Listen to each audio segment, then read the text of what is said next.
jìnnà sí wọn bí sánmọ̀ sílẹ̀ o ara ló ń ta wọn ṣe mọ́ o náà bá sunkún sójú bẹ̀rẹ̀ má ti fi ìgbín sọ kó fẹ́ yẹ ẹyẹ kò lọ ìgbín sọnù sígbó wọ́n dúró títí ọwọ́ wọn ò tó ìṣó máa ṣe ta ní kókó ṣòkòtò tí olókùn ó dá kìtìyàn ó dórí àwọn lọ́tẹ̀ o.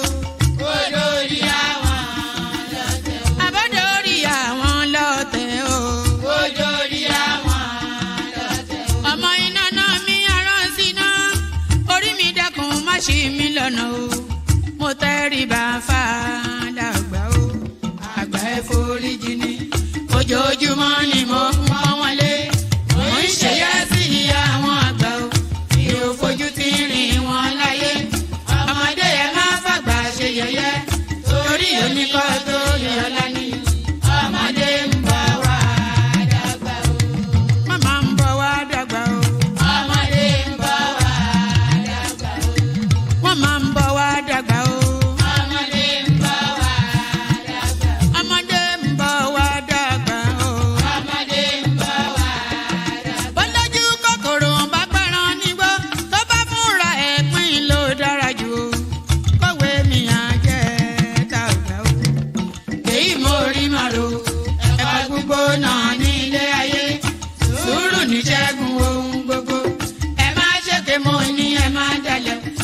Forí orí kìlọ̀ ló jẹ́ ẹni forí wọ́rí yìí yóò ṣàbàmọ́ àwa ò ní ṣàbàmọ́ láyé o nílé ayé o àwa ò ní ṣàbàmọ́ láyé àwa ò ní ṣàbàmọ́ láyé àwa ò ní ṣàbàmọ́ láyé dẹ́bìtọ̀ rẹ̀ àtàrà ilé o àwa ò ní ṣàbàmọ́ láyé àwa ò ní ṣàbàmọ́ láyé àwa ò ní ṣàbàmọ́.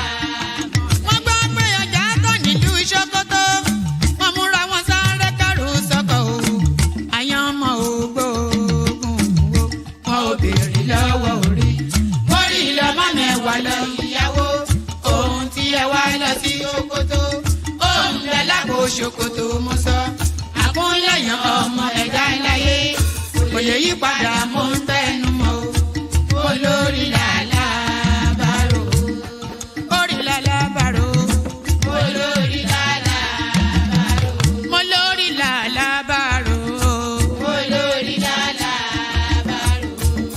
orí mi gbé mi níjà o olórí làlá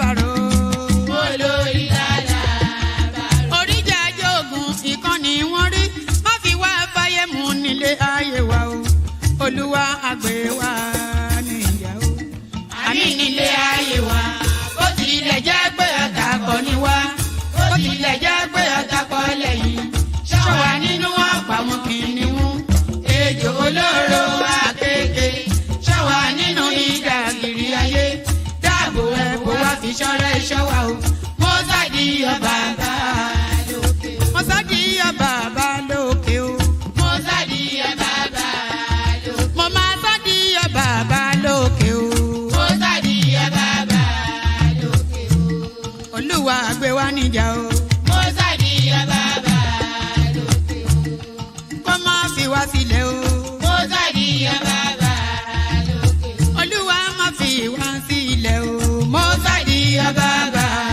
lókè o àwọn ọ̀tá tí wọ́n rè rajọ.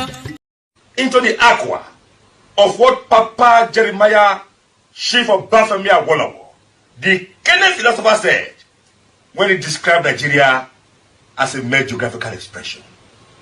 50 years after independence, we're still talking about zoning. Is reflective of the fact that Nigeria still wallows in a state of medicinal statism, cankerous tribalism, ethnocentric chauvinism, syphilitic parochialism, epileptic nepotism, catalyptic barakboism, and state brigandage of the bluest dye. Is reflective of the fact that Nigeria still wallows in a state of medicinal statism, cankerous tribalism, ethnocentric chauvinism, syphilitic parochialism, epileptic nepotism, catalytic parabolism.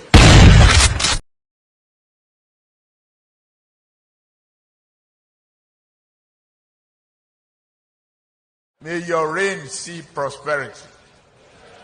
May Nigeria continue as a united country. Thank you, India Anambra. A lot of my friends are from Anambra here.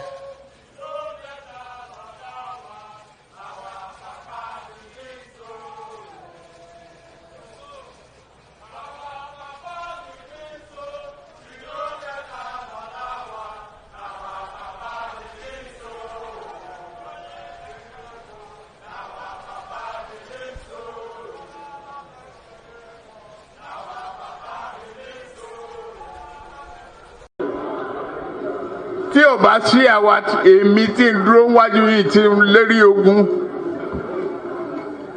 tí ní òkè Buhari nìṣó ká máa bá lọ.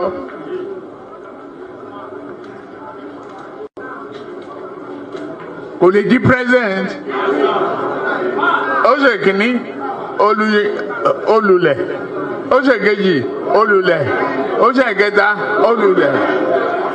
Ó tiẹ̀ sunkún lórí tẹlifíṣàn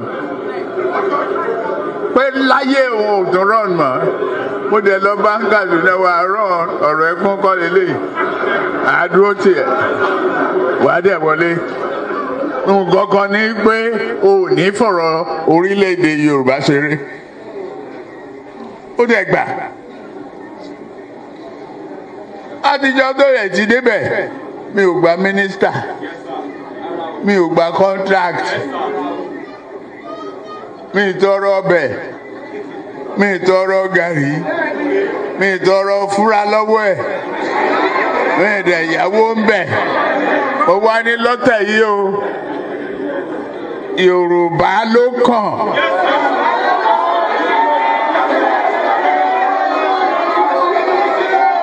Tá a bá dẹ̀ sa Yorùbá náà, èmi ló kàn.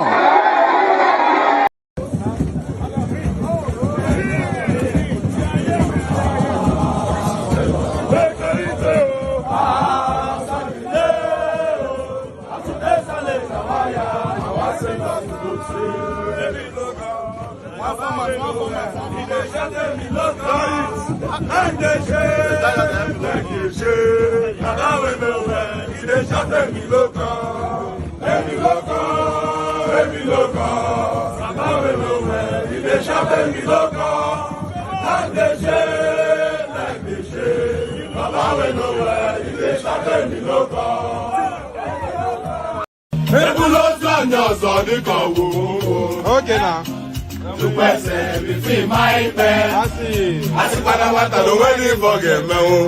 Okay.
Ẹ̀jẹ̀ mi ni ẹ kí n gbọ́, àkọ́bí ewé ayò, ewé tún méje, ìtún ló ní ọ̀tún ẹ̀ ṣe, ìfà ló ní kan fà ẹ̀ mọ́ra, àìbínú gbogbo àtàrẹ, gbogbo méjì ọkà bàbà, gbogbo mẹ́ta ọkà àṣẹ orí ló túmọ̀ ẹnu gbogbo ọ̀nà ní túmọ̀ ẹsẹ̀ akọni ìmọ̀ tú ìmọ̀ ọjọ́ ìmọ̀ èmi ni wọn kì í dálẹ̀ wọ́n bá lọ mẹ́lẹ́mọ́ wá fi jóye ẹlẹ́mọ́ akọni wọ́n bá lọ gbé fèrè wá fi jóye ẹlòkó bọ́wọ́ wọn bá tẹ̀lé wá fi jóye aláre àwọn mẹ́tẹ̀ẹ̀ta parapọ̀ wọ́n wá jọ ń pẹ́ mọ́ ẹ̀ẹ́mọ́ olóko jẹ wọ́n pa Akíntọ́lá ọmọ Ògún wọ́n pàdé ìyọ̀dà ọmọ àtàlàbọ̀bà àkọ́bí wọ́n pàdé ṣàtàdàdẹ ọmọ ọba Ìjẹ̀bú mèrè aṣíwájú odògbòlùkẹrẹ ajagun lólòdì ọ̀run tó bá ṣe pé tìyẹ tó bá ṣe pé tìyẹ lọ bá ń darí jọ wí àpérò ní kún gbọ́wọ́ ọ̀gọ́ ti ṣìgìdì bá gbé àgẹ́tì ló máa ń gbé àyàn tí ìlàyàn ewúrẹ́ ọlọ́run dákun má padà lẹ́yìn ẹ kó má gbàgbé ọ̀rọ̀ tẹ́ aṣíwájú ọlọ́run dákun má padà lẹ́yìn ẹ kó má gbàgbé ọ̀rọ̀ tẹ́ àkọ́bí ọlọ́run dákun má padà lẹ́yìn ẹ kó má gbàgbé. And there it is right there. So, pardon me. There it is right there. Ọlọ́run má padà lẹ́yìn ẹ, may God never depart from you. Amen, of course. We always say amen to that. Ọlọ́run má padà lẹ́yìn ẹ. Everybody should know what that prayer means by now.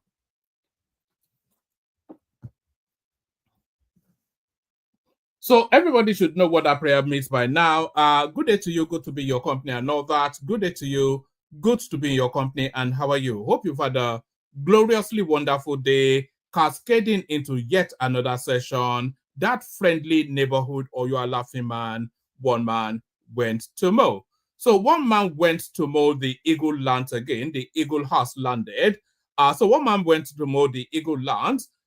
Protocol remains the same. Click on the like button just at the invitation of my voice to do so. So if you are listening either in live stream or you are listening in watch back, at the invitation of my voice to do so, click on the like button. So if you have not already clicked on the like button, then do that. That way you would have fulfilled, and maybe not all righteousness, but we would have fulfilled some of the righteousness. But to fulfill all of the righteousness, I shall walk you through a 5-step process. So to fulfill all righteousness, there's a 5-step process involved. You start with clicking on the like button. So do that. If you are not already subscribed, then you click on the subscription button. Do that. If you want to come and join me on the screen, click on the hyperlink that says StreamYard. Do that. Share the links just as widely as you can. And then, of course, super chat towards the stream. Take those 5 steps and you'd have fulfilled all righteousness. Either in a live stream or in watchback, the protocol always remains the same. So that's the protocol. So good day to you and all that. A late session, but the sessions are late, often instances now. So that's the phase we're in at the moment. So that's the phase we're in at the moment. Maybe at some point in the future, we'll start to establish a bit more consistency, but that is the phase we are at the moment. So yes, click on like, click on subscribe and all that. Say hello in the comment section so I can say hello back. As you're coming in, acknowledge, make your presence known so that I can acknowledge it. So do that.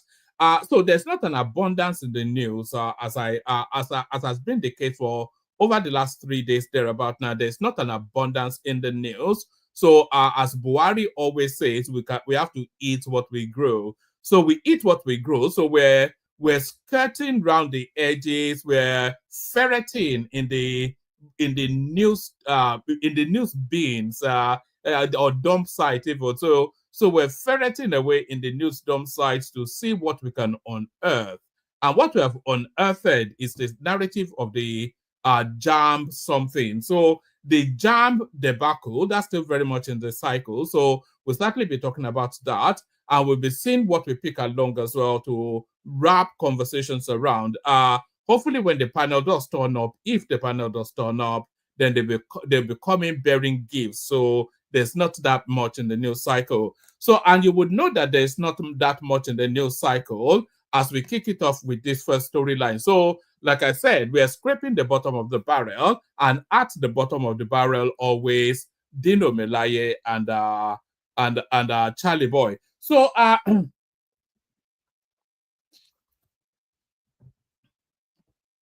not sure how many of you have been following this skirmish between Charlie Boy and Dino Melaye, of all people. Those are two names you never thought their paths will cross, but their paths cross, and it crosses rather, bearing swords. So their paths cross, and it crosses bearing swords, not bearing gifts, but bearing swords. So sword drawn, and by the way, the opening salvo of this skirmish was actually fired by Charlie Boy, who made some acerbic remark in the direction of Dino Melaye just about 2-3 days ago. So of course, Dino Melaye never want to take two invitations to come to a fight. He claps back. Show of wealth. When did you become Dean of Moral Instruction? Melaye blast Charlie Boy. We have a clip as well, but we'll do the readers first. I think Charlie Boy actually tweeted that Dino Melaye, maybe he said he was suffering from depression or whatever it is, or all the gear, no idea. You know Dino Melaye, he has this garish sort of presentation of wealth. So it will present his wealth, but it's in the most garish, most vulgar, most unappealing. It's a bit like an Igbo man, actually. That's why I see Dino Melaye. I see him a little bit like an Igbo man who will have like $10 billion in the bank, but he will turn up dressing a blue shirt, yellow trousers, and red shoes. So all the gear, no idea. So that's somewhat the sort of acerbic remark that Charlie Boy threw in the direction of Dino Melaye. Dino Melaye claps back. Show of wealth. When did you become Dean of Moral Instruction? Melaye blast Charlie Boy. When did Dino Melaye become a chieftain? They are describing him as the PDP chieftain. You know, very much we still think of Dino Melaye as a young boy, but it must be in his early 50s by now. Actually, let me check. It must be in his early 50s by now. How old is Dino Melaye? So how old is Dino Melaye? It must be 51. So yes, it's not as young as people imagine him to be. I've always thought that. So back to it then. Show of wealth. When did you become Dean of Moral Instruction? Melaye blast Charlie Boy. People's Democratic Party PDP chieftain Charlie Boy. No.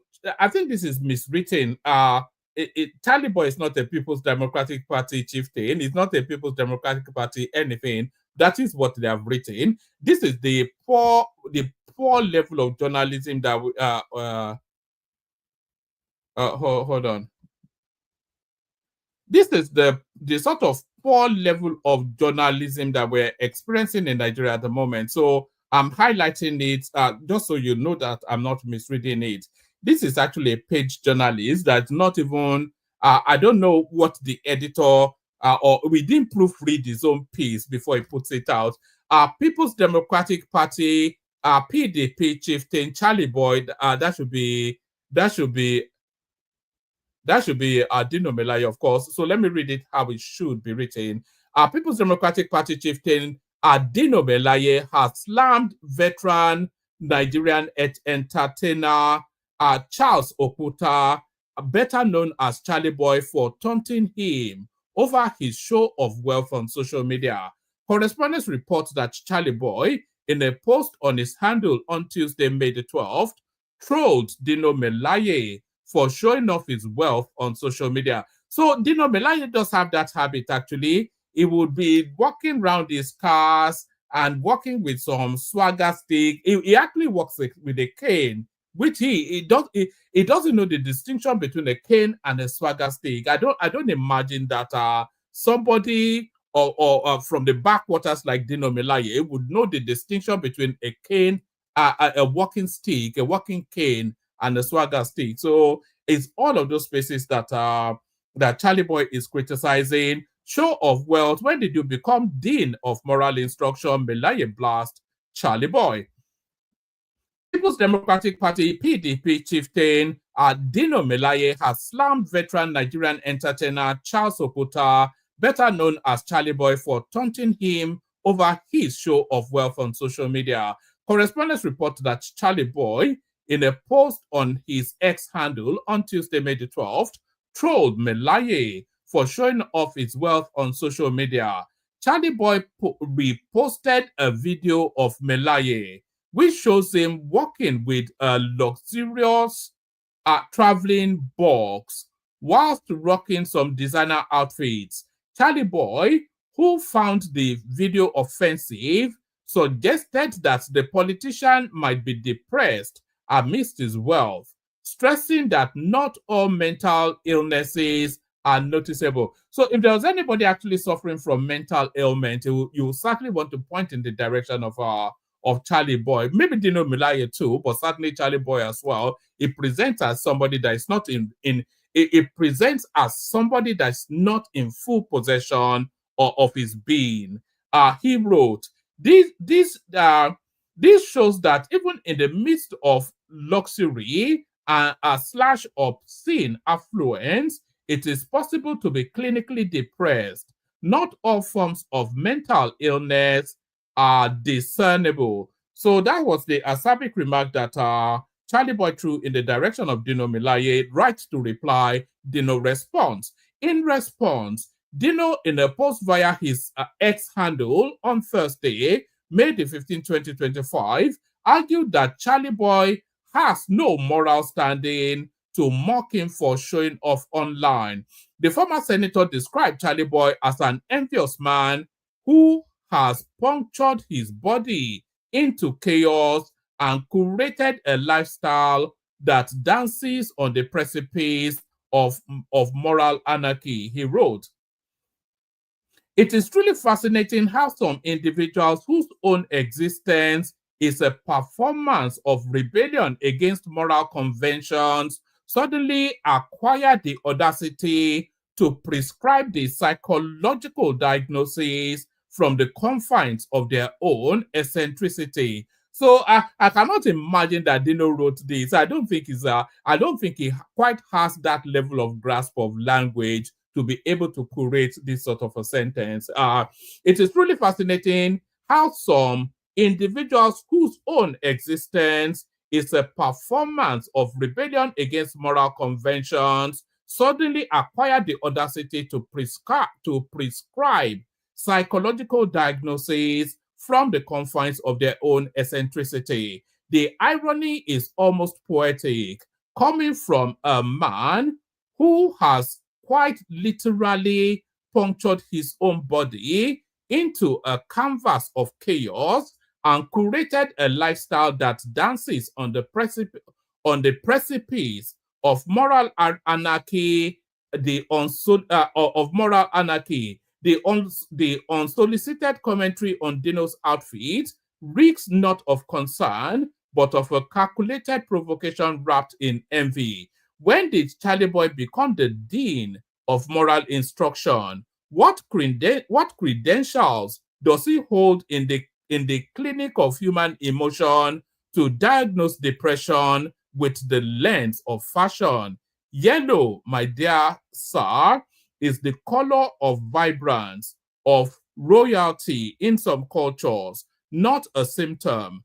Let us not feign intellectualism whilst parading in the garment of hypocrisy. Before you weaponize your flamboyance to belittle another man's style, perhaps consult the archives of your own history. So that's Dino then. All of that, not Dino's words. I cannot imagine that they are, because I'm not sure that it's equipped, but we have him in video form as well. So let's play you this clip. Most distinguished. You don't hear say Charlie Boy they talk about you. Which Charlie Boy? Hey! Who be Charlie Boy? Is it the name of a noun, animal, place, or thing? Which kind Charlie Boy?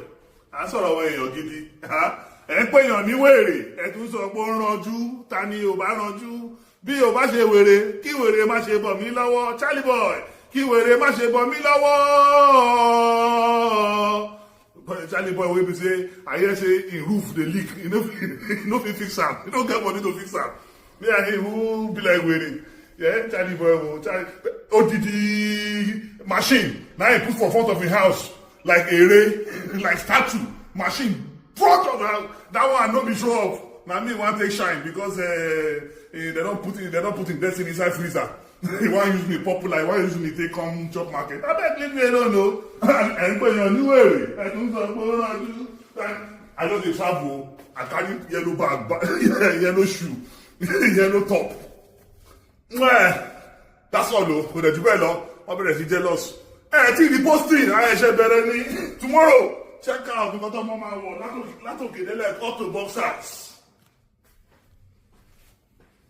Sure.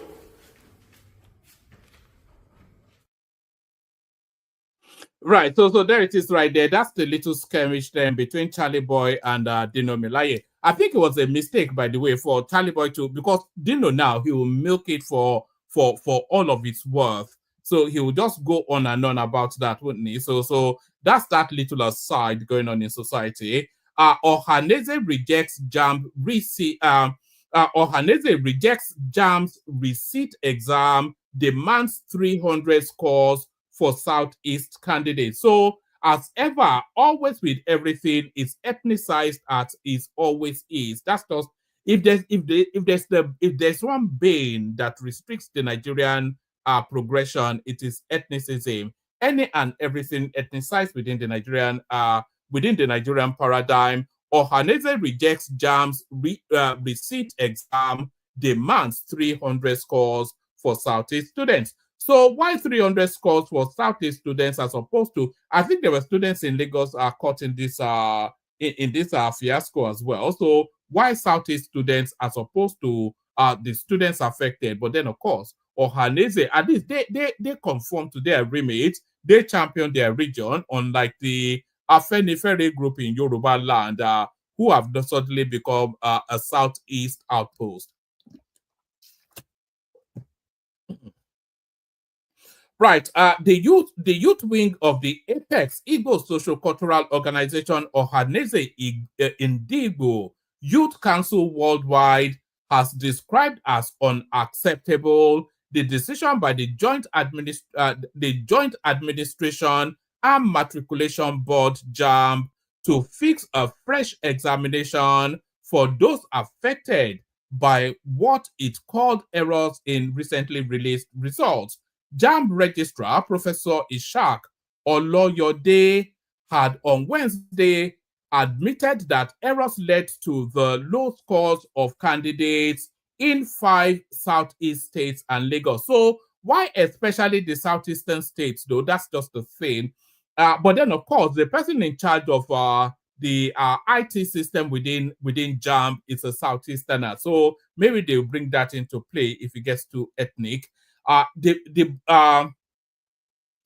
board then said arrangements had commenced to reschedule the exam for the affected candidates. But in a statement made available to journalists on Thursday, the national president of Ohanaeze Ndigbo Youth Council Worldwide, Mazi, everybody is a Mazi in Igbo land, isn't it? Mazi Oku Ndubike said the arrangement was totally unacceptable. The Oku said it was a disservice for JAMB to subject the candidates to another round of mental torture, stress, and risk for no fault of their own. We want to state unequivocally that our people will not accept any fresh examination having already been subjected to mental torture by Jambs. The candidates are not in the right frame of mind to undergo, and by the way, these are legitimate arguments, so I concur with because it's not just you say they are already prepared, so why can't they sit it again? It takes a whole lift for you to sit an exam. You know, the stress, the crammings, the endless studies, the logistics, you know, all of these things. They are then asking them, and then once you've regurged it at the exam hall, and then that relief, and then you then packing all of the things that you had to write in the exam to go about a more fun life. So I agree with everything that is being said here, but it's just the ethnic tonality which the Southeast is notorious for. But in a statement made available to journalists on Thursday, the national president of Ohanaeze Indigo Youth Council Worldwide, Mazi, whatever his name is, Mazi Undubuike, said the arrangement was totally unacceptable. Undubuike said it was a disservice for Jambs to subject the candidates to another round of mental torture, stress, and risk for no fault of their own. We want to state unequivocally that our people will not accept any fresh examination, having already been subjected to mental torture by Jambs. The candidates are not in the right frame of mind to undergo another examination, having been faced with mental torture ever since the fake results were announced. So I agree with the broad strokes of what's being said here. Besides, who is going to bear the cost? The same parents who are facing severe financial challenges. What of the risk of moving the examination locations in a country ravaged with insecurity? Oku queried. He declared that, having said this, we demand that Jambs should allocate 300 scores to all Southeast candidates affected by its own error, not that of the candidate. Igbos are very brilliant people and could have made 300 and above. It was a deliberate design to punish the people of the Southeast, clearly to deny them education opportunities. Should Jambs fail to heed our request, we shall not hesitate to drag them to court.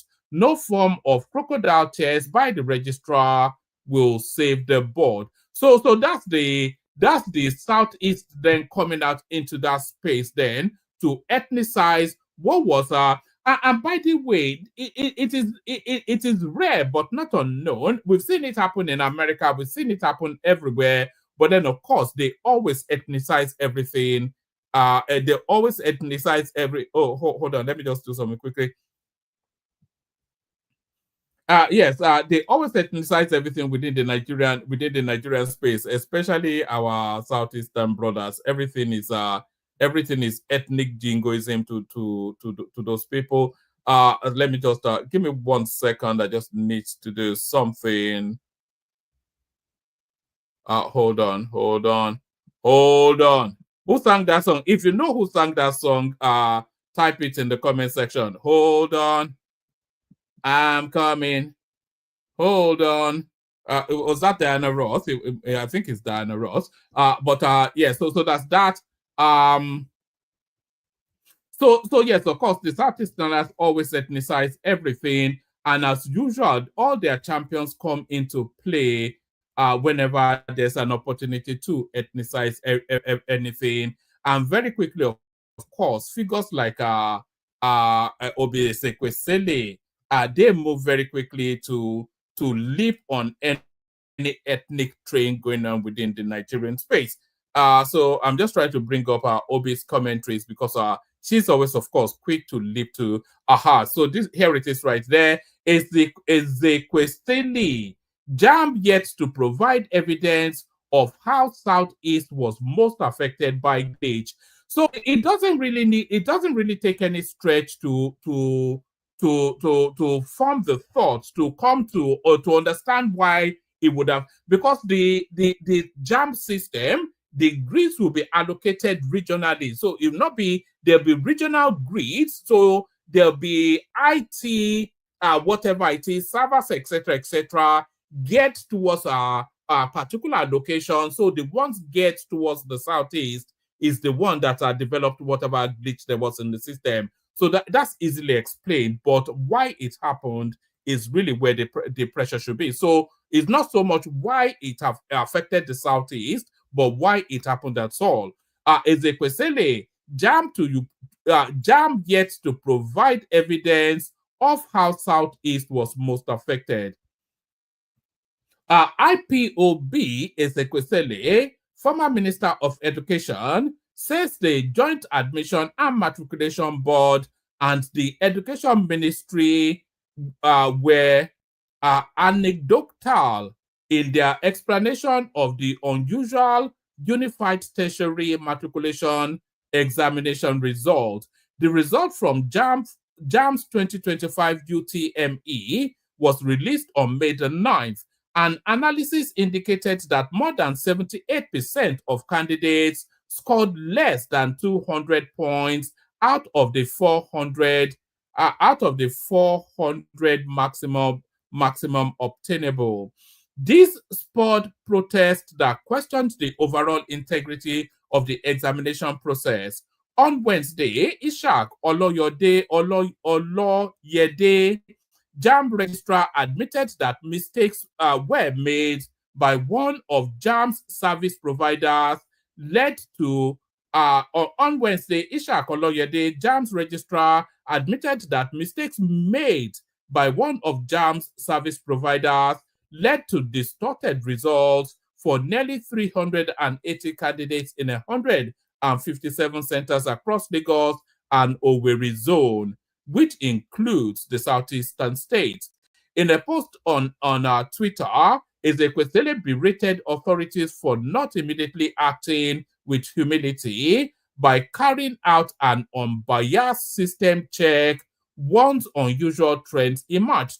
So I think they've moved at the speed that they needed to move. If the results came out on the 9th and the error was spotted and an admission made by the 12th, so within a 3-day gap, the error was identified and the body put up its hands in admission of guilt. So I'm not quite sure what else the expectations are.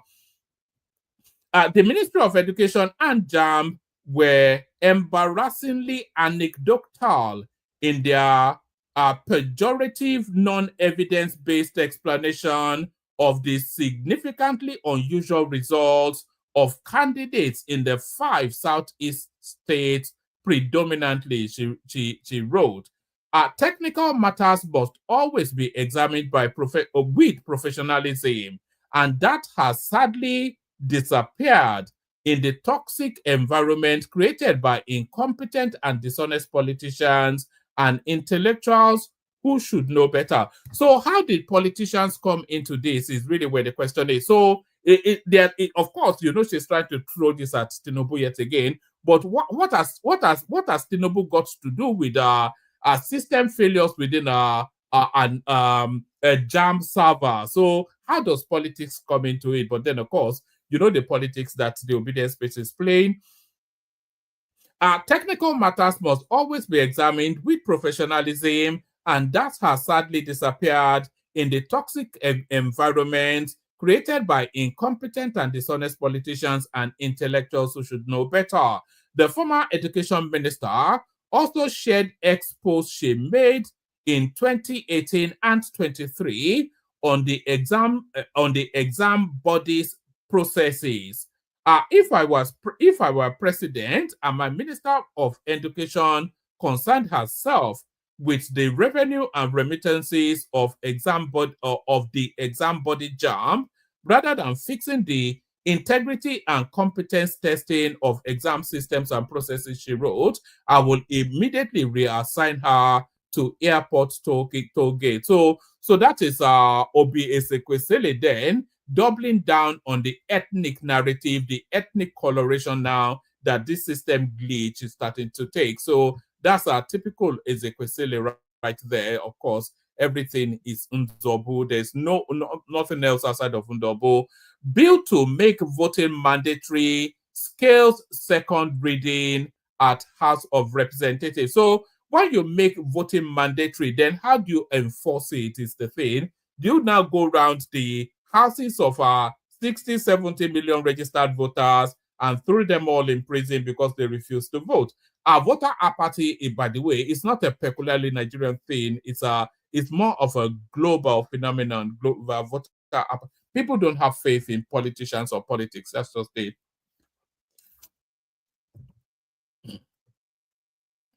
Right, people have no faith in politicians or politics, but yet, you know that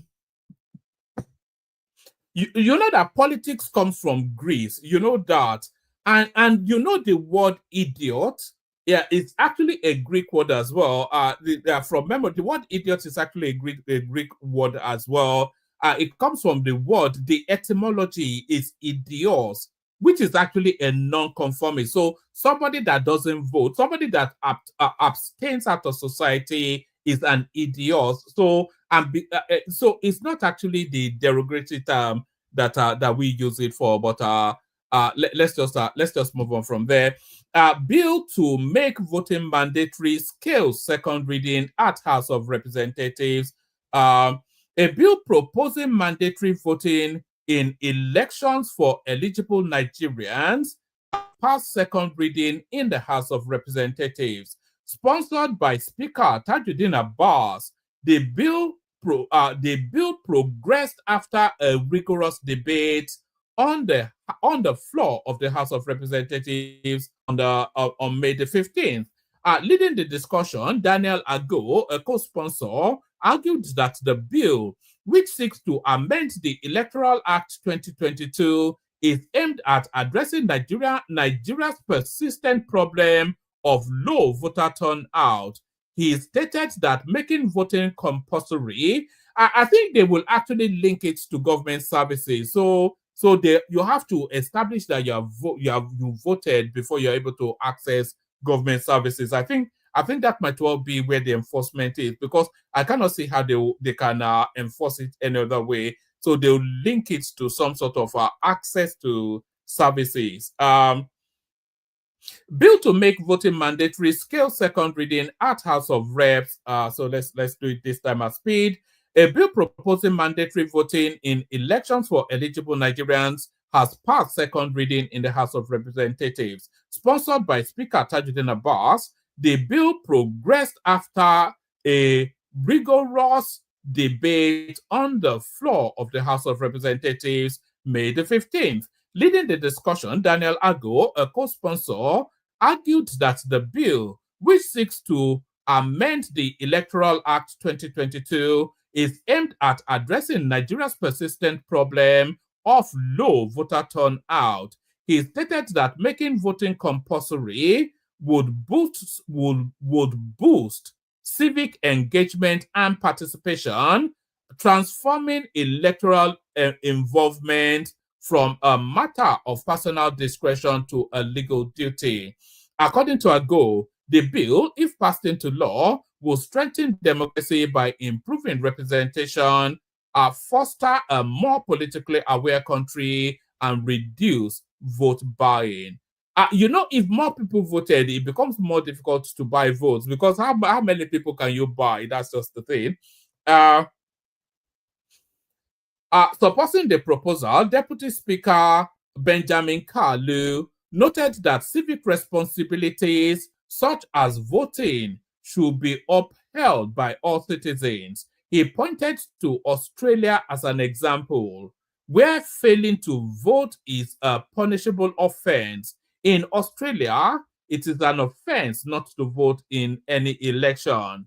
There are some incentives that you will be denied for not voting. So I did say along those lines. So that would be the punitive. But how do you establish then that somebody did vote? That's the thing. Maybe there are card registers that they participated in some electronic form, and then they have to present those cards to access services.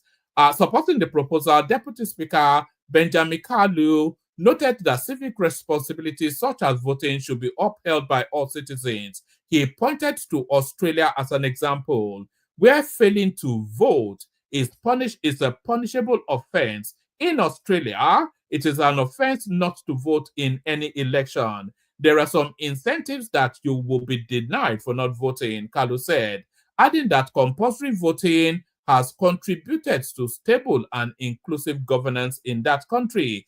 Kalu further emphasized the need for Nigerians to take part in shaping the nation's political direction, stating that participation in election should not be optional. However, several lawmakers expressed reservation about the bill.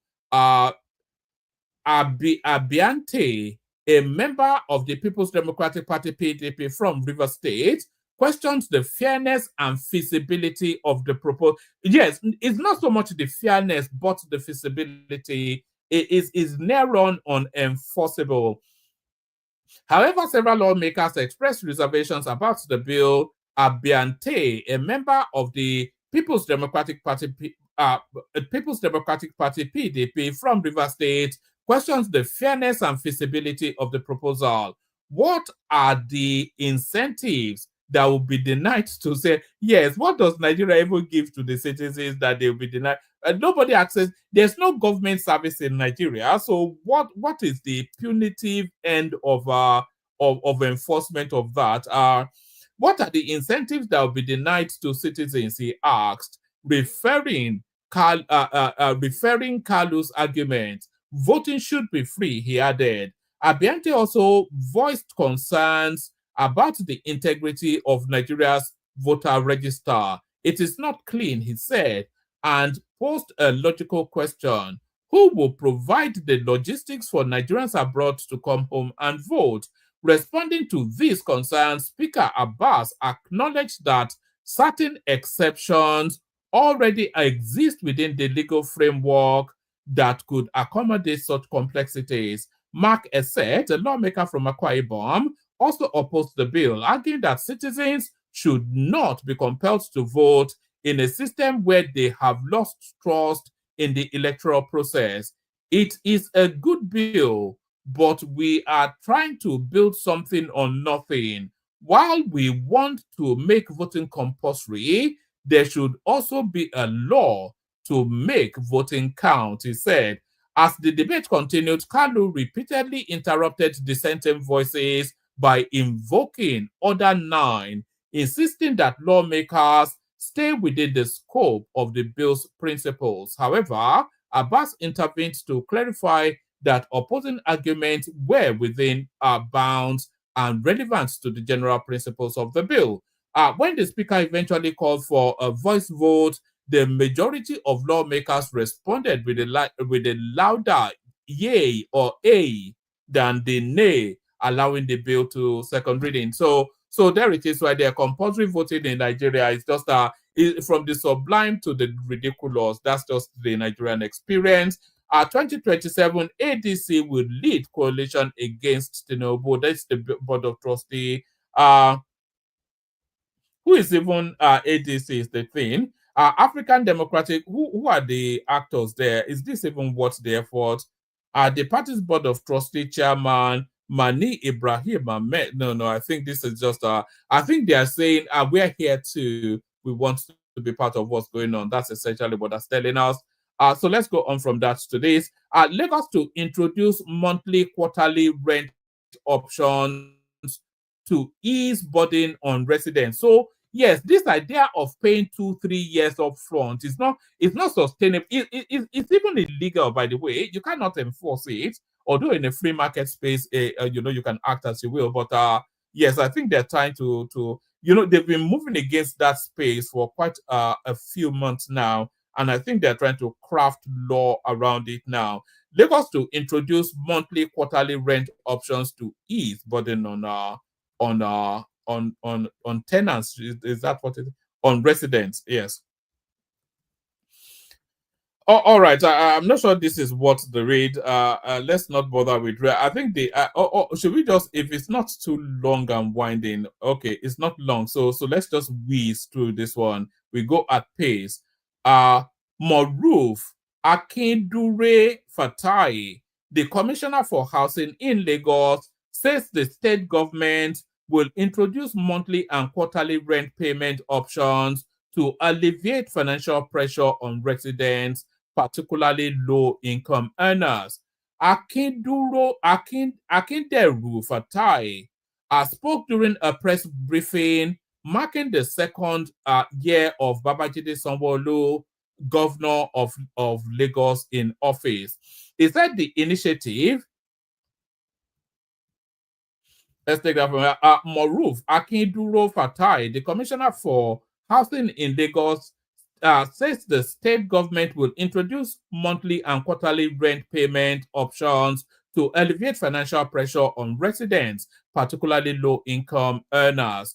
Akinderu Fatai spoke during a press briefing marking the second year of Babajide Sanwo-Olu, governor of Lagos State, in office. He said the initiative is part of the state's ongoing effort to enhance housing accessibility and affordability for residents. Akinderu Fatai highlighted the success of rent-to-own schemes, which allows beneficiaries to pay a 5% initial deposit and spread the remaining balance over a decade. The initiative is well received. So I'm not quite sure how those two align, but so they're trying now to pull back then this idea of people having to pay 2 years rent up front and all that kind of nonsense. Ezekwesili Jamb'S yet to provide evidence of so that's IPOB Ezekwesili right there doing her usual ethnic jingoism. From the ethnic jingoism, so and this is someone whose destiny has been put in freezer. Dino Melaye claps back at Charlie Boy after entertainer trolled him for constantly showing off his wealth on social media. So it must be compensating for something anyway. This constant need to post Ferraris and whatnot, it must be compensating for something. Let me see. No, it doesn't actually show us the video that triggered Charlie Boy. So let's go on from that to this. So this now more serious news. World Bank, despite subsidy removal, NNPC's FAAC remittances dropped by 500 billion in 2024. The World Bank says the revenue remitted by the Nigerian National Petroleum Company Limited dropped by 500 billion in 2024, despite a surge in gross revenues collected by Nigeria's main revenue agencies in the year. In the latest World Bank Nigeria Development, this is the document, by the way, that Cardoso was inviting us to go and read. In the latest World Bank Nigeria Development update published on May the 12th, the Bretton Woods Organization set NNPC's remittance to the Federation account dropped from 1.1 trillion in 2023 to 600 billion in 2024. On May the 29th, President Bola Tinubu said the petroleum subsidy was gone, although the federal government had consistently denied the return of subsidy. So I think this is actually suggesting that those monies actually goes towards still subsidizing petroleum. Although the federal government had consistently denied the return of petrol subsidy, the NNPC on August the 19th, 2024, said the federal government owes it 7.8 trillion for under recovery. According to the World Bank, NNPC's remittance performance in 2024 was due to implicit petrol subsidy. You know, all this psychedelic phase. What is the meaning of implicit petrol subsidy? Petrol subsidy is, they even call it intervention. Subsidy is subsidy. Now just call it what it is. I say you're still subsidizing it in part, where I think we can live with that. According to the World Bank, let me have a gulp of water.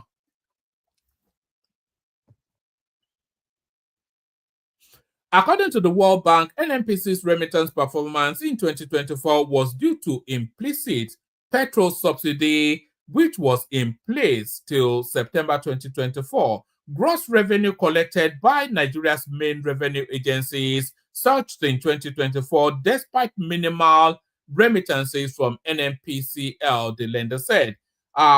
FAAC data, I thought FAAC was the Federal Aviation Authority, so I'm not quite sure what is doing in an NNPC narrative. FAAC data show that gross revenue collected by the main revenue agencies FIRS, NCS, NNPCL, and NUPRC rose significantly from 16.5 trillion, 7% of GDP in 2023 to 29.5 trillion, 10%, 10.6% of GDP 2024. World Bank said the largest revenue increase came from foreign exchange denominated sources that benefited from the removal of FX subsidy, including oil revenue, royalties, taxes, signature bonuses, customs revenue, and the foreign trade related component of value added tax. However, NNPCL was the only laggard. Was a laggard, LAGGARD. However, NNPCL was the only laggard, remitting just 0.6 trillion to FAAC in 2024, down from. So I think this is a narrative of some sort of embedded subsidy still going, or that was. I think the subsidy now totally gone. But what that tells us then is that in that phase, subsidy was still being paid to NNPC. Of course, Peter Obi leaps very quickly into the Jamb'S narrative. Obi, Jamb'S error in 2025 UTME exposes fragility of Nigeria's institutions. So it's a campaign of calumny, isn't it? But tugging at emotions wouldn't really be enough for 2027. Peter Obi says Nigeria must not allow technical failure in public institution systems to become a national crisis. The Labour Party presidential candidate in a statement on Thursday addressed the technical error that compromised results from the 2025 Unified Tertiary Matriculation Examination, UTME. The results from Jamb'S 2025 UTME were released on May the 9th. An analysis indicated that more than 70% of candidates scored less than 200 points out of the 400 maximum points obtainable. This part, so we've done all that. The Joint Admission and Matriculation Board undertook a review and uncovered a major technical error that compromised 400,000 approximate results across 157 exam centers. So let's just we know the backdrop. So let's go to what Obi has to say. Reacting, Obi said the Jamb'S registrar Ishak Oloyede's honesty and remorse are commendable. He, however, raised larger concerns about the reliability of Nigeria's public institutions. The former Anambra State governor said the incident exposed the fragility of systems meant to serve the public. Obi questioned how many more failures the country could afford. Let's not make glitches become a national crisis, his statement reads in part. Whilst Jamb'S swift response and willingness to own up to its shortcomings are worthy of recognition, the incident has brought light to a far more troubling reality: the persistent fragility of our institutional systems. It raises a very concerning issue on glitches and the grave havoc it is causing in our country, even in critical institutions like Jamb'S. Obi said the incident has a real human cost beyond data loss. He called on Jamb'S and similar agencies to implement stronger controls and oversight measures. JAMB and similar critical bodies must adopt comprehensive quality assurance frameworks. This includes rigorous testing. Okay, so he's just, typically what he would say, typically he is saying, trying to indicate that this is yet another evidence of endemic failure within the Nigerian governance space. Breaking, Atiku announces coalition involving APC, PDP, Labour Party, others to unseat Tinubu ahead of 2027. So Atiku still wobbling his big belly all over the place. Former Vice President Atiku Abubakar has revealed that the ruling of Progressive Congress APC, People's Democratic Party PDP, Labour Party, and other political parties are in a coalition aimed at unseating President Bola Ahmed Tinubu. Atiku disclosed this on Wednesday, May the 14th, in Abuja during a visit by stakeholders from Kogi East Senatorial District, led by former Kogi State Deputy Governor Simon Achuba. The former vice president explained that the coalition formed by various political parties was to present a united front to unseat the current administration led by President Tinubu. The Nigerian Tribune reports. Article said, we have a coalition. All the major political parties are involved in this coalition. The APC, PDP, Labour Party, all of us are involved. That is the way to go. That is the way to go in confronting such incompetent and inefficient government. So, recall that former governor of Kaduna State, Nasir El-Rufai, recently dumped the APC and is now aligning with the ongoing coalition plot as a member of the Social Democratic Party, SDP. Similarly, a former Minister of Youth and Sports Development, Solomon Dalong, also defected from APC, citing broken promises and poor governance. However, amidst coalition plots to unseat APC-led government in 2027, a wave of defections has hit the PDP. Recently, the defections of Delta State Governor Sharif, his predecessor and Atiku's running mate Ifeanyi Okowa, and the entire party structure in the state. Likewise, several lawmakers in both chambers of the National Assembly recently defected from the PDP, aligning with the APC ahead of the 2027 general election. So, another set defected, I think, today again.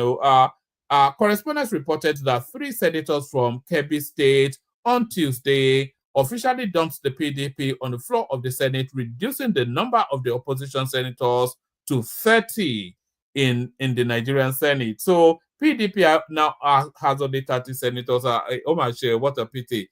Let me just give you this. Let me give you a final readout. Full list: Tinubu, Atiku, other politicians' children in political battle, and why. So let's just find out. Nigeria's political tide. Nigeria's political tide is changing since President Bola Tinubu assumed office. I don't know what this means. Assumed office on May the 29th. His children and that of other politicians have been vocal in defending the policies of their fathers, even when they have media aides. Aside from President Tinubu's children making the comment about their father, other politicians' children have started making the same move, including governors, former governors, and ministers. According to correspondents, the privileged children are making the move as their fathers and other politicians are preparing and making permutations ahead of the next general election in 2027. So below is a list of politicians' children. Folashade, Tinubu Ojo, not Tunji Ojo, but Tinubu Ojo, President Tinubu's daughter and the Iyaloja General of Lagos, Folashade Tinubu Ojo, has been active in projecting the image and policies of her father. At some point, she urged Nigerians to be patient with the president over the country's economic hardship. He had called on the people to keep the hope alive. So, and then Sheikh Tinubu, of course, so we know he's a play within the political space. So who else is there? I know Bala Mohammed's children have been active in the political space as well.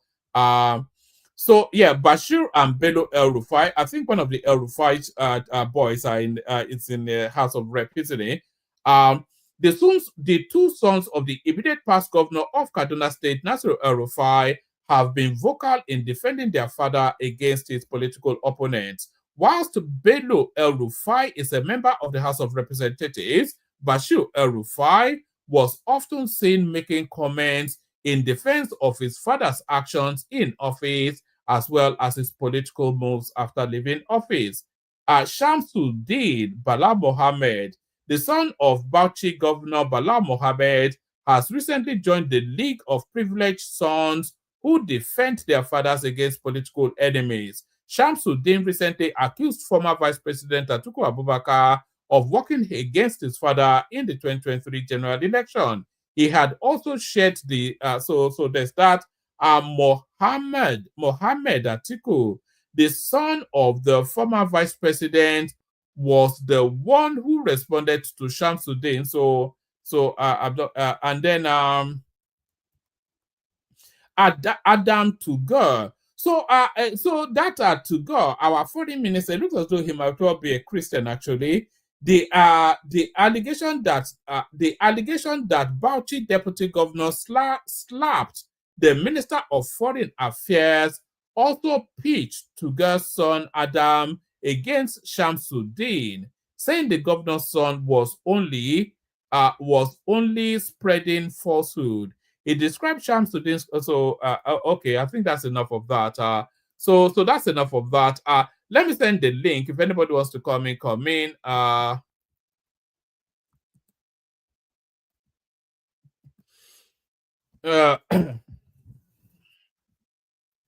Sorry, it's all that reading is made me perch. Let me send the link if anybody wants to come in. So where is the link? Right, so that's the link right there. If anybody wants to come in. So let's play the clips that we have, and then we'll see what happens after that. We kick it off with this one. This guy right here is saying the solution to insecurity is for all Nigerians to be armed. I'm not sure that I'm that far away from him. I've always been advocating this. I think Nigerians at this moment should be allowed to also take arms. Nigerians must be allowed to take arms in defense of their innocent souls, defend their hard-earned resources and property. Because it's like a monumental failure. If the agencies of security have failed, then Nigerians should not be failed. Nigerians should not be seen as a failure. Let Nigerians organize themselves in the name of civil defense. Civil defense. Let them organize and raise defense for their own souls, innocent souls. Because if the responsibility of the government and the security agencies cannot be carried out democratically, then let's go to jungle. Everyone has cause to defend himself. Nigerians should no longer be running away from attacks. Nigerians should no longer be running away from unnecessary banditry in the face of helpless and baseless situations. So there it is right there. I concur with that guy. I've long advocated the right to bear arms for Nigerians. It's just an inevitability. If the bandits know you are armed, then they'll think twice. So it's just as simple as that. If the bandits know you're armed, then they'll think twice. So here is the language of fed-upness around that Natasha Akpoti narrative. People are telling her now that it's been long enough. Show your workings. Where is the evidence? It's now the narrative for Natasha. To go about it now. If you're not satisfied with the committee you're in, not every senator is the chairman of the committee. You can resign chairmanship of that committee and let somebody else take it up. It's not hard. So please, let's be clear on this issue. What we are saying here is very simple. Let Senator Natasha provide evidence, or forever. When President Mbeki was going to accuse Senator Natasha of plotting to drag down the Senate president, she provided evidence. There were voice recordings. And we all listened to those. And funny enough, Nigerians listened to those voice recordings and they were still insulting President Mbeki. But they believe Senator Natasha, who they've not listened to any evidence from. What kind of a people are we? You might not like the APC, you might not like the Senate president. That's okay. But don't nail a man to the cross for accusations that would later hurt all of us in the future. Don't do that. If this case is proven to be false, which I 100% believe would be, it sets back the fight against sexual harassment more than 10, 20 years. If somebody at that caliber can weaponize sexual harassment falsely, then it sets back the fight against sexual harassment 20 years. That's the damage that this has caused. But we just don't realize it yet because we're being emotional. So, yes, I have to say I agree with that guy. When it's not even if, because clearly she has no proof of anything, and clearly she's just making it all up, and the stories get wilder and wilder. So when this thing runs out of steam and she's publicly exposed them for the lies, it sets back the cause of women. It sets it back for about 20 years. So here we are advocating for more women in parliament, more women involved in politics, more women involved in decision making. And this girl right here, Natasha Akpoti, she's now reverted she's now reverted women back to nothing more than being objectified as just sexual being. So she's just reverted the objectification of women with this silly move that she's made. But people are now asking her for proof. So that's Natasha Akpoti. The next one is the language of fed-upness still, but this is now pointing in the direction of very dark man. Watch this. Anybody who identifies as Ratel needs to check into a psychiatric hospital, at least for 6 months, to chill out. I don't know who you guys think you are, that you would order somebody to remove another person from his show just because you are a supporter of his enemy. You are deluded. You have a mental problem. You are a mental health patient. Yes, you are a mental health patient and you need help. I hear a lot of you praising VDM. VDM did this, VDM did that. VDM is helping a lot of people. And you are not thinking about how many people VDM is destroying their businesses. You are not thinking about how many people VDM is pulling down their businesses. You only remember the few individuals he helped to recover few millions. What about the people he is destroying their careers and their businesses? You don't care about them. You don't care about these people. It shows that there is something wrong with you mentally. If you cannot balance these things, if you cannot balance how many people this guy is destroying and how many people he's helping, that means you are a mental health patient. You need help. One major sign of delusion is when you identify as Ratel. Once anybody identifies as Ratel, that means that person thinks he has the powers that he does not have. Nobody has the right to talk about you, but you have the right to talk about everybody. Nobody has the right to criticize you, but you have the right to criticize everybody. You are destroying people's businesses. You are taking people out of their jobs, and you don't have any problem with that. Once you love VDM and you are blinded to the wrong things he's doing, you are a mental health patient. You need to check into a psychiatric home and help yourself.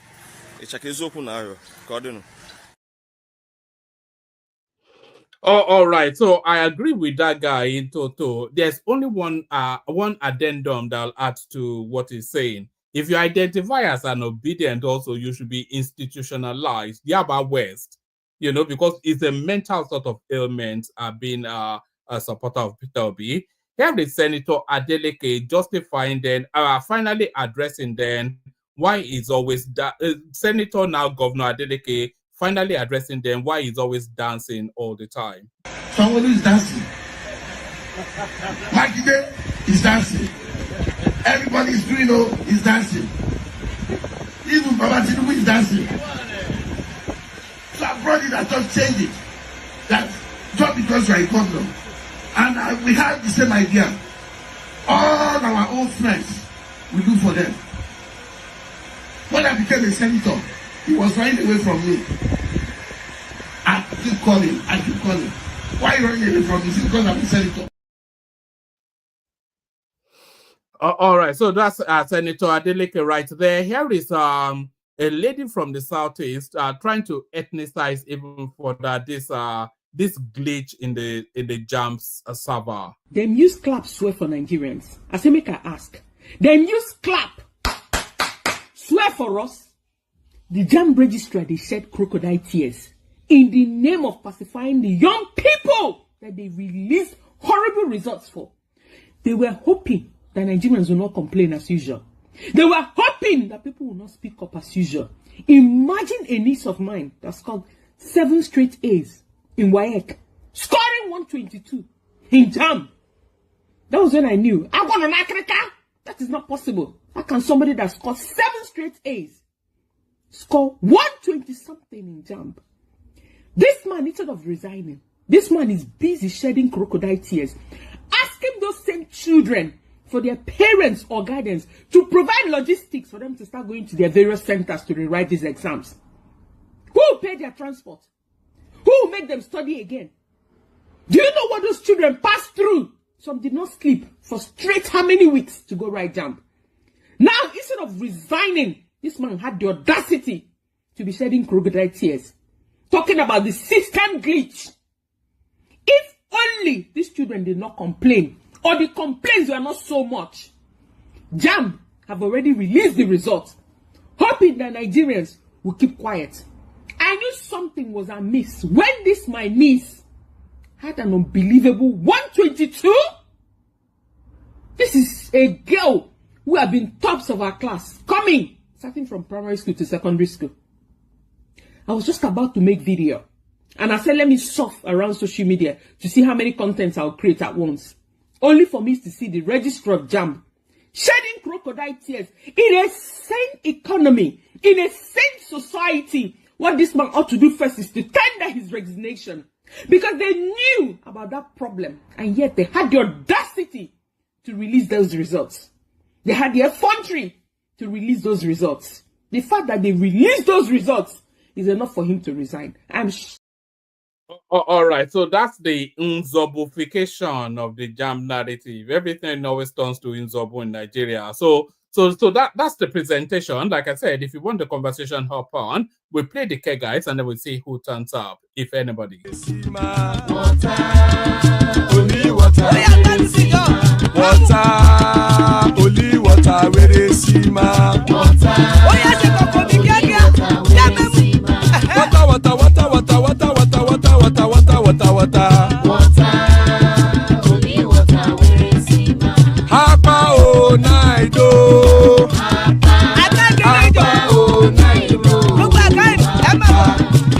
You don't come home.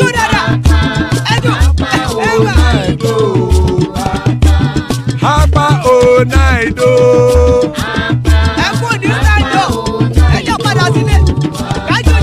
Oro kẹ̀kẹ́ ẹlẹ́mù yé o. Ilé ṣọ́dí àkẹ́kẹ́ ẹlẹ́mù ré o. Bobby master kẹ̀kẹ́ ẹlẹ́mù ré o. Chifu Wẹ́lá ti kẹ̀kẹ́ ẹlẹ́mù ré o.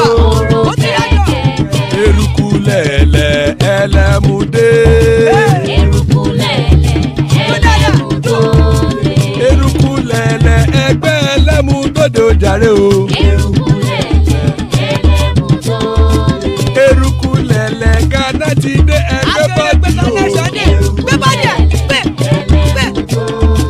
Ọmọ ẹlẹ́yẹ ẹyẹ o ó dilé o. Odúyẹ̀lá ẹyẹ o ó dilé o. Petrosonana ẹyẹ o ó dilé o. Petrosodunke ẹyẹ rẹ ó dilé o. Ẹlẹ́kọ̀ ọ̀run mú ìní o.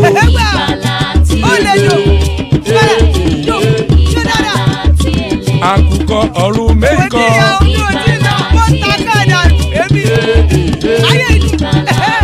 Ikú kò ní rí wà àgbéṣe o.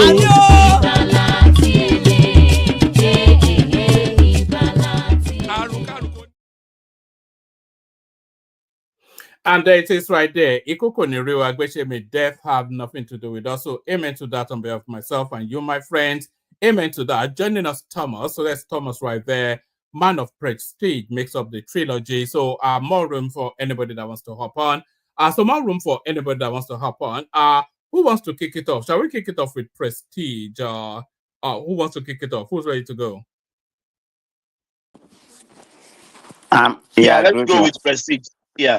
Well, greeting one man. I'm not really ready to go because there's a lot that I wanted to say. I wanted more people to be here, to listen to me because what I'm going to say today, is going to rub a lot of people in some people in the wrong way, some people in the right way. So I would have Thomas to go. So because I want people to, I want more people to come. People will be listening. You don't know what. I want some people in the panel to challenge me. So that's why I wanted to go. Go ahead, Thomas. Almost 100 people is listening to us now on YouTube, all our social medias. People are listening. Hey, Thomas, nice to see you, Thomas. Yeah, thank you, brother. How are you? So, tell me about Australia. So you have to vote, compulsory to vote. So if you don't vote, what's going to happen to you? Yeah, that's what happened is the senator have a little bit of understanding of what is going on. One man, if you were 18, then you register to be voting. You understand what I mean? You can decide not to register to vote as a citizen, but once you have registered to be voting, you have to vote every year. It's a fine of $50 or $45 thereabout if you don't vote. So yeah, it's compulsory. Technically or officially, it's compulsory. But if you are not, that's an infringement on fundamental rights. Though you have the right not to now. No, nothing should oblige you to vote now. So, but that's the law here. Even one man, people in aged care of 110, 105, those old mama in aged care, they vote every day, every year, every time voting comes up, they have to vote. If you don't vote, you get fined. I think $45 or $50 thereabout if you don't vote. But if you are not in their data, if you are not been registered before, you are not under that obligation. Are you allowed to vote as somebody, as a migrant into the country? Are the migrants allowed to vote in Australia? Yes, since if you are citizen. You understand what I mean? If you are a citizen. Like me now, I'm not a citizen yet. I'm a permanent resident. I can't vote. But I'm about to get my citizenship. If I got my citizenship, since if I don't register I thought you said you were resisting that you were not going to it's denying me to travel some countries. Like I told you last year, we wanted to travel to Bali. Nigerian passport is not allowed to enter Bali. Then maybe they have lifted up the ban, but for then we have already get ready to go for holiday in Bali, but Nigerian passport is not allowed to. So it's because of that, maybe just to travel everywhere. And Australia passport is one of the strongest passports in the whole world. Some countries you don't even need visa to enter with Australian passport. It's one of the strongest the passports in the whole world. So my wife is just contemplating, we've been here 9 years, we are good with our permanent residence, but my wife just said, if you want to get it, we'll get it. Yeah, I will continue. I will see you later.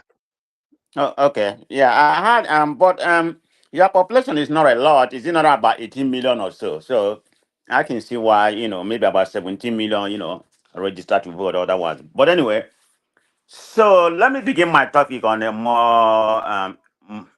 more civil note. Just give me a minute. I was kind of deep fed what happened earlier today. I think it was like about 11 o'clock Eastern time, which was like almost about 1 o'clock Western time. our darling Green Eagles, they lost. So it's not even about the loss that pain Oh me. yes, 1-0 to South Africa was it? Yeah, Right, one man. My issue I have with that, it's not because they lost. I mean, we know I watched the whole game and I know what transpired. Our regular goalkeeper, Harcourt, was injured in the first half. So they brought this guy. I don't know where he. I mean, the guy. I mean, the guy just gave goal away. Very cheap goal. I mean, Nigeria play better. They possess the ball. They have more shot on goal. It's not even close in terms of who play better. Nigeria play better, but they said like in football, it's not because you play better you're gonna win. But it's not even close. Just one mistake. This guy could you? I mean, one man you need to put it on YouTube and watch the highlight. How he gave away very cheap goal. It wasn't even. You just go and rush the ball. Somebody already had the ball. I mean, I was so mad. But even I thought they qualify. I think when it comes to Nigerian football, I think it provoked a deeper reflection of where we are when it comes to Nigerian football, at this particular on the junior level. I mean, because we don't have a grassroots, football going on anymore. I remember when I was growing up. We used to have, they used to have Principal Cup. I mean, I never played in it. I wasn't that too good. We used to have Principal Cup. I mean, I played in primary school. They used to have Principal Cup, and I mean, we don't have that anymore. It's just like people just. We used to have inter-house sports. Do you remember inter-house Yes, it's not sports? Yeah. anymore. I mean, there's no grassroots training. Try to bring out. I mean, it's just very pathetic where we have been. This been happening in the last 15 years or whatever, even 20 years. I mean, maybe about 15 or 18 years. Nigerian football in terms of grassroots has deteriorated. I mean, people just come out, play, maybe go to certain academy. The next thing they jackpot. All I mean, look, we need to emulate people like Morocco and somebody even South Africa. That is harnessing that. That's the only way Nigeria is going to be productive. I mean, when I'm watching, the Flying Eagles, man, I said, what is this game?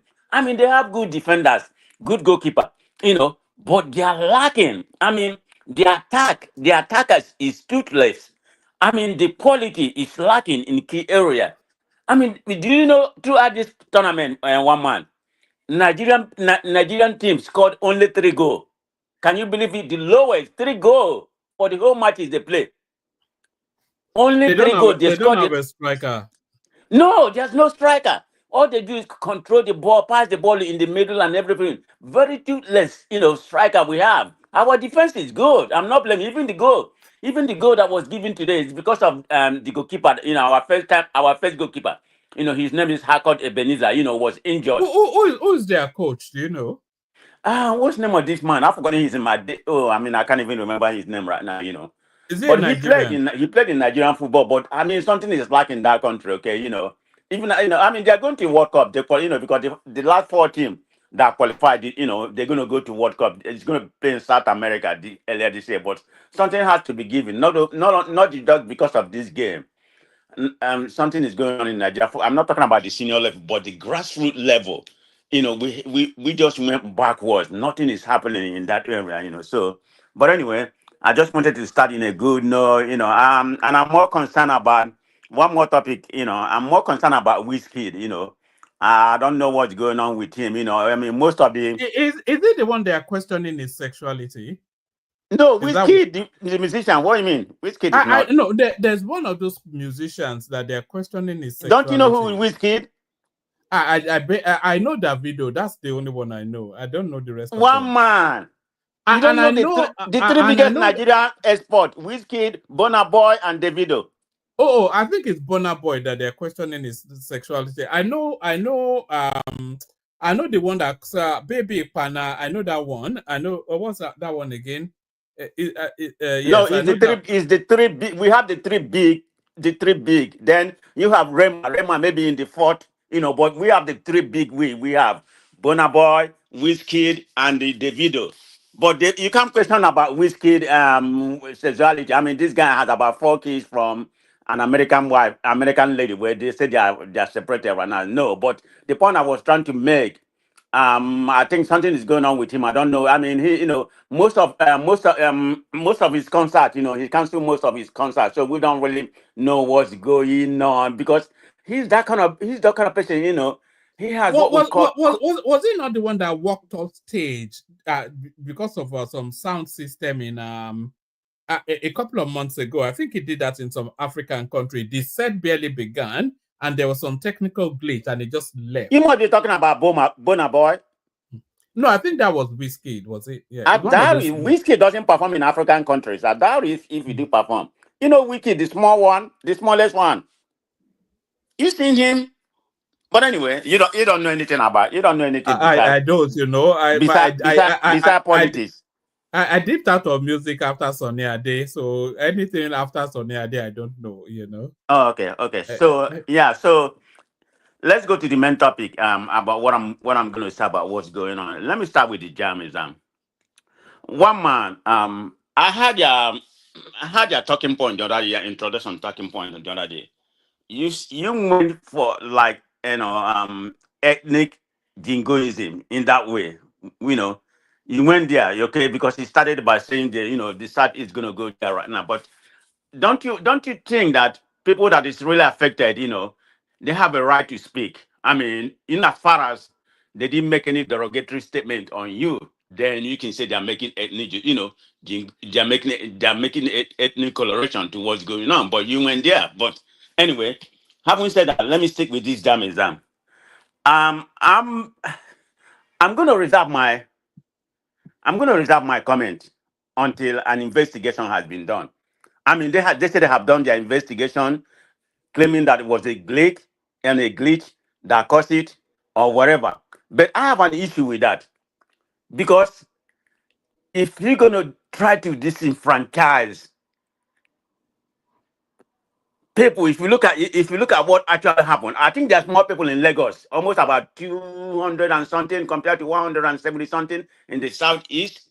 But according to what I heard, it was mainly around Festac area and some other places. So, like I said, let me reserve my judgment, because they need to give us data, to show what actually happened, not just coming to have a crocodile tear, here in the same country. That man, there may be some malfeasance there, in my own opinion, because are you just going to come and tell us there's glitch and you crying? You're supposed to resign. Man of prestige, can I ask you this, please? Yes. And I want to be honest, please. Yes. Are you telling us? Are you telling us today that Southeast were mainly targeted? Is that because your narrative now? I'm bringing out some facts that Southeast was deliberately and intentionally targeted. Thank you. Okay, it seemed like that, but I don't have any proof. I don't really have any proof. You know how they said, if you look like a dog, swim like a dog, query like a dog, it's probably a dog. So I don't know. So I'm just gonna leave that phrase for you to ponder until actually the whole thing has been. That's the way it smells like right now, to my own opinion. Maybe particularly in a water zone, which is where I'm from. That's the most affected area, and we know how people from that part of what makes more sense, Prestige, for there to have been a technical glitch in the system, or for Jam to deliberately underscore the Southeast. What makes more sense? Okay, one man, I think in recent years, I'm going to answer that question. In recent years, there has been a competition among the zone, among the state, who's gonna score more higher. We know that has been happening in recent years, to my own understanding. Who's gonna score more higher. Is it possible that it could be a deliberate try to disenfranchise that part of the country or the Igbos? It's possible. You ask me which make more sense. I mean, like I said, I'm not gonna come to a conclusion right now. I'm gonna reserve a judgment until they actually not just concluded because they say they concluded and say it's a glitch, and I believe him. No, I don't. They have to prove they have the technical know-how to bring out the data for us to see. Say this is exactly. I mean, to bring out the software for us to see this is exactly why the glitch was pretty much targeted, to that area. Then I believe them. But for now, if you ask me which make more sense, like I said, I'm not going to answer that right now. So I'm going to reserve my judgment. but they need to prove. They say, and the House of Rep or the Senate. Do you know that the head of the IT department of JAMB is an Igbo man? Okay, so what? So I had him spoke. Yeah. That's why I'm reserving my judgment. But it smell like something. Okay, it's just how it happened. We know how things happen. You have somebody in the I've forgotten the state in the north. Is it Kwara or somewhere over there? That's supposedly to score the highest right now, about 300 and something. And we know people from the north. They can score 150. And they get admission to medical school. But people in the south, you have to score about 270 up to 300 for you to get admission to, I mean, it's not right. I mean, you have to score close to 300 for you. That you are moving the train to another place now. That's different. That's totally different from what we are discussing. It's the same topic about this jam.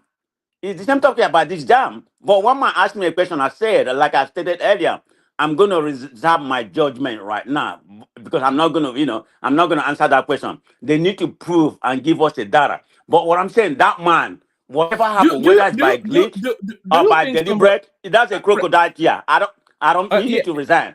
And that's not crocodile tears. Yes, forget about it, whether it's real or whatever. That don't do the kiss anything.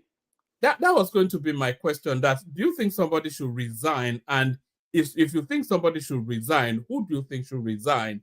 The Jamb'S registrar or the head of the IT department? Both the Jamb'S registrar and the head of if it is both of the head at the IT department, all of them should resign. Even the ministry, the minister that came out earlier, and made some what I consider to be an insidious statement. And what he said, they have, the kind of software they employ right now, had definitely made this the most transparent. They make the most transparent exam they ever have. This is why, a lot of people in some area fail. This is his statement. So that's before they come and then yesterday they said that it was a glitch. That was the first statement the Minister of Education made. I thought that was an insidious statement. What is he trying to imply? That the Southeasterners score a lot of high. They score high when it comes to JAMB exam. So because of they push something to make it more transparent, that's why they fail. That's how I read it. I mean, anybody can read it. This happened like about 3 days ago before they came out and said it was a glitch. That was his statement when he was bragging about how transparent they had been. Yeah, but there's a history of these miracle centers in places like Anambra State now. Are you talking about Miss Yoma? Don't go there. I was going to go there. Because that guy, the lady may have been vindicated because I believe she probably was forced to come, to make that statement that she made. I'm saying it right now. She probably was caused to make that statement. Because if it is a glitch, the girl may have, actually scored that or what they gave to her. And they're here accusing her. How is that supposed? Tell me what happened. Why are you saying that about Anambra? I'm not from Anambra, but there's a history of something they call miracle centers in places like Anambra. It was in Anambra. It was rife, especially under Peter Obi. There you go. Is that why the government deleted his record? You see the bias. They deleted the record Obi had when he was Anambra State government. They was number one. Do you know what happened when Obiano took over Anambra State? And what happened? He shut down nearly 300 of these exam centers that were set up to do fake exams for Anambradians. It was actually the WAEC system that made them shut it down. I'm not aware of that. I'm not aware of that. I mean, but the whole thing smell, I mean, the whole thing smell like it smells something. Okay, I'm gonna call it what it is. A man of prayer. Sorry for, I guess, yeah. No, you good. Yeah. I'm still asking you this: if they did something intentionally, they have an aim and ambition to deprive the Southeasterner. Do you think they will still come out again and tell Nigerian that it is a glitch? Why do I ask this? I'm an engineer. I know what can happen. They said there's a glitch, and all these things they did They always contract it to someone on the server, and they always do it region by region. So the glitch they said, it makes sense more than what the Igbos are saying now, that they want to deprive the Igbos of education. The glitch makes more sense because it makes sense, my brother. If an engineer or if an IT person, you will know it happens. It happens everywhere. It happens in Australia. It can happen I don't have to everywhere. be an engineer. Okay, thank you, Thomas. I mean, that's your opinion, which I respect. I don't have to be an engineer or IT, for me to form or partially form my conclusion. And I'm gonna tell you why. Because when this first started, when the result first came out and the minister was bragging about it, how transparent this has been, the most transparent, or because of the software they develop and everything. Everybody took it, but it didn't start. They didn't come out and say it was a glitch until people from UNN, and people from Anambra, started protesting. Saying no, it can be. The professors over there said no, that need a review. It's because of people outcry.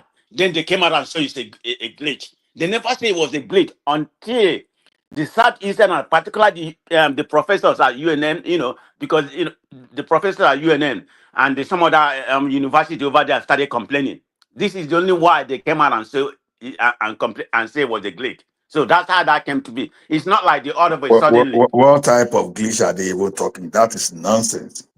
It's around nonsense. They should just shut up. Honestly, they should be shameful and shut up. So it means that they don't really have a backup. They don't really have some kind of they don't even have the kind of redundancy that can help the situation. They should just shut up. To me, I never fancy Jam from the beginning. So I think, I've been an advocate of people should just scrap Jam. It's just another way of just siphoning money from the public. So so they actually said that as well, that Jam should be scrapped and otherwise. But if you scrap it, then what system do you replace it with? No, see, the 6334 we designed before, we should have focused more on making this thing work. There was a time that you have standard 6 that could go back and teach and become a good teacher, even than many graduates today. So what happened to our education over time? No. Hold on. The question was, if you scrap Jam, how do you access tertiary institutions? So you have all this wave of students coming out of the secondary school space. There are limited spaces in the tertiary, and so how do you access from secondary school into university if you scrap Jam? Hand that over to the university to decide. There was a time we used to use A-level. You understand? We used to use A-level credits and all those stuff. So all of a sudden, someone just woke up overnight and just crap all those stuff. To me personally, being a person that believe that, okay, university is not for everybody. Even I can, from all my judgment, I'll tell you that we don't need more than 1/15 of those people that attend Nigerian universities. Because why do we go to that university? You are taking it in a different direction. We're talking about. I know. The thing is this, I would say let universities. But how let do you university decide. Yes. Let university decide. In what form would that take? Use SSCE and let every university decide how to, because they used to do it before now. That University of Ife, then the University of Ife, UI, they used to have their own matriculation exams. So you apply to as many schools as you want. Whether you want to apply to this and go and write the exam, whether it is essay they want you to write, whether they want you to do some kind of objective or subjective questions, whatever they want to do, let those universities decide instead of one centralized. Now, to me, if they really want to make these jams and say that it's not another way of taking money from the public, let them make jam free. Let them make it free. So to me, it's just like overloading the students. You understand? Teach them whatever they need to know up to secondary school. When they want to go to universities, let them go and face the university exams. Okay, you still do jam now. I will still go to your school again and go and do post-jam entrance exam. What nonsense is that? You understand? If you know you are going to take post-jam entrance exam, then why jam to start with? Why not concentrate on that post-jam to be the standard? Ola, sorry for cutting you off. I just want to ask this question. Don't you think they are trying to check the ability of the students going to the university with all these tests? Don't you think in that direction? So what does SSC test then? If it is all that ability, so what does it? I mean, you choose either between. They can say SSC is a standard, is a regular, is a standard. Then they still need to test their brain if they are competent to go to the tertiary hospital, to go to the tertiary university. Don't you think in that direction? No, see. The SSC is a standard that you build for students to go to able to take jam to start with. You don't have any intermediary between university, jam or whatever for you to take. So if the SSC itself, you have a stand student, at least you have the number of credits you should make. You have all those stuff. Like I said, you are doing post jam. Why post jam if you so believe in that jam you are doing? Then hand over this thing to the university to make the decision. I don't know if I don't know if the private school are using jam. I don't know, but the thing is, I want to believe that they have the standard. Let everybody have the standard. Don't stop all this. No, they are using jam. Private school are using jam, but so that's why I say I don't know. But to me, I thought they pay more attention to SST. Even the private school. I mean, they look at your score. When you're in secondary school. See, one thing I've discovered about jam is this. You understand? There are so many people that when we grew up together, you see, this guy, they finished secondary school, they were teaching their mates. They never made the true jump. You understand? Imagine someone that was able to score A1 in mathematics, was able to score A1 in chemistry and physics. I was still failing jump. How do you reconcile? How do you reconcile that? Problem. That is voodoo from their family. It has been proven over time that there is no really serious correlation between brilliance and you passing exam. You can have a method of passing exam while a very brilliant person will not pass exam. So why overloading? But there's an inherent contradiction in what you just said. You are saying somebody got A1 in maths, etc., but they are failing jam. So clearly they would have passed the exams to get those A whatever it is. But so, one man, jam is the jam is a one day event. I mean, the SSC is an accumulation of how your brain functions when you're in secondary school. Theory, objectives, and a lot. Yeah. Yeah, but they sit an exam to get they sit WAEC now, do they not? No, Woma, let me tell you what jam does to you. You understand?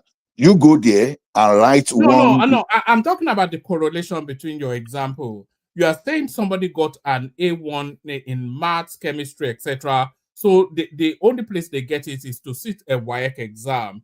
So then they are failing jam. So because someone that did chemistry would do practical, they will go to except they've scrapped it now. You will go to the lab, we do practical. They do mathematics, they do practical too.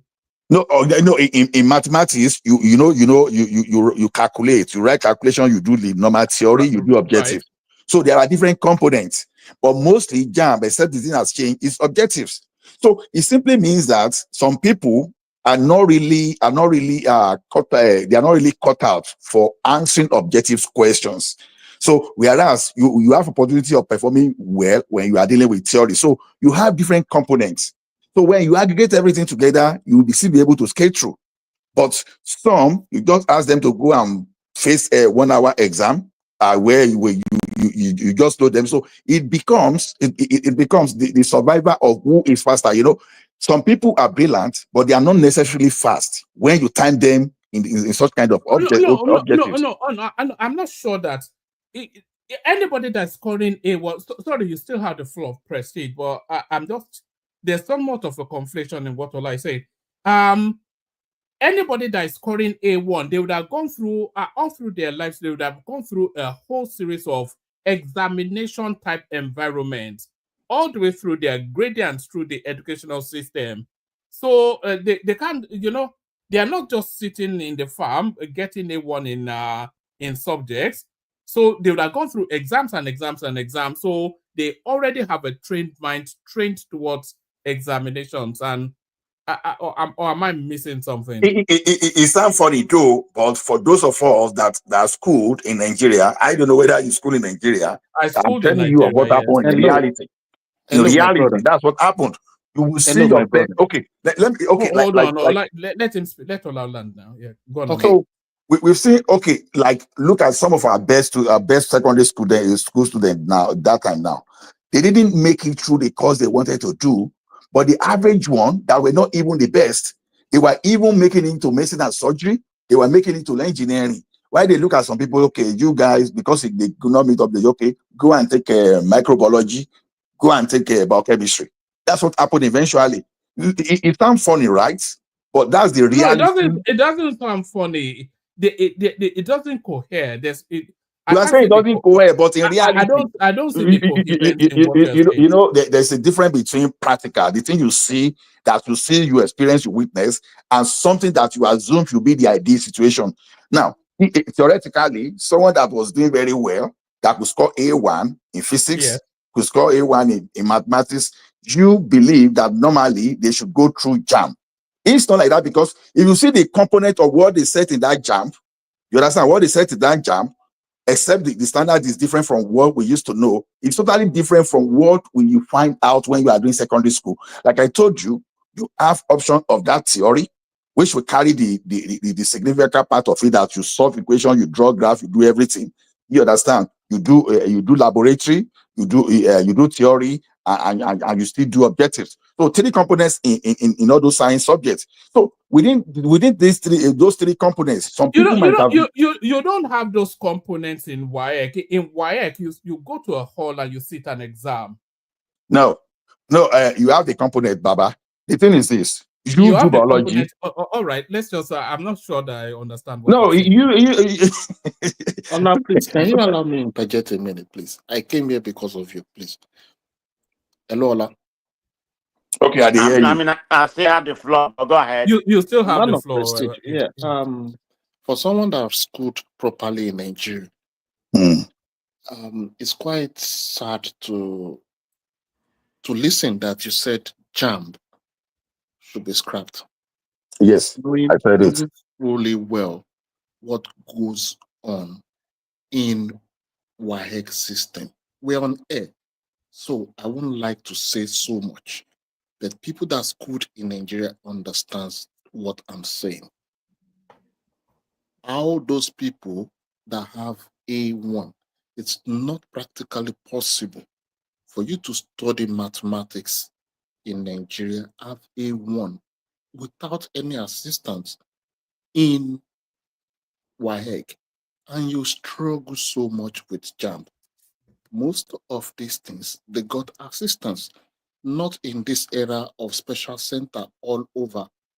Jamb'S is the clearest reflection of those students' ability, and they want to remove that last filter, and they're looking for all kinds of ways to get in.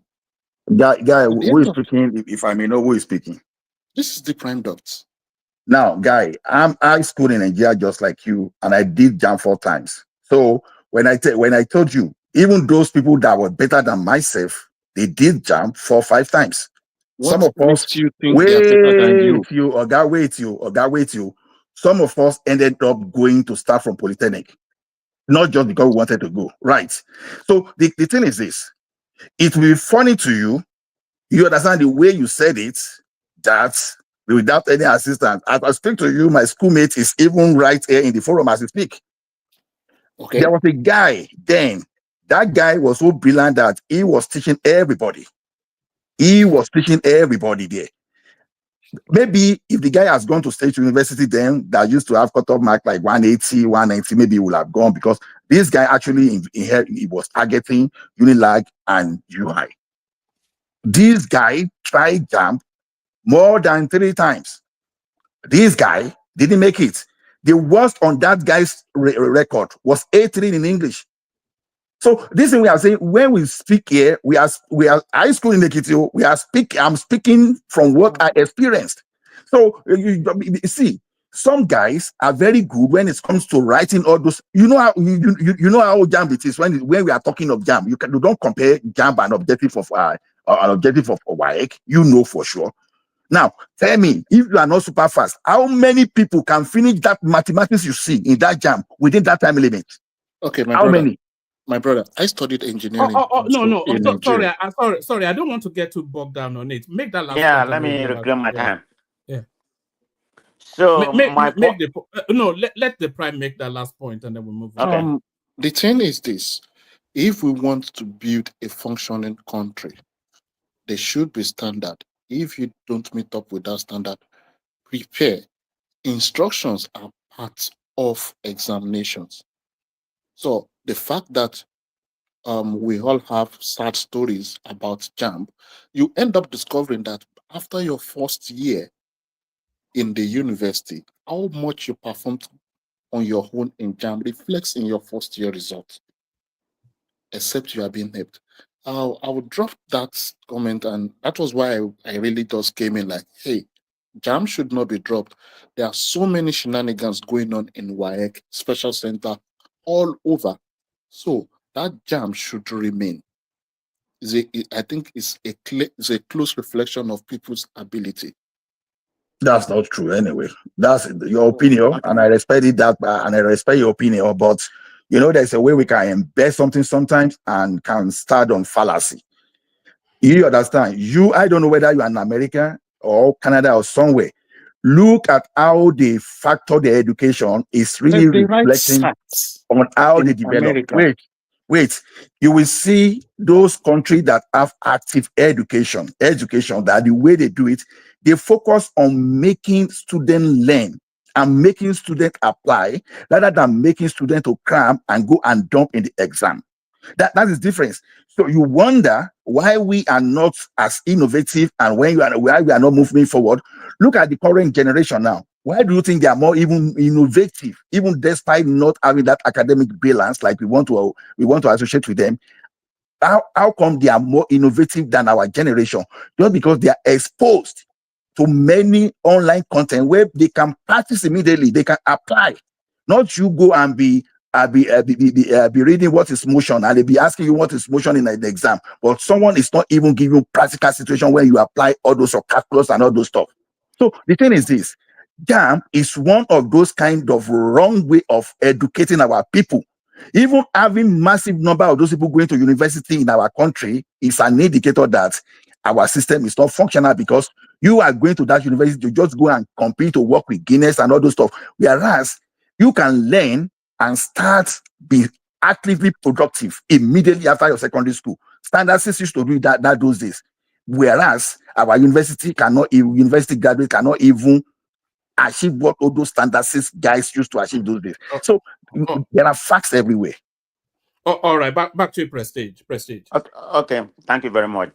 I think Ola and the Prime, both of you have some good points, but I think it has to be improved. I think both can be true at the same time, but it definitely has to improve. We are not like where we are in America or Canada, whereby admission here, even to Harvard and somewhere like is based on SAT, which is, what you score from your, from your high school, individual high school, the exam that was set up, depending on the state where you are. So, but anyway, having said that, let me wrap up on this Jamb'S stuff. So the place I have an issue again in is for the way they came out, the Jamb'S came out. I said they have to retake it within this week. Is that on Monday or whatever? Look at this. Thursday. I think they said on Thursday. Right. It doesn't make sense. It's almost inhuman. No, that cannot happen. Apart from the trauma they have caused to these kids, wherever they are. Look at this lady. Who's gonna pay for the loss of Timmy Laya? I think that's her name. This is a lady, 19 years old lady. We took the Jamb'S the first time. I think, according to what I heard, she made about 200 and something. I don't know, 250, 270. But she wanted to get up to 300. That's why she retook the exam, at 19 years old. But they failed her. She made below 200 and she committed suicide. So are you not telling me, I'm coming out there to cry some crocodile? I mean, all this trauma you caused to the kids. How are they supposed to retake it? Are they supposed to be awarded, like you said, the 300 point? That I don't know. But in my own opinion, they should be given more time, maybe about a month or whatever. And the logistic or whatever has to be free. I mean, I think they promised the logistic is going to free or something like that. They have to accommodate whatever they're going to take. They let it be free. Not about giving them the 300 pounds, but it shouldn't be sometime very soon or it's on Thursday or whatever. That don't make any sense. The kids are still traumatized. And remember, the exam is not going to be the same. I mean, definitely. I mean, you don't expect them to give them the same exam that they saw already. It's going to be a different exam. Is this going to be more difficult? Who knows?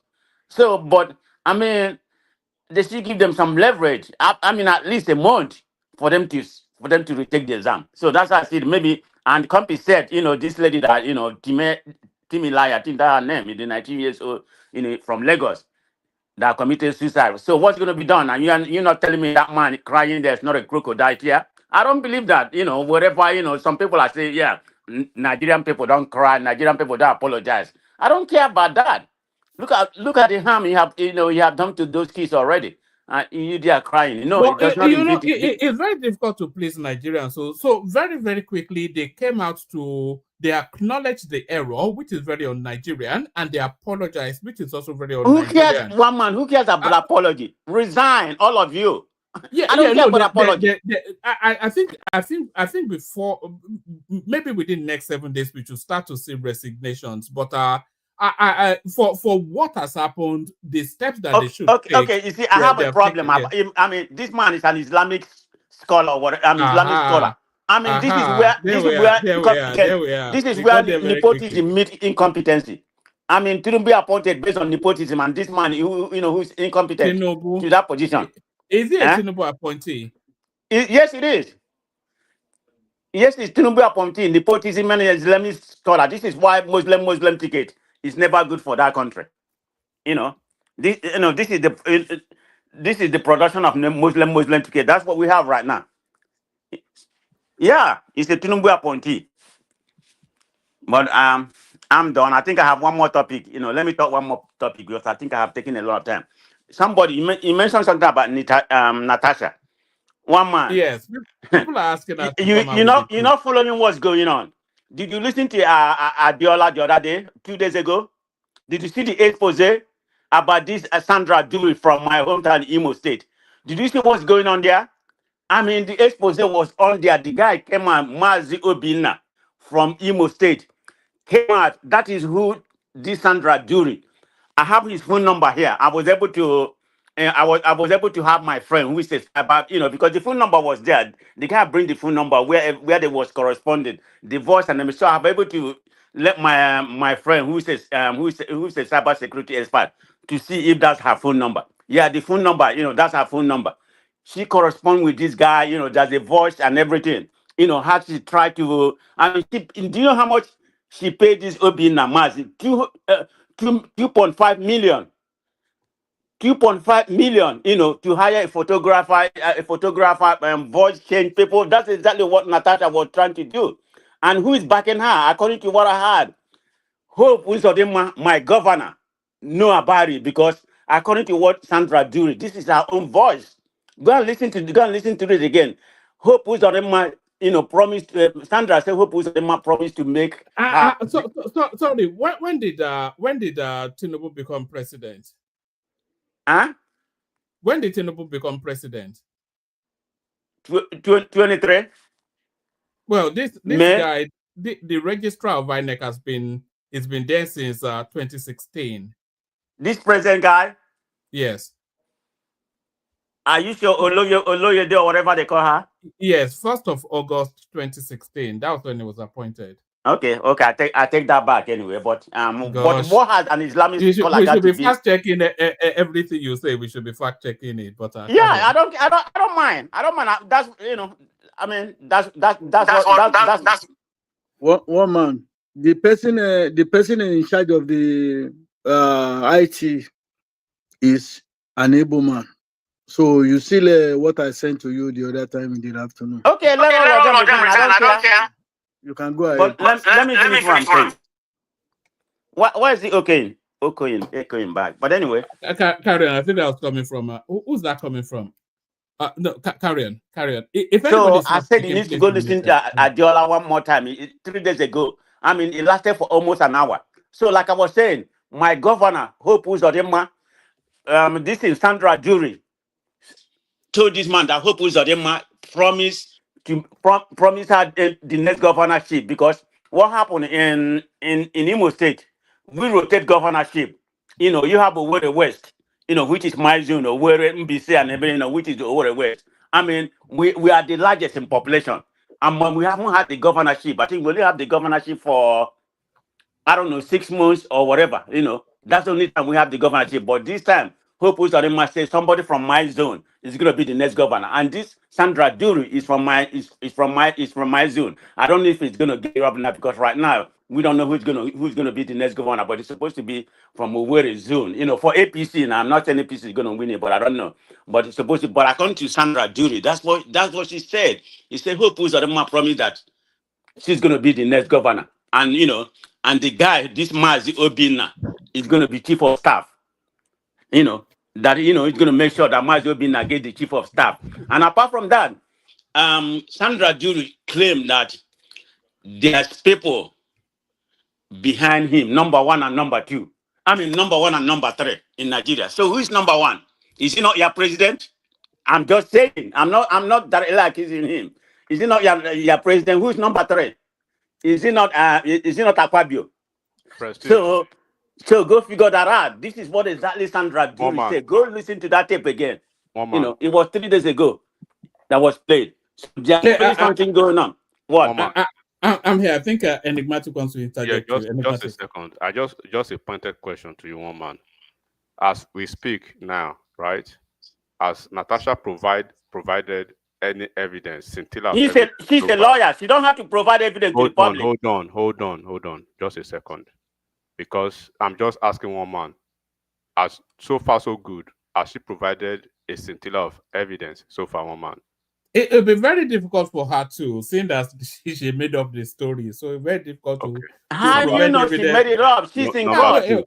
Number 2, one man. She's a moving target now. Do you know how many? She doesn't have to vindicate herself in a public. She told us they went to shoot up her house. She told us there was a plot between Ododo, Yahaya Bello, and Akpabio to kill her. Every day there's further outlandish, totally ridiculous. You know, it's just you can. Mama, she's a pathological liar. Just want attention. Yes. Can you hear me, one man? Yes. Okay, number 2. Number 2 is has she had any previous experience or a pattern of lying, blackmailing, and eventually even this same similar sexual harassment claim about somebody that came out to be false, and she had to pay money to settle the case out of court? Yes or no? That's our history now. The famous one being Redon Mockery, who has again come out to say, yes, this was what she did. You know? Number 3, right? Now, how is it that some people say they want a new Nigeria, but you want me to believe somebody like that over 4 months or 3 months? She has gone all over the world. All over the world. She hasn't presented a scintilla of evidence. But you want me to believe she's telling the truth as against somebody who you believe, we should believe that he did it or he didn't do it. Right? I could answer that, but I've got a better answer. I need you to pay attention to this. Have you noticed that thinking for yourself is now considered elitist? That being educated is suspicious? That checking facts is somehow censorship? Congrats, you're living through the collapse of intellectualism. It didn't happen overnight. This was methodical, and here's how it works. Step 1, rebrand ignorance as common sense. If a fact makes them uncomfortable, it's fake news. If history proves them wrong, it never happened. If a scientist explains something, he's part of the agenda. Step 2, attack expertise. Doctors must be lying for profit. Professors indoctrinating your kids. Journalists, secret agents of the deep state. Step 3, replace knowledge with loyalty. You don't need evidence, just the right echo chamber. You don't need research, just rage. And that's how we got here, where banning books is called freedom, where asking questions gets you labeled, where learning makes you the enemy. Because controlling what people think wasn't enough. They had to destroy how we think. Thank you, one man.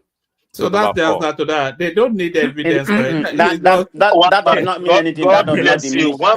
That does not diminish our reputation or whatever. It doesn't mean a jack. Number 4 before So I it's my turn now, man. Let me finish my turn. When it's your turn, you talk. You like to talk for a long time, so don't truncate my time, please. Hold on, don't worry. No, just quit. Stop talking. Will you stop talking enigmatic, please? Back out. It's my turn.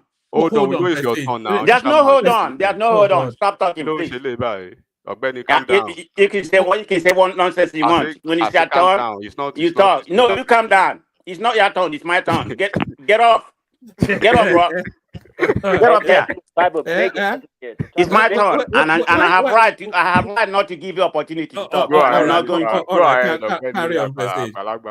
Okay, carry on. Yeah, you can talk whatever you want. So just back out, okay? I'm not going to intrude when you're talking because I don't care about you. Don't worry. But anyway, so let me finish what I'm talking about. So the problem I have, like I said, those kids have been traumatized, and and you want to go ahead and retake the exam right away. That's not fair to the kids. So they should be given more time for them to take the exam. So let me make a final comment in reference to one more point I'm trying to make. You remember the girl, what's her name? Osato Edobe, the girl that sing "Na your mama be this, so now our mama be this, so we no get another one."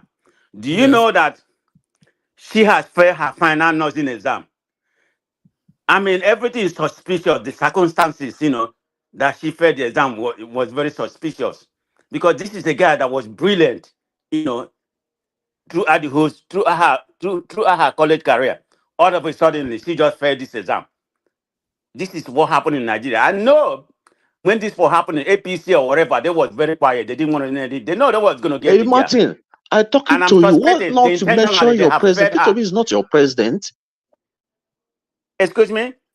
I don't know what's going on, but carry on. Yeah. Who is talking about Peter Obi? It's a guy called. This is not about a Peter Obi topic. You know what? Some of you have a problem. I mean, you go to toilet, you think about what Obi went to toilet. You eat, you're going to think about what Obi.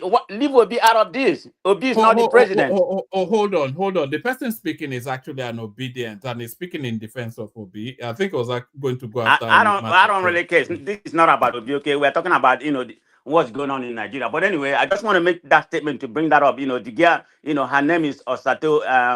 I think Odebo. She has failed her final nursing exam. So they have gotten her right now. This is I think so, because it's very suspicious. Okay, so if you're anti-Tinubu, then you cannot fail an exam, or I'm not sure what. Well, I have no respect for Tinubu, because the man is incompetent at this present time. He hasn't performed. So, I mean, why would I respect an incompetent president who spent most of the time sleeping in the Aso Rock? So, I don't know.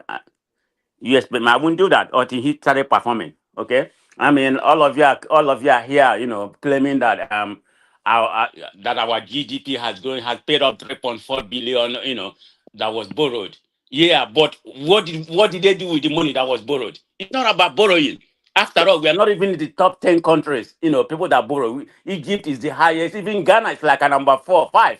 In terms of an African country, people that borrow money, but it's about what you do. Nigeria is not even in the top 10. Are people that borrow money from IMF or from World Bank. But what are we doing with the money? Because you can't even account for the money that was borrowed. Just because you paid it off doesn't mean anything. Where's the money? That was given to you during the COVID time. You alleviate for different kind of, the economic, the healthcare, and everything. Up to right now, it has not been accounted for, but it's paid for. Yeah, I'm glad it's paid for, but that's not even the issue. So that goes back to the Tinubu, the buck stopped with him. He's the president. He's our number one president. So Tinubu took COVID money. Did he take COVID money? Tinubu took COVID money. No, I'm just talking about the situation in Nigeria. Period. No, you're like praising him that he paid the COVID money, but what did we use the COVID money for? What did we use for the 3.4 billion that was borrowed? Of course, they still have like about 30 million outstanding from interest, accumulated interest. But that's nothing. That can easily be paid. But it's nothing to brag about because we don't make use of our money. They borrowed us. That's the bottom line. I mean, look at insecurity ravaging the whole country. And now you're gonna send how many people are you gonna hire in Nigeria as a forest guide? What part of the country are these people you're gonna hire to go secure the country? Maybe in the south, it can help. Are you gonna send all these people to the north, where all these terrorists has a weapon? They have drone like what they use in Ukraine and everything, and you're gonna send them over there. The military has not even been able to combat the terrorists. You can't send them in the north. You can't send them in north. It can help a little bit to stop all these herdsmen and stop all that kidnapping that's happening in the south, but not in the north. So you need to do better. I mean, nothing is working in Nigeria. That's how I see it. But anyway, thank you very much, one man. Oh, all right, One man. that's it. One man, can I just say something quickly, please? Permit me. But we have to have some sort of structure. But say that, and then after that we do 5-7 minutes monologue, enigmatic Emeka the Prime, and then we go in that order. But say it. Yeah, actually, thank you very much. Actually, the ranting of this man just woke me up from my sleep and all the line. I think, Mr. Prestige, I think you should apologize to this platform and to the APC and to the Mr. President, because you just lie live on live channel, and your word is listening to you. You lambast the PDP, what's it called, Muslim ticket. You said it's because the Muslim ticket. Of course, there's no truth. Coming from you, you should first of all apologize. Actually, you're not supposed to say anything after that anymore because you lie too much. You don't even know what you're talking about. You know what I mean? One man, actually, I had to fact check you, and you were caught landed. I mean, you can't even apologize to the platform. Even be worse in your life, be true to yourself. This not about it. You know what I mean? You should love Nigeria more than the person you love. Every time. Please let me just give you. I only have 1 minute. I only have 1 minute. When you come and when the first second will tell you, it's my opinion. You don't need to be saying that. Love a nation above the person you love. You know what I mean? You the person has been there since 2016, and Mr. President just took over 2023. Then you are putting blame on him, say because of Muslim. What? Don't you be ashamed of yourself? For saying that. It's annoying listening to you all the time lying. Okay. To make the story short, one man, just a second. I owe nobody apology, but apologize one man, first, please. I took that one man. Didn't I take that word back? I took it back when you corrected me that he came in 2016 or whatever. I think that's what you said or whatever. And I said Tinubu came in 2023, and I took the word back. I mean, that was my understanding. That If you don't know what to say, don't come and lie again. Hey, but the board, okay, I have right to say what I know. Kenny, please let me just proceed. Thank you, my brother. You are probably new to the platform, so you shouldn't be surprised. So forget about those things. So one thing that gossip dies, when it eats the white person's ears, right? And then rumors are started by haters. They are carried by dogmatic, moronic fools, and they are believed by idiots, particularly the ones that even Natasha considered the useful idiots these days. Look, we've been on this platform, right? And then, like I said, always, if you want to come and speak in public space like this, where people will probably go back and fact check everything you've said, and you want to have integrity to your statements, try, particularly at a certain age, right? Some people should find a way to have demarcation and clear differences, and there should be a boundary to silliness and pedestrian, echo chamber conversation. There are things that we know. Politics aside, there will always be opposition in politics. Nobody will expect that an incumbent party or incumbent president will not have an opposition.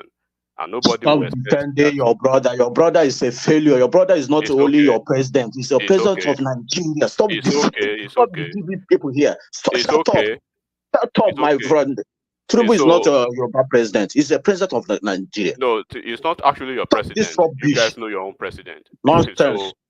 So let me just continue. I don't know why some people are so triggered to the one man, but the fact Get out, remains that man. Stop talking rubbish. Your presidency is unfair. Tinubu is unfair. No. Oh, hold on, Patrick. Patrick, just be mindful with the language. That's all I. Stop. This man have fair everywhere. Okay, so one man. There's some no people, electricity let me just here. say, There's no let me say electricity. categorically. There's no water. Sorry. Common water Nigeria now have. Common water Nigeria now have. Nigeria have. Hold on. One man, if he doesn't listen to you, kick him out. Kick him out, please. Can anybody hear me? Everybody, hold on. Tinubu is can you not don't unmute yourself. Patrick, we are not market squaring it here. You had Prestige. Now Prestige was quite forceful in his criticism of the government, and nobody, but you fact check him. But we'd like to have it in a civilized manner and a structured manner. So we're not doing market square, all right? So let Enigmatic have it say, and we get to you soon enough. Enigmatic, back to you. Yeah, thank you, one man. Like I said again, politics is meant for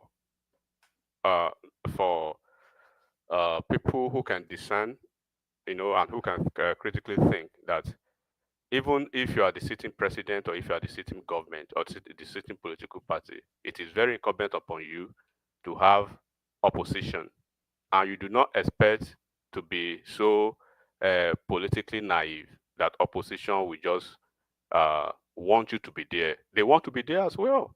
So you wouldn't expect them to take everything hook, line, and sinker, even if you've turned a certain situation to an Eldorado state of affair. You should still expect that they wouldn't see anything good in that. People who can have such a high functional level of that intellectual thinking politically will not be agitated or triggered. It's just politics, and it's just the way it is played, right? But when we are playing this politics, if we are resorting to the realm of propaganda, we know, okay, of course, propaganda for propaganda. But when you want to speak in a certain platform, and you know that people who are there will probably have the consciousness of the mind to understand what you are speaking about and see where the lies are actually being peddled, it takes the credit and the integrity out of the equation of such a person peddling that. First of all, I think people have spoken much about this Jam thing. I won't really go there. Prof. Oloyede, he has done his best as when he came. Do not forget, he succeeded Prof. Do you think somebody should resign, and do you think that person should be him? Well, the way I see it is that when I said the other day, this is just a technical and more or less like a normal operational IT vulnerabilities, and then procedures that actually failed, which is normal in every situation. But at this level, of course, there should be some consequences. First of all, do not forget that they do have a third-party vendor, right, who provide most of these services to Jamb. And when people want to drive ethnic and tribal, sentiments into it, they should go and look at that third-party vendor, where he comes from, who he is, and they should go and check his credential as well. So, are we going to say that an Igbo man conspired against his Igbo people to shortchange his Igbo people in the southeast, particularly when he's situated or probably located this is a company in the southeast, particularly? And this is not just about southeast. I think there are just only 2 states involved, 2 regions, if I have to say, right? Imo State specifically, and Lagos State, and the numbers are higher in Lagos State. But the fact of the matter is, the guy who is the security manager, or probably the IT manager within the agency, where does he come from? It's an Igbo guy. The third-party vendor management team, or the contractor who is subcontracted to actually manage the critical security infrastructure for for Jam to handle this particular task with these flawed deliverables. It's equally an able man, I think from Imo State, thereabout, Shife. He has even had contracts with APC government in the past. If really they really want to talk about APC, he was the one that had the contract that used to print the Nigeria passport. He was one of those 3 individuals before it wasn't actually renewed. The contract wasn't renewed under Buhari. So when you want to go through the political angle of it, you will see where the card falls apart.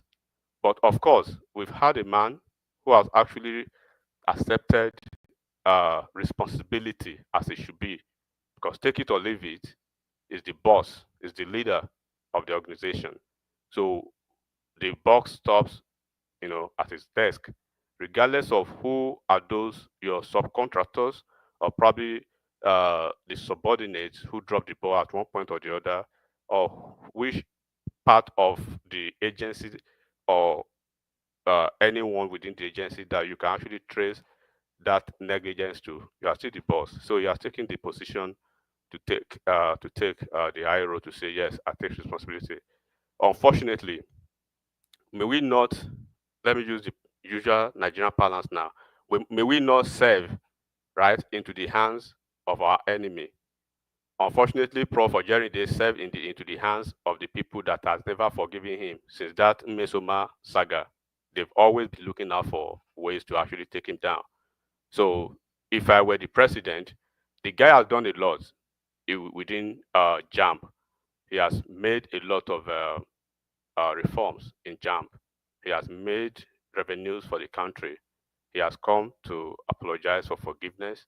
And if there should be head rolling, it should roll from top to bottom.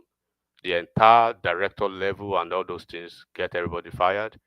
Get Ojerinde if you want him to get it fired.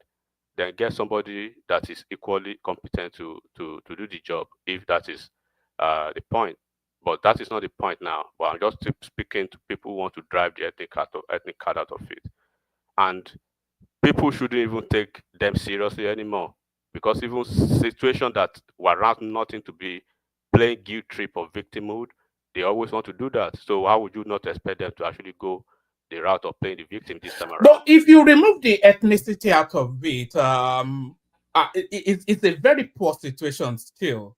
Because it wasn't, they didn't voluntarily admit to whatever glitch they're claiming now. It was as a result of the results being so poor that the students started to agitate and push, and some of the tertiary institutions as well, they're saying the results could not. So it was as a result of public outcry that then made them come out. So that already, and if they knew that glitch was there, so that already indicates to us a cover-up. And then that cover-up, then look, we're talking about what? Close to, well in excess of 250,000 students. We're talking about 17, 16-year-old, no older than 18, 19. The emotional trauma, and then making them travel all over, doing exams at ungodly hours in a completely insecure, it's just a badly managed process all the way through. Somebody should pay a heavy price for this. This is not the first time. Listen, this is not the first time that Jamb has been conducting exams. The situation we have these days is that we have Nigerians are so entitled to a lot of silliness these days. Almost everybody wrote Jamb now. Did you get to your Jamb place at 8 o'clock in the morning? You got to I know the time I got to my Jamb place. I didn't get there an hour before the exam started, or 2 minutes or 30 minutes. But when parents actually want to babysit, when we know the situation these days, except maybe in some public schools in Nigeria now as I speak, except in some public schools, all those private schools that you see all over the place, right? They do expo for them during their WAEC, NECO, and Jamb.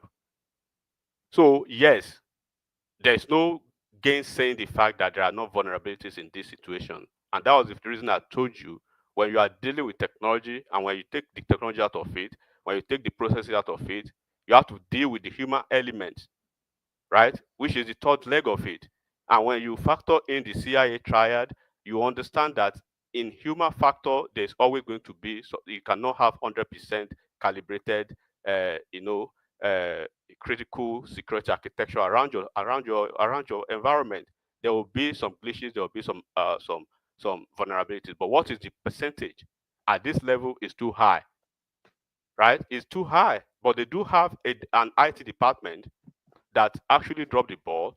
They do have a third-party management vendor who dropped the ball. But at the end of the day, somebody must answer. Did they come out? Did they come out to volunteer that they dropped the ball? That they I don't. And then how many times has this happened in the past? Is the next question.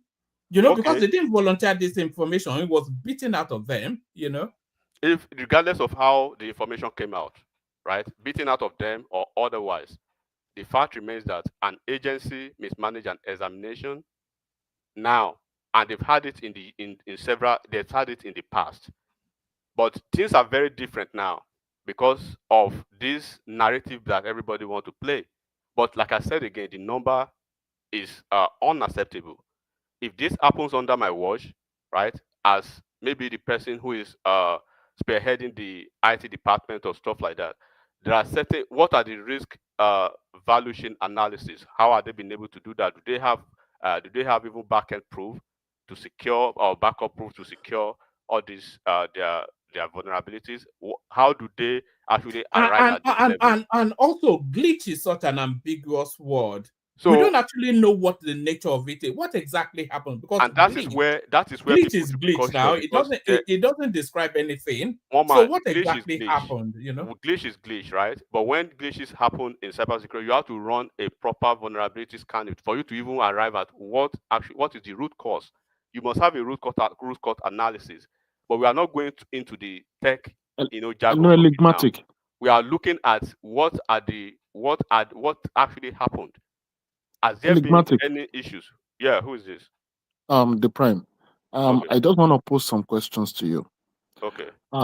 What is the nature of JAMB exam now? Is it online or that paper one we used to write back in the days? Honestly, I don't even know anything about it. I think it's online. I think they do it behind the. I'm talking about JAMB now because of I don't even want to talk about it in the first instance because one man. Please, I want to ask the second question. Yeah. When maybe almost 2 million people are trying to access a server almost at the same time, is there possibility of system error? That's not a legitimate argument that you're presenting because the they know the volume of people coming, so their system should be robust enough to. The answer is yes. Okay, but the possibility of it having the thing that I'm concerned about, right, is the volume. There's no way like I said, there's no way you have 100% security proof environment, but you have to look at the value of it. So the value to me, which is the percentage, is too high to be accepted. One man, sorry, the last question, please. One man, if you have someone that is IT savvy here, can he explain that idea? Like Enigmatic is an IT expert. Okay, if Enigmatic, I thought he was a lawyer. It was. He's a man of many hearts. Okay. Do you think even because in the West, I've seen this situation where when too many people are logged onto a system, it tends to have issues.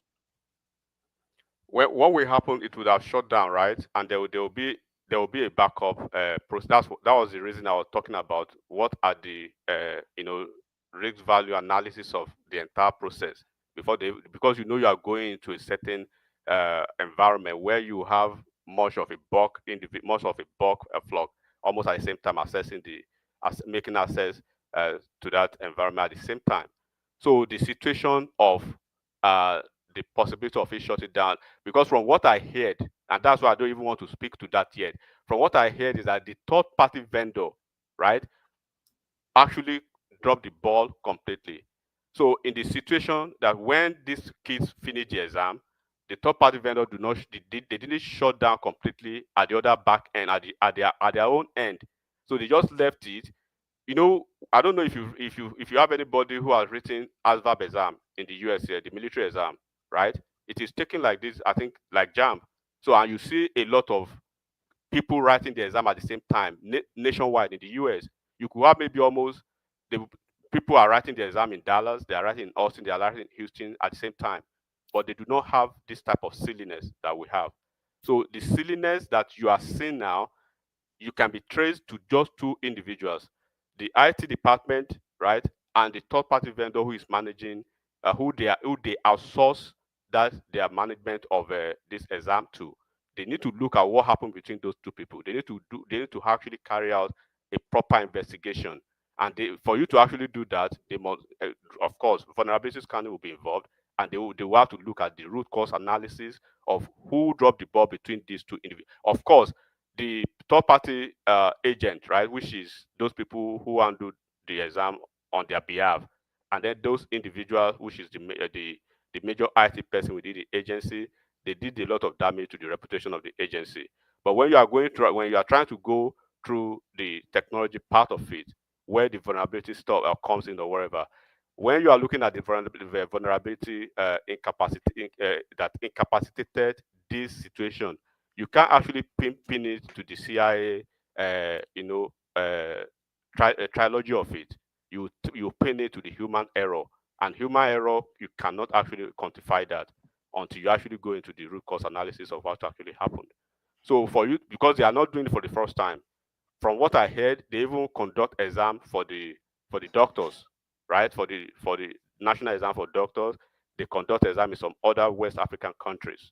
But when it has been uh, actually mapped out that it happened in two regions, particularly in two major states, Imo State and Lagos State, right? Then something somewhere happened, and until they get to that part of what happened, why did it actually happen within these two Imo State and Lagos State? It's an isolated situation that somebody did something within the system. So that is what is happening now. But of course, Oyedele or whatever his name, he has come ahead to say, okay, this is under my watch, right? I've taken the responsibility. If it happened maybe 5 states, 7 states, or the entire Southeast state, or the entire Southwest versus, and then plus the entire Southeast state, then you could have seen probably a complete meltdown of the security architecture of the environment. But from what you've seen now, it's an isolated situation that, of course, right, there are internal sabotage, which they need a real investigation to see what happened. That's what is happening now. So you cannot really pin it down until you actually until they actually go into the system and do a thorough root cause analysis, and they'll be able to fashion out the situation, because you can't lie about it. You will see the IP address, you will see everything, you will see who is trying to manipulate the system from within, or probably who is trying to actually. But without speaking too much about some certain things, you understand that some people drop the ball and there are some connivances inside the house. All right. Give us 5 more minutes, Enigmatic, and then we go on to Emeka. Yeah, so like I wanted to speak about this. Everything shouldn't be about when people come, particularly when you are at a certain age, woman. You can talk as a teenager, but don't go borderline propagandist, all this echo chamber pulling stories from people from where that people can say when you are speaking like an idiot. People can say it. Look at this Natasha thing. It takes common sense. And like I've actually explained it in the past. Do you know this woman? She has gone to court. An ordinary person, reasonable enough, will understand that what should be the top priority of your case, lawsuit you are taking to court. It should be about the sexual harassment. No, she's going to court to challenge a suspension, not the sexual harassment case. Everybody that comes out, right, that speaks about this case. The one thing that people are saying is she's not even yet reported it to the police. She had 3 options. Like we know one man, report to the police, go through the judiciary, or through the institution where you belong, the Senate.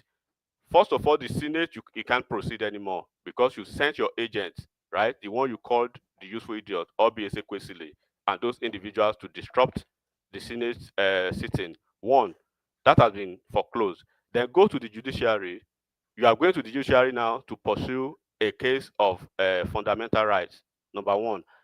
Then number three, you have not instituted any case or any file anything so far with the police. And then when you look at sexual harassment case, right, there are sine qua non to that case too. There are components. One of the components is pattern of pattern of individuals. Do they have any pattern previously, right? And what are the witness statements? In the case of Akpabio and Natasha, Akpabio, they said Akpabio, there's a woman from NDDC who claimed Akpabio sexually harassed her, right? That could be defined as a pattern on the part of Akpabio. Nigerians want to believe that, right? And reasonable people should believe that until the case is clearly adjudicated, because Akpabio has taken that woman to court now. Akpabio has actually instituted a lawsuit against that woman, because when the situation happened that time, they begged Akpabio to forgive that woman and forget the case. Akpabio said no problem. But when the woman came to use the case against Akpabio again, Akpabio had to go to court. The case is in court now. It's sub judice. One. So that can be defined as a pattern on the part of Akpabio, even though the case is still in court. There has never been a ruling on it. On the other hand, Natasha Akpoti, does she have a pattern in the past? Yes. She had a pattern of false claim of sexual harassment against Reno Omokri. But they don't want to hear that part because they hate Reno Omokri, right? One, how do you want a good Nigeria where you are being where you are playing a game of who you like or who you don't like? You don't look at the law, because pattern means a lot in sexual harassment issues. So Natasha had a pattern of lying in the past, where now her husband, then her boyfriend, right, including some men of God and prominent South leaders, including some Ishekiri high chiefs, waded into the situation. They prevailed on Reno Omokri to settle the case out of court, and Reno Omokri was financially, right, compensated for pulling the case out of court against Natasha. Do not forget, Natasha went on Zoom, on Facebook. She made videos to disclaim to claim that she didn't say that when Reno Omokri actually challenged her, and then the fact were held that she was lying. So how do you want to convince reasonable people who are not as stupid as you, right, to believe that this Natasha, all of a sudden she's an angel? We should believe everything that comes out of her mouth, hook, line, and sinker, just because you don't like Akpabio or you don't like the political party that he belongs. Where is your own sense of justice in this? So Natasha had, you say, forget her, but Natasha she has been to the US, she has gone to the UK, she has gone to Arise many times. From the Natasha that we know, one man, there's no way Natasha will have an evidence that she wouldn't have embarrassed Akpabio with the fact of the evidence now. And you know, sexual harassment case, right, is solidly built around evidence. Audit, paper trail, social media trail, WhatsApp, text messages, show us things. And on the witness statement, do you know that Obiese Kwesli that went to the National Assembly to stand in as a witness, where was she a witness? Was she in Akwa Ibom State, where Natasha claimed that this situation happened? She wasn't. So she's a meddlesome interloper. What was she doing in the National Assembly if she was not a useful idiot? Number two, they had like 32 senators who were witnesses to this case, right? Those are those people will make their statement that Natasha and Akpabio, we did not see the two of them in a compromising position. We did not do this, we did not do this. And you could see the affidavit that she brought to the National Assembly, one man, that time, you saw it. There was never a time, or there was never any line that defines or actually spelled out the sexual harassment situation in that paper. So far so good. For the past 5 months that she's been going everywhere, that now Adeola Fayeon that has been doing TV thing for her. You know, Adeola Fayeon, she's equally one of the obedient. And you know what game they are playing. The game is, Natasha, where is your evidence? Show us the evidence. And people who supported her before, You cannot you can't have a history of doing this thing in the past, blackmailing our men, and then at the end of the day they caught you red-handed. You are trying to do it again. How do you want us to take your words for a fact when you are not providing anything? It is only people who want to drive an agenda and who want to say, okay, because I don't like this guy, I should go with what he says. No, you don't do things like that. If you want a new Nigeria, it is a new Nigeria that does not believe in substandard stories like this. So it is equal. Show us the evidence and let's know where we are going. You are in court now. You did not take the sexual harassment case to the court. You are taking the court of human rights, suspension to court. So these are the situation. Enigmatic, can you hear me? But many times it's very difficult to prove a sexual harassment case. It's not. I'm not saying that female don't lie. I've saw many cases here. People have been sentenced to jail, and later on they discover the lady lied against the man. So it's very difficult to prove it sometimes. Yeah, go on. Thank you. That's why it is called it is defined under the realm of that it is called a weighty allegation that deserves, and then they expect you to come clean with irrefutable evidence. There's a reason why they use that evidence. Sorry, Batik, I was actually going to tell you to ask you to round up, but what Thomas is actually saying is that in a case like sexual harassment, it's very, very difficult to prove because in most instances, they're only the two parties. It's only the two parties present whenever that thing takes place. It depends on the dynamics of your story, it's all down to believability, isn't it? Yeah, it depends on the dynamics of your it's not done in open. It's not done in open. No, one man. Listen, sexual harassment. Listen, it depends on Natasha. She's a lawyer. You look at the storyline, right? For you to, of course, it's very hard to prove sexual harassment, but first of all, the first order of event is they will look at the story you've provided to them. That story, right, will be their GPS to trace how to navigate the process of litigating the matter. In Natasha's case, she said in Akpabio's home country in Akwa Ibom State, listen to the storyline that Akpabio maybe held her hands or whatever in Akwa Ibom State during his birthday. But they had 32 senators. That was the reason I was telling you. Part of the components that they consider is the witness statement and the pattern of events. Number one, there are 32 senators in Akwa Ibom State. Natasha's husband was there present, right? A lot of church members were there present in Akpabio's home. And the senators were telling you that they've released videos. They said even Natasha did not at any point in time had a one-on-one, right, standing or conversation with Akpabio. There was never a time that Natasha had a one-on-one event or a one-on-one situation with Akpabio. That Natasha was always staying at the back with her husband. So 32 senators, those are the witness statements. And then if Natasha has her own witnesses too, her husband and whoever that will make the statement on her behalf to say, okay, yes, this actually happened, then it will be, they will have to aggregate those words. I mean, those stories. And then number two, when she knew where the stuff was going, then she changed the course of event. Do not forget, she didn't start with sexual harassment. She started with they changed my seat to sexual harassment, then to they wanted to kill me, then to to organ harvesting.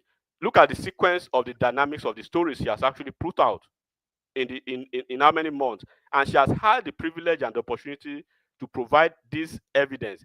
Once again, one man, you can go and check it. When you are treating sexual harassment case, right, it is very, very important to look at the pattern of the individuals involved. If you've had even a single pattern, right, of having to have lied in the past or falsely accusing somebody of the thing you are of the same harassment case or the same accusation that you are actually peddling against somebody now, that would have diminished your integrity and your character in the eyes of the judiciary, in the eyes of the of jury by almost 50% down. Does Natasha have that? Yes. Very, very yes. Because Reno Omokri is still alive and the case is still alive and people, how she paid and everything is still there. So those are the pattern. And they say, well, what do they look at? Let me see your WhatsApp messages. Let me see your text messages. Let me see your videos. Let me see your social media footprint. So 24 hours after Natasha went to Akwa Ibom State, listen to this, where she's claimed that this thing happened. 24 hours after that, she went on a tangent of a social media epistle praising this same Akpabio, right? In flattery words, she was eulogizing and embellishing Akpabio in so many flowery words. 24 hours after that on her social media.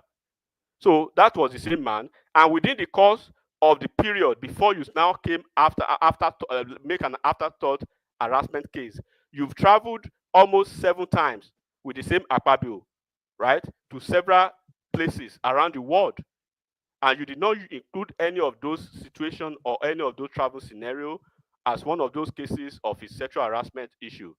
And within that period too, right, you've made yourself, you've won your case, you've come to the National Assembly, you've become a National Assembly member, he has put you ahead of everybody else in 0.1% of one of the most juicy committee in the House before things went sour. At what point did things get sour between the two of you? At what point did you now recall that this guy sexually harassed me? And to any married woman in the house, if you are sexually harassed and you are married and your husband was present at the place where you've been sexually harassed, as a faithful woman, or quote unquote, as a virtuous woman that you want to claim yourself to be, as a fighter for women, as what you want to claim to be, would you not tell your husband that, can you imagine that naughty guy spanking my ass, touching my hands appropriately, doing something? You didn't say anything at all. And when the matter came out, just 2 years when you started your drama in the National Assembly, your husband asked you, you came to the national TV that no, you didn't tell your husband. So you did not tell your husband what happened immediately. You didn't tell anybody among the 3 ladies in the house. You didn't. So those are the events, those are the things that they will look at. Even now that I'm telling you, just look at the events so far, one man, from shifting or share to sexual harassment to organ harvesting to murder charges, murder claim, and then you've gone everywhere. You've never provided any evidence, and you are supposed to be a lawyer. And you want people to believe that, then you don't want people to believe Akpabio. Was Akpabio not born by a woman? Are you a different person than Akpabio? And then we have a certified, validated case of falsifying information, misrepresenting fact, and falsely accusing somebody who is still alive. And people who were involved in the settlement are still alive, and the figures and the amount that you actually paid out, well, they know the figure. So you can see the inconsistency. All right, bring it home, Enigmatic. So at the end of the day, one man, like I always say, talk now. This is not your personal platform. So anybody Sorry, who is here, yeah. just like I will tell everybody else, look, if you are here, right, like myself, that you love Tinubu and you support Tinubu, since the morning you are talking. Guy, I told you already. Don't try and market square up the platform. We're not doing that. All right, bring it on, Enigmatic. Yeah, you don't have any reason. Just like the other guy was saying, man of Prestige should apologize. Man of Prestige does not have any reason whatsoever to apologize for his opinion. He has every right to make his opinion. Just like you too, make your opinion. You don't have to make people happy for supporting who you support.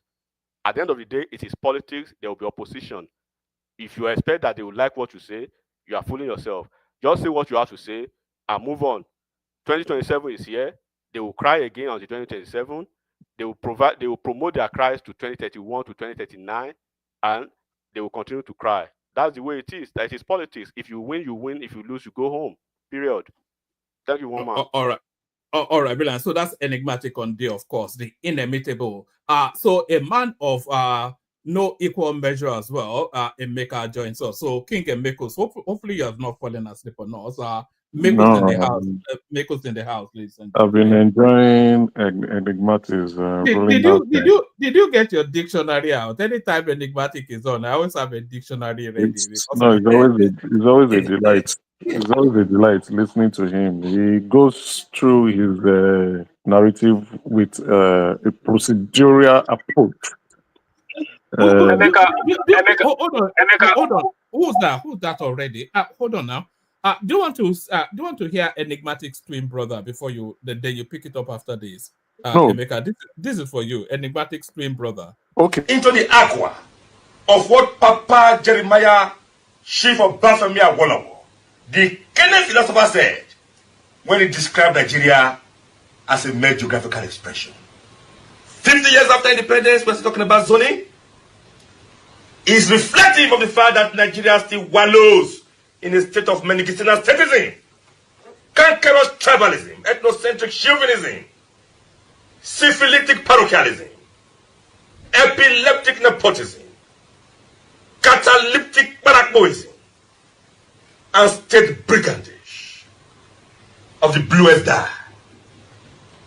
Is reflective of the fact that Nigeria still wallows in a state of medicinal statism, cankerous tribalism, ethnocentric chauvinism, syphilitic parochialism, epileptic nepotism, catalyptic barakboism.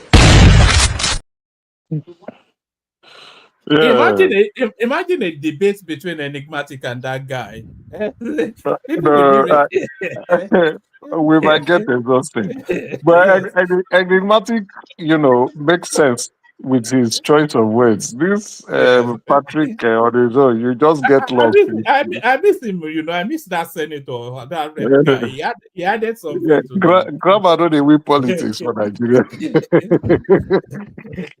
Grandma don't win politics. Anyway, yeah, it's my greetings to the panelists and viewers at home, as well as those in the comment section. It's a delight to be here again, back to back. I never knew I would be able to have some time to come back again, back to back with so much workload. Anyway, let's go straight into the conversation of the day. So let me start from our report card is coming out, or will I say Tinubu's report card is coming out. Currently, I think they are planning to go to London to go and show their report card, the ministers, right? I think that was yesterday news. Skipped my mind. Yes, I saw that in the news cycle, Yeah. and I wondered why. Why are they going to London to go and do? They want to show their report card to the owners of Nigeria now. The Ogas, I mean. Yeah, the owners and custodians of Nigeria, the true owners of Nigeria. So, when they've given you work, you are the stewards. When the owners of Nigeria has told the stewards to go and do something, the stewards would come back to show their report card of stewardship to the owners of Nigeria. That is why they are traveling to London. And we, the masses, are insignificant with the affairs of things that happen in Nigeria. They don't know us. They will not show us the report card. They will go and show it to the real owners of Nigeria. Anyway, I wish them all the best. Whatever they are showing, apparently I don't know what type of scorecard they want to use. It's probably a scorecard that will delight the custodians and the owners of Nigeria, because they have succeeded in making them rich.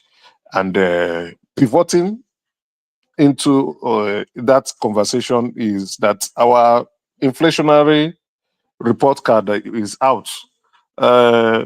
Sort of a good news, not so exciting, but inflation dropped to 0.52%. For this quarter. That's for second quarter, actually, I beg your pardon. Anyway, the beautiful thing is it came out really fast. I think that's a very good approach that the National Bureau of Statistics should be doing now.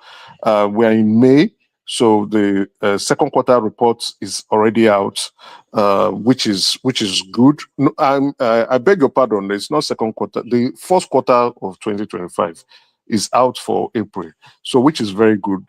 Those reports should be coming out as quick as possible, so we can make good information, make good use of the information, and assess how we are progressing along the timelines. Already, we know the key drivers of inflation, right? So there's no need to repeat those key drivers. But there's something that I picked out that I think I'm quite not satisfied with. Food inflation dropped from 40% to 21%, right? And the NBC said they changed their methodology. It is as a result of change of methodology, and likewise a reduction in staple foods such as maize, beans, yam flour, and wheat flour. Fair enough, but that change in methodology is a concern because they did not really express what methodology. So it's a sleight of hand, as you are suggesting, abracadabra. Exactly. I feel, in my view, let's be very factual, right? Because that's a significant drop. It's a near 40%. It's a huge and it's not reflecting in the market. Yeah, that's an approximate 20% basics percentile drop, right? Emeka, 20%. please, can I drop something quick? Last November, I was in Nigeria. When I was there, I make sure I go to Okwoba. I bought a pint of Gary for 3,000 naira. About 2 weeks ago, I was speaking with my sister. She said it is now 2,500. Yeah, fantastic. So that was also highlighted in the report, right? So they said the change in methodology and then a reduction in prices of staple foods. I think Gary was also mentioned, so that's skipped my mind. So you are not wrong. Low demand for these products, these food items, has made the suppliers to drop their price down. So of course, it's going to reflect in lower price because when prices are so high, people cannot afford, and these farmers or those who are making these sales will not be able to sell. So they have to lower down the prices. Either it's eating into their margin or whatever way they are doing that. So it's fine. But that change in methodology is my concern. I think they are trying to manage information, if you ask me. Maybe let's see if they can really explain properly what methodology were they using in the past and what did they change it to now. Is, for me, my assessment is whether they are managing us or are they incompetent, right? Because there's always a basic standard to appraise food inflation, basic food inflation. I don't understand. So let's leave that conversation, but it's a good thing. So that also would pivot into, because now, since inflation numbers is out, the Monetary Policy Committee will be sitting next week. So, and that will determine what our interest rate will look like, our monetary policy rate. So, the House of Representatives is actually issuing a warning to the CBN governor, who is the chairman of the committee, telling him that, don't increase, because there are rumors that the what's his name again? I'm forgetting that his fantastic name. That's the CBN governor. It just came and it skipped my mind. Cardoso, not Wale, Cardoso. That there are rumors that the MPC, that is the Monetary Policy Committee, intends to increase MPR. They intend to increase our national interest rates, and in order to continue to fight. Correct. So, but then now that inflation it didn't drop significantly because it's just 0.52%. It didn't drop significantly, but it's still a drop. So, which means the general prices of items in Nigeria is not going up like it was in the past. It was just shooting left, right, and center. So, but now it appears like it's being properly managed, and now we are seeing some form of decline. So, there are rumors. Then they are now issuing a warning: come, don't increase the MPR rate, which is currently 27.5%. Right, in 2023, it was 16.5. So don't increase it any further because it's impacting on unemployment, right? So there are rumors, but my prediction is that they may continue to hold it at 27.5 because for the last time they sat, they didn't increase, they didn't reduce, they left it at 27.5. So now that they are seeing the effect of inflation coming down, I think they may still leave it at 27.5, except they want to take a drastic measure, or maybe the custodians and the owners of Nigeria are mounting pressure for them to get excessive returns from their foreign portfolio investments, which will be due very soon in June. So maybe they want an increment in their interest income for buying short-term investment portfolio in Nigeria. If they do that, that is the reason why. If they don't do that, the reason is that inflation is properly being managed, and we are seeing some good signs. So, with that respect, that's a good report card. Another report card again is the National Development or Nigerian Development Update from the World Bank, which they do twice a year. So they do it in May and they do it in October of every year. So I was thinking I'll be able to read through quickly so that I can make a quick run through on the session, but work didn't permit me to get to do that. But there was one item on that space. There was one item on that space in that report. The World Bank was saying that NNPC's remittance. That is where I want to come to. Right. That's the key note there. They are making that the gains from the removal of fuel subsidy, right? Fuel subsidy was removed, and NNPC only started making payments, remittance in January of 2025. No, January of 2024, I beg your pardon. And they were only making 50% and claiming they are making payment for backlogs, right? So they are making remittance. That's those savings from fuel subsidies that typically would have gone to the oil marketers, right? NNPCs would have, if we had fuel subsidies, we are going to pay those oil marketers that fund. But since fuel subsidy is out, NNPC is only making 50% remittance of that fuel subsidy savings and claiming that the remaining 50% is for backlog payments. Okay, and then they didn't start remitting. They did not remit from October 2023, November 2023, December 2023. They started in January 2024. So, and we've heard rumors of fund mismanagement in NNPC and diversion of funds. I don't think that was what the World Bank was indicating at. I think their report, this World Bank update was up to 2024, and what they were indicating was that that shortfall, that sharp drop, was still somewhat some surreptitious stealth subsidy. They're still attributing that shortfall to subsidy, like some stealth subsidy to the petroleum space. No, this is the positive side, right? That is what they are saying is that our revenue has improved, and it improved because of certain factors, which also include fuel subsidy removal, right? And then as a result of FX revaluation and likewise foreign remittance coming in. There were some good positive stuff, but the one that I noticed there was that 50% remittance that is being done instead of NNPC moving funds. Okay, so moving all the funds of fuel subsidy savings that was achieved, and they're claiming backlogs.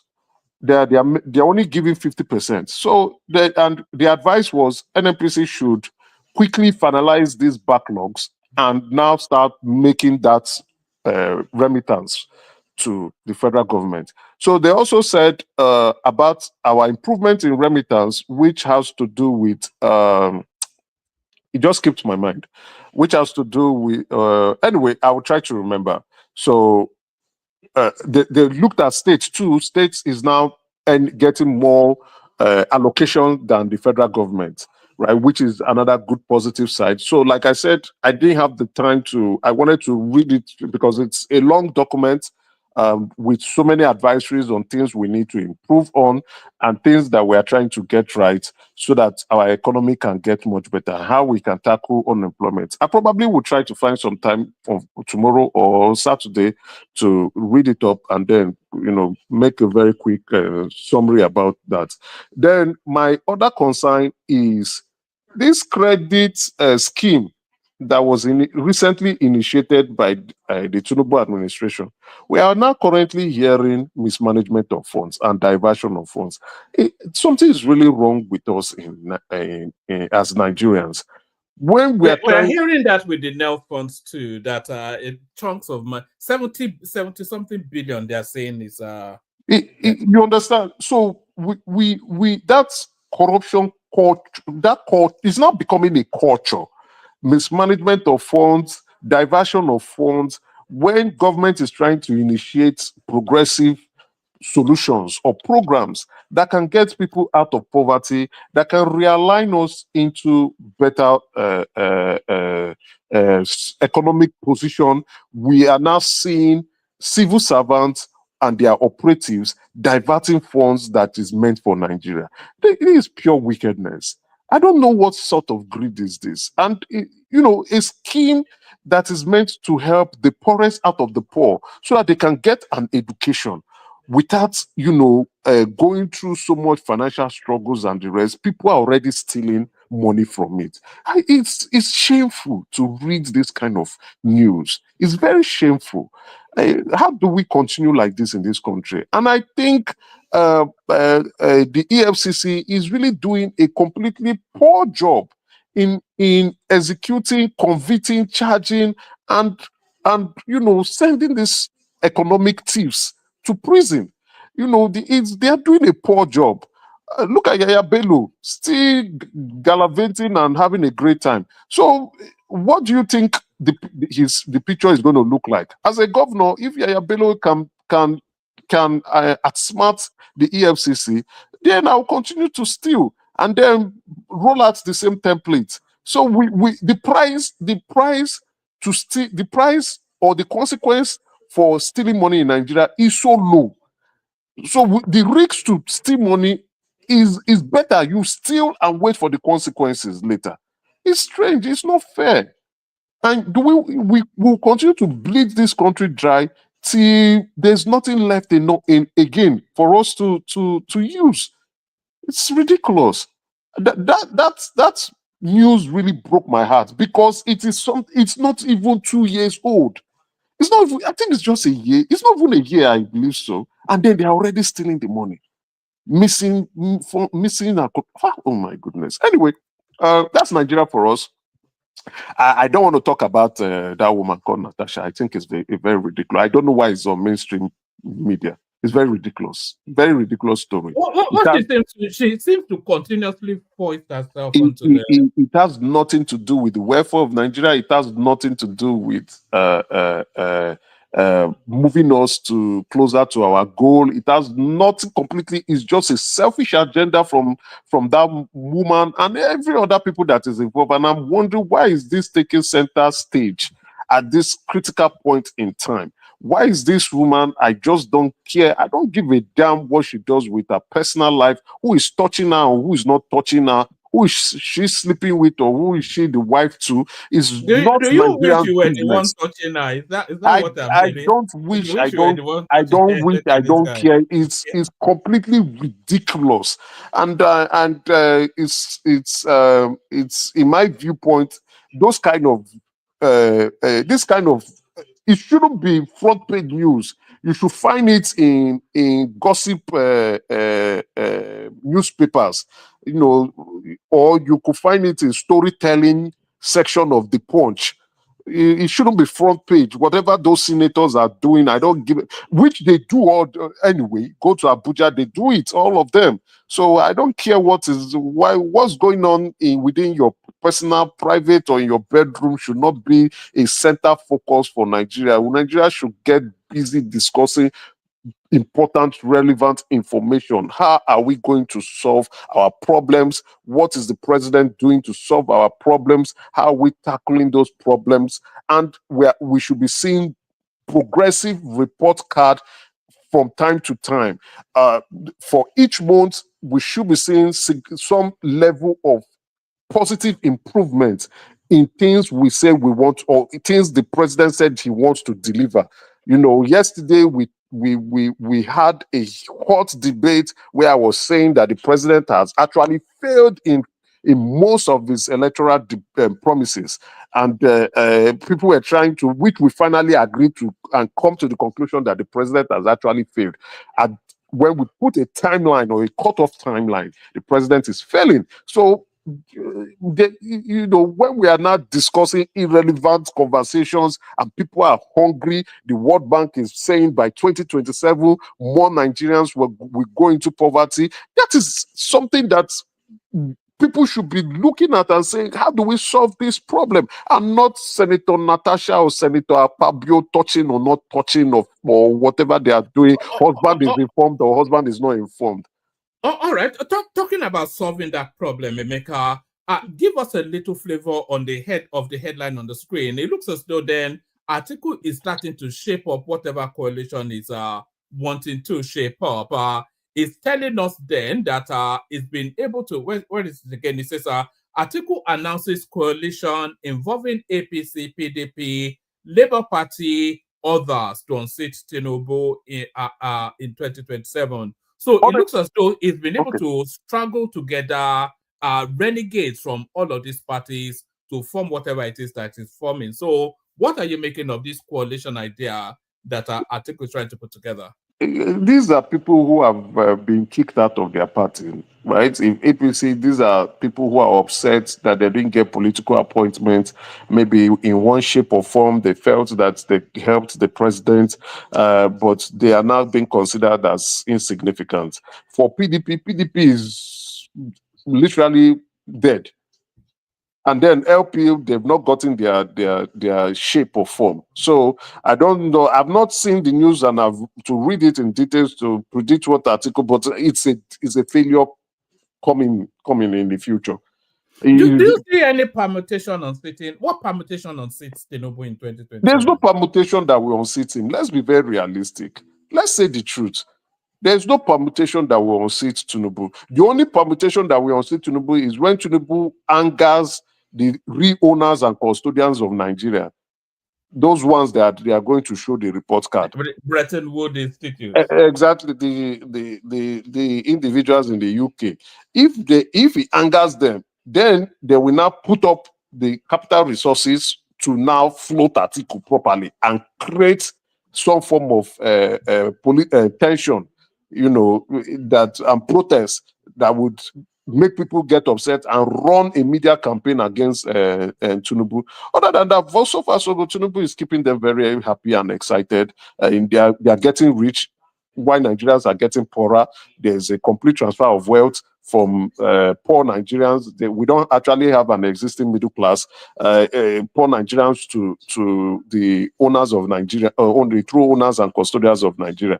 So they are excited. They are happy. When their FPI matures in June, you will see the praises coming from their talking heads, IMF and World Bank. They will talk more and say, things are looking brighter because investors are smiling while Nigerians are remaining poor. So, other than that, there's nobody. Article can't unseat the president. Yes. Do you think the one-party system Nigeria is tending towards can be a pathway to growth? We don't have a one-party system. We have a failure of opposition party members refusing to organize themselves. That's what we have. We don't have a one-party system. So what we have are opposition party individuals or party members who refuse to get themselves organized, put their house in order, and see how to oppose the APC. Right? So PDP, which is the major opposition party, is literally dead. Almost dead. You have governors decamping and moving over to the APC. You have those ones who are there currently on they don't know what to do, and you also have them supporting the president. So they are not playing that opposition role properly. Yes. Yeah. Emeka? Yeah. Is that Larry, right? No, this is the prime. Okay, the prime. Look, Nigeria is too sophisticated, right? Politically and every otherly, right? To have a one-party system to run it's not even possible. Remember when it's just the pedestrian nature and the childish nature of the way opposition that we have now are playing their.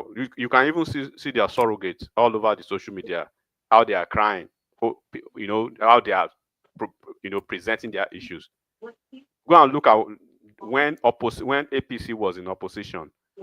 So there's no way Nigeria will remember at a time in Nigeria after 2007 election. Emeka, I think you remember. After 2007 election, PDP controlled 31 states. They had 31 governors. Yeah. 31 governors, right? So this same Tinubu now was the only opposition governor in the entire Southwest. So true, that was true. He stayed, he never left. So when you have characters like Atiku, who is a serial defector, right?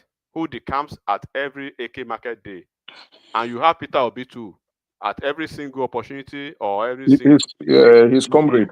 His comrade. They are decamping back and forth. How do you want to have serious opposition and you want to cry that Nigeria is running to a one-party system? It's never going to happen that Nigeria will operate a one-party system. Never. It's just that it just highlights lazy. again that the Nigerian system is not ideologically. It's not. This guy, only him get this platform. Since the morning he was talking. Cannot allow others talk, say something. Yes, I want to talk. I want to talk. He's allowing me to talk. Allow others to talk now. Is Emeka talking now? He's allowing me to talk. Allow others. I want to talk. I want to say something. Allow others to contribute. Say something. Nonsense. Say something. All right. You see, he ran away. Emeka. Okay. And Emeka, I want to ask you one question. If you look at the crops of nations that got independence in the 60s, the few ones that has gotten their democracy right and has really brought progress to those people are the Singaporeans. Yes. And the Indians. India. I think it is a bit insultive to put India in that class. India is an old democracy. Way even before, way before even the Western people. So let's give them some respect. But when we look at new nations, I think Singapore has done well. But there is one particular attribute I've noticed. There is this one, when a state is one party system, they tend to have a direction. When it comes to are you saying the CCP, like the CCP? I know when the word communism is going to trigger a lot of people. So I don't want to bring that in. That was why I went to the close example of Singapore. And if you look at Nigeria, the few states that has really maintained almost one single control unit happens to there's a kind of measurable progress. Lagos and Rivers, there's a kind of measurable progress. So if we can't have military and communism is a taboo, Don't you think the nation should start considering Uh, it? I sort of agree slightly. No, I agree a bit It's with you. difficult to But agree. if you add Abia State just changed recently to Labour. So Abia State has been PDP all this while, and it's been a miserable condition. Why do you have to bring an outline, an outline? So that's why I said I sort of agree with what you are saying. Stability is good. Stability is really good. It's when you are stable, you probably get to think much better, even in our own individual lives. So that's why I'm not trying to refute what you are trying your opinion, right? Lagos State has been in short. The epitome of that stability and progress. And River State can also come behind slightly, but for River State, I would kind of say maybe because of they've been able to make use of the federal allocation from the oil derivative funds that's been given to them. So they've done something good about using that funds because we have Delta states. Delta State has also largely been a PDP state, even though now they are trying to defect to APC. We've not seen any significant progress from Delta State. It's an oil producing state. We also have which other state again, if I could remember off the top of my head. So I would say stability, yes, but judicious use of funds and likewise good thinking leaders, right, within that stability space is something that can drive that progress that we are talking about. And if we look at some states are also not even viable enough. They are not viable. They are just sitting and waiting for allocations to come to them. They are not thinking, they are not working, they are not helping out. If state governors were putting in the shifts, right, I think Nigeria would have counted some good gains. I'm not saying we would have gotten it completely, or even probably like 70%, but we should be counting some good gains after 24 years of democracy.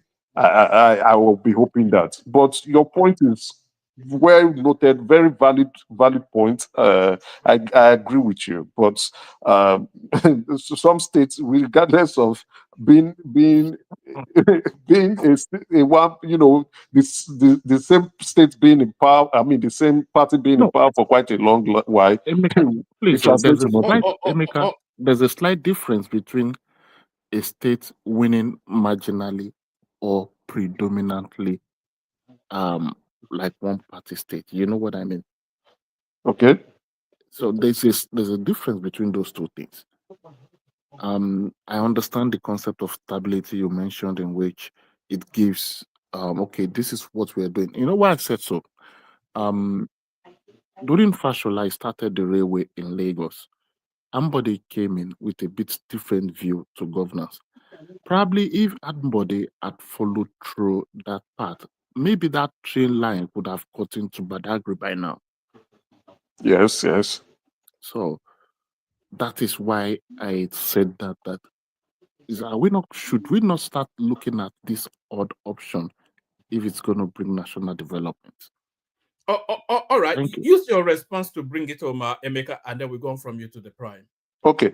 For me, my view is I'm all about results, right? I agree that we need political parties as a medium to achieve our democracy goals or electoral goals, but I'm all about the results and how we intend to get those results really matters less. I'm not saying they are not important, but it matters less to me because even if an APC or a PDP governor comes in and, or let's say a PDP governor finally comes into Lagos State and sees those rail lines that are yet to be completed and continue to work on them into completion, is still achieving those goals. So we could still count the gains because it's going to bring that infrastructural development that would help Lagos move, get better and help improve lives, right? So,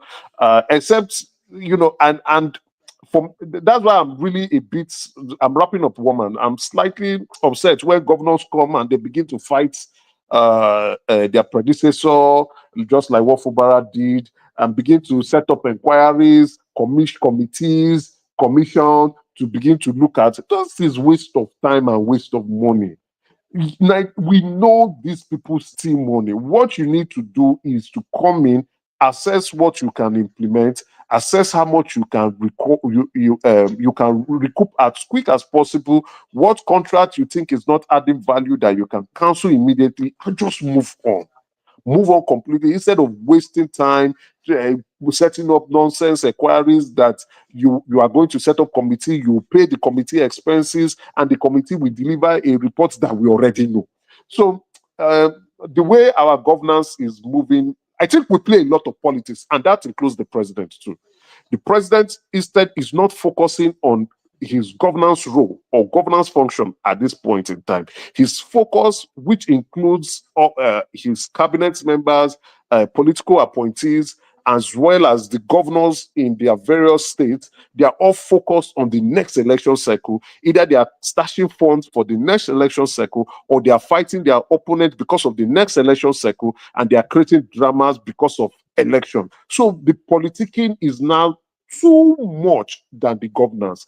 And that's why the president is not delivering. He's too focused on 2027. And I think it's something we all know he's going to win. So maybe he's frightened. I don't know. Maybe he's distracted. I also don't know. But I will hope the president can wrap up speed and try to, balance all stakeholders' needs together. Yes, you can give the custodians of Nigeria what they want, but try to help Nigerians and improve their life much better. Thank you. All right, brilliant. That's the elegance that is King Emeka. Anytime Emeka spends time away from us, the vacuum is always there. The space he occupies is never filled because, of course, Emeka inimitable. So that's the inimitable mighty King Emeka, of course. Thank you, Mekos. Stay with us. So we've gone from Mekos to the Prime, who has also been quite a while on the session. So on to you then, the Prime. The floor is yours. We're talking about the barcode that is the Jamb'S narrative. We're talking about the World Bank report that is telling us there's still some shady goings on within the NNPC. We're talking about this little skirmish that is breaking out between Dino Melaye and Charlie Boy, which is that could spiral out. I'm actually looking forward to that one. See where that one leads them to. So we're talking about all those or anything else that interests you in the news cycle. We're also talking about a bill passing through Parliament at the moment, wanting to make voting mandatory with punitive measures if you don't vote. So a whole raft of topics for you to navigate through. So we're talking about all those, but you have the conversation with Thomas, because I'm going to bail out. Hand over to Thomas, the super tatters, Ola, and Uncle Benno. So that's Benno right there. So thank you to those. More people can still super chat if you still feel so inclined. Thank you, everyone. See you tomorrow. Okay, thank you, woman. Yeah, the Prime. You have the floor. General Thomas, it's been a while. How you doing? I'm great. Yeah. Yeah, good to hear your voice. I'll start with the Jamb'S issue. Over time, I've come to the understanding that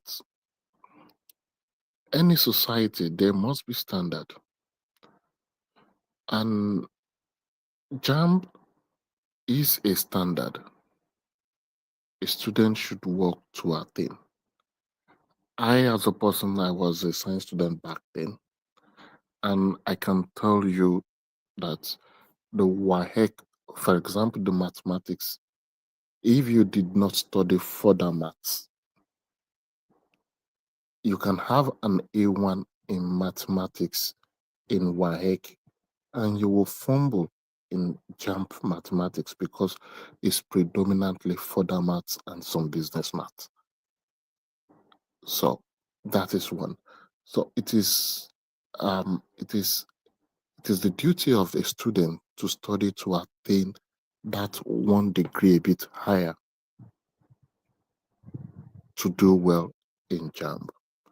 That be as it may,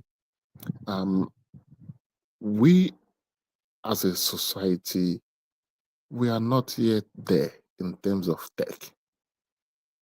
So from the discussion with Enigmatic, the vendors, and every other person, there was a human error. I think it should be verified, it should be investigated, it should be investigated, and if it's something that is malicious, punishment should go for it. But if it's just a normal oversight, the students should be given enough time, probably another 2 months, and ask them to write it. For those suggesting Jambs should be scrapped, I think it's not fair. Because if you didn't, for example, I'll go back to the math stuff. If you studied mathematics at O level, at WAEC level, and you get in without understanding of those differential equations, those calculus that you will be forced to learn, it's further maths a bit optional at secondary school level, even for science students back then. And you venture into an engineering program in a Nigerian university without those knowledge that only Jambs will expose you to, you will struggle in your first year. That I'm very sure of. So it is a medium to tell people like you need to also know this before you get into the school. So removing it, you are not doing those students any favor. And for those parents protesting protesting for their young ones, I think they should channel the energy to give them a little time to prepare for this exam again, not demanding some fictitious 300 mark, because you are not going to be the one to study with those kids when they get. Is that not sound ridiculous to you to hand 300 to students because of the glitch that happened? What is those people thinking about in their head? No, my brother, the problem is this. Madam Mayor, you are laughing. Go on, the prank. Yeah, the problem is this. Madam Back Mayor, you are a then, big god. You are a big god without your laugh. back then, Hold on, please. The prime, hold on. The person that spoke now, let it be the last time. I was Unless just I'll joking, kick you out. No, please. No. I don't take any insult, please. Let's be civil. Okay. Please. Madam Zita, it was Let's just a joke. If you take it as an insult, I'm sorry. Okay. No. Is he enigmatic? I'm very sorry, Madam Zita. No, I know you don't insult people now. That's the joke. I don't know it is you. Yeah, go on. Go on the prime. Thank you. Okay, yeah. He asked a funny question. That was why I laughed. Madam Zita, Why do you laugh? The prime. Give me 1 sec, please. Why do you laugh? Is the question that my question? Yes. Huh? Yeah, go on. I said the question you asked is it not? It doesn't make sense why it's to you. funny, and what they're demanding from the last speaker is also funny. Just as he said, ridiculous mark, and then you said, "Is he not?" So I laughed because it's laughable. If it's not laughable to you people, it's laughable to me. It's laughable, my sister. It's laughable. Yeah. Madam Zita, it's been a while. Yeah. Good morning or evening to you. It's been a while I've heard your voice. Nice to hear from you. Yeah, back to what I was saying. When people do that, back then in the 90s, it is when you're about to write these exams, you study almost crazily. You know those things. But later in the 2000s, it got to a point where parents go along with their kids to these halls to bribe for these things. At the end of the day, you get into the university, you start struggling, the students can't cope. Then they are forced.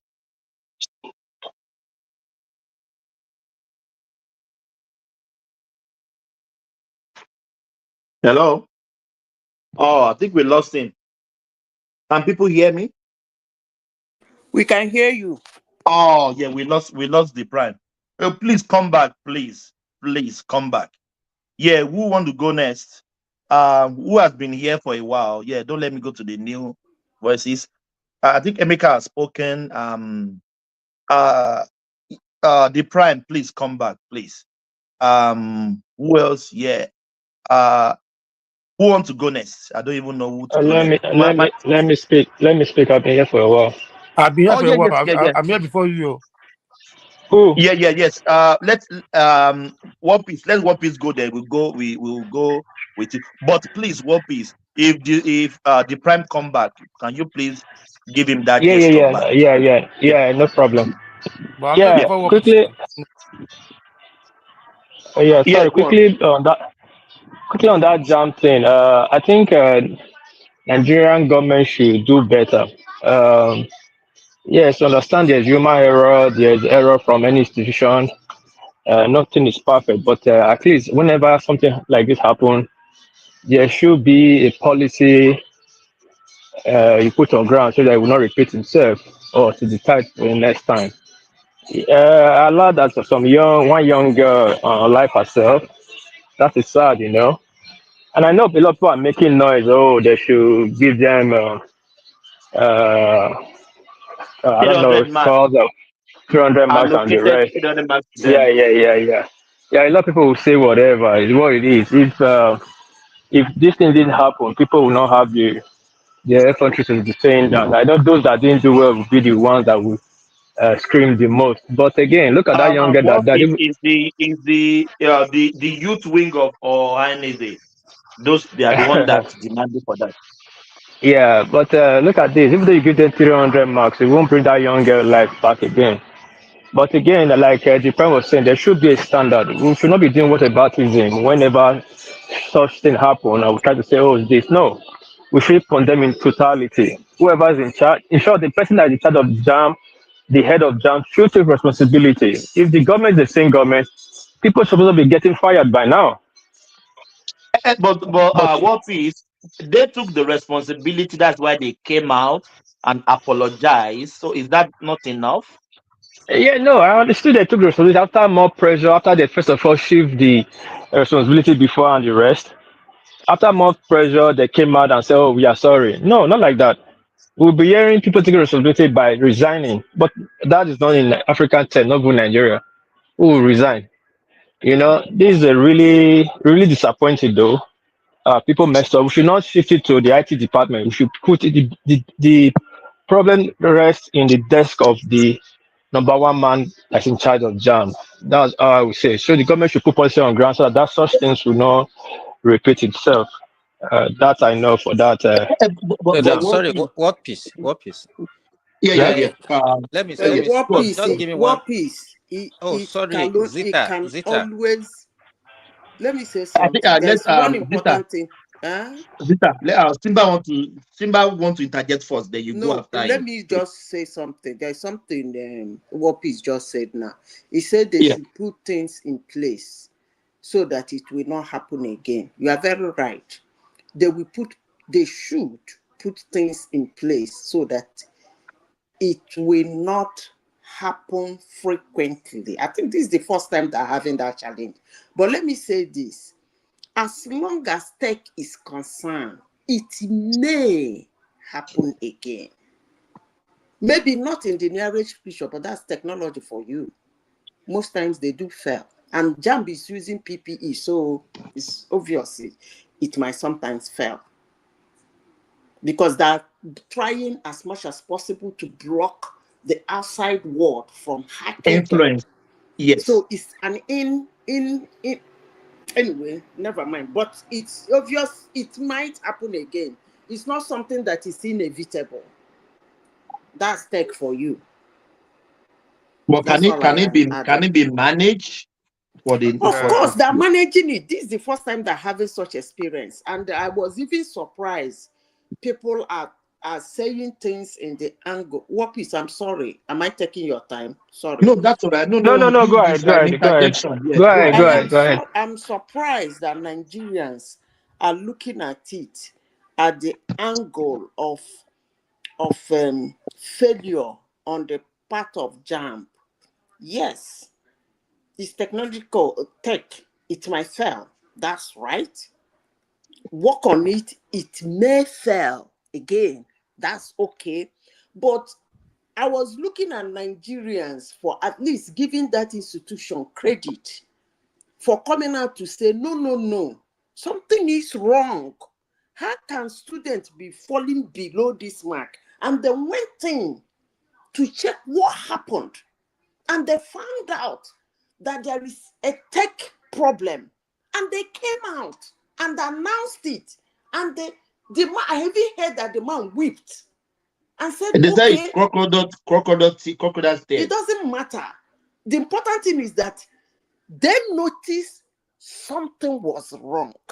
They went in, they checked back and find out, because when students, all of them are going below 200, they're like, what was going on? They went in and find out that it's not actually the student, it's the technology. Something is happening somewhere. And then I corrected it and came back and announced it. And then I said, okay, fine, these people should go back and retake. How transparent can they be? Why are we talking about our institutions like this? Come on, man. I beg.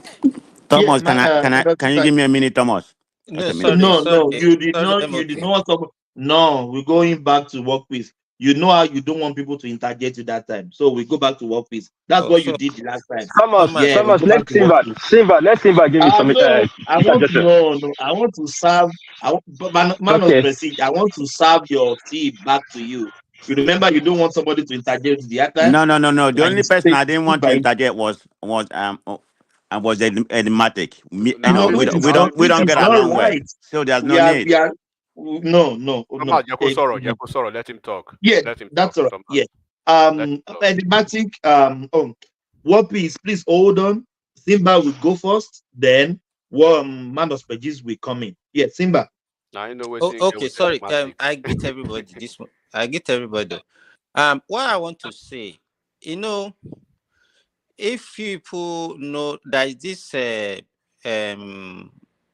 council in UK, they call it General Medical Council. They are the one in charge of registering doctors in the whole of United Kingdom. 2 years ago, they had an exam, and they have a glitch on the exam. The people that passed the exam were dropped to fail the exam, and the people that failed were given pass. 2 years after, they came out and said, okay, there was no reversal and there was no apology. Are you kidding me? Yes, and they did not even say, okay, they should resign. I don't know where we develop this mob attitude. Yes, in Nigeria now. That every little thing. You remember this same Jamb'S 2023? Was it 2023? The case of Midsommar or whatever. Before that, you can see the outrage, and they were calling for scrapping of they've not Jamb'S. forgotten this man since that. They've not forgiven him since that time. So it's like you understand. And before for them now. Yeah, before the whole thing now leaked out, that the lady actually falsified that result. But did they even, the people that were calling for the heads of the man, did they even apologize? It's like we don't have shame in that country again. Everybody just behave anyhow. What is it? The guy has a glitch. And if you look at it, over 2 million people sat for this exam. The people that were affected, I think there are about 300,000. 96,000 of them are only from the southeast. Lagos State has the bulk of the candidates that were affected. They've started giving ethnic coloration, whatever. Already. You know that one was now. Targeted at Igbo. The last time I remember, Lagos State is not an Igbo state. and more than half of the people that are affected are from Lagos. So But all, you know the situation now, Simba. Even on a very good day, they want to cry and whine. But now you give them a reason to cry and whine. You don't want them to cry and whine to claim marginalization But, and but victimhood. enigmatic and Simba, even thinking in that direction, it doesn't make sense. In Anambra or in Igbo land, it's not only Igbo living in Igbo land now. There will be Yoruba that fell on the same category. They are living in Igbo land. There will be Hausa living in Igbo land. Are you saying all those people that fell on this category, they are all Igbos? There will be Yoruba there. There will be Hausa. There will be many people. You understand? Do you understand what I'm saying? Speaking as if you don't know who those you are dealing with already. What is? You can take your time back. Thank you. Can I come in now? Yeah. I know. Man of Prestige, you want to say something? Then we'll go back to War Peace. Man of Prestige. Yeah, thank you very much. I'm not really going to go in detail about how many people from the southeast or whatever, but to get things in context, I think it was Simba that spoke earlier. It was about 2,000 from Lagos and about 173. So it's not 93. The 93 you are talking about is specifically from Owerri zone. So it's about 173,000 from the southeast. Lagos is more. So don't bring that 90 something. You are wrong on that point. You need to fact check me. But anyway, having said that, the only reason why I wanted to interject was people coming here say that guy has apologized with other crocodile tear. What does that mean? Apologize. Hold on, you have a lady. Let me clarify something. Hold on. You gave, it's my turn. You have a lady. It's not your time. You just started again. What is your? I thought Thomas gave me the time to talk. Go ahead now, You have a lady in Lagos, Timi Lai or whatever they call her, 19 years old, that took the jam last year, and she scored more than 200. I think about 270. She decided to come back in order to make up. She wants to make about 300, and she died from this. And this man stayed there and crying, and people are clapping for him. This is the problem with Nigeria. We are like a blind tribe. If anybody if anybody had read that book about a blind tribe, And we people are never just clapping for encourage a him because he said the 19-year-old crocodile girl here, and to you commit expect me to suicide say, because you expect she me to failed come an here and say he exam. did the right thing for crying. What crying? The man should resign immediately, just because we are not a same country. What nonsense is that? He doesn't need to resign. That's my opinion. He need to resign. Automatically, he doesn't even need to come there and start crying that nonsense. It's not even crying. It's just like Nigeria. People steal money and come and cry. I don't And you even know forgive why them. he cried. He should just apologize. What apology? What apology does? Is the apology going to bring the girl that die?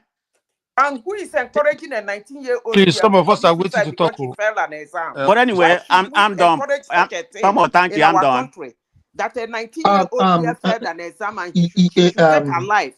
Who is encouraging that bullshit? Nobody should Madam encourage Sita, that. Madam Sita, I wanted to say this before, No, but just I hold thought on. maybe Let me people. clear something. Yeah. I will not support any government or anybody to encourage a young girl or a young boy who have so many years ahead of her to make things right, committing suicide because she failed an exam. Doing anything about that incident is encouraging it. And I wouldn't want my government to encourage such acts. Why would she do that? She's just 19. Why would she? Because your government fed her. That's why she committed suicide. And the subject and the course she wants to do in the university is microbiology or biochemistry or whatever, which is a 4 years course. It's not like it's a 9 years course or 7 years course. I say it's gonna take all her life. A 19-year-old girl taking her life, and we're sitting down here trying to encourage such acts. Why would we? Oh shit. War Peace. Yeah, you have the floor. Please let Thank you so much. hold on. Let's work this flow a little bit before let's minimize the interjection. Yeah, you have the floor. Thank you. Yeah, that's everybody has said their mind. Well, we all have our opinion. I hope Jam do better next. That young girl, may her soul rest in peace. We cannot determine or dictate how our young ones feel. The world is changing. The era is changing. The young girls, the young ones these days seem to have their own set of mind. It takes a lot. It takes a community to raise a child. You must put eye down and watch our kids carefully. You know. That is for the Jam. I don't know why we're talking about Natasha and Akpabio. In as much I know, Akpabio does not have a good pedigree when it comes to uh, women issue. But Natasha is completely nothing to write home about. That lady, I don't know why we sit down and talk about that lady. I understand there's an accusation raised about sexual abuse, which is a serious offense. But does she have any reputation? Person that was picked from sorry, this airport, this airport in England, try to remember, from there to Harrods, they bought her a Becky's bank of £50 to there to the hotel room. That led her to the marriage she is today, which she was still married to another person. Whatever she's accusing Akpabio of is what two of them, they are two of them had when Akpabio was NDC chairman. Yes, she and Akpabio was close when Akpabio was NDC chairman. People don't even know that Akpabio is the one that made the pass. Natasha was like a pass they were passing around among themselves now. Akpabio and Udaga are good friends. When Udaga was with Natasha, he was still married to Alaji. I don't know why we're talking about Natasha. These are people that have she has no substance. But there's a case now. Nigeria will not spend their time listening to Natasha case. Yeah, I need a plastic bag. Of course, I understand I have daughters. I don't want to see it happen to my daughters, but not this kind of not this kind of people, no. And I don't need such people matter. They should get on with it and get over it on time so that we can face so that nation can face more better things, you know. And as people should do more better and behave himself, kind of mind itself the way he pull himself around. He's the third man in Nigeria right now. You know, that's what I have to say about Natasha, because it's not really important to me. Do I have my best about her, but it's not really important to me. What was the last topic? So I can round up so the next topic can go. In the house they were pushing for mandatory voting in Nigeria, and he has passed the second reading. So what do you think? I don't understand. You don't force people to vote now. I don't know who is pushing that kind of stuff. Not everybody votes. Even in America, everybody does not vote. There are people who decide not to vote. So if I don't vote, now you come and arrest me. But in Australia, it's compulsory to vote. If you are mandated to vote, if you don't vote, you get fined. I don't know why that kind of law is in Australia, but that's not freedom anymore. That's dictatorship. That's dictating somebody's life. You don't mandate somebody to vote. So if I'm not sick, or I decide not to, I feel like these people, both of them, they don't want my vote, then I'll go to jail. I don't know. I don't know what Nigeria wants. Have they passed the bill? Have they passed the VAT bill? That VAT bill is so important. It's what we should be yearning for, so that it passes and they sign it to law, so that states can now start making money for themselves, not vote. And I heard about NFPC. That NFPC, they should really thoroughly audit NFPC. There are a lot of deficits in NFPC. But anyway, Thomas, let me use the floor. There are people that are actually to speak. Thank you so much. Yeah, Move to the that's next. all right. Thank you. Yeah, thank you so much. Yeah. Kenny. Do we have Kenny? Yeah, Kenny. I'm here. After Kenny, we'll go to Madam Mayor. Yeah, you have the floor. Right. Good morning, everybody. Thank you very much. Salute everyone. Good morning. Yeah. I'm not going to say too much because I'm going to give Elematic some of my time to speak, because I realize why? Because I realize some people don't want to hear his voice, and I like his voice, and I know our viewers like his voice as well. So probably I'm going to do that purposely for him to speak on my time. But I'll just say something for 1 or 2 minutes. Enigmatic, are you still there? Yeah, it's here. Hey, I'm here, brother. Okay, all right.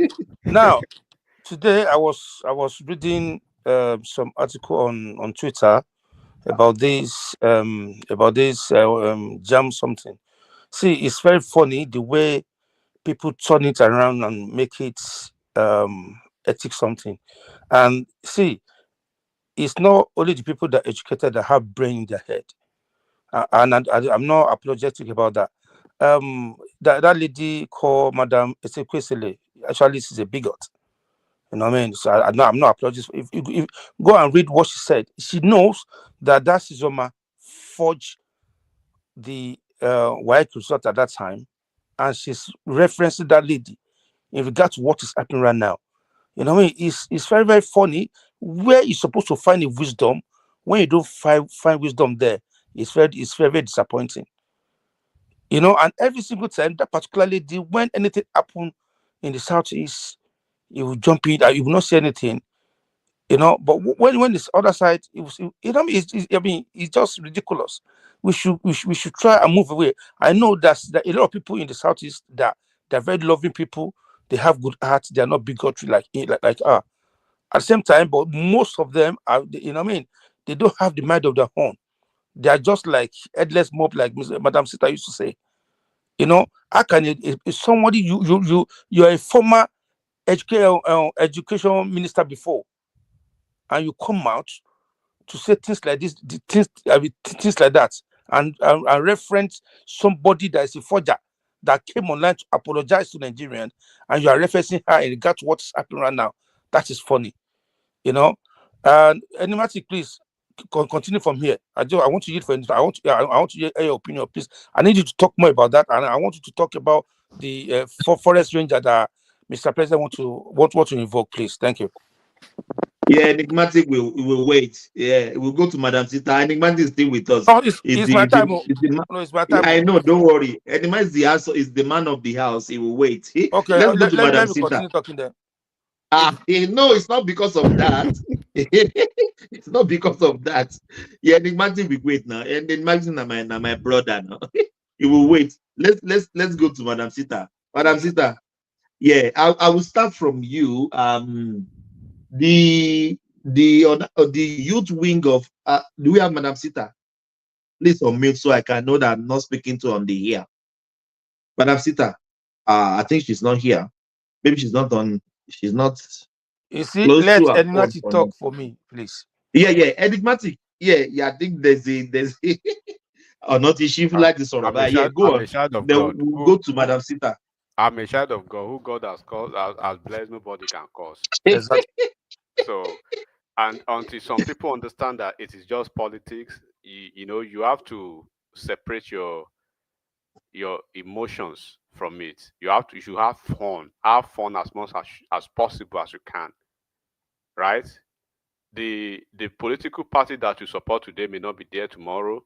The individual that you love today may not be there tomorrow. Power is transient, so you should understand. Yeah. You should understand how to have some fun. And you know, I supported Kamala Harris in America and Democrats. They wipe us seriously. Everybody everybody day in day now. We know with Donald Trump, and we are. It's not affecting anybody's life as long as your life is not affected directly. So I mean, alhamdulillah. So to speak to this, right?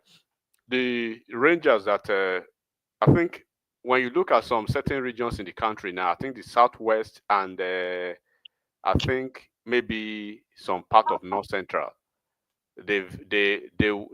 what they will benefit from from the inception of this is that they already have a foundational baseline where they can basically build on. Like in southwest, they have Amotekun now who does Amotekun is there, yes. Amotekun is there already. All they need to do is basically you know, consolidate on the gains of Amotekun and from what federal government is planning. From I've not really you know, gone to the nitty gritty of, but what I understand about that is that they want to they want to seriously weaponize those forest guards. It is called forest guards, quote and unquote, right?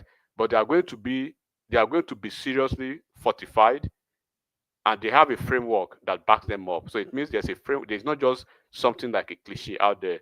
There's a framework. It's going to be gazetted. It's going to be codified, and they are operating under the ambit of the law.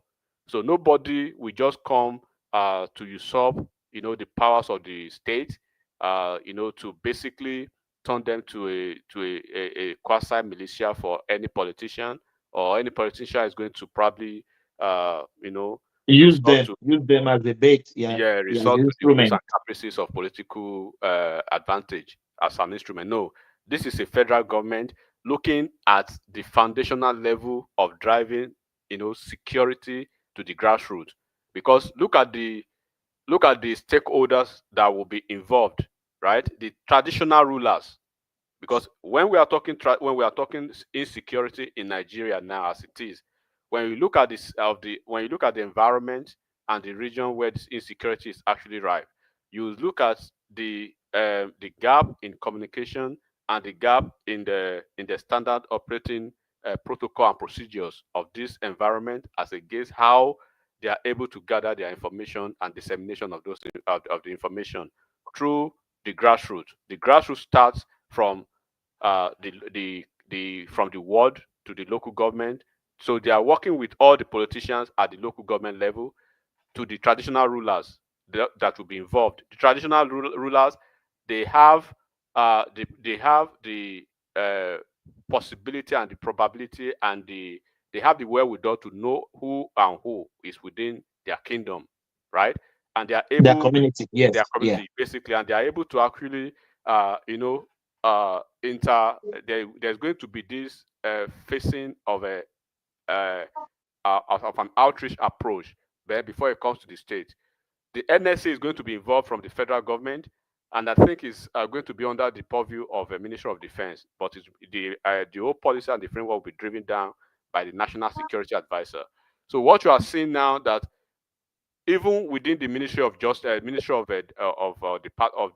Defense, the COS, each leader of each of the security apparatus, like the defense, the air force, the naval, and all of them, right?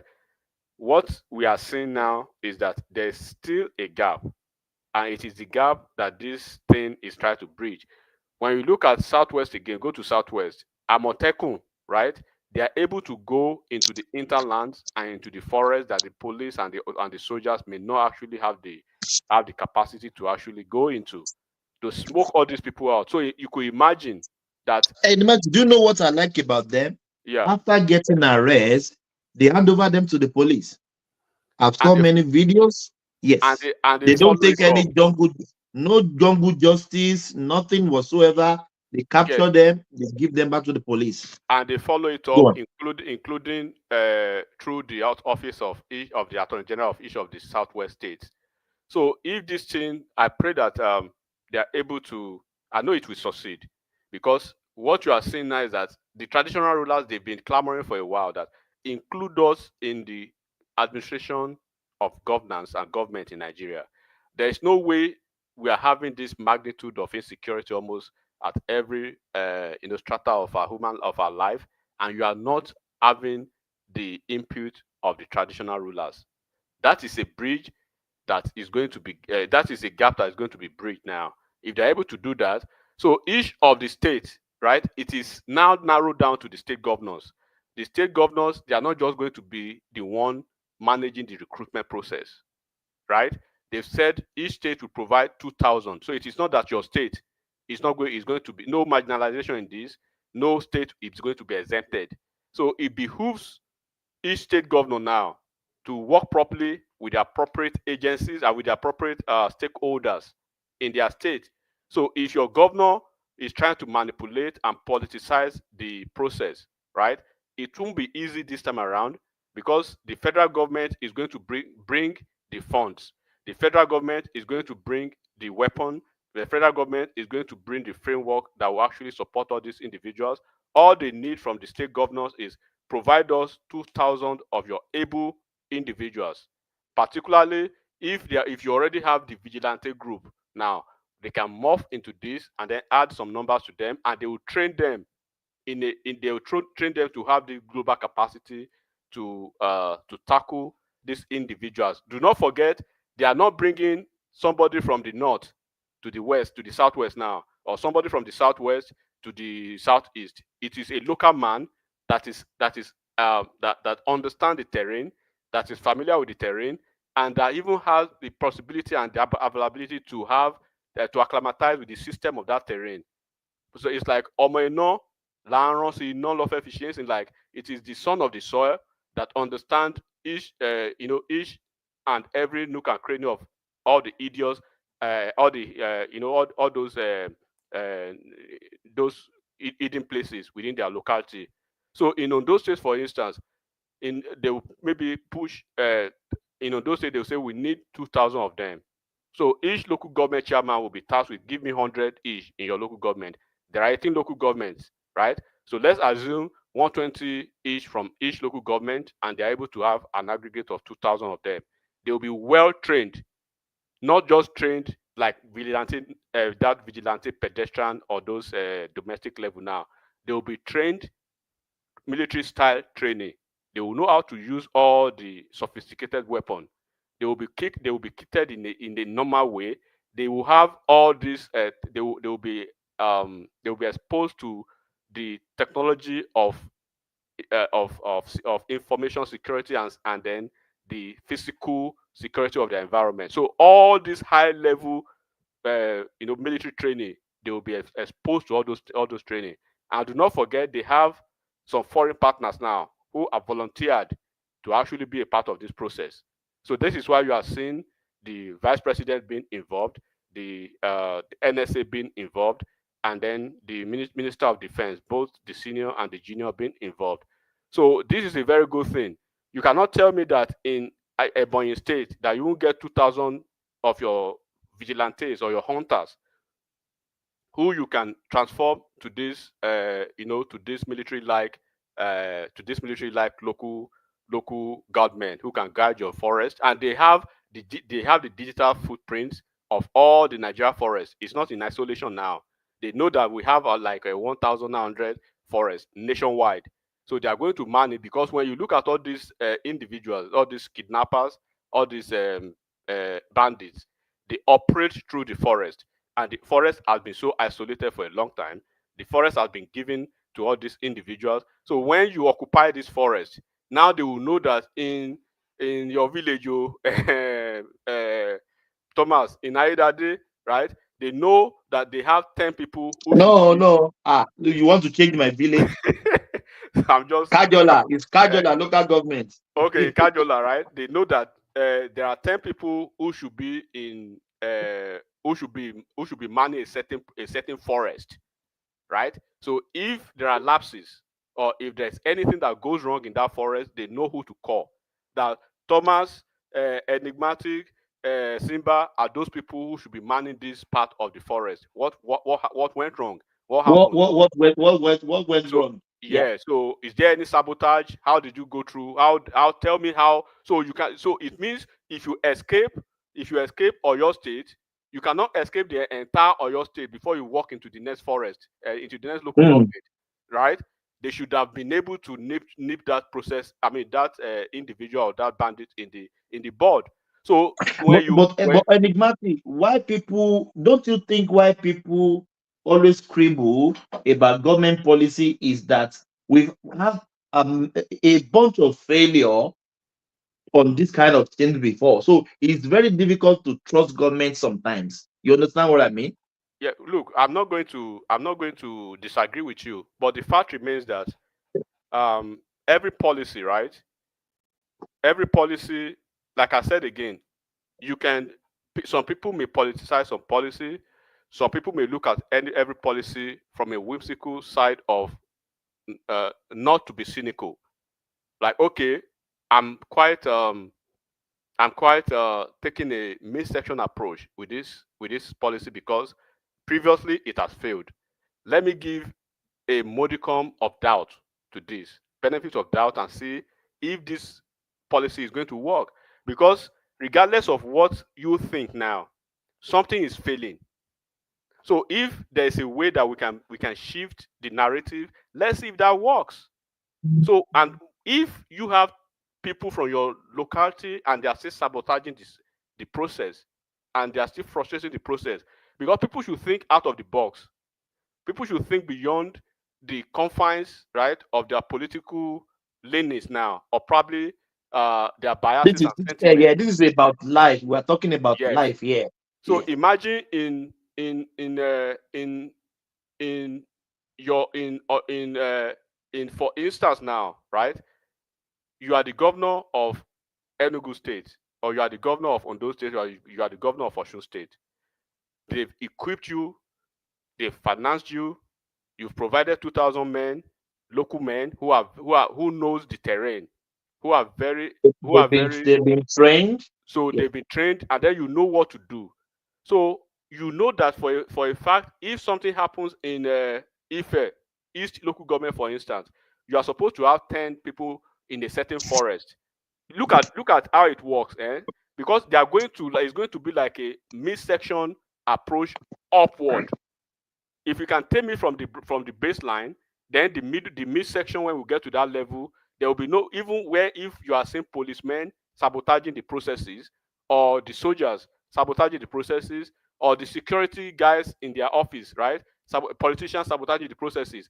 Those guys at the local level, you are the man who you know that your wife, your kids, your family, they are part of that community. Would you want to sabotage yourself and work against yourself and work against your interest? Because this time around, it's not that somebody from Ondo State will be responsible for your security in Oyo State. It is you in Oyo State who should be responsible for your own security. So if you have issues in Oyo State that you cannot cry again that they've brought somebody who is not familiar with your terrain to man your local community now. So if the local community is well managed and they know that the traditional rulers are on ground effectively and efficiently, adequately, discharging their duties as highlighted with the policies, and they meet all the requirements. So you will see all those days where you will see Akoda, you see all these people reporting, and then you will even see people snitching now, not a snitch, but in America or probably in Australia too. When you see something, you say something, right? When they have that type of approach, when you see something, you say something.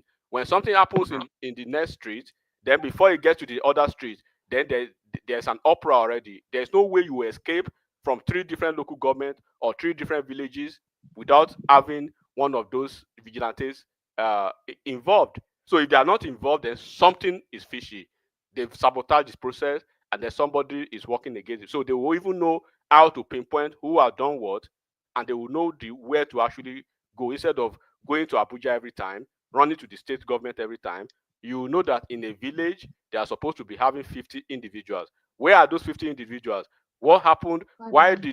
Tell us how people came into this village midnight, right? With their bike, with their keke, with all of those things, and they ransack all the local government. So that is the way people should look at it. It is trying to secure the environment, our community, from the locality and through the traditional rulers. And I think we should give it we should see how it goes. So now it will be like a regional process. If you are not doing well in your own region, then you know how to cry to your governors, or you know how to cry to your local government chairman, or you know how to cry to your Oba or to your Igwe that what is happening. You understand what I'm saying? Guy, why you like to cry all the time? Why? You like to cry. Who be this? Who be this? Shut up. Shut up your mouth. Say who be this? So why you like to cry? Your president don't. Patrick, thank you so much. See you some other time.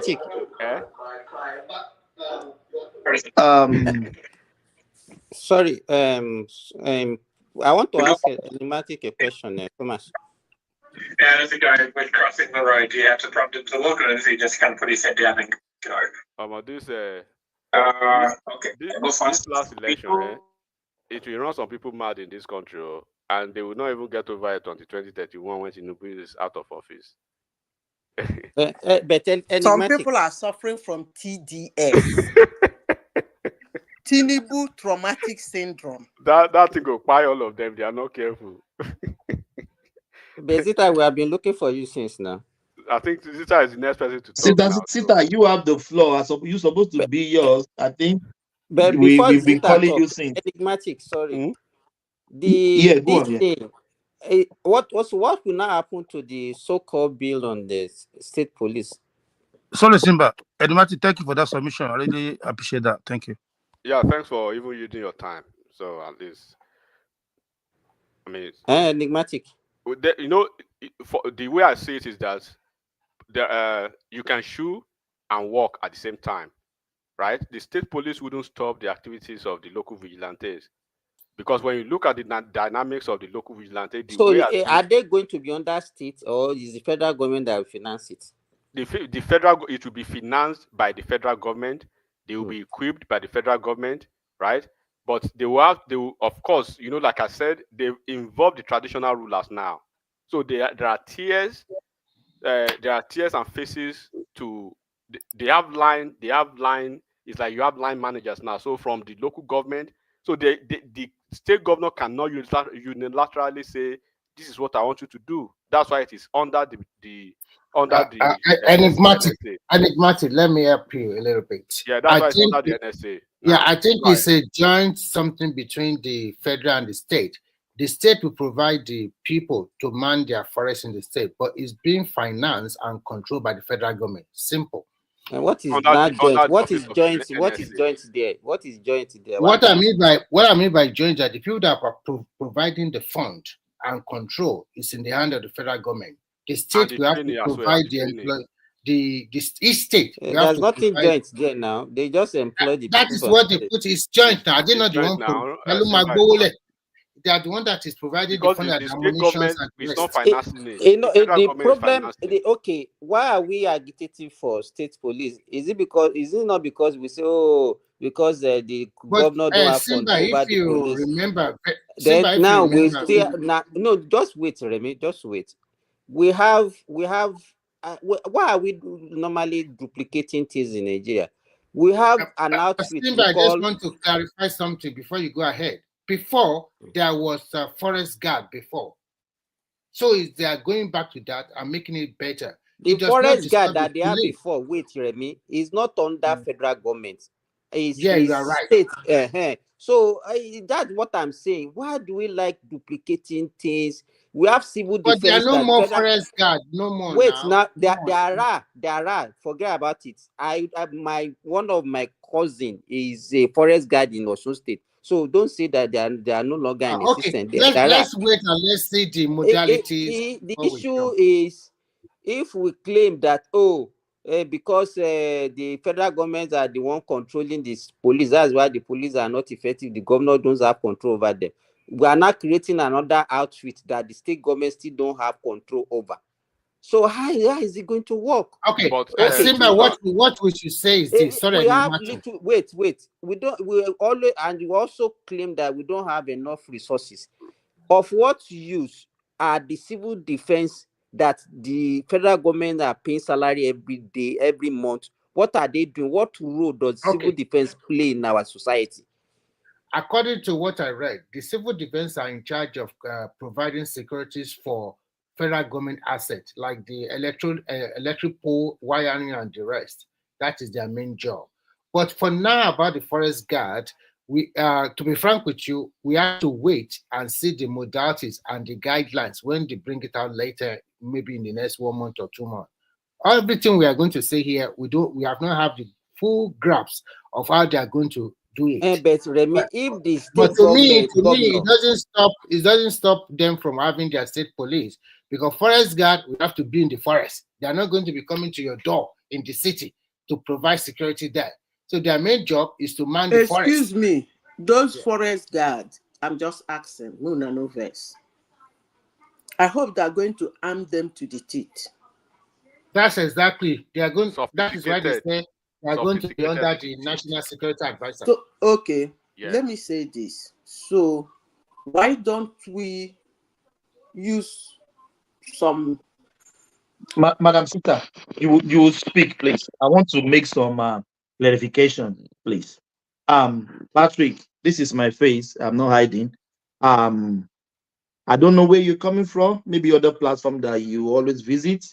People insult, people call names. No, I kicked you out because you have been doing that, and I've warned you. One man said as well, this is not a marketplace. We don't talk in Barbados. Barbados talk in thousands. We don't do that here. We have everybody have their opinion, have what they want to say. You can counter them. I don't take insult. I don't take calling name. No, I kicked you out because of that. You are back in the background now. I'll bring you back. Please don't repeat that. Please, I beg you, don't repeat that. If you want to interject. We are not here to curse each other or fight each other. No, we are here to hear our opinion, and your opinion could differ from mine. And your own opinion too. Yeah, and your own opinion too. Want to hear your opinion too. Not insult, not calling name. Please, I will bring you back. If you do that again, I'll kick you out again. I don't take nonsense. Please, I've said, please, I'm begging you. Please. Madam Sister, go on. I'll bring you back now. Thank you. To say something. Yeah, let Madam Sita finish, then you talk, please. Okay, what I'm Thank you. saying is that Madam Sita, go on. is there no way they can see, because I don't know whether they're going to give them gun. So if they're going to give them gun, that is going to be either a kind of branch of the army or branch of the police. Because you can't just Your governments are fair. Your governments are already fair. There's no need. Mama Zita, You know? they are going to be well equipped, sophisticatedly equipped, right? And they're going to be operating through the office of the NSA, down the chain. Their only job is going to be in the forest. They are going to be inside the forest. The best thing, let Tinubu step down. You know, the best thing, let him step down.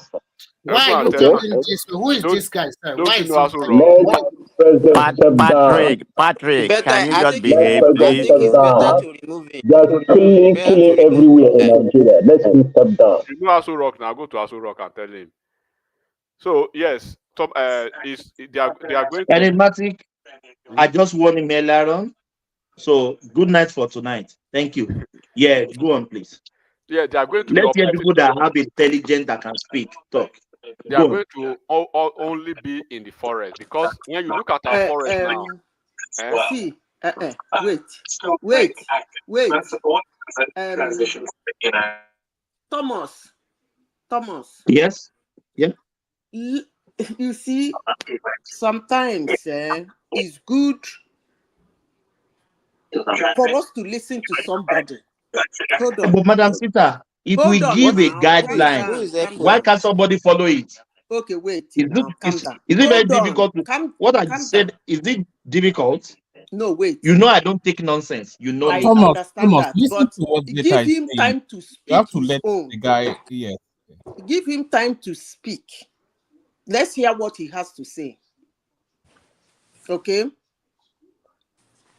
If he's not abusing, then you leave him. If he's abusing, you can kick him out, but give him time to speak. Give him his own space. Let him speak. He's just doing interjection, but if I will ask, I will tell you, bring him in and give him time to speak.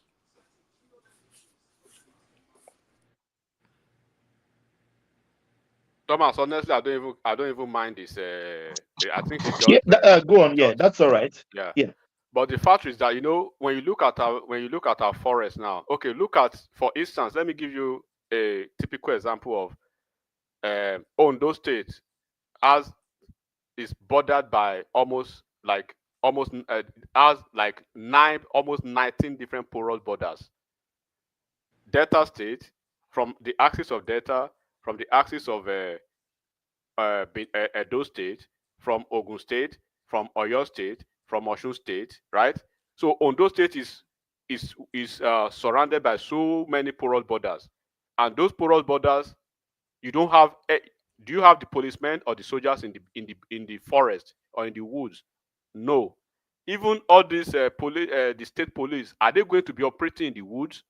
These people are going to be like wood and forest rangers. They will be trained like forest mercenaries. They will wake up and sleep in the woods in the forest. So when there's a consciousness of that, because when there's a consciousness of that, where do you think the kidnappers will be operating? Because the kidnappers operate in the forest and in the woods in Nigeria now.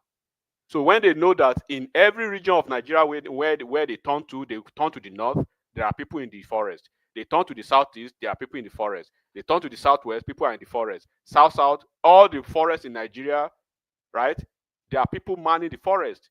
And then when you graduate to the state level, you have the police, then you have the soldiers. So at the end of the day, it makes the job easy for all these state parastatals like the security architecture at those police and the soldiers, and it will relieve them of so many unnecessary and irrelevant duties that they subject these people through. And now Nigeria is having a partnership with some Russians who are going to train these people. They are going to have a very, very sophisticated military-like training, and they are going to be staying in the bush, in the woods. When you go to some military formations in the US, right, Thomas? When you go to some military formations in the US over here, there are some woods and some forests that you go to. You'll be shocked what you will see in the forest. You think you're probably going to hide something in the forest, but they have formations in all these forests, hidden. But these ones, look at the porous nature of, for instance, how it is easy, right, for these kidnappers to move between Kogi State and Edo State into Ondo State, Delta State. You will never trace them. Within 2 hours, they are already in like third state already, but because they don't understand the terrain.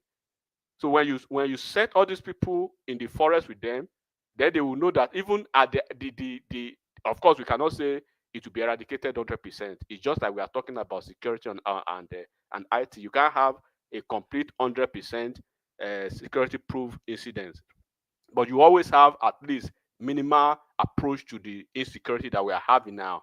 And there will be no situation whereby in a local government 500 motorcycles will ride into a village. They will ransack the village for 5 hours. They will touch the villages, rape women, do a lot of silliness, and nobody will be able to raise a finger or a voice to say these are the people who did it. And we know some people did it. How? Because you can't explain how people on bikes came to a village, almost 200 of them, and they kidnapped kids, and they were in the village for 5 hours. Now nobody can even say anything. So that will be minimized. By the way, why don't the state and local government, through the local government, pay vigilante? Pay vigilante? Why don't, yes. But vigilante, listen, do you know why I'm saying this? I am kind of skeptical about the forest guard. You know why? Anything Nigeria government is managing is managed with laxity. As I said before, I am a full supporter of privatization. Nigerian government should not manage anything except the military and the electricity. That's the only thing they should manage. Madam If you use village vigilante, be paying them salary, and then arm them, not because in my town we have it and it's working for them for us. They know who comes into the village and who goes out of the village. They know our villagers, and they can keep watch. But saying you are doing forest guard, and then forest guard, you will bring somebody. Let's assume I'm from Umudei, You now go and bring somebody from Umunyoma, like because he's from Uguta, to come and man Umudei. It doesn't really work that way. But let's Unless they're going to streamline it to the community. Let's look at it like this, right? Look at the region that already has like a semblance of this forest gas now. Look at for the southwest states, right? They have Amotekun operating already. And they're wiping them like sugar. Okay. Now, I asked a question. You have Amateku, and these people are bozozing southwest. In fact, they're acting strongly in southwest now. The place they wanted to enter, south, midwest, Edo State, what happened in Edo State is like it has given them break a little. They're ravaging southwest. So what are you talking about? man, this is what I'm talking about. We can give in to cynicism about everything, or we just hands off and say, okay, let everything be the way it is. So when we are trying to find solution to things, we can't always resort to this cavalier attitude of saying, okay, if it happens like this, it's not going to work. No, that's if not what I'm saying. We are looking for solution. We are looking for solution. Okay, and I'm just saying that forest guard, unless I see the appropriation bill, it doesn't really sound right for me in Nigeria. Well, I understand, and like I said, think Nigeria already have forest guards. So I don't know. I don't think Nigeria. I don't think there are forest guards in Nigeria. I think in the past maybe unless they're not functioning. Maybe in the past they do, and that's why you see most of the regions now, they try to, even in the southeast, and they were trying to have a Bubiagu at the time. Maybe it's functioning or not. I don't know how far they've gone. But these people right? are extremely armed.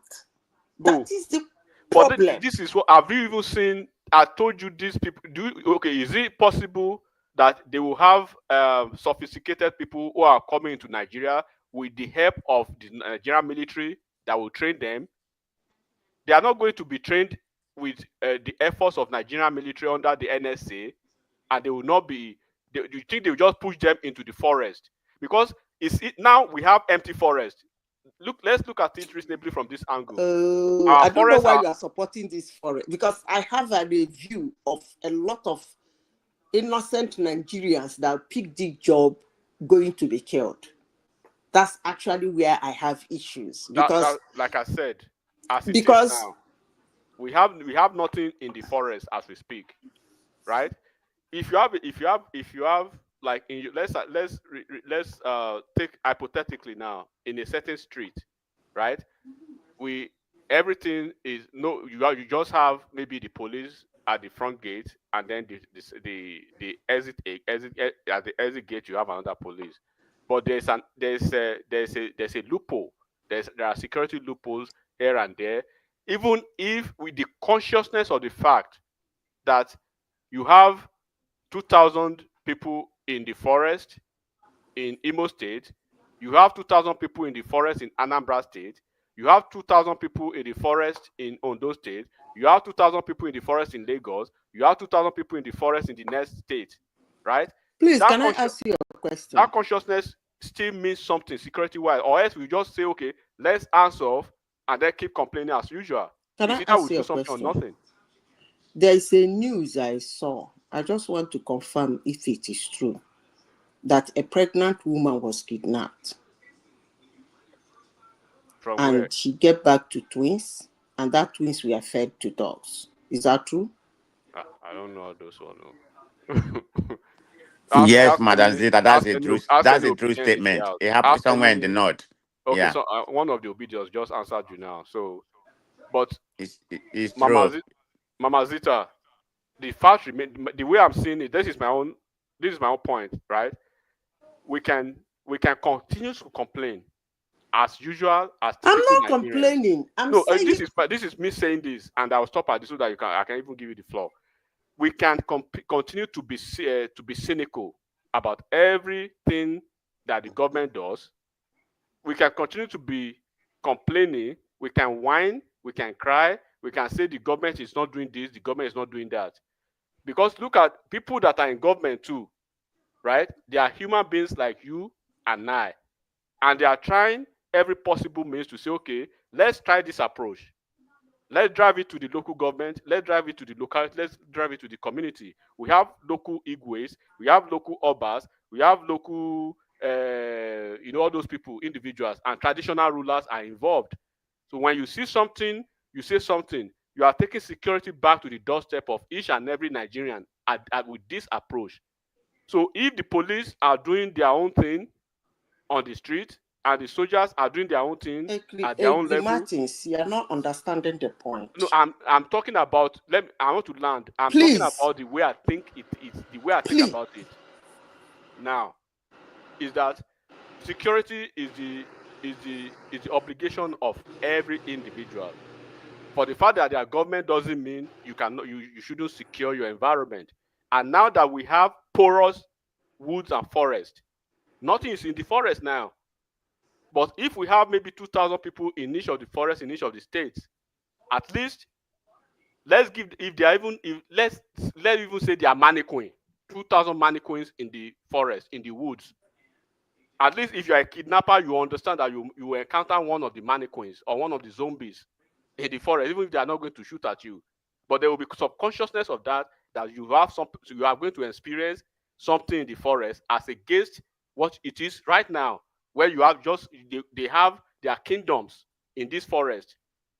And then at a point, it will go back to the local. Okay, the Igwes. Let's audit the report of the security report in this month. When they are having security meetings in the state, right? The governors will be there. The security apparatus from the federal and the local will be there, and they will provide their report, and they will see how they can improve. At the center. Can I speak, please? This is my own point. My point is either we do something or we don't do something, and we keep crying and whining. So that's okay. It. Can I speak, please? Madam Sita, you actually have the floor now. So the floor is yours. We'll be calling your name. Maybe you went to ransack your fridge. Okay. Yeah, you have Let the me floor start now. with the forest guy. Flow free, what, yeah. Free flow, yeah. Let me start with the forest guy. That's what it was they discussed the last the matter just talked about. I am saying we have the military in Nigeria.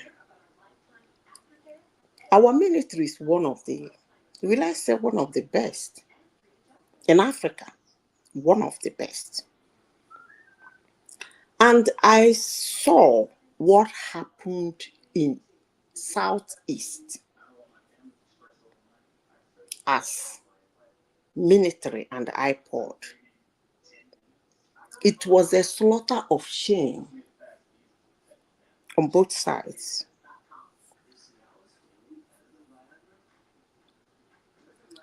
And these people that are coming into Nigeria to drive into streets or into forests where people are farming to slaughter people, who are they? I want to say this categorically clear because I know Nigerians are listening. If the military claim they don't know who those people are, then this forest, whatever you people call it, is what I will call gra-gra. Because forest guards are not actually the people to secure the safety and security of citizens of country. Go and read their job. What is the job of a forest guard? Please go and read it. It's not to fight war inside the forest. Because what is going on in our forests today is kind of war between extreme armed men versus unarmed Nigerians who are going about their normal business.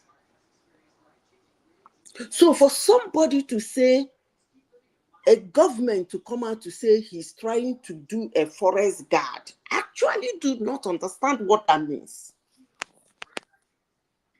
But I have to tell Nigerians that if Nigerian military come up to say, oh, these people, we don't know them, we are tired of them, we cannot handle them, then I will tell Nigerians that defend yourself. Because even if they create a forest guard, it will not defend you. Because that's not the job of a forest guard. I have said it here and I will say it again. Like me, hate me, I do not care. If citizens of Nigerians who move in the streets of Nigeria going about their normal business do not turn extremely aggressive to these humans, it will not stop. I repeat, they have to be extremely aggressive. Danjuma did not say it well.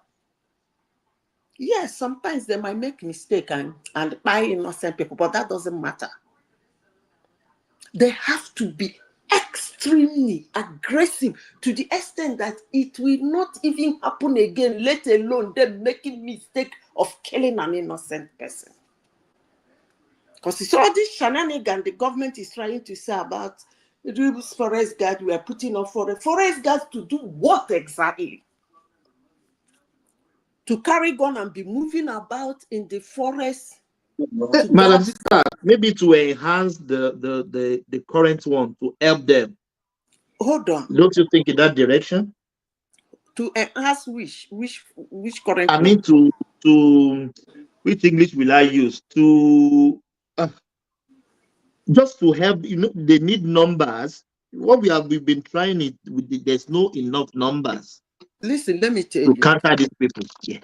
Listen, let me tell you, Thomas. Yeah. You shouldn't complain about what you tolerate. How? That's what I'm telling Nigerians. They should not complain. Yes, we have bad government, we have bad everything, but this life-taking is actually ridiculous and appalling. I kept quiet with what is happening in the Southeast because why? It was not actually a case of invasion. It was people who woke up one morning and said they are after something. And then they started behaving like mad people. When the military came, they invested their anger on the military, and the military lashed on them. I know how many people that I know that lost their lives in that shenanigan that happening in the Southeast. It's not too much in the Southeast because most people in the Southeast are already armed. That's why you see this thing that happened in Yoruba land. It's not common in the Southeast. Why? Because boys in the Southeast, I will say 40% of them are already armed because of the iPod. So why? That kind of, not that it doesn't happen in the Southeast, so it does, but they tread softly.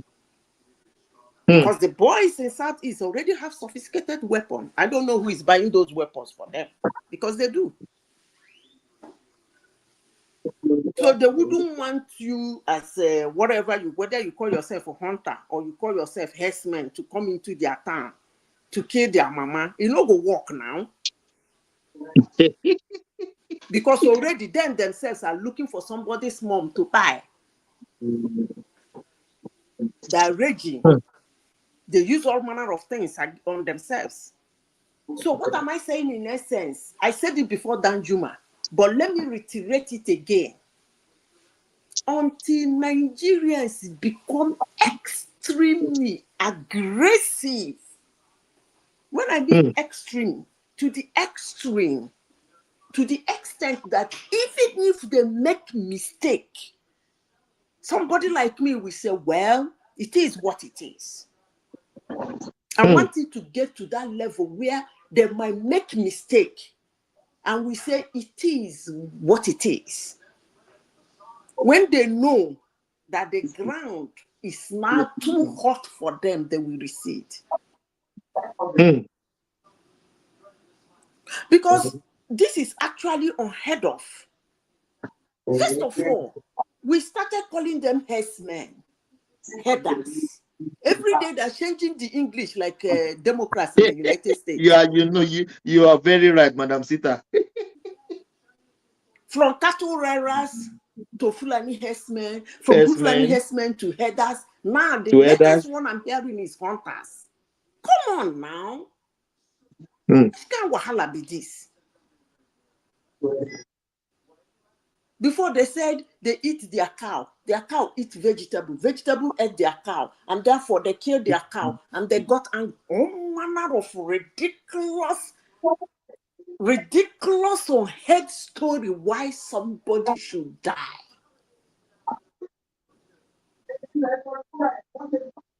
Now they are no longer carrying cattle. No cattle. Madam Sita, I even heard the life of their cattle is even important than the life of human. Okay, that is the cattle story. When they were cattle rearers, when they changed name to Fulani herdsmen, when they changed name to headers. I'm talking about now that are hunters. Did anybody collect their gun? So what is more important to them, that they should buy humans in the south and in the north? Because it's like they're raging everywhere. By the way, who are Madam they? Sita, it's not only in the south. They are even killing each other over there. I want Nigerian military to tell us who are those people. Because if Nigerian government and the security apparatus in Nigeria cannot tell Nigerians who they are, then why are they called military? Or is it that they know they don't want Nigerians to know? Because who are these people? It's obvious as it is now, we are not even too sure who they are. Because if they know them, they will know how to tackle them. You are right.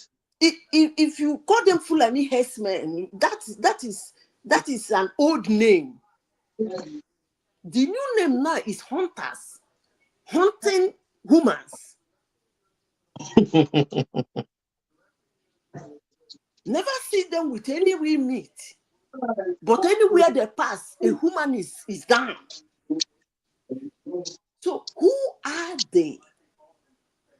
Can we start by asking who are they before they do forest guard? Or are they setting up Nigerians to go and be pied by those people in the forest? Let me say this. For those who say we talk rubbish, we don't want, we keep being pessimistic and optimistic and blah, blah, blah about our government, and what is the excuse? The excuse is, what is this, what do we call it? What is the solution? I've given you people my solution. It's simple. Do not complain about what you tolerate. Because if you don't tolerate it, it's not going to be around you. It's as simple as APC. That said, these people know our forests more than we do. So who are they? Hiring people to go into forests to face these people. The simple question I ask, can the government first of all tell us who are they? Before setting the remaining living Nigerians to go and face them in the forest. To go and pine again. So what is all this sentiment about policy and giving things a beautiful name to make it look real, to make it look it will work? I am not criticizing having a forest guard, but what I am asking, to do what exactly? Forest guard to do what? To guard our forest against what? Can they please tell us what they are going to guard against? Because I don't know. Maybe Thomas, you know what they are guarding. Who are? Do you know who they are? We don't. I don't know as well. So forest people guards can to answer that go question. and do what exactly? Come on, man. We're not stupid. You are hiring forest guard to go and do what? Stop who? Let's say to fight the enemy in Which broad enemy? stroke. The enemy no get name. You see, when it gets to the extent of hello, I can hear you. Go you know on. I talk a lot of rubbish. I don't care. You people can abuse me. I don't really care. I will still say it anyway. I'm not a fan of Martin Luther King Jr., but there is something he said. Even when you read, at least I've read about, he made about over 200 speeches in his lifetime. I'm almost closing the gap. But if you read his speeches, that thing he said, I don't think he actually believed it, but it's one of the things he said that I love. One of his phrases, he said, anything that I'm trying to paraphrase it, that you are doing in life that does not protect humans and property, you should not involve him.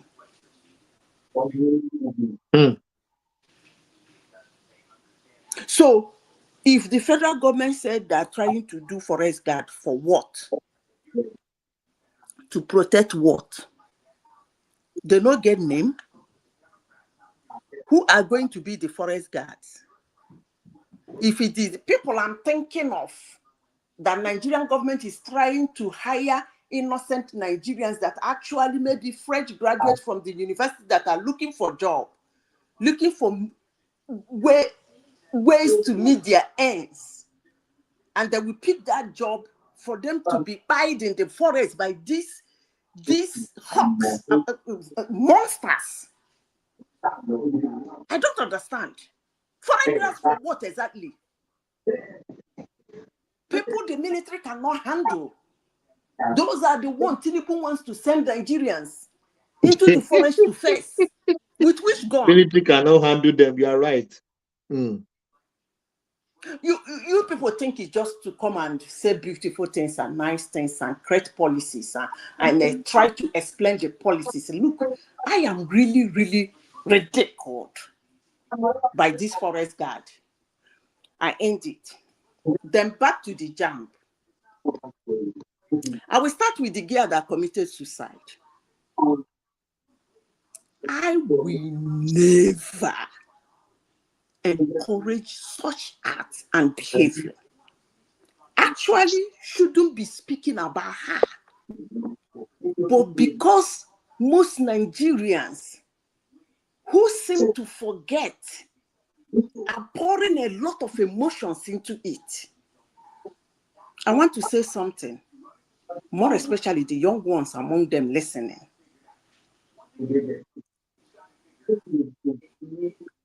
I will say, let me not go too far. But let me say this. 50% of Nigerians that entered the university did not make Jamb at first sitting. Go and check the record. That doesn't mean they are brilliant, they are dumb. Or they are failure. Or they are failure. Most of them wrote down twice, 3 times. They came out from the university with first class. So for a 19-year-old girl to take her life because she failed an exam, not that she comes from a poor family, because if your parents are planning to send you to university to study, that means they have money to pay for your Jamb to go to university. You are right. Now somebody will say pressure, shame. Some people say Nigerian failed her. That's why she commits suicide. Let me say things to people listening. I have a lot of Gen Zs, very difficult group of humans too. I don't know why God created those people. And they gave them a very ridiculous generation name, Gen Z, last card checkup. These people misbehave a lot. I have a lot of them. I have about 7 of them close to me. If I am finding it difficult to handle them with the kind of person I am, I wonder what somebody who is a little bit loose or doesn't have a third eye, I wonder how they can manage them. First of all, I want to speak to young Nigerians.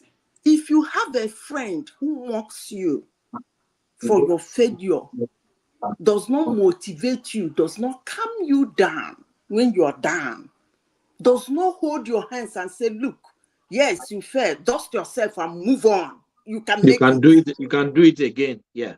You have no business having such a friend around you. It is not by force to have a friend. It's not by force. And if you are a young person and you start your life by competing with your peers, then you have a long struggle in life. Be you. Madam Sita, sorry. Madam Sita, what do you think will have been going in the mind of this lady? Does he think everything is end? She cannot do any jump anymore? There are 2 things that are involved. Thomas, I told you I have Gen Zs with me. Yeah. Boyfriend is involved. And then peer pressure. These are the 2 things that must have made her to commit suicide. I would not blame her, but I would blame her upbringing. Because that's what we usually blame. There is something my grandmother used to tell us. When we do something bad, she corrects us. We do it again, she corrects us. We do it to the third time, we correct us. We keep making the same mistake, and the old woman keep correcting you. At a point, you know what she's going to say? What? She will say, God punish that person that will say, Tofiakwa, who trained this gear? Let that person Tofiakwa. Because I'm trained. Because that is what we always go to. He lacked home training. Just as I just said now.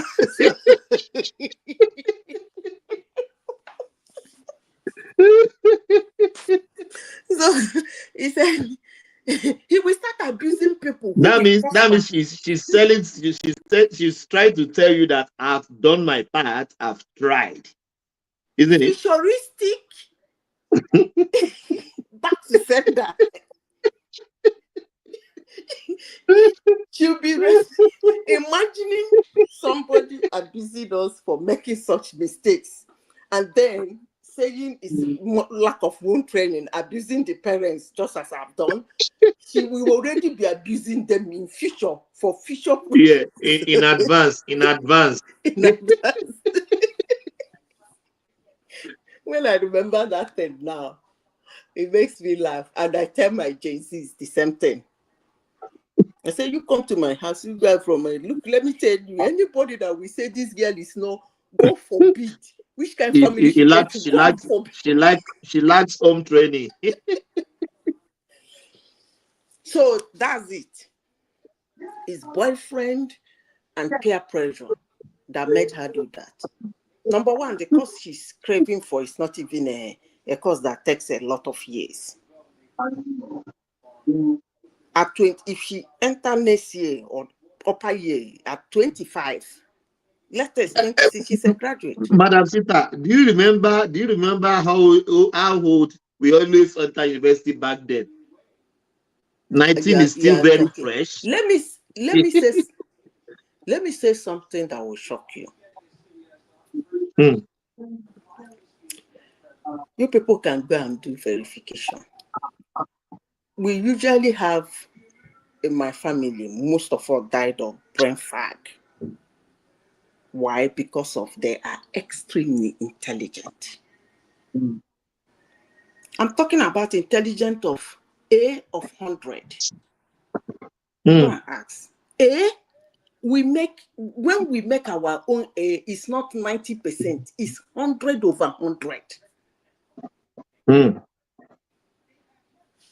Do you know I took Jamb'S twice? Just twice.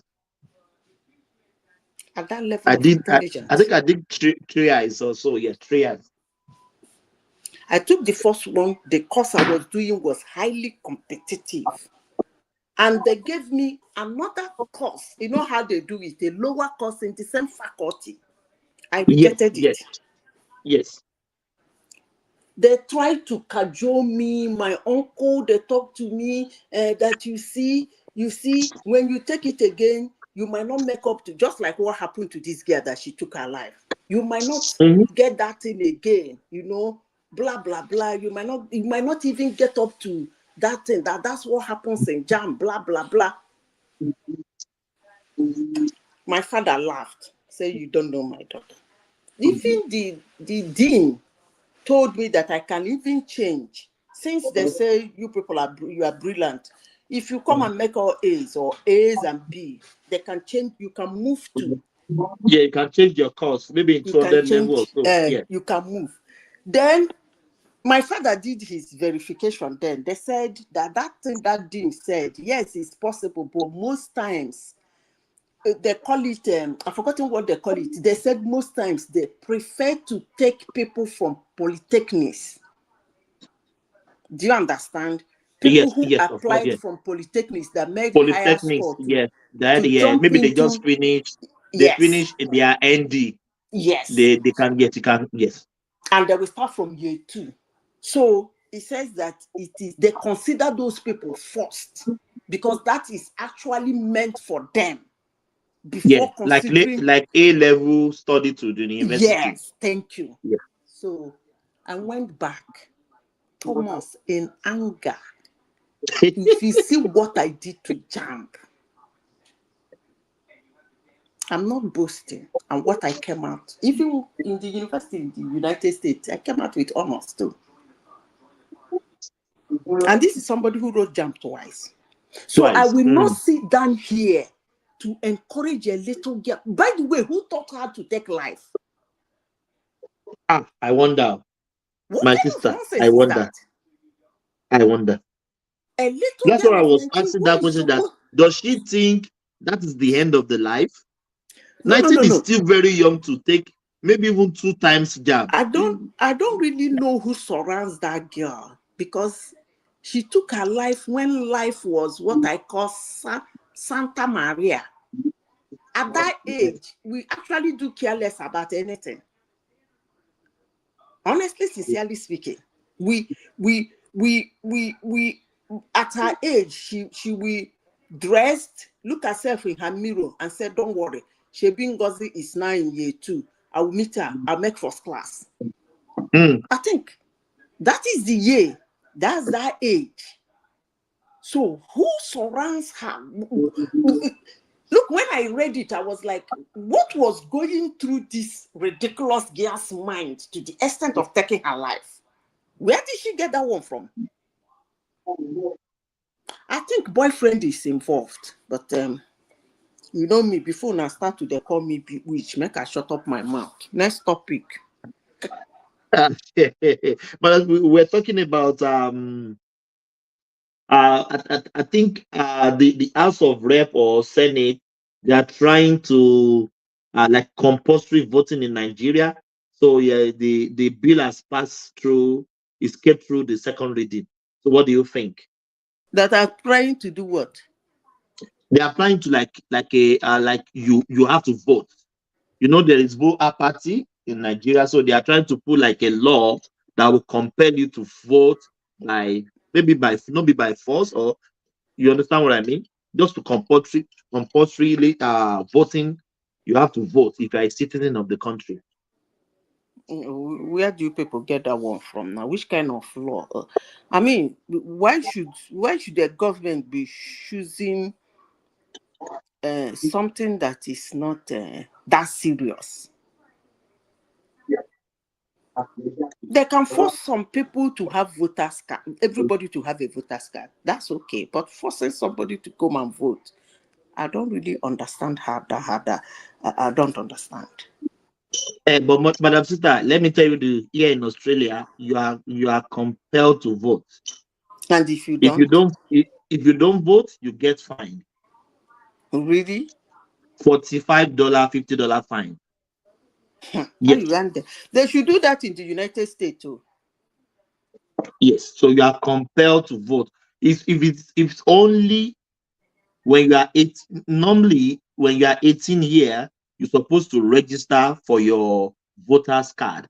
If it's only you are not registered, but immediately you got registered, you are in their that data, you have to vote.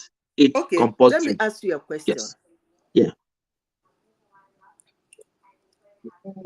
They don't actually know the ballot paper you voted on, right? They don't care about the ballot voter you vote, but they No, know if you you know, vote the or you ballot don't vote. paper, your name will not be written on it. No. Right? Yes. So if you force an unwilling horse to the stream, you cannot force the horse to drink water. that's not Yoruba adage. That's not Nigeria adage. Because if you force somebody who doesn't want to vote for reasons best known for the person to go and vote, the person can go there, Bayanaka in all the parties and walk away.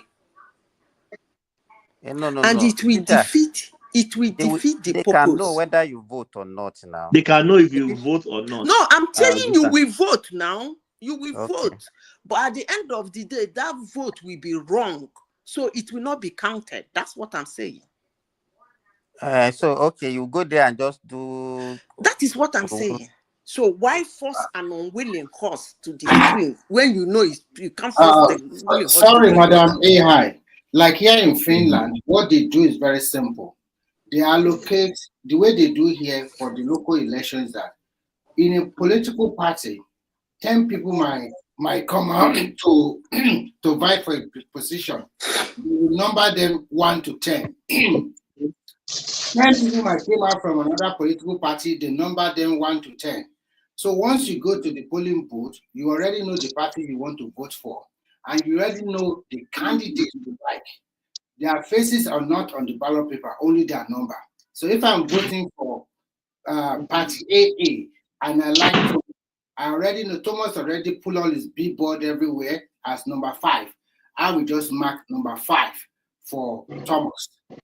So if at the end of the election, let's say AA is the party that won, they will not tabulate all the people in AA and try to find who has the highest number of votes in that people that vie under AA. From that 10 people, if Thomas is the highest winner, Thomas will not be the winner of that election. So it's very simple. They don't normally campaign all around. They just come and meet you one-to-one on the street. Not a lot of big elaboration or whatever. So there is no way they will not know whether you vote on. Remy, what you are saying is different. We are not asking how they vote now. No, but here they don't force you to vote. Okay. Also, that's the question now. But you get fined here if you don't vote. That's no, it. No, nothing like that. Yeah. Madam Sita, go on. But why should they follow that one, allow that bill, and then there is another bill on the rotational presidency, which they said they killed immediately. That one will be killed. That one will be killed. No. What the voting pattern? I'm not still. It doesn't go wrong with me. Listen, let me tell you. They voted on a electoral rotational presidency. Election is not done that way now. It's democracy. The bill was not allowed. No. Let's discuss it anyway. Okay. If you do that, it's no longer democracy. You shouldn't be doing things like that. It's no longer democracy, because if the people who the government is for decide that Southwest brought somebody that is not qualified to them, they can decide to vote somebody in the Southeast. So you should not, because it's from Southwest. If I can interject real quickly, I don't mean to take you back, Madam Zita. I was Okay, going to go ask ahead. you, so that lady, that young girl, do you think she's an overachiever? Over what? Overachiever. Which girl? I don't The one that understand took what her you life. mean by The girl girl that took her life. by himself. By herself. Hold on. Overachiever. Huh? Yes, yes. What Yeah. has Okay, she achieved? explain What what has you she mean done by in life? overachiever. Maybe she's a girl that's always gotten A's in her That's what I'm. classes, Yeah, and that's She what I don't was beat me. thinking. Yeah. some people they're It, not used to feeling. She did it's not okay the true. first time around. Hold on, Miss Simba. She did Daddy, the this first time lady, around, this same lady. Okay, Wait, wait wait, wait. now, She's not an Simba. overachiever. Simba, Let's wait. No, can because we the let story. Miss Daddy land? Let him land it. Wait now. We don't even get Miss Daddy explain. Then they will Explain, respond. please. Yeah, I was saying that she's always gotten A's in her classes, and some people, right? That's why they say failure is the best teacher in life. Maybe she never failed before, and I can agree. Maybe not to blame the parents. I would hate to want to blame the parents, but when she had that that situation that she a second time around in Jam she didn't do so well. Maybe a parent should have approached her, known that she may be an overachiever, or that she's used to getting good grades, that she may not be able to stand that pressure of having a bad grade in Jam or bad results in Jam. So my point is that some people that never failed before, it's tough for them to handle a situation that's kind of a failure. And her being so young, she may not have that maturity to handle that situation. Okay. No, First no, of all, sorry, let me say something. There's something you just Zita. said. Before you talk, let me tell. I remember Prince Daddy. This statement that you made look like the statement you made over Jesus. I mean, this Chizoma or whatever that time also. Okay. I remember that time your comment when you commented. I think you were even one of the people that were supporting that lady that time. Okay. Yeah, you're right. Yeah, you're right. Okay. So why? Can I? Do you come back and apologize? Do you come back and apologize when she was exposed? Wait, I beg. So, first of all, there's something you said, Prince, that is made about the parents. I think I handled that because I cracked a joke of we and my grandmother in those days. We used to cost them back in advance. Yeah, I got a joke. I get that part. I got that Okay, joke. wait now. So that parent side is settled. Maybe they did not manage it well. But let me tell you, the explanation you gave, I gave it about myself and my family. And I even went to extreme to explain. I lost my cousin this January 6th. It's my head, oh, my head, oh, my head, oh, my head is brain fag. If you don't handle it well, the person will die. That's how brilliant they are. But let me say this, overachiever, the word you use and the explanation you made, they are extremely dodgy. Overachievers are very dodgy. If you see the anger I used to go and retake the jump, you self go say, waiting, is it not ordinary jump? So that's the way overachievers do. When you don't fail, No, Madam, wait, you can't let me finish. Now you her ask to me a be like question. you. We all know the same. But go ahead, yeah. Let me finish. When if you are an overachiever, you stumble, it angers you. You will do everything humanly possible to correct it, not to take your life. That's weakling now. That's not an achiever. That's a weakling. As I said before, you people know I talk rubbish. That girl's death has a lot to do with boyfriend. Make una no come back here, call me witch. How do you know that? She's You Zita. see, but I told you people here that I have Gen Zs now. This So set of she has human she has beings a boy are she has a boy ridiculous. she has Eh? a boyfriend. She has a boyfriend. Yes, I think so. You read the story to that extent. You I know did. what? It did not. Please, oh, they did not write it down. Simba Biko. I'm just analyzing the situation from what I have in my house. I told you people I have 7 of that age. I'm analyzing you see that 16, 17, 18, 19, 20, 21. I have 7 of them. They call them Gen Z or whatever you people call them, Gen S or whatever. Those people are crazy. These are people who will put yam. You tell them, boy yam for me. They put the yam. You know this new yam. You know, okay, Let I me will get that finish. I'm story. just trying to explain something, please. You know this new yam. You know new yam does not really taste good. Some Yes, of them, because it's not really matured very well. the water has not It has not. Yes, dehydrated. it It's not doesn't taste. dehydrated. Yeah, it's not sweet. Do you know what they will do? You tell them to boil yam. They will put sugar. That's how crazy these people are.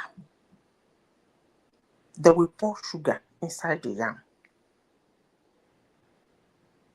They cook soup. They're cooking soup. They wash meat. You know, we have to parboil the meat, garnish the meat. These people will be cooking soup. They will wash the meat and throw it inside the soup. I don't know who is teaching them. But as I said before, remove Ovashiba from this girl. I think it has a lot to do with boyfriend. You know, when this Mesoma started, I came in this platform. I was abused to nonsense. I made a comment. I said, is that girl that changed that? Including this Prince Daddy.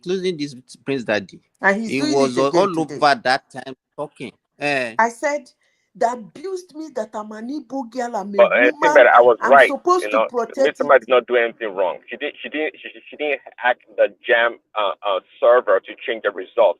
All she did was what you call manipulating the public. But in terms of Changed Jam, her result. She changed her no, results now. she did She no, she did not change changed the her result. own No, result. She no, changed her result. she In did not fact, change she's the result. supposed to be. She's supposed She to be in printed jail. a fake result. She never changed That the girl's result. It's supposed to be in impossible. jail.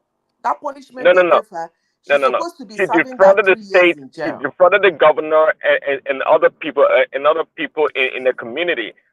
She's what's her name again? She never changed a result. She never did. That's a She big changed her Yes, result. I agree. She didn't change, but the She result never she changed a presented result. to the public. What are you She talking about? presented a fake No, result. She presented she a never fake did. result No, to the public. not to the no. See, logically, if you look at it, that story, she never once made a presentation of a result to any school in Nigeria. She never did. Excuse me, can I pull down her video? This means that you can defend anything. Thomas. Because you have to defend things logically. She only made a presentation Thomas, to are the you there? governor. Thomas, how wish one man is listening to us? Let her pull out the video of the girl where she sat and opened her leg wide. And Yeah, was, yeah. I remember you Even talking the about father that. came online, was defending everything. She was showing a result and said, this is what she scored. And Jamb'S gave her so and so thing. And so they are did. saying she changed the result. How can she change the result? That's what that girl was saying. She was wearing a white skirt, right? Is it a white skirt or a white gown? I can't remember vividly. No, a white top and a blue skirt. A white top and a blue skirt. I have When a she picture opened here. that leg, I said, this girl is... Everybody in this platform abused the hell out of me. And I told them she was the one that wrote that exam. They said somebody must have done it. I said it's a lie. She did it herself. And I was abused in this platform. They call me all manner of names, call me Igbo haters, call me women hater, abused me At the end of the day, Let us even ask Prince Daddy Madam, that is Madam defending Sister, her now. maybe you are a witch. You Prince Daddy, said it that time you that this is understand it not a better now. result. You understand what she did better now. I said this girl Prince that Daddy, took you are her, not talking again, eh? this girl that took her life has a lot to do with boyfriend.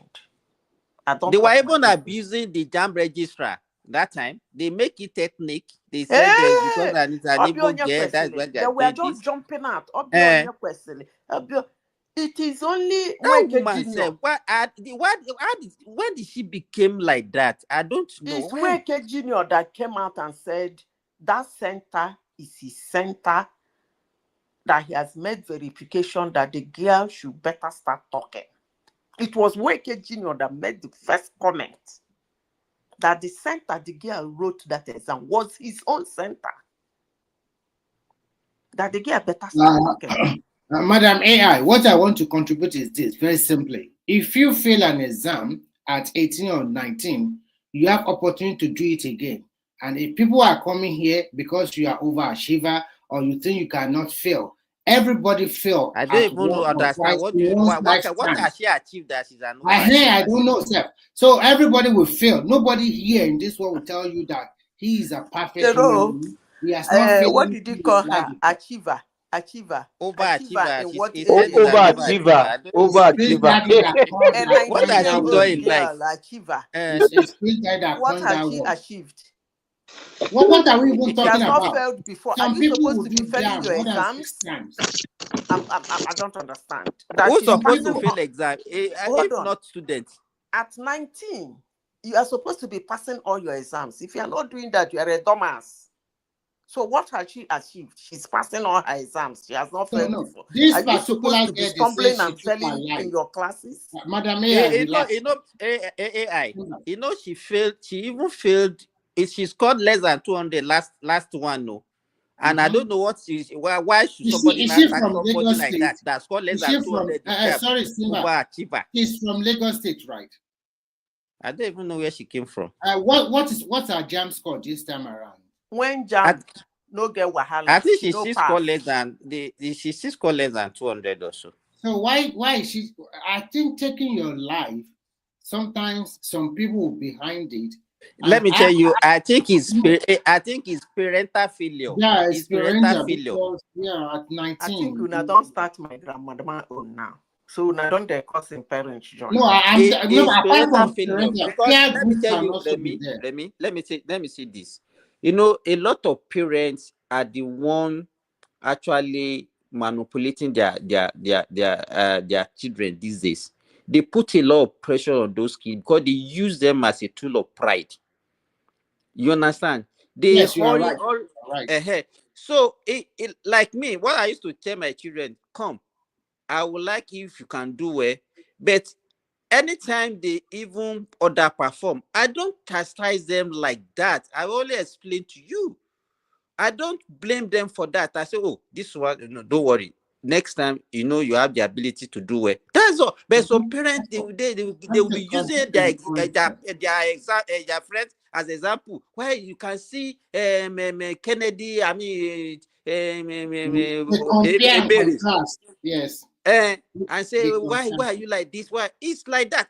I've seen a child that committed suicide just because. Simba, that thing yes. you are saying is common with every parent.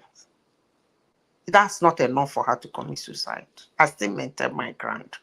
That's not enough. Madam AI, I don't really think. I don't compare my children with any other person. No, I don't compare them. No, they don't compare you, but the day you misbehave in the house, they will remind you that, look, you shouldn't be here. You should be in school. Your mates pass down. Yes, my parents do that. They won't remind you. They won't be abusing you because no. But you better stay one place. So in that house, maintain. I think it's also for parents to tell their words. If he or she want to show the abra, you can tell him, relax. Some people already made more glory than this. Just going to be on your path, know what you are doing, be focused. No, I think this particular, this particular girl that took her life, I think My mother is not like that. there's peer pressure, and also because of this Gen Z, because this is not well known in Nigeria before that. You fail jam, you score a low score for one. You take your life. Who taught her that? So people already took you more than 6 or 7 times already. I'm telling you. So what? I told you his boyfriend. Chatting my boyfriend. You are not gonna believe me. Yeah, it might be. Yeah, it might be. Maybe she want to follow her boyfriend to the same university. And no be that angle. Now wait. You for ask me, make I explain the boyfriend. Okay, explain. Hi, Simba. I no go talk. When I don't come tomorrow, come you bitch. I beg. When we leave the girl, she don't die. She don't die. So you Madam, you no, truly want me you'll be to weak. Madam Zita, I know where You you are always said going. it. Madam Zita, I know where Madam Zita is going. Maybe it's another thing entirely. Not even associated with jam at all. I don't tell you people though. Maybe I don't get that. So maybe if I want to do investigation for this girl's death, you people will not believe what I will come out with. You see that girl? I repeat again, boyfriend and there for that death where she commits suicide. I mean, they tell you. If I go to her family now, I will say, where is the boy? Do you know any boy that this girl But is why close to? even a 18-year-old, 19-year-old be having a boyfriend, for God's sake? It's focus now. It's focus. When you have them, all you need to do Simba, why are you lying like this? Don't you have a girlfriend or just a friend when you are in secondary school? So come on, stop that kind of hypocritical something. You know, they 19, see. That was how I came here. Are you not writing pen pal to that girl behind you in your classroom? Okay, wait. Something like that. Remy, that was how I came here. I told them that case of that Mungo Park that shot his fellow man from the back in New York. I told them that the man day hotel, the knocking girlfriend. Simba tell me, how can you kiss Changa Jihikata head girl? I said, see this Simba. Which kind of wahala be this now? I said, people, they keep you because of $20. He said, hey, that is money. I said, that man and that boy, if I were New York judiciary and make a deal with the boy, you better start talking, otherwise we chop off your head. If you talk well, you get life sentence. But if you no talk, you face execution. Because number one, the guy is not in the healthcare, the man's company. It has nothing to do with the man. The man is not. I explained all those things here. So why the man? How did he come about his itinerary in the first place? But nobody is asking that question. I'm sure they're asking anyway. So this girl that committed suicide, where is Prince Daddy? Please, Prince Daddy, the girl he has a lot to do with boyfriend and that school. Please. I even thought that Prince Daddy said he is a man of God. He's a Christian. What does even Bible says about committing suicide? Who said he's a man of God? Prince Daddy is a man of God now.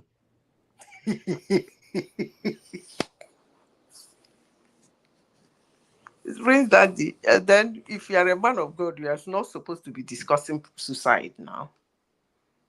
Suicide is extremely condemned in Christianity. Even God, in the eye of God, it's extremely condemned. Exactly. So why should we not be saying we shouldn't even be? We should not even be tolerating. We should not even be encouraging. And you can see the whole society now blaming another person for that act, and said because you see, I don't even know where we are going. Do anything about it. They shouldn't condone such act.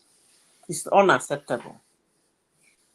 It's unacceptable. But now, if you now have somebody that are not shifting the blame on another person, that is it. It's not even like this one now. In fact, I've spoken to my children. I said, well, see, this one is like she has a mental issue, though. Because if she didn't have anything, nobody, no matter what happened to you, don't have any right to take your life. When I know they listen to me, that thing is boyfriend and did that thing. I don't know. You people should. That thing is all, that girl's suicide is not all about I felt jam. You know, Zita, there's another thing that is brewing now, and it's something related might also come out later. You know, the IPOP people, they declare that, is it May 30, that they are going to declare a showdown in the Southeast, that everything was shut down, and children, they have WAEC that they are going to write on that day. Nobody is saying anything now. So I how is saw WAEC that going thing. to... No problem now. If they don't want their children to go to school, why is that bothering you? Haba. So now, WAEC should now shift, and then what will now happen to those if they miss? Because of what is going to happen in the Southeast, they are going to now cancel the exam on Cancel that day. what? Cancel what? They shouldn't. It's either they go and take the WAEC or they don't go and take the WAEC. Simple. It has nothing to do with WAEC is not written in a day. It might be a particular subject for that day. But that subject, that's what I'm saying. It's not. That's what I'm saying. Whatever WAEC has subject no it business. is. Listen. Whatever law that is put in Southeast, how do I put it? Southeast region is not a country of its own. It's not a state of its own. It's being ruled by Nigeria. So, and JAMB is WAEC is Nigeria. So if Southeast decide to put, technically what they're doing is stopping their children, just like mama stopping the child from going to take WAEC. That's all. The federal government has nothing to do with that. And so shall it be. So we shouldn't be discussing it. The Southeast is not being ruled by federal government. It's not ruled by individual. It's not a country of its own. And the law in Nigeria is not like in the United States, whereby a state has the right to make their own laws. It's one But what central I'm law. saying, that why are people not speaking to that? Why are they not saying, okay, why should that one Why happen? would they This speak is something about that it? they, because they are, let me give you for example. It's because this one is self-inflicting. But if it is federal government that does something or something happen, they will start blaming the federal government. But now they are not going to No, blame even that themselves. JAMB is not. It has nothing to do with the federal government. This JAMB that failed has nothing to do with federal government. It's a normal tech problem. It happens. And that JAMB has been efficient since they started using tech. It happens. It's a normal thing. You can't stop it. I don't know why when JAMB now become a tool of, say, people from certain ethnic nationality, we now start every year they must look at something that they do. Simba, Madam Sita, do you know people say South was purposely targeted? Have you heard that? Oh, do you know the problem I have with Southeast? And it's coming from the Southeasterner. It's not coming Listen, from let me other. tell you. Yes. The problem I have with them is not because those things are being said. Most times the issue I have is the people that say it.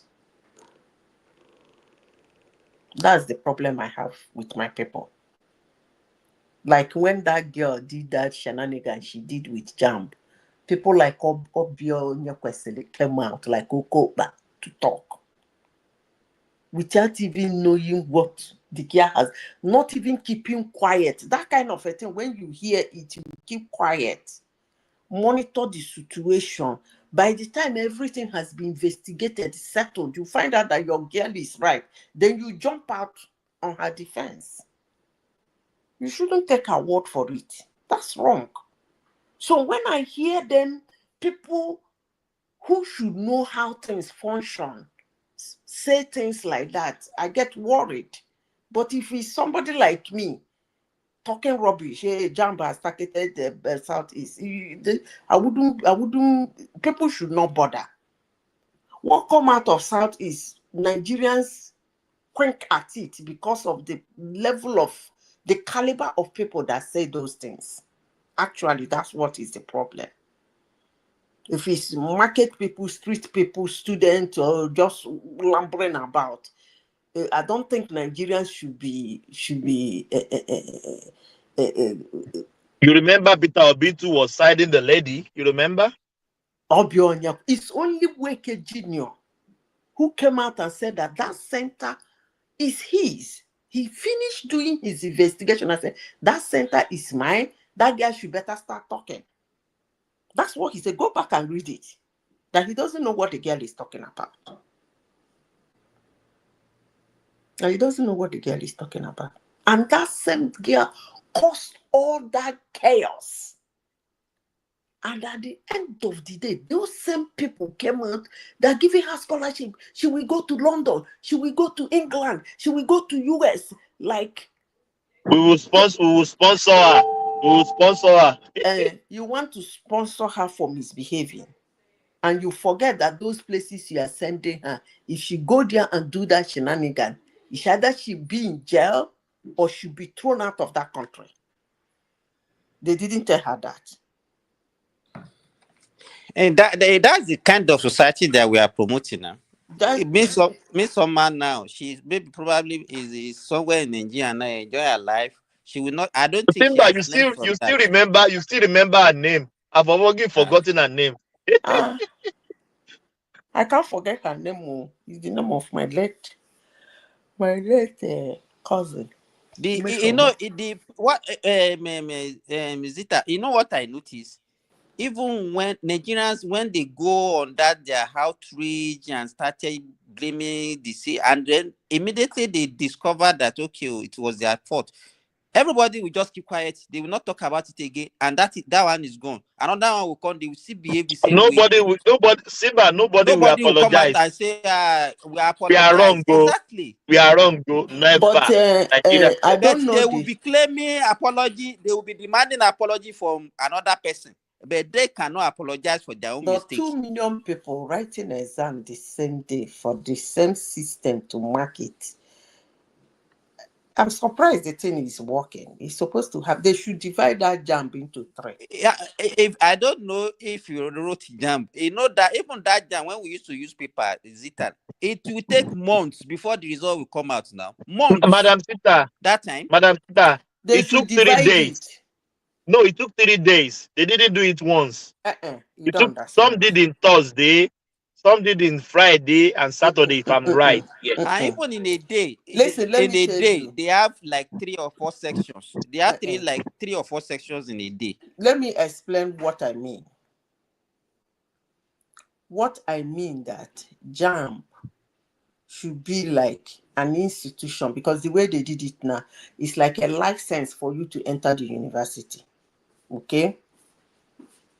And then the university will be the one to accept you with particular cutoff. So why don't they do it like an everyday thing? If you are a student, you graduate from secondary school, you think you are ready for Jamb, you go and pay your dues. Pay all the money, put all the thing, log on and take the exam. How about that? Go to the center. I think the Nigerians, yeah, it may sound good, but what Nigerians will see at that is that they will, you know, one, such a system will encourage cheating. No. 1, 2. Let me wait. They will say, okay, is it the same question? No. Even this one they're taking is not the same question. Go and ask. It's not the same question. If you take the same subject. Yes, my sister, you are right. If you are sitting with Mr. A, you are answering different questions. Yes. If you are doing English, if you cheat, you are going to fail. It used to be the same question before. But now it generates the question for you. No, it's the same question, the answer. Wait, it's the same question that the answer. But no, it's not. In different. It's not. It is. Zita, don't. My daughter wrote now. Just hold on. Excuse now. Let me explain. Hold on. What I'm telling you is that if you go into the hall, you open. You want to take biology. You open the biology. Like now you are doing a course. that needs biology, physics, chemistry, biology. You go in there, you open for biology. Another person is in that center. Open biology is not the same question. I said it's the same question, but they can put your number 1 in number 40 for another person. I said some of the, I'm not saying some of the questions all of them, they answer the same question. Because what now. you are suggesting, okay, where is the fairness if they are not answering the same question? Where is the fairness? Which one is fairness now? That Zita, I'm telling you, wait, the only thing they have Simba succeeded is right about it, because I also have a daughter that Simba. The numbers are different from one person to another. So if you want to copy, you are going to fail easily. Let me explain to you. When we learn every day. Okay. When 2 of my siblings sat the exam last year, one of them is in this Tinubu scholarship. They did the same subjects, and they came out. They were discussing. They told me, Auntie, look at. It's not that in the process you cannot get a question they ask this person. I quickly understood what they were talking about because I schooled overseas. Look at how it works. For that course, the pushing is objective now. Some of them are, I think it's objective, right? It's multiple choice. They are all objective. It's multiple choice. You do your, if it's mathematics, you solve your maths and take the correct answer. Now, what they do is that they load, let's assume they can load 200,000 questions on that subject. Okay? That's how they do it. So even when they give you opportunity to do a second trial, because some certificate exams, on that day when you walk into that place to take that certificate exam, some of them have, because the money is too much, so some of them give you 2 trials. But that 2 trials is not that you will go home and come another day to take the second trial. The 2 trials is that you will take it instantly. That is, you took the first one, you didn't make it, you can go for the second trial. But the difference is that, or you did it, you passed, but you didn't like your grade, you can go for a second trial. And that second trial, the system, whichever is the highest, that's what the system takes. Now, how does it work? They load those questions. It's not that there is a cheating. It's the same like biology, that area they gave you to study. That is the area the question will come from. But the question will be, some of them might be just changing of the sentence or changing of the phrase. So they reload it again. The moment you click, you want to do the second trial, you think is that question they asked you before. No. The thing will regenerate another question all over again. If it's 50 questions, it will regenerate another 50 questions for you. And then you will start again. So when they go to that hall, Simba, you are taking biology. This person is taking biology. This person is taking biology. It's different questions. But not anything outside of the curriculum they gave them. If they say you should read about crayfish, about bougainvillea, about goat, about pig in the curriculum, those questions are going to come from those areas. Okay, Zita. So that is your own understanding of what they are doing.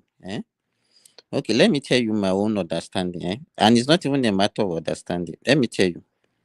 I was a lecturer before I left Nigeria. So I have that one and background of your.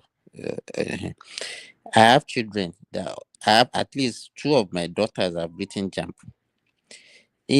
What you say, yes, there is a system like that. I agree with you. But presently, the way they do Jamb'S in Nigeria, everybody answer the same question on a subject.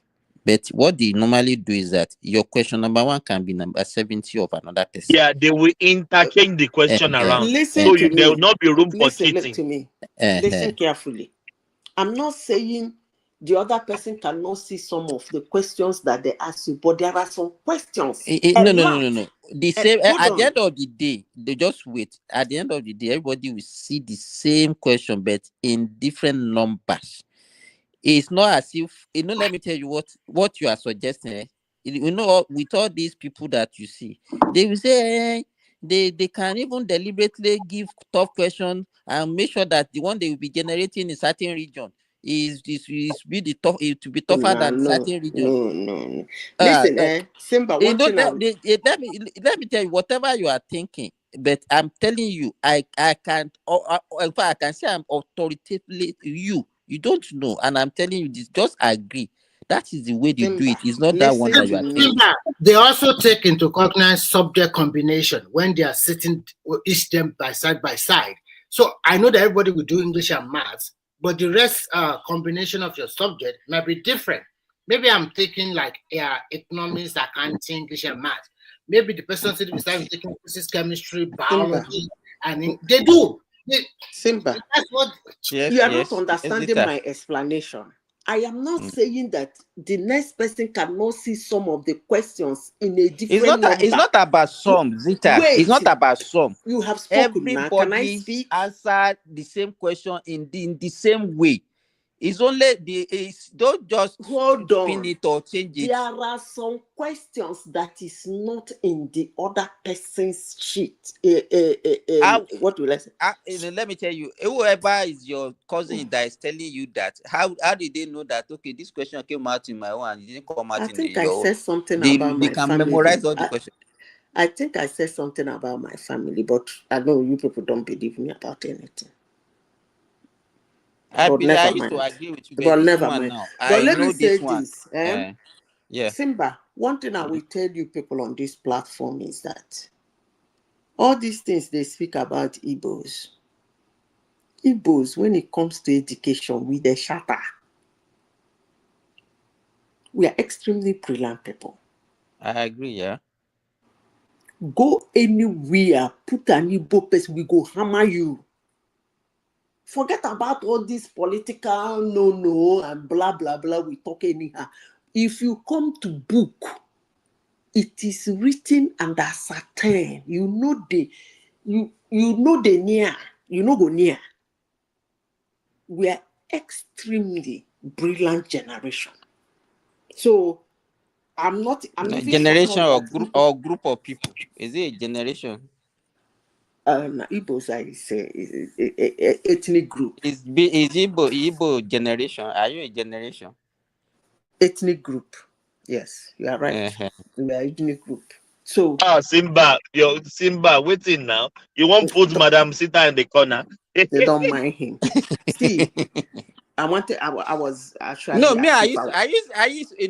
When me, most of the times we have had a encounter several times that would remain only me and Zita now, and I will quietly will be giving it to each one another. So just let us continue. I know. In my mind, I was talking about my family anyway, but that's aside. It's a group of people, ethnic group. I don't know whether they're just talking, but an Igbo person that is going to school is not somebody you do OJD with school. It's either we go to school or we are not going to school. It's as simple as that. We go to school, we call what we call shatter. It's in Igbo land, we see somebody will score A throughout his university education. But Zita, I quite agree with you that the Igbos are brilliant. But if you want to actually say anybody that stays in Nigeria, if you have not stayed in the Southwest, you have not really stayed in Nigeria, because it's only in the Southwest that you see a mix of people. You see Igbo, you see.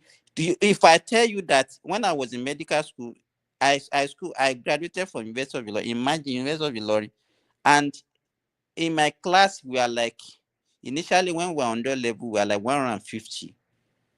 Could you imagine that we have close to like 40 Igbos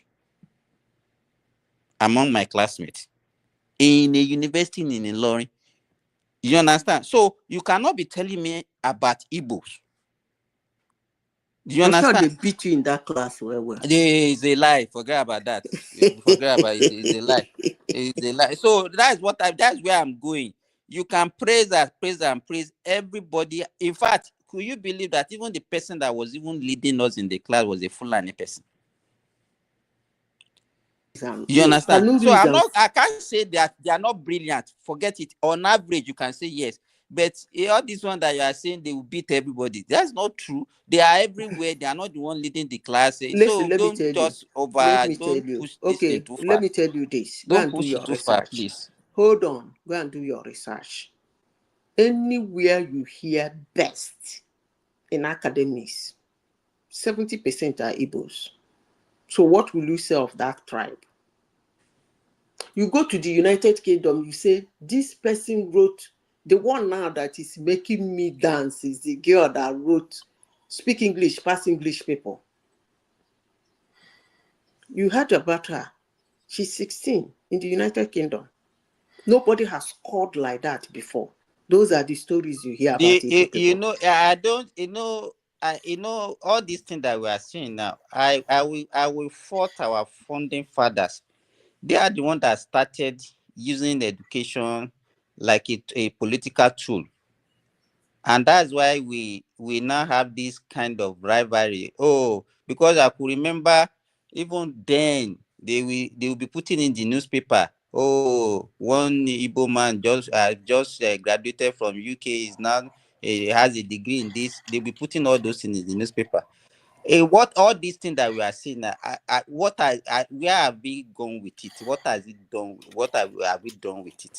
All these That you didn't do anything about, that you do anything with it doesn't overrule the fact that you are brilliant. So why are you asking that kind of question? It's really funny. What kind of funny question? We're talking about people. What have we have We are to show talking for about it? people being brilliant and excelling in their academic work. We are talking about what they have done. There are two different things. Yeah, but so why are you going around and round about? If you are greetings. if you are Let me brilliant, greet the people that are on the panel first. Greetings, everyone, and then the chat and the viewers. But this thing about individuals being brilliant, I'm not so convinced. We may be individually clever, but as a group, we are not very, very clever people, and we have to learn how to assess intelligence, and that part we know you get based on the conversation. We don't even necessarily understand it. There's a lot of things we don't understand, and we really need to start be upping our game, because how is it that even the small Filipino can outpace us if we are so brilliant? So something is off. Brilliant is different from being intelligent, but when you combine the two, when you so you combine can the separate two, brilliance and intelligence. What do you mean by that? Okay, you don't say I can talk rubbish. Go and check the two meaning. Oh, I think the two of them can be seen. You can't. If you are unintelligent, you can't be brilliant now. And if you look at the it, two of them go hands in hand, so you can't separate them.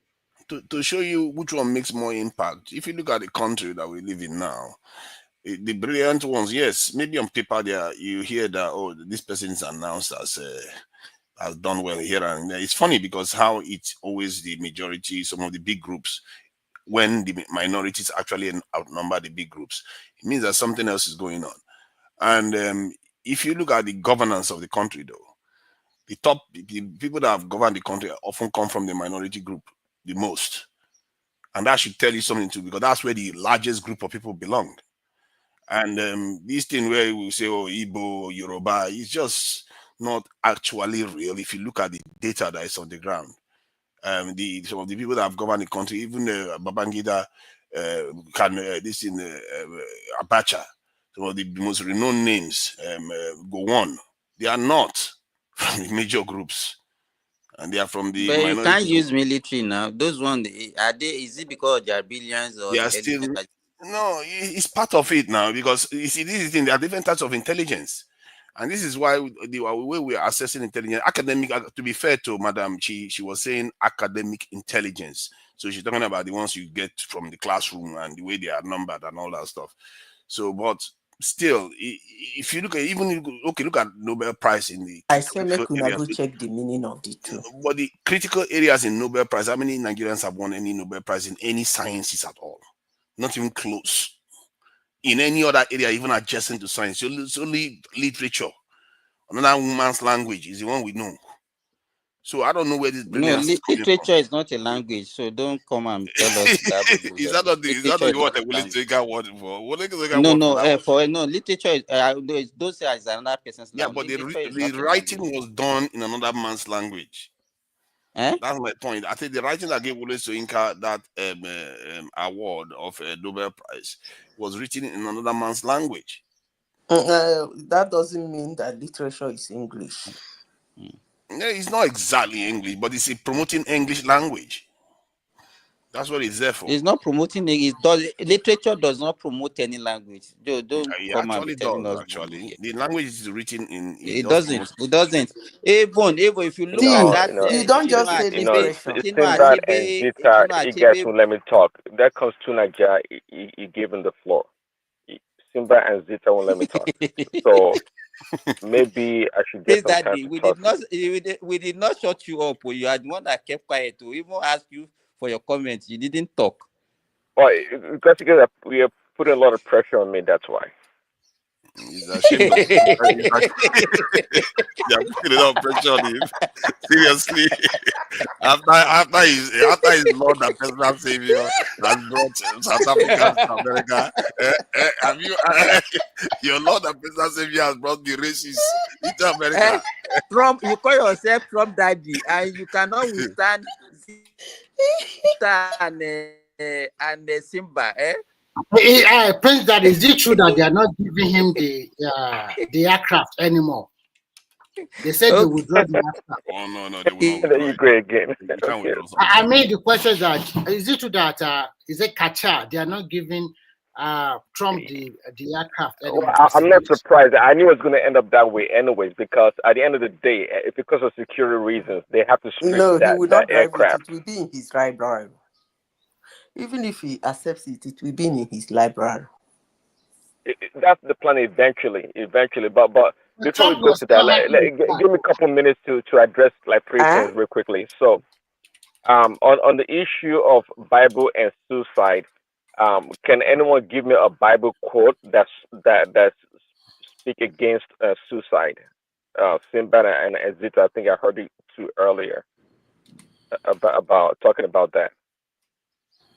Anyone Bible quote that speaks against suicide? I'm sure there is. I'm not, but I don't know it. But I'm sure. Well, I guess the closest one is "Thou shalt not kill," but you say you shouldn't kill yourself. So, "Thou shalt not kill" didn't stipulate, but "thou shalt not kill" probably includes everything. You could even, especially we imply that it's human beings, but it never said whether it's human beings. I'm sure they meant human beings. So, and a human being is including yourself. So I'm sure there must be somewhere that the Bible stated because. Well, yeah, I was just kidding on that part. But on the issue, see, I'm really when it comes to suicide, usually people are like, well off, we heard about movie stars that pie themselves, for whatever reason, right? So when it comes to suicide, especially when we talk about a young person, regardless, Simba, you're a doctor. Sometimes in the hospital, you can tell that somebody has a suicidal tendencies, right? The way they're behaving, or their psychological state of mind and whatnot, or they have this terminal disease that it makes them think in such an irrational way. They have, you can tell they exhibit some symptoms about being suicidal.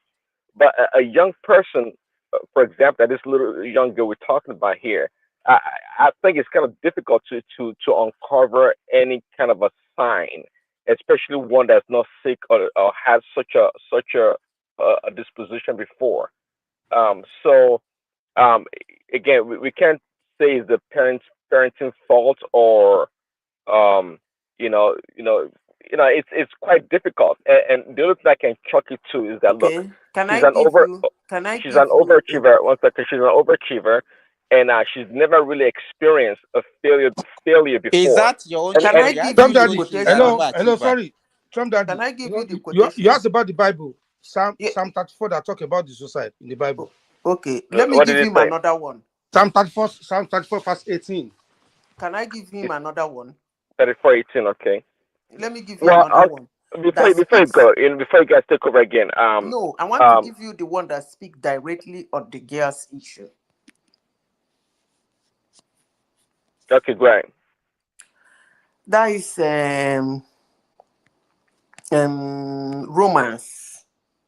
Romans 5:3-5. It says, "We rejoice in our suffering, knowing that suffering produces endurance, and endurance produces character, and character produces hope." Oh yeah, I love that.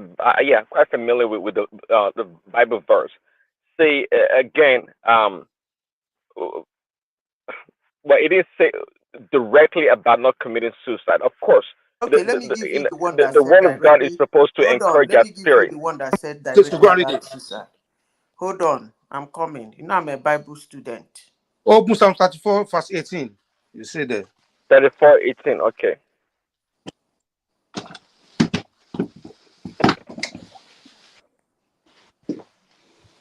Are you there? Yeah, Let's I'm read here. back. Uh-huh. He said, apart from the sixth commandment, he says, Corinthians, Job 1:21.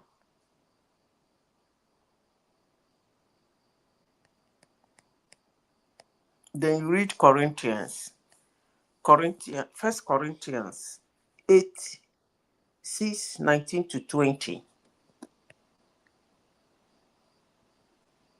It told you there that you are not your own. So how dare you take it if it is not your own? First Corinthians 6. Okay. So now you know. You shouldn't take your life because it's not your own. Bible never said anything about suicide. You are just trying to Huh? interpret. There is no verse of Bible that You explicitly. see, that's why you people fail exams. It's not about failing exam. It's not about failing Honestly, sincerely exam. speaking, that's how you fail exams. Bible You are looking for where they wrote Okay. suicide. Olodo, Even when it is Olodo. explained, you are Madam not Sita, even until they Madam wrote the Sita, word suicide. Madam Sita, say that again. Say that again. I want you to enter my brain. That is how you guys fail exams.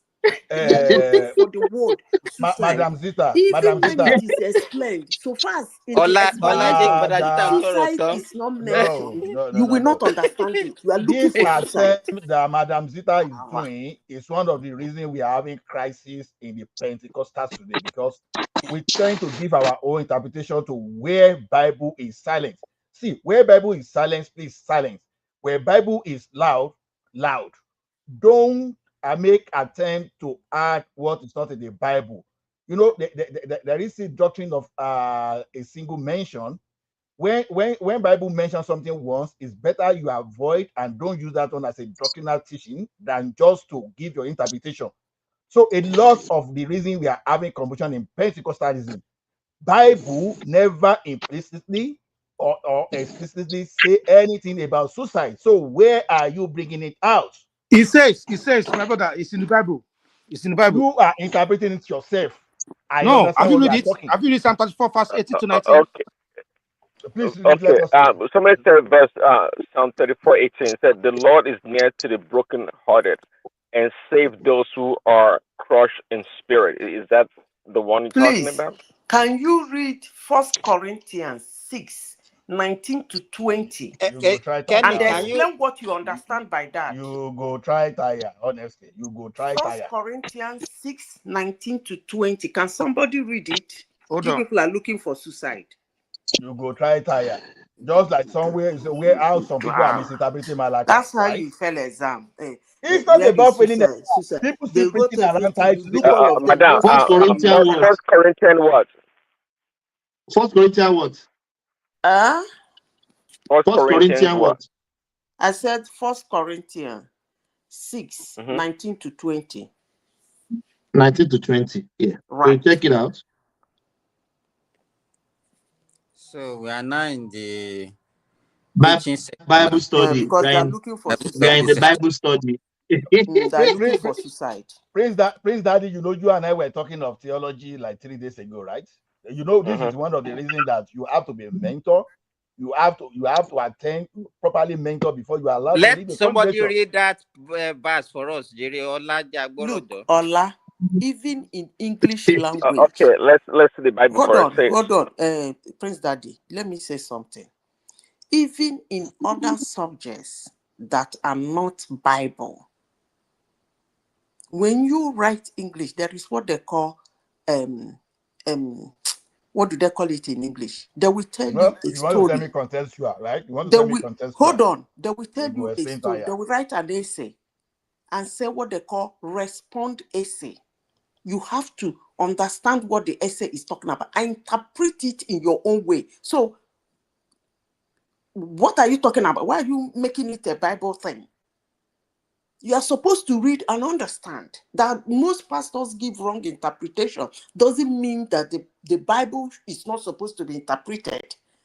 I said, read. This is a simple question, though. Where did Bible teach us about suicide? It's as simple as I it. say read 1 Corinthians Okay, 6, okay. See, 19 to 20. let's read this one. The First Corinthians 6, 19 to 20 say, or do you not know that your body is the temple of the Holy Spirit, who is in you, whom you have from God, and you are not your own, for you were bought at a price.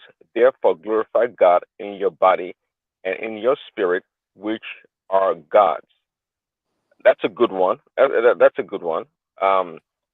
But So explain that it to Allah. You know suicide though. This is the way I you said you talk go now. You explain know tire. suicide. You are see. So as You go long explain. as you did not say Let suicide, there is no way. So let what me Allah tell is you, saying is that the Bible Madam AI. supports suicide. Who told you? Where did I say that? That's fallacy and that's wrong. That's misrepresentation. The But question is this was really talking about, as Christians, we should not defile our body, or yes, we should not defile our body. Our body is the temple of the Holy Spirit. It doesn't necessarily tell us. It doesn't tell us that if you want to extend it to suicide, fine.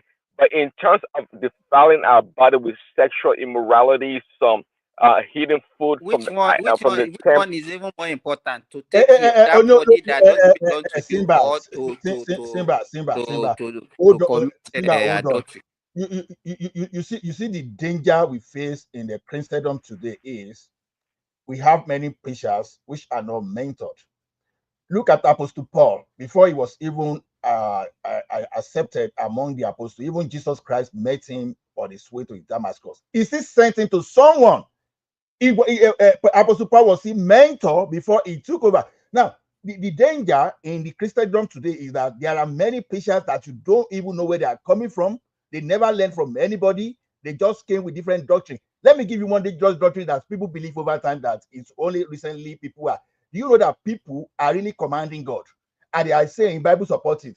Now, when they want to say that kind of thing, they will go to Isaiah 45:11. They say, "Thus said the Lord, the only one of Israel, and his master, ask me of things to come concerning my son, and concerning the work of my hand, command ye me." Can you imagine? Yes. When people say that, they just say, "Oh, God said you should command him." Meanwhile, if you go and read that thing from the beginning to that point, it's like a rebook. But you not, it's just like you wake up now, you start commanding your father at home, say, "Oh, Dad, go and sweep that door for me. Go and do this for me." That is exactly some people. And people will put that in prayer and they will be banging their hand, they will be banging their head, they will be praying, "Yeah, God, you ask us to command you." See, a lot of misinterpretation. Before you even try to interpret Bible is not one vast thing. You read from the beginning and you go over and over whether there are some places in the Bible that the particular thing you are reading is established. You understand? We all know that suicide is not good, right? whether Bible mentioned it or not. But you want to justify that Bible made mention of it, it's not true. The only thing that we know is that Bible says, thou shalt not kill. You understand? Everybody knows that murdering people is a sin. You don't need to tell you like that. Even if you don't tell, even the law is there So to tell you murdering that. people, even is murder. Can you? You are not supposed to murder another person, but you can murder yourself. Is that what You cannot are? murder yourself because see. Let me tell you one thing. See, if you are caught when you are trying to commit suicide, And why do you it's not a say Bible genuine offense. just say that? Guy, no, there's a difference between you attaching it to the Bible and you want to prove yourself that the Bible has said it. The Bible says thou shalt not kill. So why should you kill yourself? Guy. Let me tell you one thing. It's the same way people misinterpret it. Oh, Bible said, woe to the man that wears something that belongs to the woman. Now, at the point, people started attaching trousers. Ola, let me ask you, what is your own understanding? Bible say thou shalt not kill. So is it only for you not to kill another person, or your own interpretation? You are not allowed to take any life. That is it. I agree with that, but you are so why are you not saying that Bible does not say anything about? Is there everything that listen? I'm a Christian, and I know how they bastardize doctrine in Christianity, and it's a big problem. Hey, but this one that we are saying, is it bastardization that we are talking about now? Wait, is this Simba, one not you don't clear need enough? Bible. Simba, you don't even need Bible to know that suicide is not good. But now going to the Bible and trying to but we have a man of God there that is promoting it now. Which man of God is promoting it? Praise Daddy. Don't just say that. Simba, may God forgive you, Simba. May God forgive you, Simba. Of course, I'm not promoting it. Stop that. Prince Daddy, Simba want to rope you. I know. Simba, I beg. I never promote. Come on. I was trying to understand how a young girl can commit suicide. No. Don't say that, please. Yeah, it's really, when somebody commits And suicide, I told you it has a lot to do with boyfriend. You're not a good boy.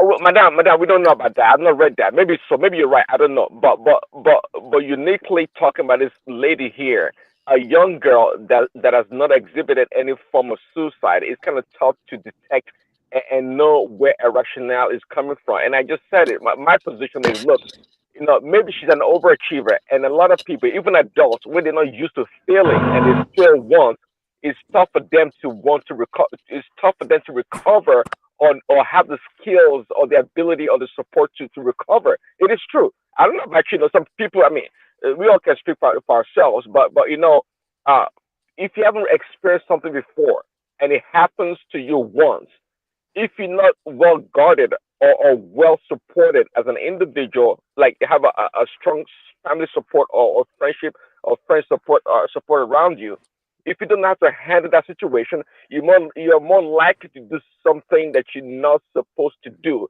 And it doesn't have to really be suicide. Some people may start taking drugs or drinking, to cope with that situation. It's not always the case. It has to be suicide. And this girl here, I mean, she's fairly pure, if you ask me. So I wouldn't blame her at all, nor her parents, because again, she's young. I don't think she's been in that situation before. And if anything, maybe her parents, knowing her being an overachiever, assuming she was, then they should have been more careful and pay attention to her. That, hey, my daughter here, she hasn't been in this kind of situation before. Now that she's had this bad grade, it may affect her emotionally. I think she doesn't have a psychological problem, more so like an emotional problem that she couldn't cope with, and that's how she did what she did. Prince Daddy, do you know failure is part of life?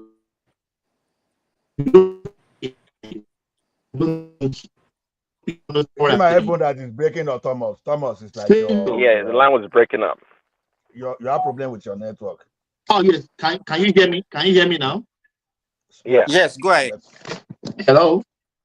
Yes. I said, do you know failure is part of life? Of course it is. I just told you. Meant to fail and succeed. I just so once taking life because of failure, It's It's not no. even good for human being not to be used to failure now. It's not good. Well, Failure, in my yes. submission earlier, I said, we learn more from our failure than anything else. I mean, if you want to learn Yes. in life, you have to Yes. fail to learn. But let's not pretend. I mean, some people do. I mean, people do take their life. Some people do, and we have to understand where they're coming from. We can't just talk in this tough way. That, of course, failure, like everybody can Please, admit Daddy, failure. I don't know where you are coming from. Taking your life, I don't know where you are coming from.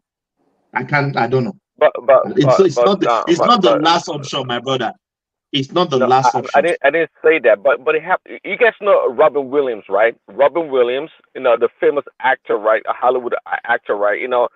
The guy is acted. I mean, he's done so many movies, successful, rich, and everything. So in that case, what made him take his life?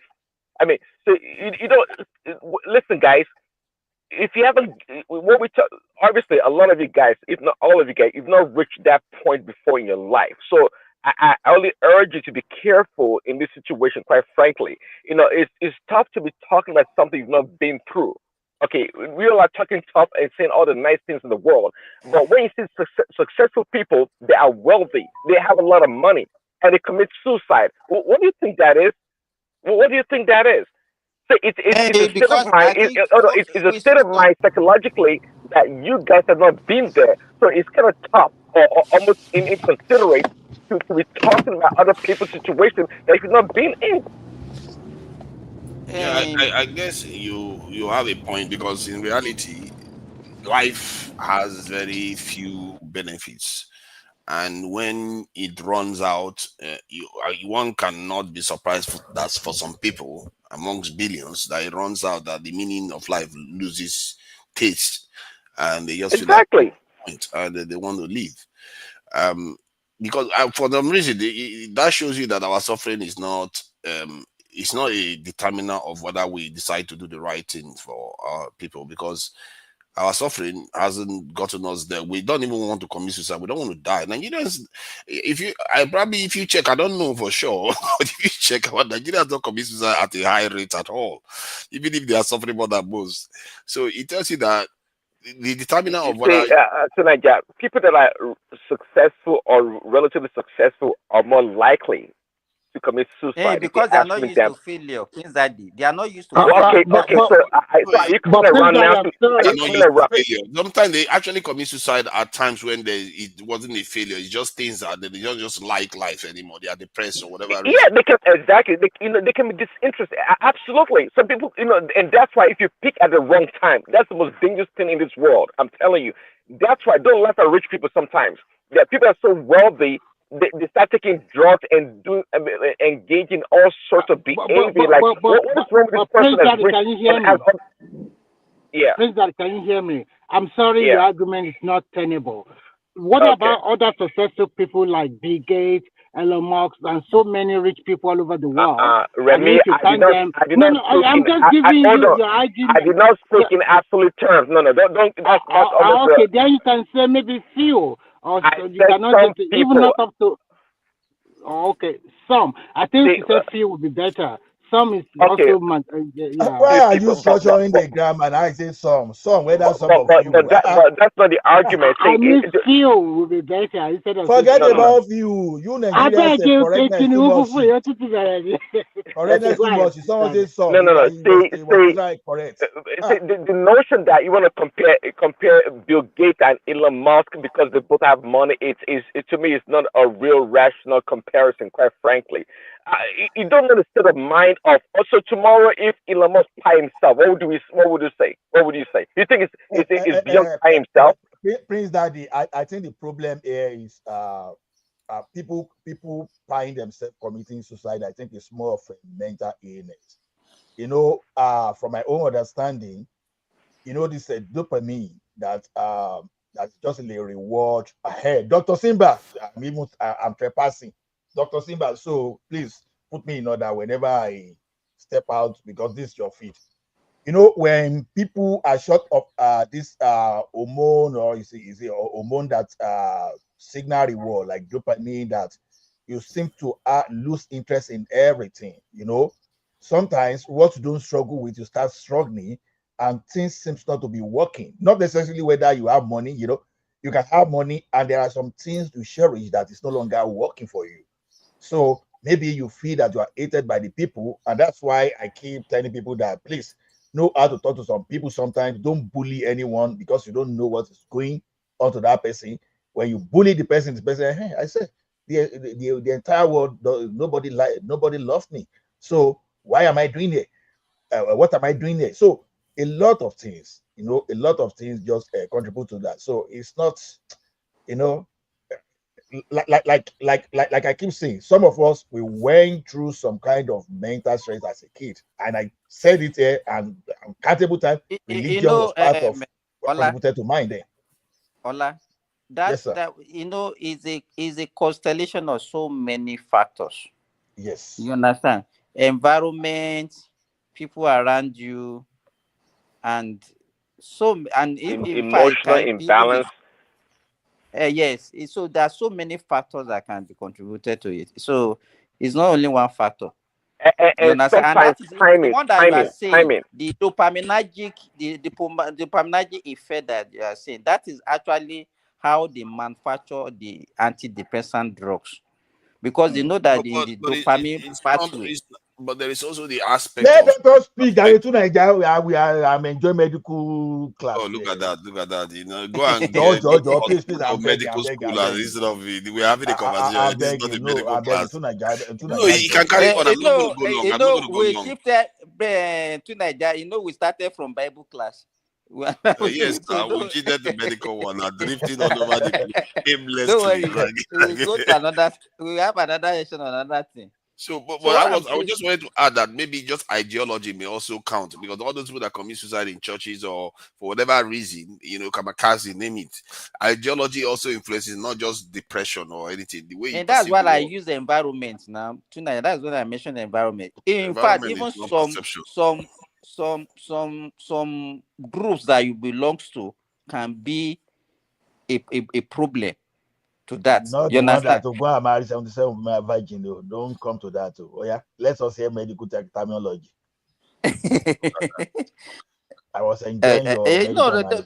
those are the indoctrination now. You understand? That one is indoctrination. You said how they manufacture antidepressant is from dopaminology. Let's continue from that. I want to hear you. Yes. Yeah.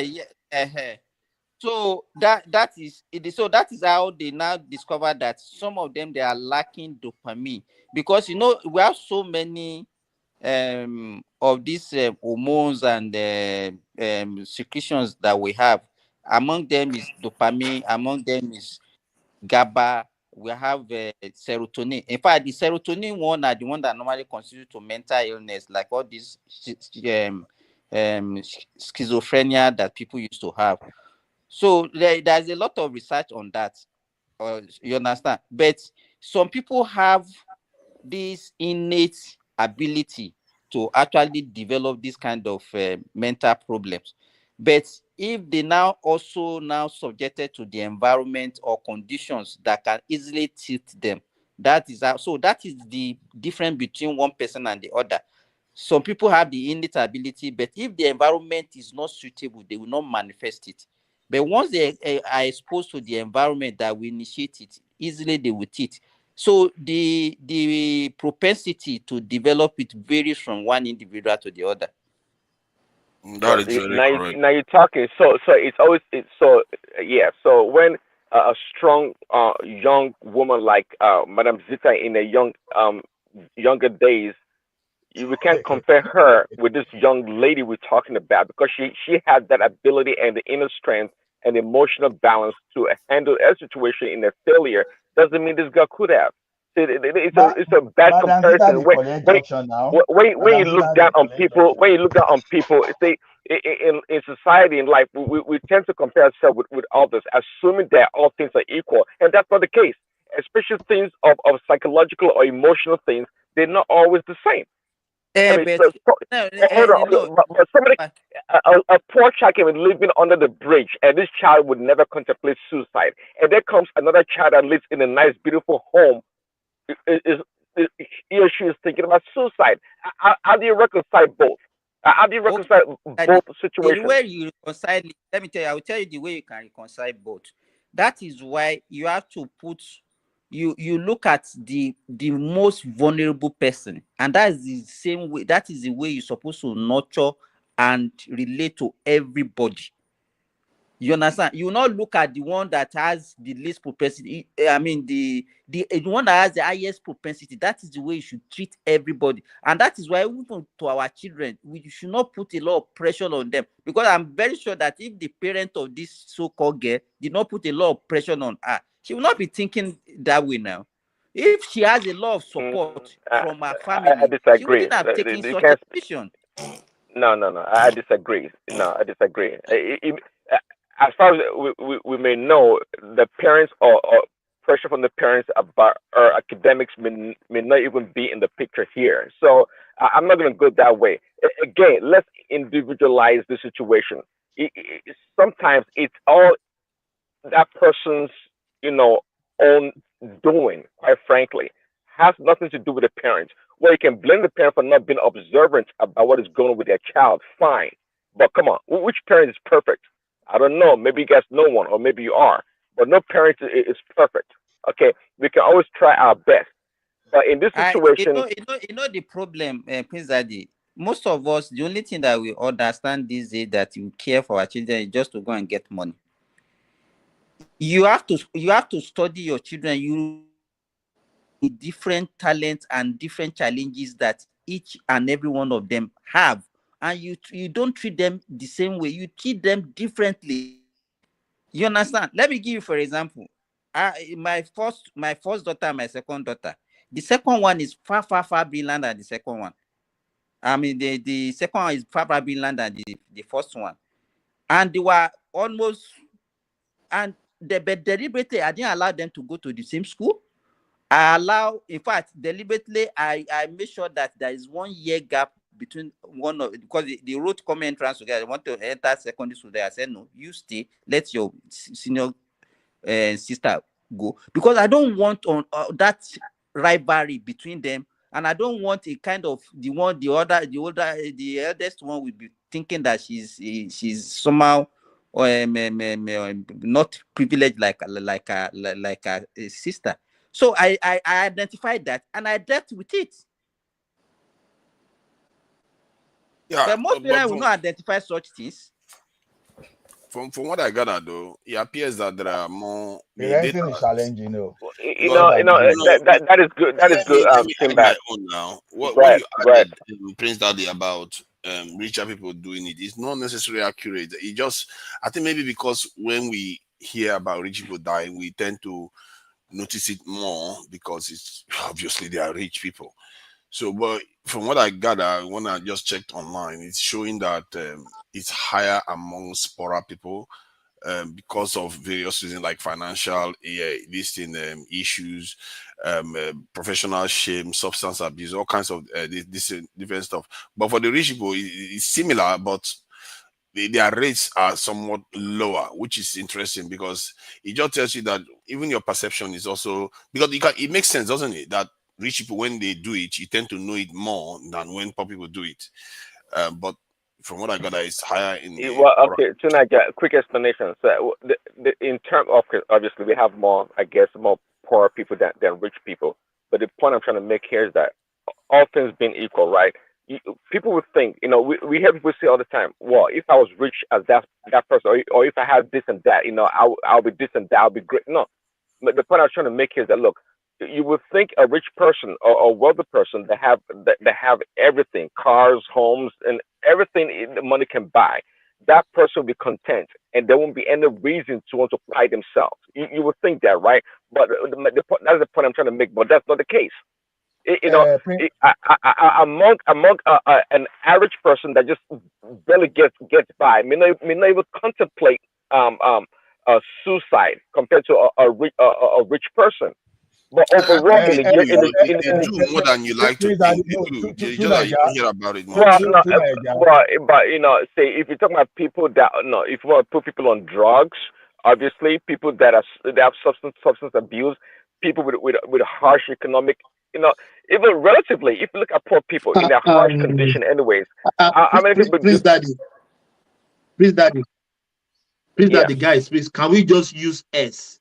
That word yes, it can trigger YouTube. Let's use yeah, S yeah, so people know what we are sure. talking about. Yeah, go on. Yeah,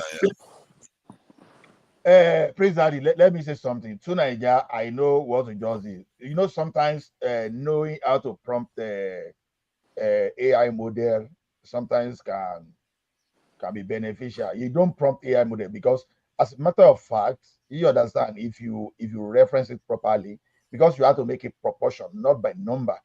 You understand? You take 10 that's people. why I said I use rate. Yeah. Well, the richer people, when you look at the statistics very well, when you look at the proportion, they are likely to hide themselves more than the poorer people, because the entire world, we don't have up to 0.1 billionaire. Let's take it from Mm-hmm. that point.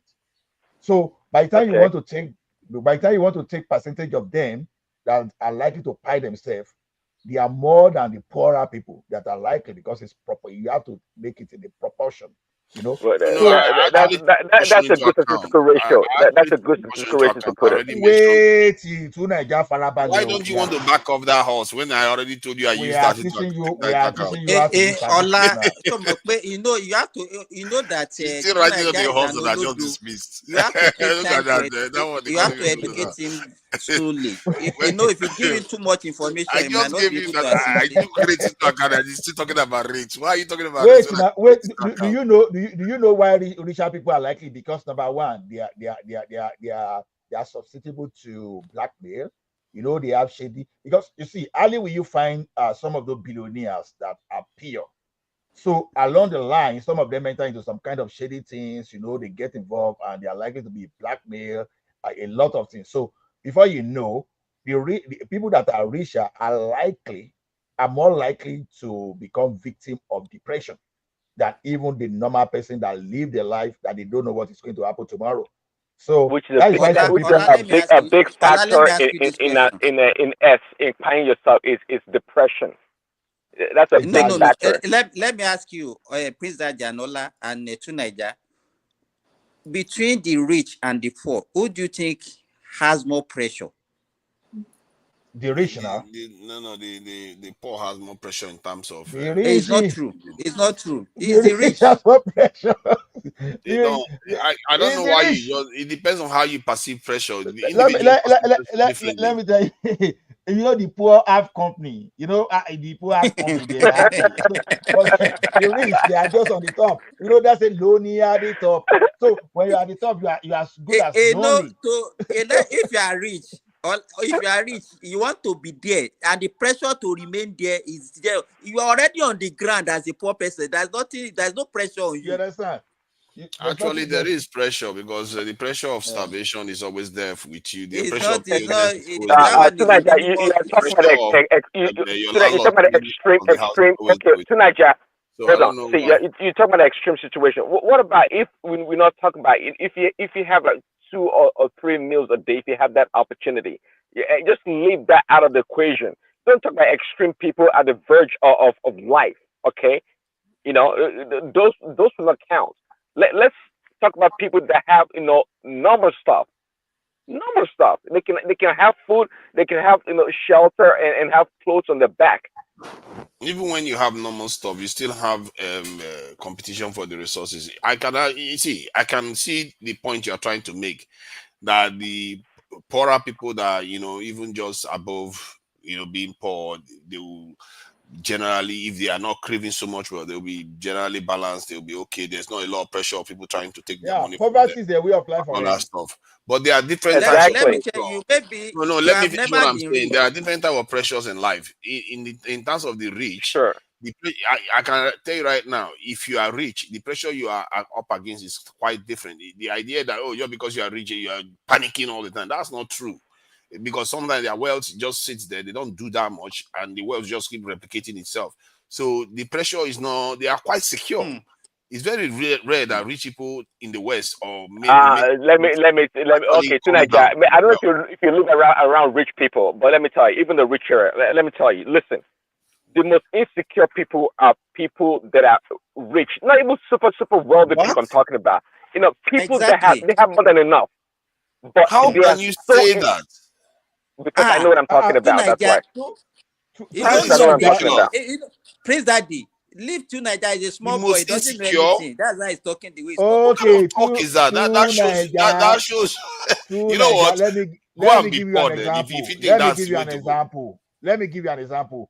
Let's assume you get you have one good relationship with a girl on your street now. You understand? If you don't get anything and the girl don't get anything, he no fee go frame you up, say, two Naija harass me. Oh. But if you get money, I say, oh boy, you know if you spend that your money alone, no, you must give me. Oh, if you don't give me, I go do this. Oh, and even if it is a word against you, but let me tell you, that thing alone can give you high blood Even pressure the just attention that the instantly. public be giving to The you is attention you are not You pressure. are poor. You barely everybody even are get that looking for a woman way to at all. collect you. So See, there are hierarchies of needs or Tonight, hierarchy. you There are don't know the hierarchies. psyche of rich he people. they You go don't know maestro that. now. This man they You go don't know. maestro. I You are think so on theoretical. balance, human beings generally experience similar emotions, whether they are rich or poor. I agree with you, but I And agree but absolutely. but but you To can't just say Naija, rich people's lives are more take pressure than Lagos poor for people's lives. example You can now. wake up. You can wake up in Nigeria, you get beaten by a snake because Take you are living in a Lagos for terrible area, example. To and Naija, you don't get Poor come on, man. people You and rich guys, people they exhibit the same human nature or whatever you want to call it. They have the same, but to a different degree. The psyche of a rich person or a wealthy person, okay, is totally different from a poor person. It is. I won't And say let me tell you, totally. among Depends on how them, you look at it. there's more competition, and they are more likely to be to exhibit low self-esteem. Actually, believe it or not, Wow. among the Come on, this you are yeah. saying, you see, what you are saying, it doesn't add up. See, if you I are know saying it's beyond your comprehension. I no, understand that. I don't blame you. I'm not blaming you. it doesn't You add up got it. because It's beyond his, I it's know rich beyond him. people, It's so beyond him. don't even go there. I know people that are rich, and you are here apologizing for them. You know, they know full well that they have enough. They know full well they are living in privilege. They know full well they have a lot of advantages over ordinary people, and to you are Naija, crying for them. let me test your psychology. Ridiculous.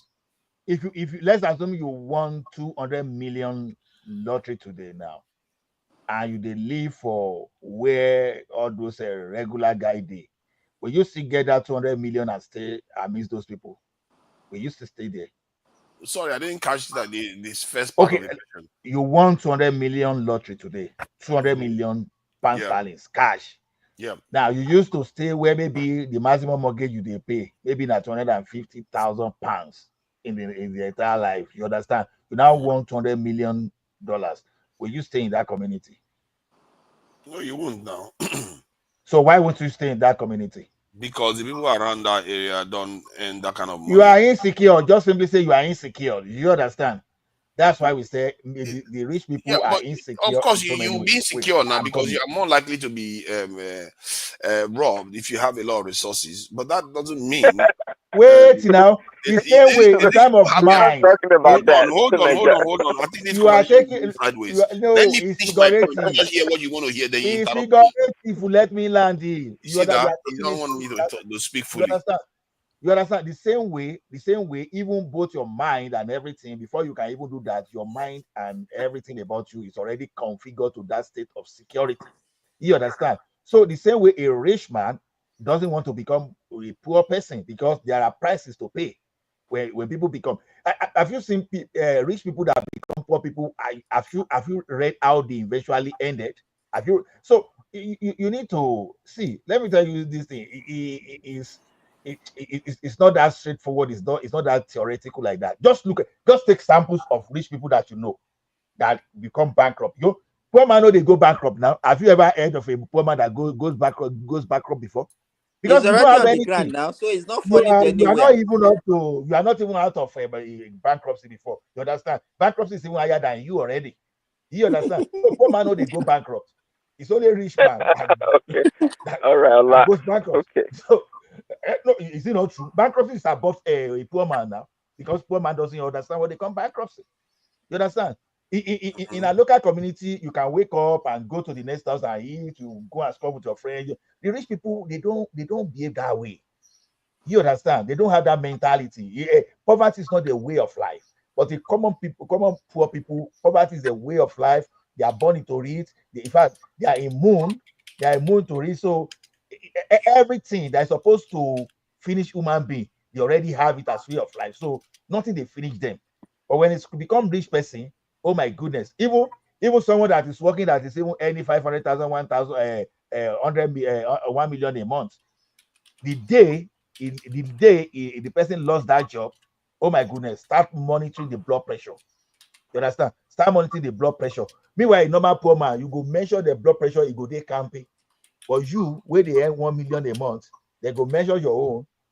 In fact, if you know even quick, some people don't even reach. It's Remy, are you there? Keep quiet. Well, some lady wants to hear Remy's voice. They Toast are wants to asking hear me to talk. I don't even know why. I don't know that Remy have fans like that. Uncle So Remy, if I talk now, if I talk.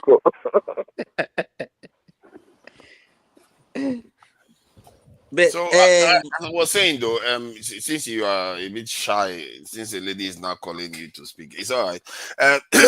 No. Tonight, just speak on this one. Me, I said Jam. They should scrap Jam. I don't like Jam, and people here they run after me. I don't. Okay, before tonight, I answer your question, let me chime in. Just give me a minute, and this is to address Simba. Before Simba misquote me. Regarding this lady, Miss Summer, let me try again. I've kind of hushed this point out before. Miss Summer, again, she never cheated. She never cheated on a jam exam. She never did. It's impossible. It was impossible for her. Nor did she go into the jam system and change a result. If you go into jam system, if they print you a result, it will be exactly what she was given initially the first time around that she got the result. All she did, just like somebody explained back then months ago, that she went online or used an app to print a jam certificate or something or a jam result, and she input whatever number she wanted to in that printout, and he used that to defraud maybe the state governor or some business people. No. Do you know what she was claiming that time? Enrich. Praise that. Do you know what she was claiming? She had said the that highest result in the state. She said no, that the real result was the one that she scored, that Jam gave her a fake result. Okay, that's irrelevant. Anybody can make a claim. So that's she was a claim that she made. attacking the institution, that they are the one that made mistake. That are true. So what are you trying to exonerate her now? You maybe get that poems asked her. No. We're talking about the one from a long time ago, about a year ago. Forgotten Miss Omaola. Oh no. When she was caught, she was trying. When she was caught for parading a fake result, that's why she embellished that story, which is okay. But again, if you follow my logic, if she was going to go to school, let's say University of Lagos, and Jam was going to verify a result, either they call Jam directly or whichever way they have to inquire, they will find out that a result remains the same. She could. There's no way she could have changed a result through Jam. Of course, she's allowed to claim, not allowed, but she can claim whatever she wants to claim. That is fine. She could do that. But again, so what are you saying? Let me ask a question, please. Let me ask a question. Can somebody break down what happened with this jam business? I'm not very clear on it. And why is it said that it is against the southeast? And is it also against the south? No, this is hold on, Chinega. That's the latest one. That's the latest one. Let me finish my old the old jam stuff. So do you get my position right now in regards to this jam result with Mr. Man? Mr. Man, she never cheated. She never cheated on a jam exam. She got the result that she got. I'm asking, did she do anything wrong? Well, what she did was lie to What? embezzle Because you money. say yes or no now. Why are you anyway, trying to paint it? she's a Well, minor. I don't I'm really want explaining to you. I to. said she lied to embezzle money or to Why? deceive So you cannot people. say yes. You are No, saying no, no. no, no, You no, are no. just Simba. At that time, she's a minor. I don't really want to talk so much about that minor girl. at But what age? What do you mean by minor? She was Well, 19. she's she's still okay. Well, it's a big she's still deal. a minor. Simba. What She she was did was 19. to So 19 is a minor. listen. Oh, She can only somebody break defraud. this thing down for me? Why are we talking about individuals? I want to Hold understand what on, is no. going on. I don't know this recent one. What she did was to manipulate by lying and forging a jam paper So she has not done to anything wrong. deceive. To you, she did well, Abi. No, I didn't say that. I never said. I just told you that it was Why can't you someone just? that Why are you trying to manipulate? Why can't you just say, okay, she did something wrong, condemn her, and so that she will not be well, like so much. listen, Simba. They say the No, condemnation. Simba, Like, Simba. I know the they join people to condemnation. condemn people Hold like on. that too. The condemnation is for you, Simba. You're the devil. You're the accuser. I'm not the accuser. Okay. So just to let you know. Okay. Simba the accuser. No. The thing is this, Simba. Let me tell you something about that child. She might have done something wrong because sometimes when I say someone is minor, yeah, probably by age she's not a minor, but her experience. See, I may not like the way the adult then responded, but I still give credit to some extent to the way they handle. Because if they didn't handle the case of that girl very well, she might pie herself, which is not really good, to be honest. She did something wrong, we know. But the fact that you do something wrong, it doesn't mean that everybody should be on you to go and pie yourself. So You know, let me it's tell for Ola, you know, That is the true. people that were supporting, wait wait now, now. let me say this.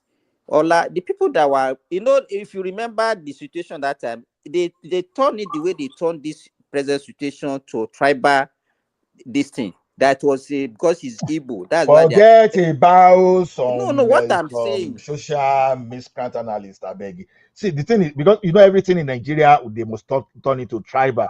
But the thing is this, we should still wear the helmet of our humanity. See, when you are earning a kid, someone can be 25 years and can still have the brain of a 16-year-old. You understand? So that's why I like people in a social work, because this is how you see bad things sometimes, but you know if you call it bad to that person, it may be injurious, it may be harmful. So You remember Ola, that her father also came online that time defending her. uh, you are more knowledgeable than that situation. Let's just talk as someone that will be, maybe because we are privileged to learn some other things. To me, you know, I will not go ahead and condemn that lady. Did she do anything wrong? Of course, yes, I know. But putting me face to face to that girl, I would just say, look, Me, I don't even have any issue with off your phone. Don't listen. No, defender. everybody Is maybe our say, defenders that me I have issue with. I don't have any issue with her. But The people I didn't defend her. I was just trying to make a technical analysis or difference in what you people are saying, that she defrauded Jam. She never defrauded Jam. She never did once, because Jam has a result. okay, let There's us no way she now could have changed answer the the result. question that Tunaija is asking. Hey, Yeah, go Tunaija ahead. asking. Tunaija. okay, two Nigeria is sleeping. Simba, come back to my question. Don't you think we should scrap Jump? I think we should scrap that rubbish. Jambi. And how many times did you do Jam, Simba? Because they say everybody that didn't score up to 200 in Jam means that they are not brilliant. So how many times did you write Jam?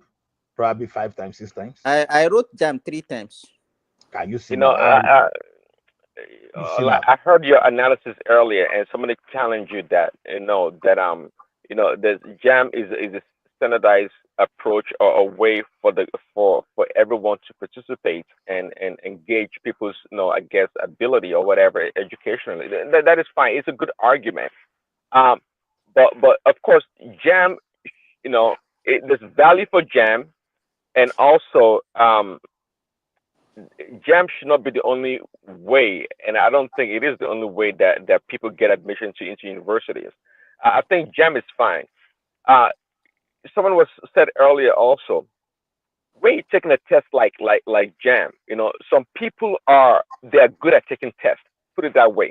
They're good at it. That's it. Uh, That's okay, it. beyond being good at it, some people, when they find themselves in a situation as such, they tend to be somewhat discombobulated, or that environment is not conducive for them. Some people like to express themselves more in a theoretical way, just like you said it earlier also. So a lot of things come into play. Okay, Prince so Daddy, Prince uh, Daddy. Sorry, let me say this. In an environment that we have, that we know that is the only hope that the poor people, children, can have a chance to enter an institution. In a situation whereby you say scrap it, everybody should just use their WAEC and then you go and lobby. You just apply to institution and they will take you. People will just use influence and all those things. This one is the only hope whereby if you have your kids as a poor person, you are not influential in the society. that's a good argument. So hold on. So do you buy that point of view? Actually, that's a good one. I school in Nigeria. Now, waiting you want to tell me. I school in Nigeria. What are you talking? Let me tell you something, Uncle Siba. See, that hope you are Don't talking call me about. Uncle Joe. Oh, they know my own. Okay, that's what I will call you anyway. If you like, don't take it. So the thing is this, people like us, we came from, by Yo, standard. Ola ò ṣe jamb. Oh yeah, to be Prince Daddy, mother alone kò ṣe jamb ni o. I did for jam. I did for jam. Jamb oh jamb no ni. Let me tell you. Prince Daddy, you know what we used to say that time? That if you do fail jam, we say jam you. No, not even me now. Not even about me now. See, like I said, I attended the best school in my town. Anyway, in my town, it was the best school in my town. And one of the best in those states I attended. Now, one thing I noticed is this: some of our top students then they ended up. Although I said not passing jam sometimes doesn't mean they didn't score 200. I have to be frank with you. I beat the cut-off mark of UNAT also then. It's not that simple, but my ambition was to go to OAU. You understand? So, but the thing is this: when you are using mark to judge, and some people that time they scored 180 and they got admission to computer science with also then, and many of them are even professors now. And they are even lecturing in those universities that they didn't even take them. They are in Unilag. Some of them are in OAU, the university that they could not get admission to. And they got to university with less than 200. You understand? So now I was saying that time that someone made A1, A2 throughout, and A3 English language was what messed the result up. And me and one man were into an argument. This thing is what we experienced, not what someone told me. I school in a local community, so I didn't school in the city. You understand? So some of these guys, they ended up not meeting up with the cut-off mark of the university they wanted to go, and they ended up in polytechnic. You understand? Now, so how would they? Let me ask you now. How would they have entered if they don't do jam? Don't you think that those guys will not even have the opportunity looking at the environment they are coming from? You meet the cut-off mark. Common in Nigeria. See, I won't come in and lie to you. I won't come in and lie to you like some people that will come and lie. I don't know when you enter your institution. Let me say this. Because like me, let me tell you, when I wrote my jam, let me tell you, I just wrote jam. They posted the results to me, and my admission letter was posted to me. I did not even know the University of Ilorin before I entered University of Ilorin. Okay, Simba, let me tell you what happened. Okay, imagine someone scored 231. And cut-off mark of your course at Obafemi University was 237. Now, they now say the catchment area for Ondo State was 232. Someone with 231 didn't get admission, and someone with 200 got admission because of some silly thing like education in less developed state and all those stuff. You understand? So I'm telling sorry, somebody wants you to clarify. You say you schooled in your local community, meaning you schooled in the village. You schooled in the village. Is that what let's say it's village. Let's say it's village. Let's say it's a village. So the thing is, Now, what I now later realize is this: in my school, those people that even they once upon first ring that they used long leg to enter that place, when you put them in proportion, it seems to those higher scorer, whatever high mark in the jump, they didn't necessarily perform better than them. I can tell you Ola, please, the person that led my sorry department. for cutting. Ola, please, sorry, Simba, when you is Simba there? Yes, I'm here. Simba is there. Yes, please. That time that you took jam first time and you don't make it, and I know you are not done. Somebody that is going for medicine is not done. So you count yourself as did you count yourself as a failure? Let me tell you, Ola will remember that time. Now it's only once that you write jam. That time they will write jam for polytechnic differently from the jam for university. Ola, do you remember? Yes. Yeah, of course. But now it's the same jam that they use for both polytechnic, college of education, and the university now. So what I want to do, so what we normally do that time is that we say okay, let us make an attempt. You understand? The first one I wrote, I've not even done my WAEC. Do you understand what I'm saying? So that one was just like a trial. Then at the same time, I wrote for polytechnic. Then after I got my WAEC, the one I wrote was not the one that I used to enter. Do you understand the scenario now? Yeah. Your own situation. So that was what happened. That was why I said I wrote it 3 times. So like that time, the best graduating student in my secondary school, I said that time, you understand, he ended up studying biochemistry. He wanted to go for medicine, but couldn't meet up with the cutoff mark. He attended the University of Ilorin. So a lot of people like that, and even many went for degree before they could. Whereas those people that were not even up to them, they were passing jam. Not only that, even when they didn't even pass jam, they know someone in Unilal, know someone in Obafemi Awolowo University that even with barely 202, they were doing courses, and some people even score like 230. I didn't get that. I agree with let me tell you now. But you cannot say because of all these things that you say. If you say they should eliminate, in fact, it will make the situation of the poor ones worse. One, they don't have the influence, they don't even have the money, they don't have anything. The poor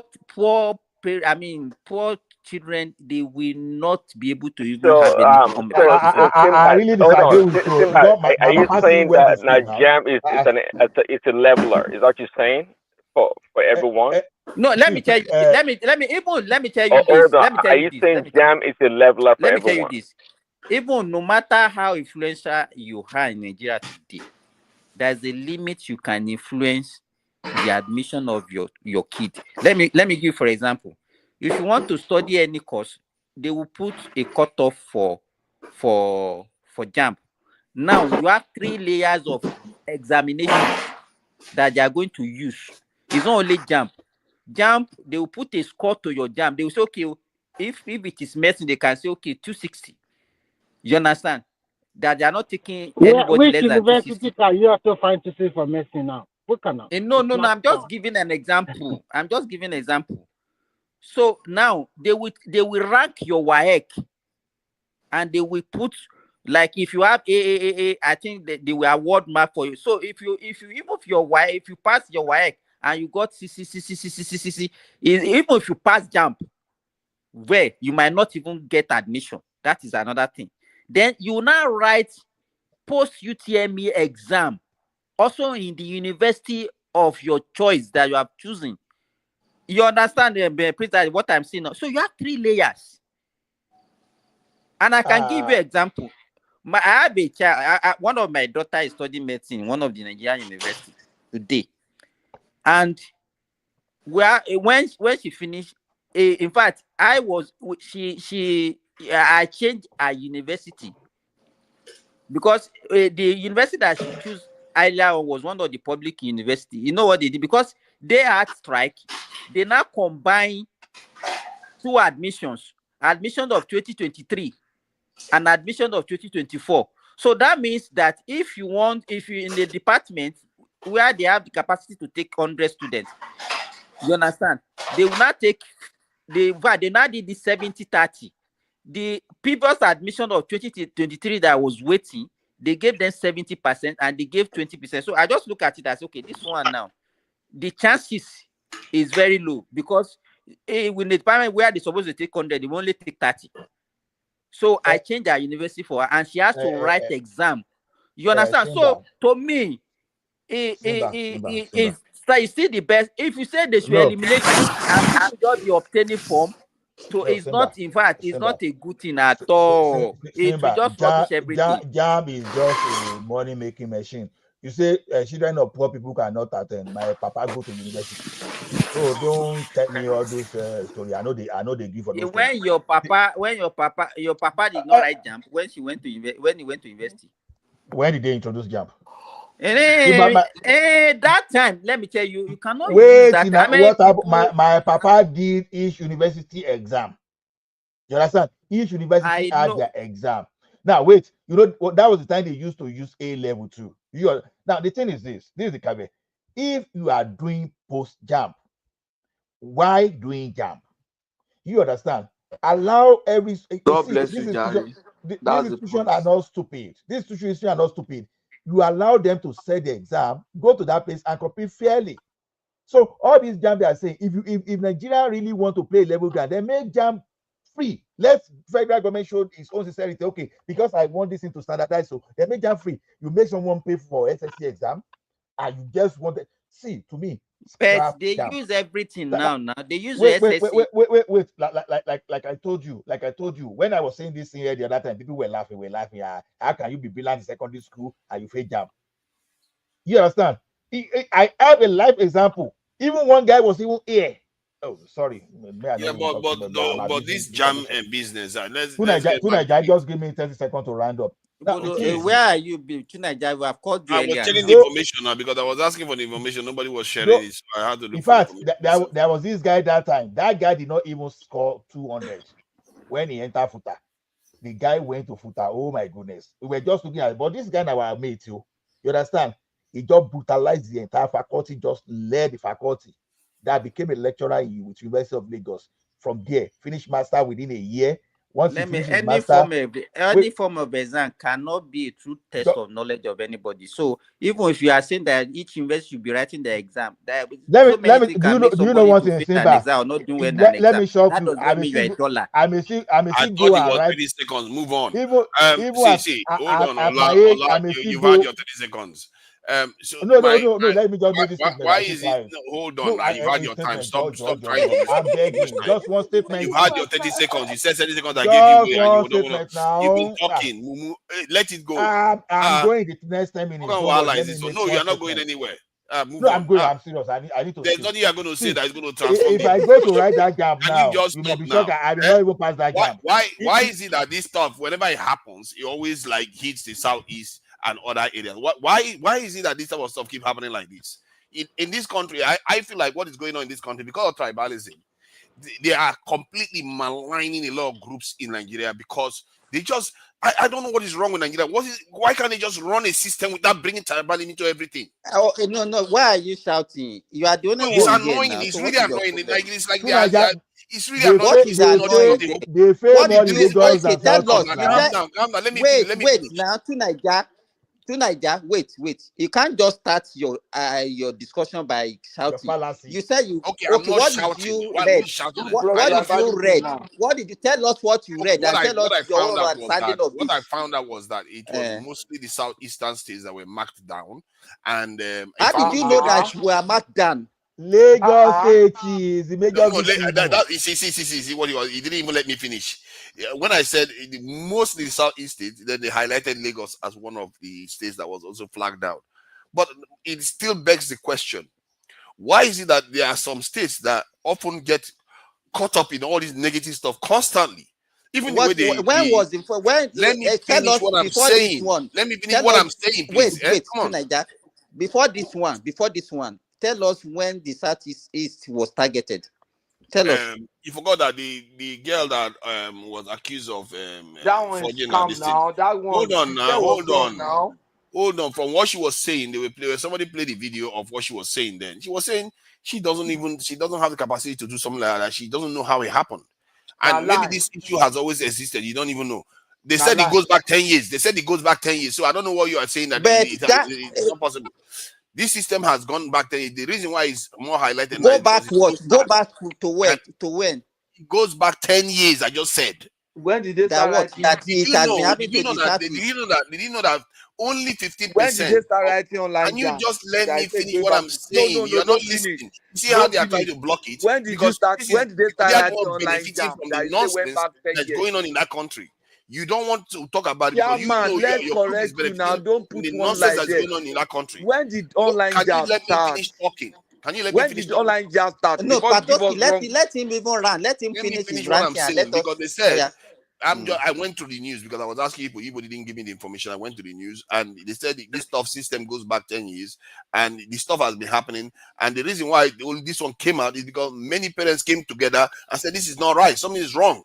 And otherwise it wouldn't have come out. You think they just owned up to it? People came out and complained about that this is getting a little bit ridiculous. So some people say it's because they made the system more computerized and all that. I don't buy that. Whether it's computerized or not, it still shouldn't be that distorted. Also, did you know that out of the people that write exams, jam exams, only 15% make up to 200 marks in Nigeria? I didn't know that. That is terrible results. Even if some people score very, very highly. And why is it that it tends to hit all this negative stuff that tends to happen in the country tends to hit people either from the southeast or from minorities constantly? Why be like that? Why how did you draw that conclusion? You are buying into No. How did you arrive at that conclusion? Okay, let me give you my reasoning. In terms of this thing, EFCC operations, it tends to affect either southeasterners or people of minority groups. In terms of DSS, EFCC? I'm telling you, if you look at all their BB cases, they go after they tend to go after people from minority or southeasterners. I give up. That's not true. That's not true. The ones that they are competing, you go and check it, you will be seeing it yourself. And if you look at this examination, Why are you bringing EFCC? We are talking about JAMB. Why are you bringing EFCC and DSS? No, I'm saying that the reason why I'm saying it is because let me finish saying why I'm saying these things. Let me finish what I'm saying these things now. The reason why I'm saying these things because you don't know what is killing the country. Hold on now, you don't know what is killing the country slowly. Because if you look at hold on, let me finish what I'm saying. If you look at the nations. But why are you speaking like that? Let me finish what I'm saying now. Come on, can you just let me finish one statement? It just shows you the problem we have in Nigeria. You can't even listen for a second. And I gave you 30 seconds to have your own say. So if you look at let me finish what I'm saying. So if you look at the other nations, like example, if you look at the Benin Kingdom now, many of these people or the Ijos or which other group like the Kano Bono Empire and all those people, when they were not within the Nigerian constraint or the British were still here, they were even more vibrant. They were more alive. The moment they capture them into Nigeria, they just kill them. It's almost like the other groups use the Nigerian advantage that they have to kill these groups, and it's not right. And you wonder why the country is being sabotaged repeatedly because let him just finish. My point is that these groups, these individual groups, these smaller groups in Nigeria, when they were not the Southeast, when they were not changed with Nigeria, when they were not changed with Nigeria, they were more independent and they were more vibrant. They were able to defend their interests. As a matter of fact, it affects the South-South.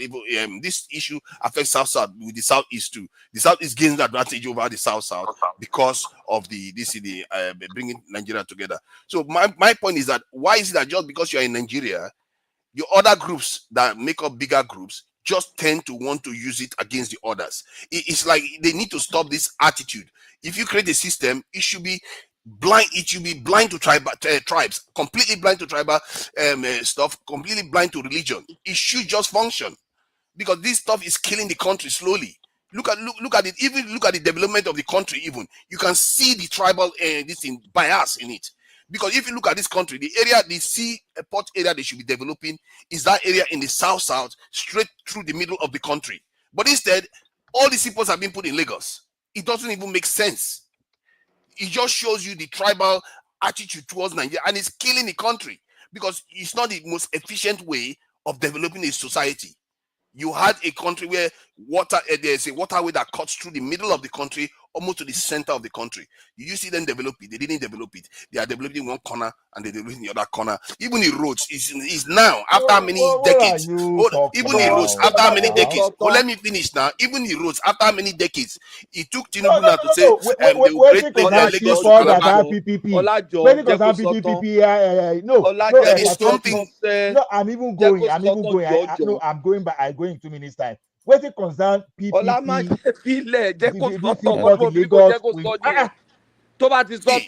is killing the country. It took Tinubu to say, okay, he's going to build the Lagos to Calabar highway for the south to get road. Do you know that almost all West African countries? Do you know that almost all West African countries have that coastal highway?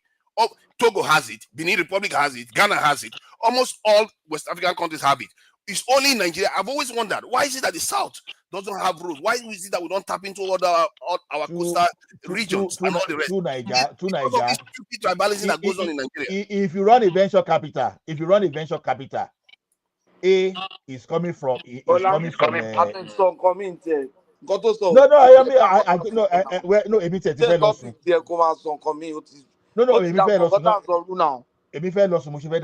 okay, you are running a business, right? You are running a business. Someone is creating a product in London. You understand? One of the financial capital of the world. So he's pitching some kind of investment to you that, okay, this thing is going to be in London. In the next 5 years, I'm going to make £5 billion sterling from this amount. And someone is coming from my village in Ekiti. Is presenting to you that the same venture capital that in the next 5 years, I'm going to give you $1 million. Tell me, who do you think investors will believe in? We are talking of the consumption. You know where you are a business person now. Before you even target your market, you want to look at what is the opportunity there. What is this level of consumption where you want to create your product? You look at it, okay, you now say, okay, if this consumption generally, globally, is going to be like, say, 100 billion a year, let me even target 5 billion out of 5 billion for the next 10 years out of it. But now you have another location that even if you do that thing, you are not even likely to make 200,000 there in the next 5 years. What are you talking about? See, I don't get you. Part of the project you are talking in Lagos, some people brought it as part of public-private partnership. And they pitched the thing, and the government say, okay, let's go. We are going to back you up. And they are doing the thing.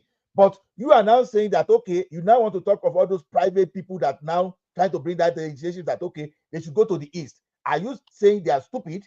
Like those people that funded that Lekki gypsy. Those people, they see opportunity now to make their money, and they now collaborate with the government. Are you saying, as a private person, they should go and say, okay, Port Harcourt is where they want to put it? Sometimes when we argue, we don't even look at the details. If you are not talking of regular general hospital now, okay, maybe federal government now or university. Maybe federal government now is establishing university in Lagos. It's not putting in the east. We understand. But look at everything that is normal, regular public infrastructure. They are distributed across.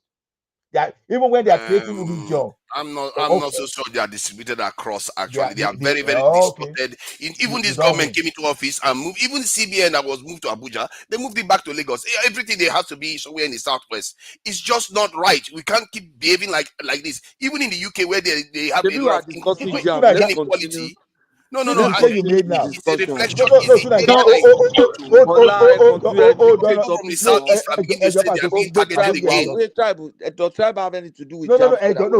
me tell you, Nigeria. The person that moved that central bank. No. The thing is this: there are two things they did for FAN and for CBN. The person that moved some operation from FAN back to Lagos is from South, right? Now, that one from that Lagos you said about. Now, someone said that, okay, you are spending several billion of naira every year to travel from Abuja, outstation allowance, to come and supervise the headquarters of bank in Lagos. Meanwhile, that thing was in Lagos. Someone moved it to Abuja, and the thing now was start costing the country unnecessary billions of naira every year. And now someone now got to that page that this is not good, because some people created that loophole for them to make money for themselves. They now return the thing back to Lagos to save Nigeria several billions of naira on recurrent. And you are now saying this thing. Are headquarters of banks in Abuja or in Lagos? Head bank of the banks you want to work, they are in Lagos. The same thing when they move farm back too. When Kiamo complained that okay, this thing in Abuja is a loophole for people to make money. Why will you even move that office from where it was before? They return it back to where it was before. Ask yourself, those people that move it to start with, why did they move it? To make money for themselves. It's just like some people were using our dollars to make money. The forex we were earning to make money. And people I don't know what you are talking about, man. This is a very, very simple matter. This is a very, very simple matter. I think you are using too many words to address something that is very simple. You know full well. I don't know why we pretend as if we don't know what is happening. We know what is going on in that country. People always want to put things in their own backyard. And I understand the impulses to do that, but it's not helping us. We know a lot of Southeasterners now are saying that this is another attack on them again. And if this has been going on before in a more subtle way, they will not even notice it. So Niger, why are you talking this way? What attack? I'm saying it because listen. The majority of people that Jamb'S thing affect were in Lagos. They are not even considering the Southeast. It's not the majority. Why are you talking this way? It's not the majority. Sometimes it's too shallow. You are more than this. It's not majority. It's the Southeastern states. And you also mentioned why everything goes to Southwest. Why are you talking like why? And even Lagos is made up of different. To me, you are talking out of context totally. No, I gave you various examples. I keep saying I'm talking out of context. I gave you various examples. I didn't just give you only this. It's not only one thing. It's not only one thing. I gave you the examples of all the other great people we don't hear. that have been suppressed because of Nigeria. You are correct. Come on, so next, don't keep making it look like I'm making it. I went back even all to the way to the Benin Kingdom you are correct. when they were an empire compared to how they are now. That's true. Oh yeah. Okay. Simba, carry on. Oh, Simba is not there. The nation Nigeria itself has hobbled some groups and is still carrying on doing it because many Nigerians, instead of worrying about how the entire nation is going to function, they are worrying about their individual groups. That is all. Okay, we don't hear. You are 100% right. Let other people speak also. Yeah. I'm not. I like was waiting for people to speak, and they are not speaking. Now, what do you want me to do? Keep quiet. Okay. I've said it here before. Maybe some people want to contribute. Like Simba was arguing with me. I said, to me, we're talking about Jamb'S. I don't like Jamb'S. So that I'm interested in your position. That why do we have to write Jamb'S? That is a waste. That somebody will write to I can still write Jamb'S. That they should rather just and then go and write university screening again. That they should allow them to revert to what it was for, where you write different university exams. I think I also agree to that. That I mean, after writing Jamb'S, you still write university exam again. Why not let them go and write university exam exactly? But I see Jamb'S as a pre-screening because these universities will be overwhelmed. If all of us can obtain university exam, that means some people will obtain university exam like in 10 places. You understand? So it will overwhelm the university. That's the only way I see it. Because to me, it's not going to be free. Once it's not free, you make your choice. You make your choice carefully. It's not everybody. Now, that's what I'm saying. Those people that if each university sell their form, Patoski, just like happens here. No, Patoski, if you were to apply for, let's say, a program in schools, will you be applying for 10? No, in Nigeria, people will do it though. Yeah, but me, I won't do it. Patoski, let me tell you this. Is what I did. I did it. I applied to 7 universities. For your kids? Yes. 7. Here in Canada? No, in Nigeria. So, because you can afford this, and I know how much. Let me tell you, that's why I was telling you, Ola. that you put the children of the less privileged at a disadvantage. They will get admission and they will not even go. Now Nigeria only get disadvantaged people. How come saying our own thing we just justify? The question is this: how many countries they do this kind of rubbish? They do? How many? I can let me tell you. No, you I'm ask me now. very How sure. many? How many countries they do this rubbish? I'm very sure that if it is Canada or UK or US that is doing this thing, you will not say it's rubbish just because it's coming out from your own. You didn't see anything good in it. No, if they start, oh no, wait now. That is the way we behave. Because we have this low self-esteem. Whatever comes out from us, we don't appreciate it. We always put down on it. That's sorry to cut you. Sorry, I'm sure if you know that this system that we are talking about, that's what we're practicing before. If they didn't see any fault with it, they will not change it. I'm sure they had a challenge. No, she introduced Jamb'S. But back when should be fault. No, let me see what. Let me they see had what. a challenge with that system. No, she no. introduced Let me tell you what I see in that country that is strong. Like when we change. Why do you think they introduced Jamb'S? Okay, no. Let me say something. When we change from 654 to 633, you understand? I said my own, but they stand stupid. I said when some people are in power and whenever they want to create a word for their people, they just change the system. You know what happened that time is when they change our system from 654 to 633, they just all the books we were using before, they just throw them away. And they started with another book. It's not even 654 that we are doing before. There was a time we were doing 634. When you finish primary school, you go to modern school. From modern school, you go to secondary school. Modern school. I know. Mm. Modern school was an option. Modern school was an option. Some people used to go to secondary school directly. So that the thing is this. The thing is this. My system of education has always been that let these people be active as soon as you are finishing secondary school. You should be able to succeed. Now, look at the idea of standard 6 now. A standard 6 will become a teacher. A standard 6 will become a teacher and will teach soundly. But today, let me shock you. Let me shock you. Maybe I'd shock you. The English, okay, when I failed English the first time, I go and hire someone with degree in English. Then there's another English teacher that was even running lesson around us. Do you know that that English teacher, although he attended NC anyway, so let me just be. Do you understand? Okay, student pass English. That man no get credit for English, and he dey teach English. Please justify it.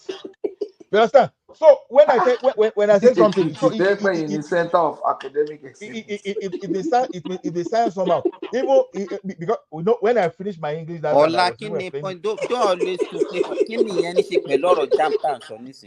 No, article lọ́rọ̀ no à ń sọ̀rọ̀ mo ní ìgbà kan wà tó jẹ́ pé even standard 6 was sound enough. Standard 6 was very sound. Standard 6. Let me tell you. Let me ask you, Ola. In Canada, where you are, if you count the number of institutions that they have, looking at the population, is far more than what we have in Nigeria. Institution they built that foreign students foreign students sustain. See, whatever they are using to sustain it, they have more. No, Simba. Let's get this thing right. Okay. So what is the argument about now? You guys keep going around the circle. Nigeria is this: not everybody that goes to university should be going to university. We should go and find another thing entirely. What you are saying. Guys, can I come in, please? Can I come in, please? Okay, progressive, you are welcome. Come in, I beg. Yeah. So the problem here with the problem with institution like Jam, It's just that the time they had their time. We Simba, I understand that you say because it is Nigeria, that's why it's bad. No, it's because we do not move forward. We don't just evolve. We stay one place for too long. There's no need for Jam again. Jam, NYSC, and those things, they should be Why? scrapped. There's Why? absolutely no. It's a waste of resources for the government. We in the We need situation. NYC more now than before. No, I don't No, think Jam should be scrapped. At no, it should, all. Guys, let it the guy land. I beg, you hold guys on. been talking in circles. Can you Hold land on. and give his reason, please? Hold on. Look, Jam. Yeah, let's Okay, so bring Daddy, are you the guys, moderator now? you go everybody, to please, you go please to hold secondary on. school, right? When you go to secondary school, you write your exams in secondary school, and in that exams, okay, either you're a science student or you're a social science student or you are art student, whichever one, and then you have compulsory subjects that you need to pass in those in those areas, right?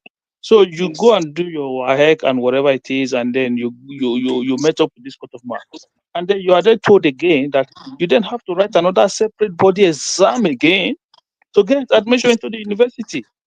That is absurd. It doesn't make sense. And then you're still going to write the same subjects again. You tell me where that makes sense. How that makes sense. You're still going to write the same maths and English and whatever biology and everything to go there before you get admission to. Whereas you've already passed this exam in another examination body. How does that make sense? Is that not just like you like a kind of doubling up examination? It doesn't make sense.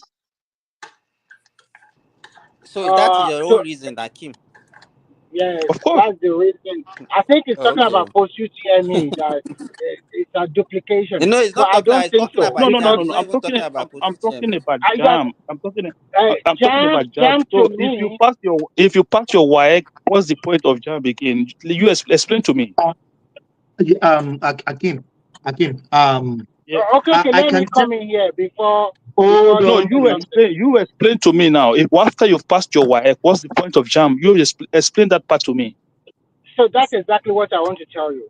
When you look, I will use Nigeria to compare with the international university also.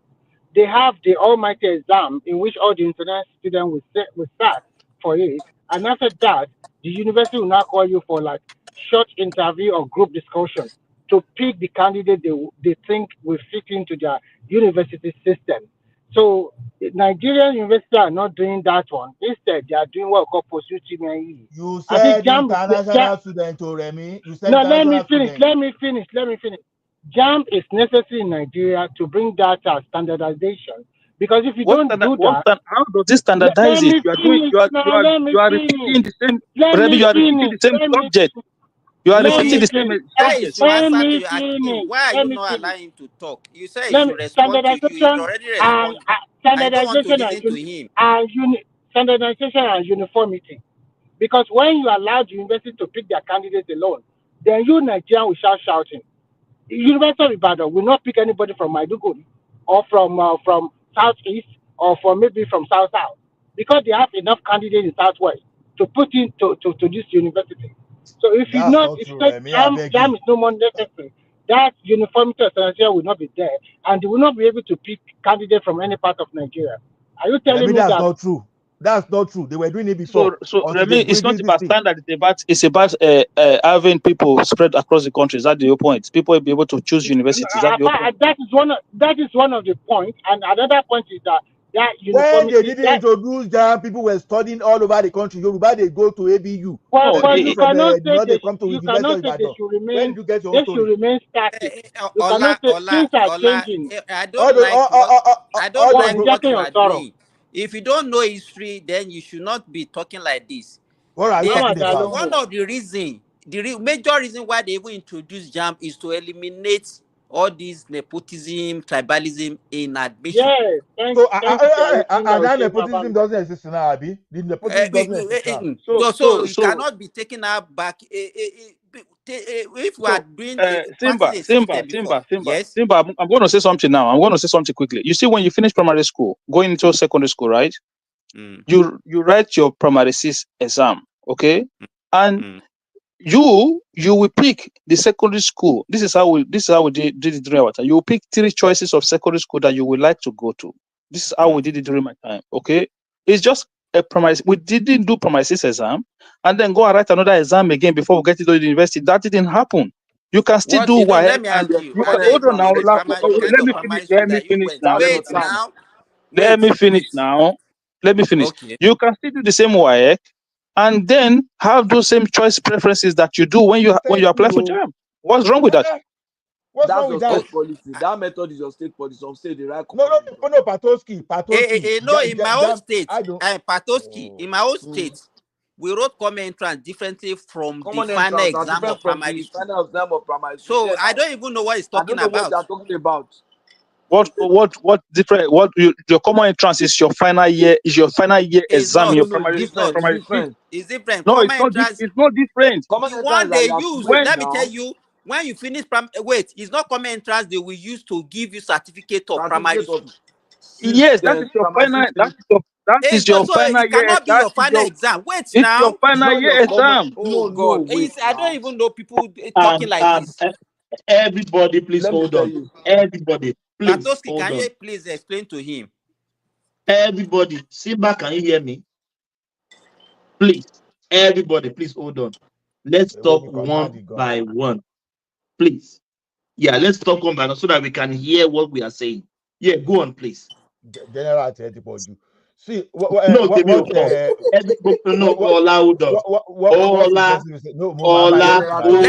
Let me, Ola, give me this. Let me explain to Hakim. Hakim, I don't know. I don't know. I don't know the kind of primary school you went to in my own state too, and Patoski can also testify. It varies from state to state, actually. There is a difference between our end of primary school exam and common entrance. The one that we use to issue us primary school leaving certificate is our end of primary school exam that we wrote common in entrance. We used to write it on Saturday now. Common entrance is just a day that you use. That one they just use it on Saturday. Simba, progressive was right. Akin was right. You are the one. Okay, there was a common entrance. There's a school leaving certificate. 2, those 2 were being controlled by either the local government or later the state. You will write that thing. So across it's the body of government. control that is your issue now, Abi? Is the body that controls it that is your issue? Now, Uncle Eduro, because we have the zonal education office there, the ZOE, the zonal education office that control that thing.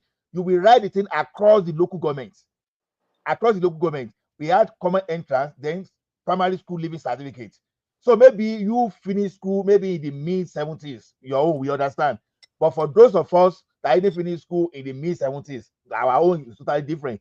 So so how was your own? You said how was your own? How was your own? Tell us. Wait you now. want to blackmail, you can say I even attended I finished primary school in 1940. You can say it. What Hakim is saying that common entrance can be likened to what we are doing now. That common entrance can be likened to WAEC. And we use the question I want to ask you, because I know you want to be clever. Did you write another exam in your primary school at your primary school different from common entrance? Yes or no? Common entrance is like yes. Now we wrote 2 exam now. So what is the difference now? Wait, that's what we are saying. You are not getting it. You are not getting it. Your common entrance, was it not under the same primary school, the same school you wrote it? It's not under. It's a unified. It's a unified exam. It's a unified exam. It's a unified exam. It's a zonal education office that used to organize that exam. You understand? Common entrance is a state thing. It's a state thing. It's not zonal. It's a state. Ola, common entrance. It's a state. Ola, you don't do common entrance. Simba, can you let somebody speak? Ṣé kò lọ ṣe common entrance Nigeria kí ló wá di wàhálà wa? Ola, you don't do common entrance.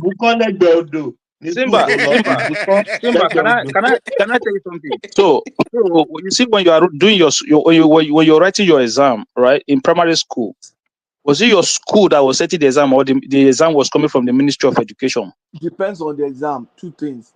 I mean, your Wait first now. term, second term, third term, Let's your first explain. term, second term, third term exam. Let's explain. Let me explain to you. No, it's a question now. Now let me explain so No, that no, no. that's what I'm Progressive. saying. Let me explain If you so ask that the you question, understand. let the person answer. Let's pick one by one, please.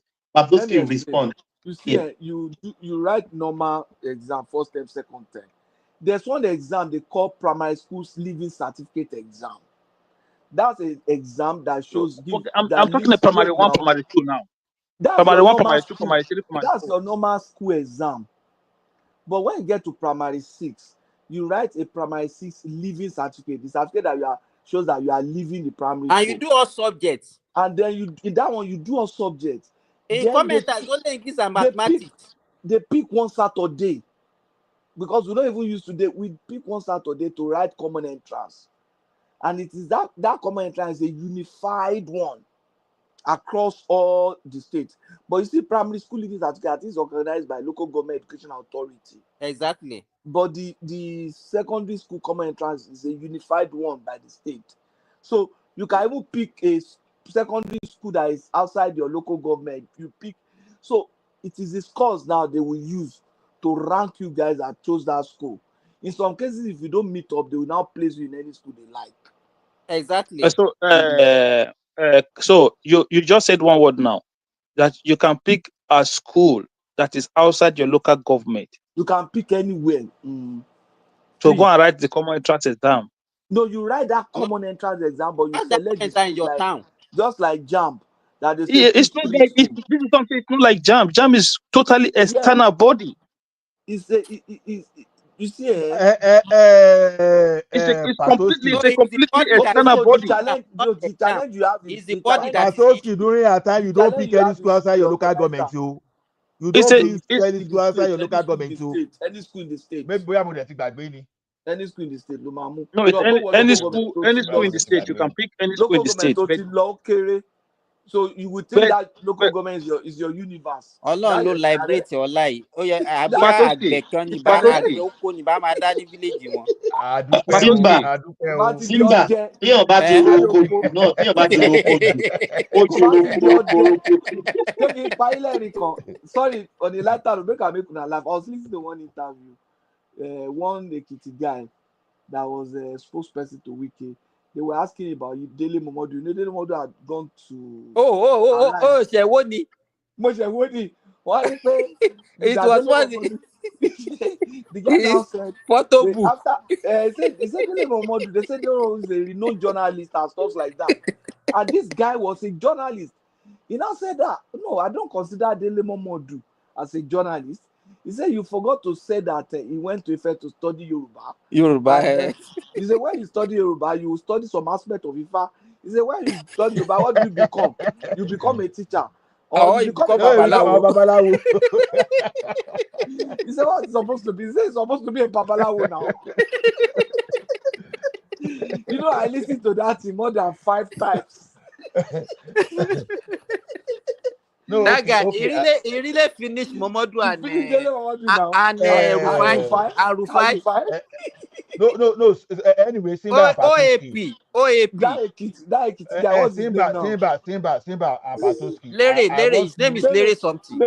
I want you to give me equivalent of Jamb'S in West African countries, in Ghana, in Zambia. Just give me the equivalent. How can you be comparing us with? Forget about comparing. I said you are doing something. But let me tell you this. No. Wait. So you think that we cannot have something? I don't understand. We cannot have something that is unique to us. Are you saying there's no standard practice? There's no best practice? So why can't we compare ourselves? So why what's the essence of best practice? Okay, let me give you this. Ask them what is the point of Jamb'S? What is the point of Jamb'S? No, wait now. I don't like Jamb'S. Remy just said in Finland is considered as one of the best country with an education. in the whole world. Ṣé Finland. bàbá arúgbó rẹ̀ ni? Ṣé bàbá arúgbó rẹ̀ ni bàbá Finland is where. Go and check. Go and check. Alára ní gbáraga. How can Finland be better than Canada and United States? Jealous, Finland is better than Canada. My jealous attention. How can Finland be better than Canada in education? Can we try to keep things within reason? I think the Finnish education system is higher ranked than that. Exactly. Give that to tonight. Thank you. Tonight. No.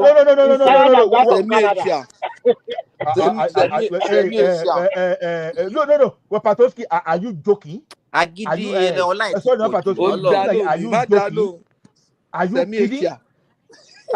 Thank you, Daddy. Wait. No, it's not a fallacy. Now I know, and that was why I said it. It's not as if the Remy put it in my mouth. The Finland education is superior than Canada. Okay, Canada education. How many innovation has come out of Finland? Is it by what? Well, okay, see now, hold on, guys. Let me talk. You guys, you can make a distinction. I've always said it. There's a difference between a formal education standard and innovation and creativity, and that's why it's quite interesting actually to see the correlation actually and the inverse of the result. America in the past 2 decades, right, compared to China and the rest of the Finland and Norway, the education in America has been regressing actually compared to their counterparts. But guess what? In the past 2-3 decades, all of the innovation, almost over 90% of the innovation in the world has come from America. So it's quite interesting, actually. It's quite a correlation. No. Please, Daddy, you are trying to hide some things there. Most of those. America is killing all people. Remy, hold on 1 second. Most of those innovation, were are pioneered by foreigners who came to America to either study or to live. That's a lazy argument. That's a lazy argument. How come they didn't do that? How come they didn't do that damn country? How come they didn't do that damn country? Well, see, I've always told you guys, education. Hold on, let me line. Education is not just the individual. Your environment is essential to your productivity and your success in education, right? The environment is key. In most cases, actually, your environment is more important than individual. Because if that was the case, why do all these damn foreigners come to America to they suddenly become geniuses? Exactly. Yes. Why can't they see the damn country and develop the country and be creative over there? Exactly. Let me give you guys what Finland has accomplished in the last 60 years. Compare that with hold on now. Compare that with Nigeria. Let's how can you compare Finland and Nigeria? It's a tiny country, you know. Hold on now. Can you people just I don't compare Finland and Nigeria, I beg you. Hold on. Okay, let's not compare it to Nigeria. Let's compare it based on the educational system compared to that of Canada and all the rest. Compare to the country where you live. Compare to the country where you live tonight. How can you compare Finland and Nigeria? Okay, let's look at it from the point of view of comparing to America or compare to the country where you live now. Do you live in the sky? Compare to the country where you live. Okay, if you want to compare to the UK, you can compare to the UK. UK has more accomplishment than Finland from that point of view. But if you look at the UK does have. I'm not defending the UK. It's just a fact. Finland, I don't know why we are trying to. See, everything with you is always about one side win and the other side. You don't care about the actual truth of the situation. Finland has done quite a bit for a small nation that is about 5 million. Even Lagos population is more than Finland. From Nokia, that was Finland. 5G development, that was Finland. That's not true. 5G now. Finnish companies like Nokia have been that is that's not true. Oh my God, these are facts, not even for your opinion. So you can say whatever you want. Forget about that your ChatGPT. I've told you there's what they call prompt engineering. You have to know how to prompt very well. Did they tell you say it's ChatGPT that? It's really, of course. Of course, it's ChatGPT. So hold on. Who cares whether it's ChatGPT or not? Whether it is true or not? Is it GPT or not GPT? Answer us first. It's ChatGPT or GPT. LGBT. What is it? Oh, you wonder why you Is it ChatGPT you or never not? Let's progress first answer. Let's first answer. you are Answer that anti first. knowledge.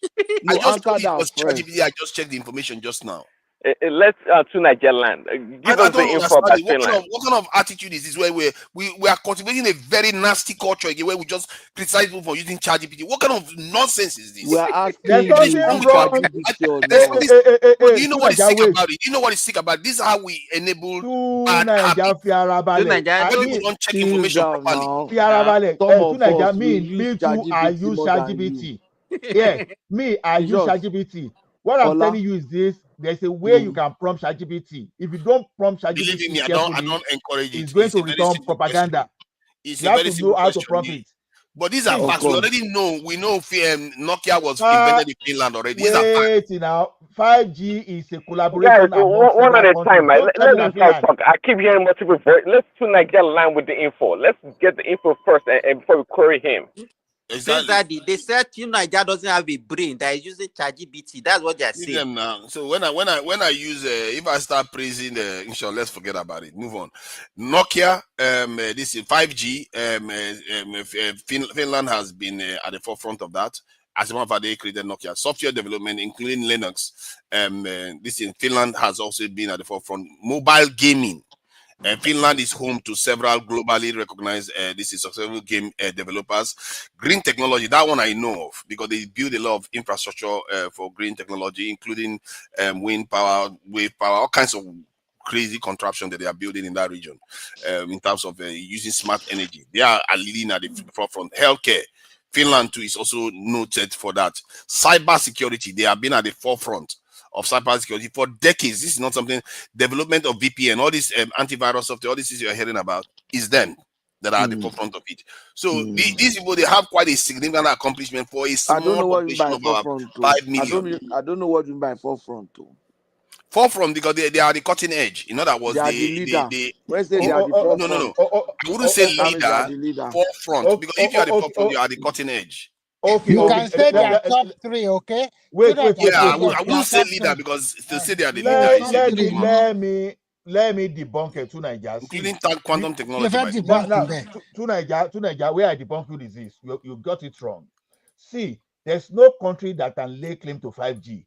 It's a collaboration because that's the kind of thing we made mistake of. You understand? It's a collaboration among countries. There's no one country. It's not restricted to one country. So era of a country developing the technology was gone like almost 33 decades ago. So you have collaboration. So who were those major people that collaborate to develop 5G? We have Huawei, we have Ericsson, we have Nokia, we have Qualcomm, we have Samsung, and so many companies. So how will you just say Finland develop it? Even I didn't say they developed it. I said they are the leading. When I use term leading, that's why I use that term. They are not even leading themselves. They are actually. Some of those people that developed that carry out that research, they were from Germany, they were from United States of America, Canada, and China. And Sweden, thank you. Yes, they are the forefront of this technology. They are one of the first. Okay, let me read what it says. The Finland is. Why do you people gang up against Finland this morning? What is your problem? Because somebody just said Finland had the best educational system, and they started saying, "What did they accomplish?" And when they read what they accomplished, now you're crying about. They are not even into mobile phone alone. They are into television equipment and all stuff. They are, they are these so-called people in America. Prince Daddy, Patoski, and they don't see any other good thing apart from America. They don't think that everything should be in America. Don't call my name. I made a distinction and actually praised Finland for having a great educational system, better than Canada even. Okay. Prince Daddy, hold it. Simba, when we were talking of dopamine the other time, I say, okay, doctor, correct me when I'm wrong. And someone is stepping into my territory now, embellishing something. I now try to correct and you are now saying this. Do you have a territory? Yeah. You understand? You are coming to IC, you are coming to tech, and I'm not telling you that what you are saying, you are wrong. And you want to but you are choosing to argue against a straw man. I never said that they invented it. So You say they why are are the you? forefront. He said Yeah, they are the forefront, they are the and they forefront are. of the technology, I and will that is just not told you, wrong. no, hold, please, daddy. They said they are the forefront. I will just told you the company that led the companies that were mainly involved in the collaboration.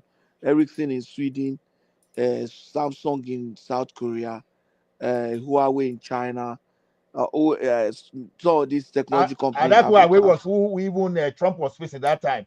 You will Uh, see how Trump was taking things against Huawei, that and some of he these was serious companies, about it. and some of these companies in America. So tell me which company in Finland? Look at what they say. Finland companies like Nokia have been leaders What in about 5G Nokia? technology. So now that's the Ola term is that not was it's used. not That's why I say pronounced Huawei, forefront it's Huawei. leaders. One of the leaders in 5G. They didn't say it's only the one. One of the Does, leaders in does 5G. Nokia still exist?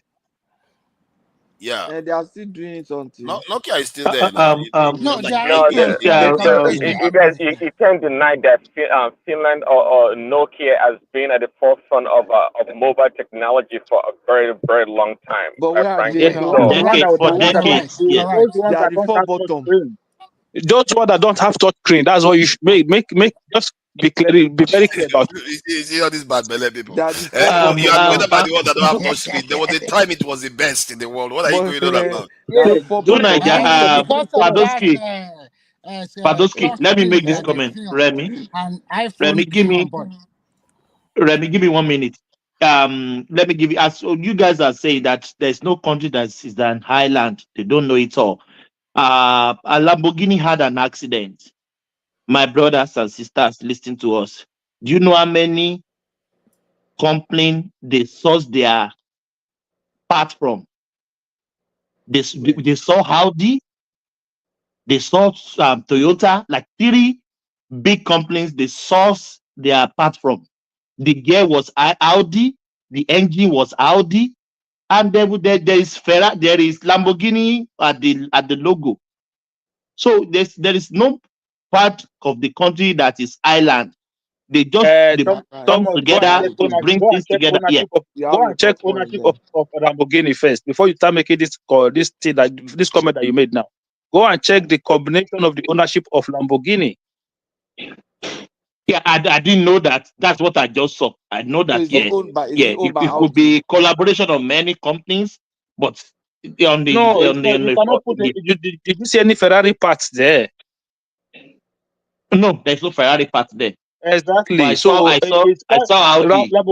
Lamborghini could be partly owned by Audi. That's why they will use Oh, some of their engine or some of their parts and to make combination of different cars that totally parts. another. Yeah. It's just like you're driving what's it called? But What even that one, you should not get surprised. If you have been watching Formula One, all these Formula One vehicles that you see they even Ferrari Formula One, you see, they will say the engine is from Mercedes. This one is from, No, that one is they that just one is totally different. They Those are just build non-manufacturing. Those are those ones. They just non-manufacturing. build They are not customized. car making. Those ones are not car making companies. Like Red Bull is not a car manufacturer, so they have to rely on a car manufacturer to manufacture them an engine. Components So it's and like yeah. that's how Formula One works. So you can have if you like, you can come in as an individual, set up a Formula One team if you have the money, but you cannot manufacture an engine. You don't have the factory. You don't have the manpower. So you don't. So what you will do So is you that you can can go source to for transmission from here, source for engine exactly from here, source for no no suspension from no here. no no Yeah. no. So you can in the case of Formula One, you build the car because building the car is something different. That you just do that, but the engine, because the engine is totally different. The power unit is totally different. So those things you can either sign a contract with Ferrari, which will then be a parent company, or you sign with a Mercedes, or who makes cars in which car Mercedes or Renault. No, Renault is still, yeah, I think Renault is still there. Renault Renault is in is So also France. there. Renault is part of they have. yeah, so you can sign with one of those people, and then they can provide you with the power unit and the engine. So in terms of car, if a Ford, you cannot see a Ford have accident that you see Peugeot pass in it. It doesn't happen. Okay, but you know some companies also seek they source some components from other companies. No, look, if I want to build, The if engine I will have a car be, company, if I but have a car maybe company now, see, if I have a car company now, right? mm, There's a high chance that I'm not going to build every boat I'm not in that car from the myself. So scratch, exactly. yeah, Yeah. so I will source all of these things out. But those companies that I'm sourcing it out to are not going to be like company that make cars. They will just be company that make parts. Components So for cars, yeah. the part, components. so the part, yeah, those parts that they're going to make for me will be designed They will for my customize own. for you.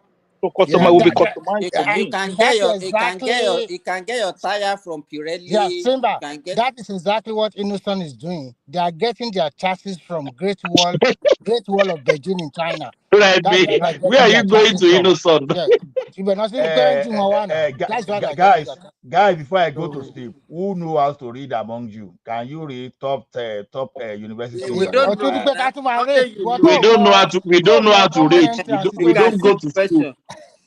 We don't go out to. We don't know how to We read. watch Finland, Bamford. o lè rí Finland lára Where wọn. is Finland? Top Where is board Finland? university, Because o lè rí I can Finland see níbẹ̀. US, I can see US, I can see UK, I can see Switzerland, I can see Singapore, I can see Canada. So I can see I nínú can see Finland tẹ́lẹ̀ Nigeria. ni ṣé ó le ju nǹkan tá a sọ láàárọ̀ ìlọ ni. how lè jù bẹ́ẹ̀ lọ mi ò Were you planning irọ́ against Finland before? irọ́ sí Ọlọ́run ò fẹ́ràn èèyàn Simba, òfóòtọ́ àwọn Ọlá, èèyàn pé mẹ́ta. tó bá But tẹ̀ it's fi not Remi, it's me that made the statement now. no Remi ni. Ṣé wàá takò mí? Emini. Yeah, but Simba, It's Ọlá, me. I was the one that raised it. the Ọlá tó statement bá is increase true. ẹ̀ The sí. And statement when is they true. said education does not mean Ọlá, university is Yes, no. sir. Yes, Ọlá You sir. are tó bá starting from increase ẹ̀ sí. kindergarten, primary, Ọlá and tó bá high school. increase ẹ̀ sí top 20 gan, o ò ní rí Finland bẹ́ẹ̀. Kò yọ top interest 50 sí nìyẹn kó náà di top 20. 50 ni mo ṣú yẹn kò sí Finland kò sí Top wọn ní 50 top Kò sí university wa, o lọ sí sure 100. pé kò sí university wọn bẹ̀. no Lọ sí kò sí Finland ní 100. top 100 kò sí Finland ní top 100. That is not the point. I think you guys are getting this whole education thing wrong. We are talking about the education from zero. So when you go to university, So what will the you now use to standard, rank now? Give us the the criteria. Well, at least standard, let's use university you're not as a because benchmark. you are talking Looking about at the nation. educational system, at least we have good You university. are talking about Akim, nation. Yeah. no, Akim, let me tell you something.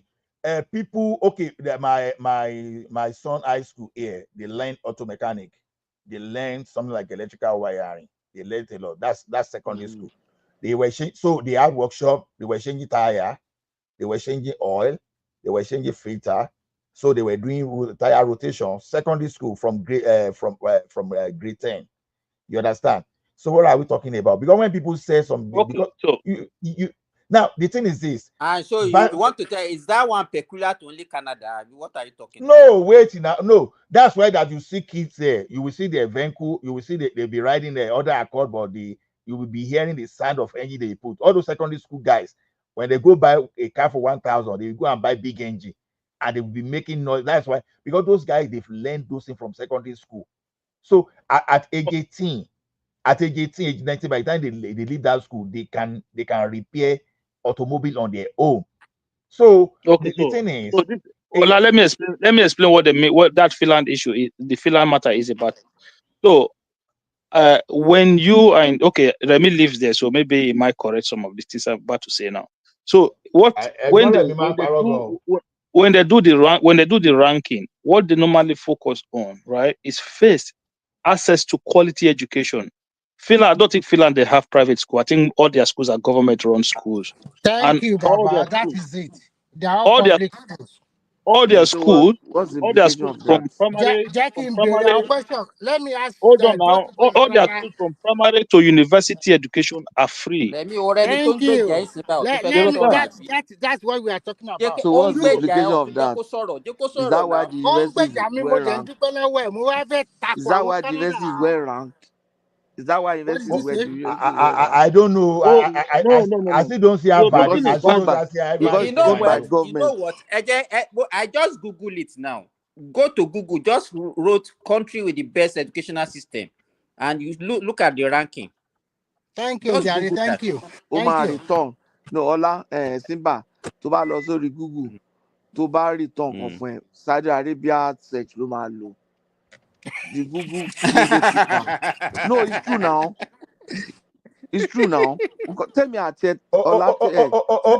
sorry, Jackie There are private schools in Finland, though. There are private schools. Simba. About 2% So, of the but schools are over search private. in Saudi, tell me search the same thing. Maybe what you get is different from what I'm going to get. You know that.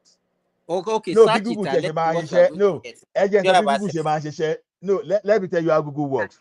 So like basically all this ChatGPT we are using, they are partly Google and those things because they are all search, and the only area that ChatGPT is more advanced is that it can do some other job like coding, can write, but when they come to search, this thing put on what people put online. Like okay, like some obedience are saying Obi won election in 2022. If there are no counterparts, if that obedient narrative are the thing that is going on, in 3-4 years, if you use ChatGPT will be referencing what obedient are saying. And if for those people who don't know that time, they will think it's representing the truth. That's why I'm saying that sometimes when you are prompting all these LLM models, you have to know how to. Are you saying that if you ask ChatGPT who won Nigeria election, it will tell you it's Peter Obi because obedience says. With time. No, that's why I'm saying no, because no, wait. If as we are country now, if someone say, okay, who won 2022 election, if there is no official link on government side, ChatGPT will play politics that from popular information, if you just rank it and say Obi believed to have won that election, you'll be shocked. ChatGPT will tell you that. Yeah, that is not that it's telling you that. That is not that it's telling you that Obi won the election. Yeah, yes, of course, yes. It may not say it categorically, but if there's no counterfacts, if you keep pushing that in, it will train the model to the point that it will lie. You know how many times? Okay, see me the air. I'll be shouting with ChatGPT sometimes. It will tell me wrong for me. I say you're a liar. It will now return to me. So I'm sorry. I only you are right to call me out. You are right to call me out. Okay, let's do this. Okay.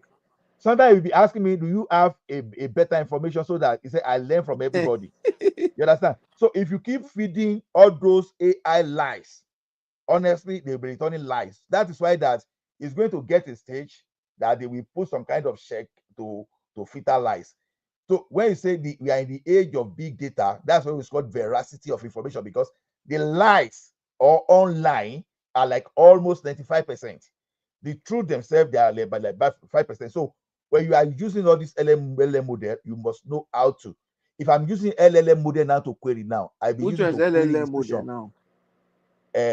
No, that's what we call it in a clinical natural language or whatever jargon, but we call LLM. It's from Lori.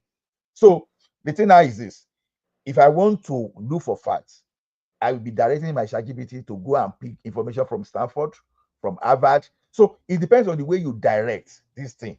You may tell him that I don't want public opinion. I want academic. I want something from government institution. Like all these Nigeria Google they pay now. I say, okay, please don't go to Nigeria Google. Please go to IMF. Go to World Bank. Please gather information about Nigeria, historical data about. You'll be commanding as if you are commanding human being. Yeah. Yeah, you have to give that information. That's the best way he will respond to you. maximize GPT. He will respond to you. So you can see the response of Ola now. Ola is trying to confuse us, does not want to accept defeat. No. What I'm saying is you turn yourself to AI. You turn yourself to AI, and then you say, okay, check it from this and that. Agidi Kola, sorry. Yeah, even if GPT say yes, there's no way Finland can beat. They say Finland is the best. Is the best in education all over the world. Go and check it anywhere. No. Canada comes first, followed by Germany, followed by UK, followed by. You are second now. Why are you not happy? By Finland. What else do you want? You are making me mistake. You look at the criteria. What are the criteria? Who is number one now? Finland is number one. Canada is number one. Followed by Germany. Followed by UK. Kò sí pé Finland jìnnà sí wa. Àwọn tá a jẹ́ number one gan ohun wa lọ sókè bíi ti tiẹ̀. Number one in what? So Simba, number one in what? Education. Education. Ibo ló ti rí. Wọ́n làwọn àdé. Simba ló ti rí yẹn again. Ṣé university rank ló ń sọ ni? No. I just Google a best country. I mean, country with the best educational system, and it just brought out this. Canada is number one now. Àtàjẹ́ number one kan á sọ̀rọ̀.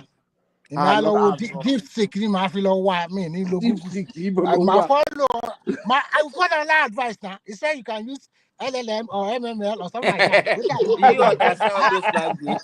Bẹ́ẹ̀ jí mọ̀ LLM àwa ní number Olúwarí. one so àwòrí mọ̀ ń gbà yẹn. Torí tí inú wọn Àwa ti ní dùn sí number one. nǹkan tó ṣàwẹ̀ ni agídí yìí ṣáà Mo ni. pé Finland ṣe máa èdè wọn gan ti And yàtọ̀ sí ti imagine that pé US, èdè wọn ò yàtọ̀ United sí States and èdè ìṣòbò.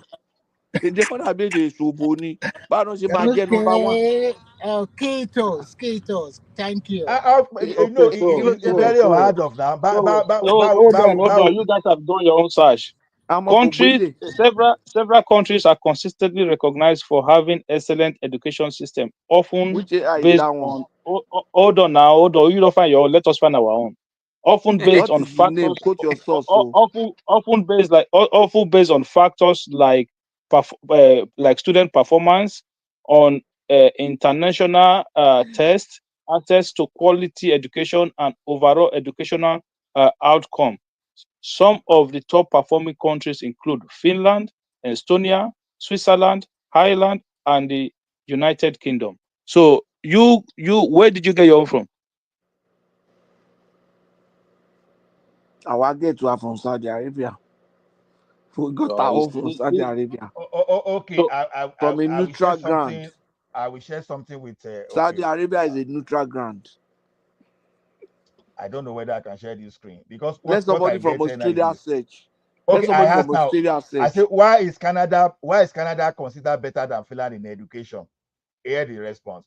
He said Canada is not strictly better than Finland in education, but it excels in area where Finland is weaker or less diverse. You see now, that's how to query, because if you just query straight away, it's going to be giving you what you want to hear. You have directed it to that question is unfair. That question is an biased. unfair question. No. Okay, because, put it that. Why is Finland considered better than Canada? Because it is going to give the strength of Finland and going to give with the weakness of Finland. Exactly, that's what I'm saying. I want him to now give me the strength of Canada. The other way. No, why is Finland considered better? Wait now. I know that there's no country No, that can have look, it all. they will break it down here. They break it down. Look, they say Finland, right? Consistently ranks high on international education tests, particularly in maths and sciences. Even Estonia, a leading European country in PISA science scores.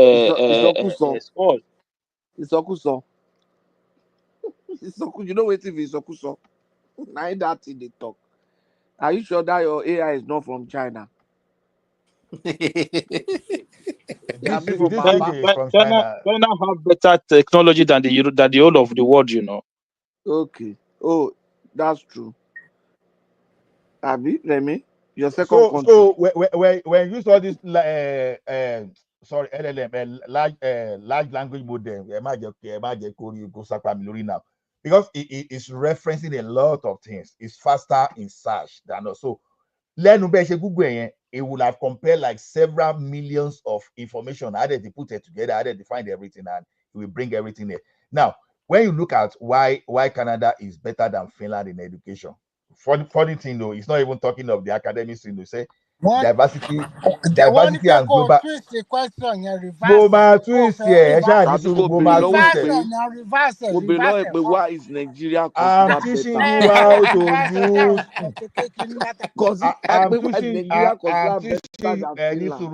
I'm teaching you how to use ChatGPT. Don't just. So now look at what he's saying: diversity and global mobility. Then university recognition, of course, we know that universities in Canada are far recognized. So equity and low stress learning, innovation in teaching, of course, yes, Canada is the most innovative, and they're followed by the US. We know that. Uniform quality nationwide, that Finland of here.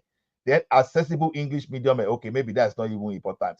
That's Canada. Then I will go back to search for that of why Finland is considered better than Canada.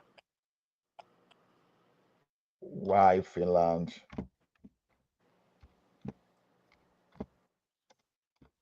is better than Canada in education. Let's see what it's going to bring. But when we are talking of tertiary institution, it matters among It will US. tell you that's a It's lie. US, UK, and Canada, then and China. It will tell you that's a lie. That what? Okay, now I say Finland is often considered better than Canada in education for specific reason. You know what? You see what we are talking about AI, ChatGPT now. Mainly, although he said mainly it is philosophy. Can you imagine? He said that idea they have said mainly it is philosophy, structure, and student outcome related to well-being and equity. You see now, Finland stands out for how it achieves quality with less pressure. Here's detail. So minimal standardized testing, little or no homework in early grade. Can you imagine? That's why Finland is That's better not even a than plus. Canada. That's a No, Little or no minus. and homework in that early is grade. true. That is true. Do you know that they said they don't usually have Them are more than lazy. 4 hours of academic activities every day? Nonsense, yeah. They So allow them to play, to sleep, No, to do climb you, trees. Finland Your work-life education balance? minus me. They always talk Eh, about eh, it. eh, eh, eh, gbọ́- eh, It's not eh, all about cooking. ẹ̀gbọ́n rẹ̀ mi ṣebí àbáyé find the research nísìnyí ó ní òkè Research is about fine. Yeah, ó ní teacher education. quality ẹni Ní sùúrù now sùúrù. Ìwọ náà ó ní ní teacher sùúrù. quality and respect teachers requires a master's degree of course there are PhD Bẹ́ẹ̀ ni it's true. there are Òótọ́ ni. PhD in the basic elementary Òótọ́ school ló in sọ, òótọ́ Canada ló so sọ, òótọ́ ni. No, what they did teaching is here, a that higher I status think competent professional. Olaja Soro, what they did, I think, is good is because in early education, they thought that children should have fun. It's not all about like when you are in kindergarten in Nigeria, they already want you to pass a math of primary 1 or primary 2.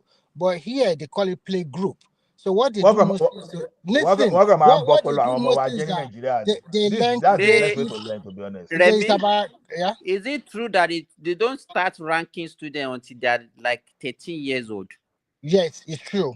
And what they do here is that you don't go to normal school like from 8 to 2 or 8 to 4 like Nigeria, even in primary and junior secondary school here. When you have your first period, for example, let's say your total hours for your class for a day is 2 hours, and it starts from 10, at 12 o'clock, you can go back home. So you cannot say everybody go to school at 7 a.m. or 8 a.m. So if you have 3 hours of school today, you go for your 3 hours of lecture, and then you can go. And Mo fún emphasis wọn is lọ́dún laid. mẹ́wàá fún wọn máa wà behind me. Emphasis is always laid on group discussion and for sometimes individual But presentation. Remy, let me ask you this. You have the benefit of being in this playful educational country, and the other one in China that you said they will load them with so many work and so. So which one will you prefer now? I would say it this way in terms of Don't Don't play story. politics with me. Story. We don't want story. Which okay, one? I think at the end of the Uncle day, Simba yí èèyàn burúkú ni yín ẹ wo bó ṣe let me múlẹ̀ answer ní mọ́ra. now. Taking answer. Why I is think it at the taking you end of that long to answer? Answer mo ní answer mo gbà ẹ lọ. wo ọlájídé Where máa were ń jọ we? mo lọ fẹ́ sùn. sá lọ. Mo ní answer. I think at the end of because of innovation and creativity, I will go for the Chinese one because it has shown. I've seen practical results. I've seen practical results. That was pé Finland ẹ̀ ó wọ́ nìyẹn. Ẹ jẹ́ ká Kò wọ́ ó better yìí ju Canada yín lọ. Nàìjíríà gan better. Béèrè kó why is Nigeria considered better? Jẹ́ kí n tẹ̀ wá fúnra mi ṣe èmi náà ní íńtánẹ́ẹ̀tì bí. Why? Google why is Nigeria considered better? Màá kà fún yín sí ẹ máa ọ̀rẹ́ fún mi sọ mi ni. Nonsense. Why? No. Ọlá ti kọ́ ẹ̀ ń kọ́ pàtó. Ṣèbó ló ń lo LLM àti gbogbo ẹ̀ tó fi ń justify. That I'm not saying that. Actually, if you study here, at the end of the day, because what you study, you have to practicalize it. Nigeria. It's like learning with a lot of fun. Why is Nigeria education? Mo máa pè fún yín sí. Considered. Ó ti ń rò. Ọ̀rọ̀ ló pọ̀ bí eléyìí. Ó ní the assertion that Nigeria education is considered better than Finland is a complex and somewhat controversial. What in the Journal of Africa? Only generally, Finland is Hey. often lauded for high quality education, which emphasizes equality, creativity, and student well-being. However, there may be specific contexts in which Nigeria is considered better. Abi, could be argued that Is what you are reading, Pato, is not different from the way it started with Ola. culturally, some might argue that Nigeria education can be more culturally relevant. Adaptability, focus on STEM. Wọ́n náà gan focus on STEM jù yín lọ. Science, technology, engineering and medicine. Then we are diverse educational institution. Nigeria has a wide range of educational institutions, including numerous universities. Okay, okay. So, Let so me chime in. Patoske, So, Global, hold on. Patoske, Femi sorry Let for me chime cutting in. you. recognition. So, Hold on, everything hold I on. just mentioned. Global Let me chime in, recognition. guys. Let Yeah. Prince Daddy come in. Let Prince Daddy come in. Okay. Um. Akin, why Yeah, are you Patoski, fighting what for you Prince just Daddy? read regarding that is just garbage. I think that's what Allah was trying to warn you guys off. ChatGPT or the They AI say just trying to globally find. Nigeria has is more recognized global in terms of Yeah, global yeah. Global BS. Forget about. Okay, that can you the tell me people, what the you know? quality of people, that the quality of academics that comes out of Nigeria, they are more globally You recognized are than right. Finland. Patoske, you are right. Even to me, compared to Canada in terms of academic, I'm more recognized. Nigeria logo. The only Eh, problem we're having in Okay, that see, no, country no, is no. Okay, army. let's focus now. Okay, I heard you guys. So, Go I ahead. can don't guarantee tell that us that Nigerians America have. is better. Don't bring America No, into this no, argument. I can guarantee that Nigerians have more PhD than Finland or the Finnish would ever You are have. right. So You that's are not the right. point. You are right. You Okay, are No, right. no, so no, no, Not no. everybody. Hey, hey, what let me land, Prince guys. Because Daddy? I've been talking. So Prince I don't Daddy, consider that see, I do not what consider you that say is education. just is wrong. Let How him can you be finish now. comparing a Let Prince country Daddy of speak. 5 million Let population? Prince Daddy. Ola, Simba, let Prince. Yeah, the man, he hasn't said much now. Let him Why are finish. you protecting him? Akin, why are you I'm not protecting protecting Prince him. I'm Daddy? not protecting him. It's just your voice has been too all over the platform. Let somebody else come in and speak. That's all. Thanks, Akim. Yeah. So I'm trying to make a point about education in itself. I can guarantee that Nigerians have more PhD than the 5 million population of Finland compared to over 200 or about 200 million Nigerians. That's not quality education. See, and you're making a mistake talking about how many universities do they have in Finland? They may even have only one or two. It doesn't matter. But to what Remy has told us in the past, the lifestyle or the way they view education is not as so much structured and nose pointed the way we do our education back home or other places like in China. But so in terms of quality of education, absolutely has to be Finland. They rank top right there because quality of education also has to do with access to education. Okay, which is big in terms of Canada, okay, among the first world countries, I don't think Canada must be at the bottom, anyways. I'm not sure. Apart maybe for University of Toronto, what other universities do you have in Canada that actually ranks at the top? But interestingly also, just like I said earlier, Where as are you America going, Prince as Daddy? America ranking. I know Canada. You think I'm just talking because I want to talk? No, no. I know Why did Canada. you Trust me. hate Canada? Why did you hate I Canada, don't for I God's don't sake? hate Canada. I have family members in Canada. But my point is that as America continues to regress on the global stage in terms of quality of education, guess what? All the top institutions in the world are in America. So how do you reconcile that? So we have to be careful about what we're talking about here. The Harvard, the Yale, the Columbia, they're still top in the world. Out of America, only institutions like Oxford and Cambridge and IIT in India will compete against this institutions in America. So it depends on how we're looking at it. In America, really, education is quite, it's going backwards. Americans, they don't read as the Chinese do, or maybe the Nigerians do. That's not the way Americans read. But again, I said it earlier. But in terms of innovation and creativity, this is still the bastion of it. America is still the place. You're yet to tell me otherwise. You're yet to tell me what technology has come out of They Nigeria in say the don't past bring 20, 30, America 50 years. into this. We just told you before now. Okay, because it's Don't not a come place and to sell live, right? America to us. I'm not Don't come selling it. and sell I'm just telling America. you. We No, I'm are just talking telling you. about Finland. We are talking about there's no America in this argument. But I just told We are you that talking China, we that are talking Fin, Finland.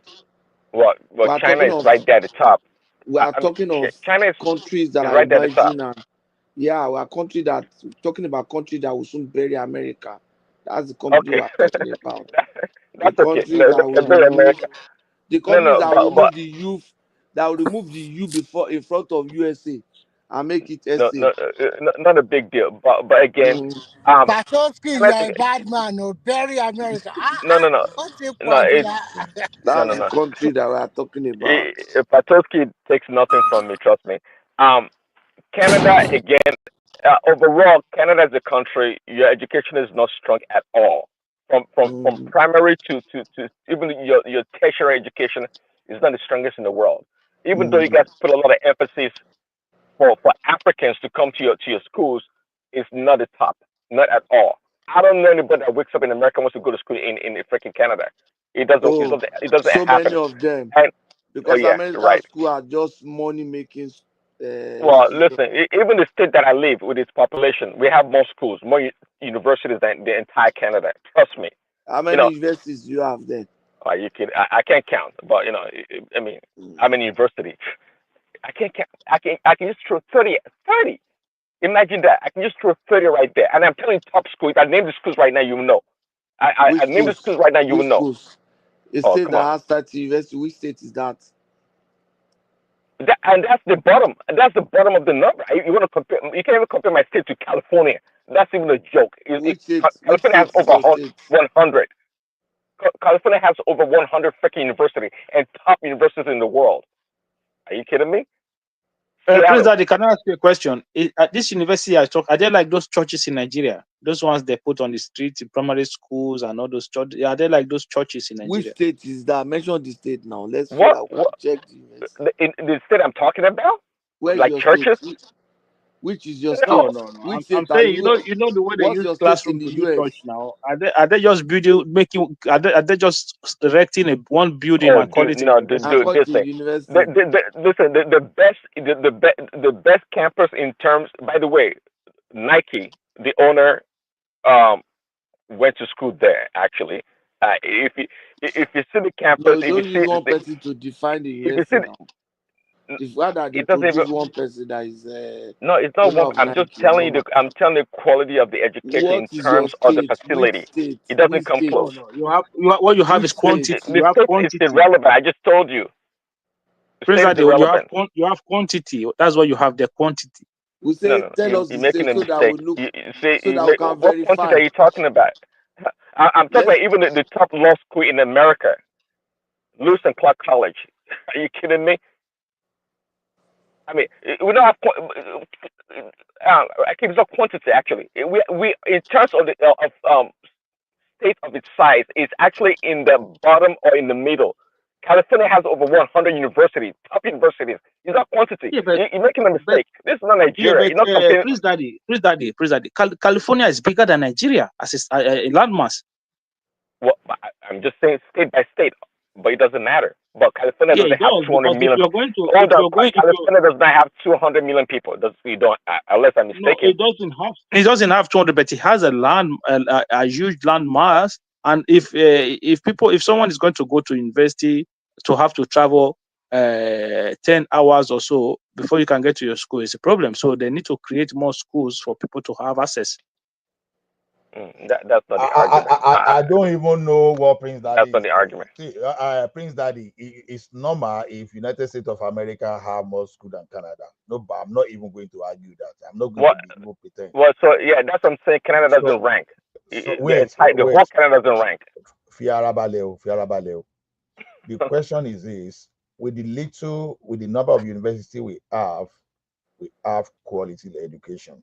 Like there are many reasons. Name your universities. Name your universities. University of Toronto. like the I university, mentioned that earlier. University Okay, of and British which one? Columbia, University of Alberta, Waterloo. University of Calgary, Waterloo, Waterloo. Memorial University. What are you talking about? We have University of Manitoba. We have quality universities, so don't even go there. The thing I'm is, going there. I'm going there right there. I'm going right there. Your entire state, your entire state, your entire country don't have stop the same bragging. quality of education in my state.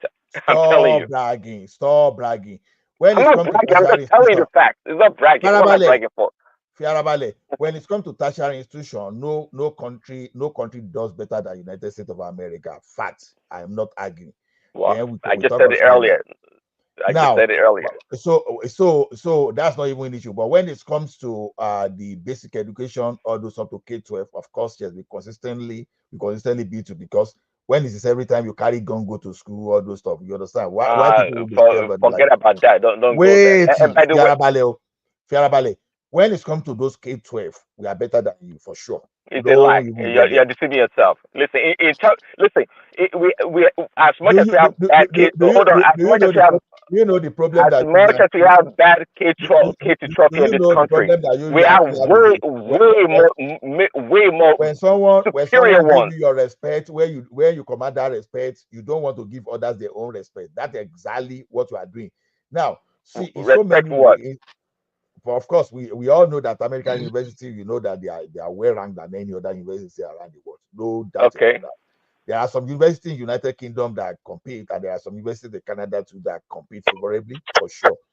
So even as we speak, even my two universities they still rank among the top 100 in the world, right? Among the top 100. So that's why I was asking In them the other Canada, time. in Canada. No, I schooled in the US. I only Okay, attended then. college So in why Canada. are we talking about? So now you're agreeing to what I'm saying. So That and what? Why? even Because it's good in the US. even Because I even Is that schooled in why in you're US. So what? agreeing? even K to 12. Okay. The As school in as Canada was too Osopofelo competitive. Solatek Let me tell you what, as, I didn't want as to school in much Canada. as they are bad ones K to 12 We have here, there are hundreds and thousands of K to 12 quality education in America. who told you that I didn't want to school in Canada? It was too competitive for me, and America was where I Ma- could get. But I'm not arguing. I'm not arguing with that. so listen. I don't know what to say about that. I really wanted to go to like University of British Columbia or University of Toronto, but too competitive. I But just Well, because you guys only have also have 3 very universities good in universities. entire Canada. What do you expect? It's competitive not because of a high quality education. It is so because of the population. You don't have the damn size. Are we to kidding now? accommodate. You are telling me that University of Toronto is not high quality? Are you kidding now? No, Are we not kidding? well, it's probably it's only probably the A B minus university that you have. Just only there. What of Waterloo? Are we joking here? C What of minus. Waterloo? Are we C joking here? minus. Do you know University of What Toronto? of UBC? Do you know University of British Columbia? Are we Probably kidding here? D Do you know plus. University of Alberta? You What kidding? of McGill? I don't even know that one.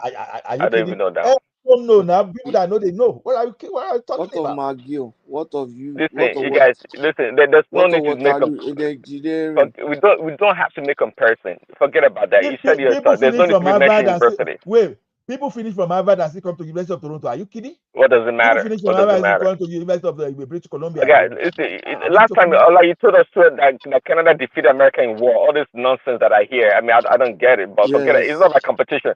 See, Canada Canada and the US. They're not in the same competition. If you want to talk about China, we can talk about China. But forget about Canada. No. It don't count. Did Canada ever defeat United States of America in a war? Is it a fact or is it a lie?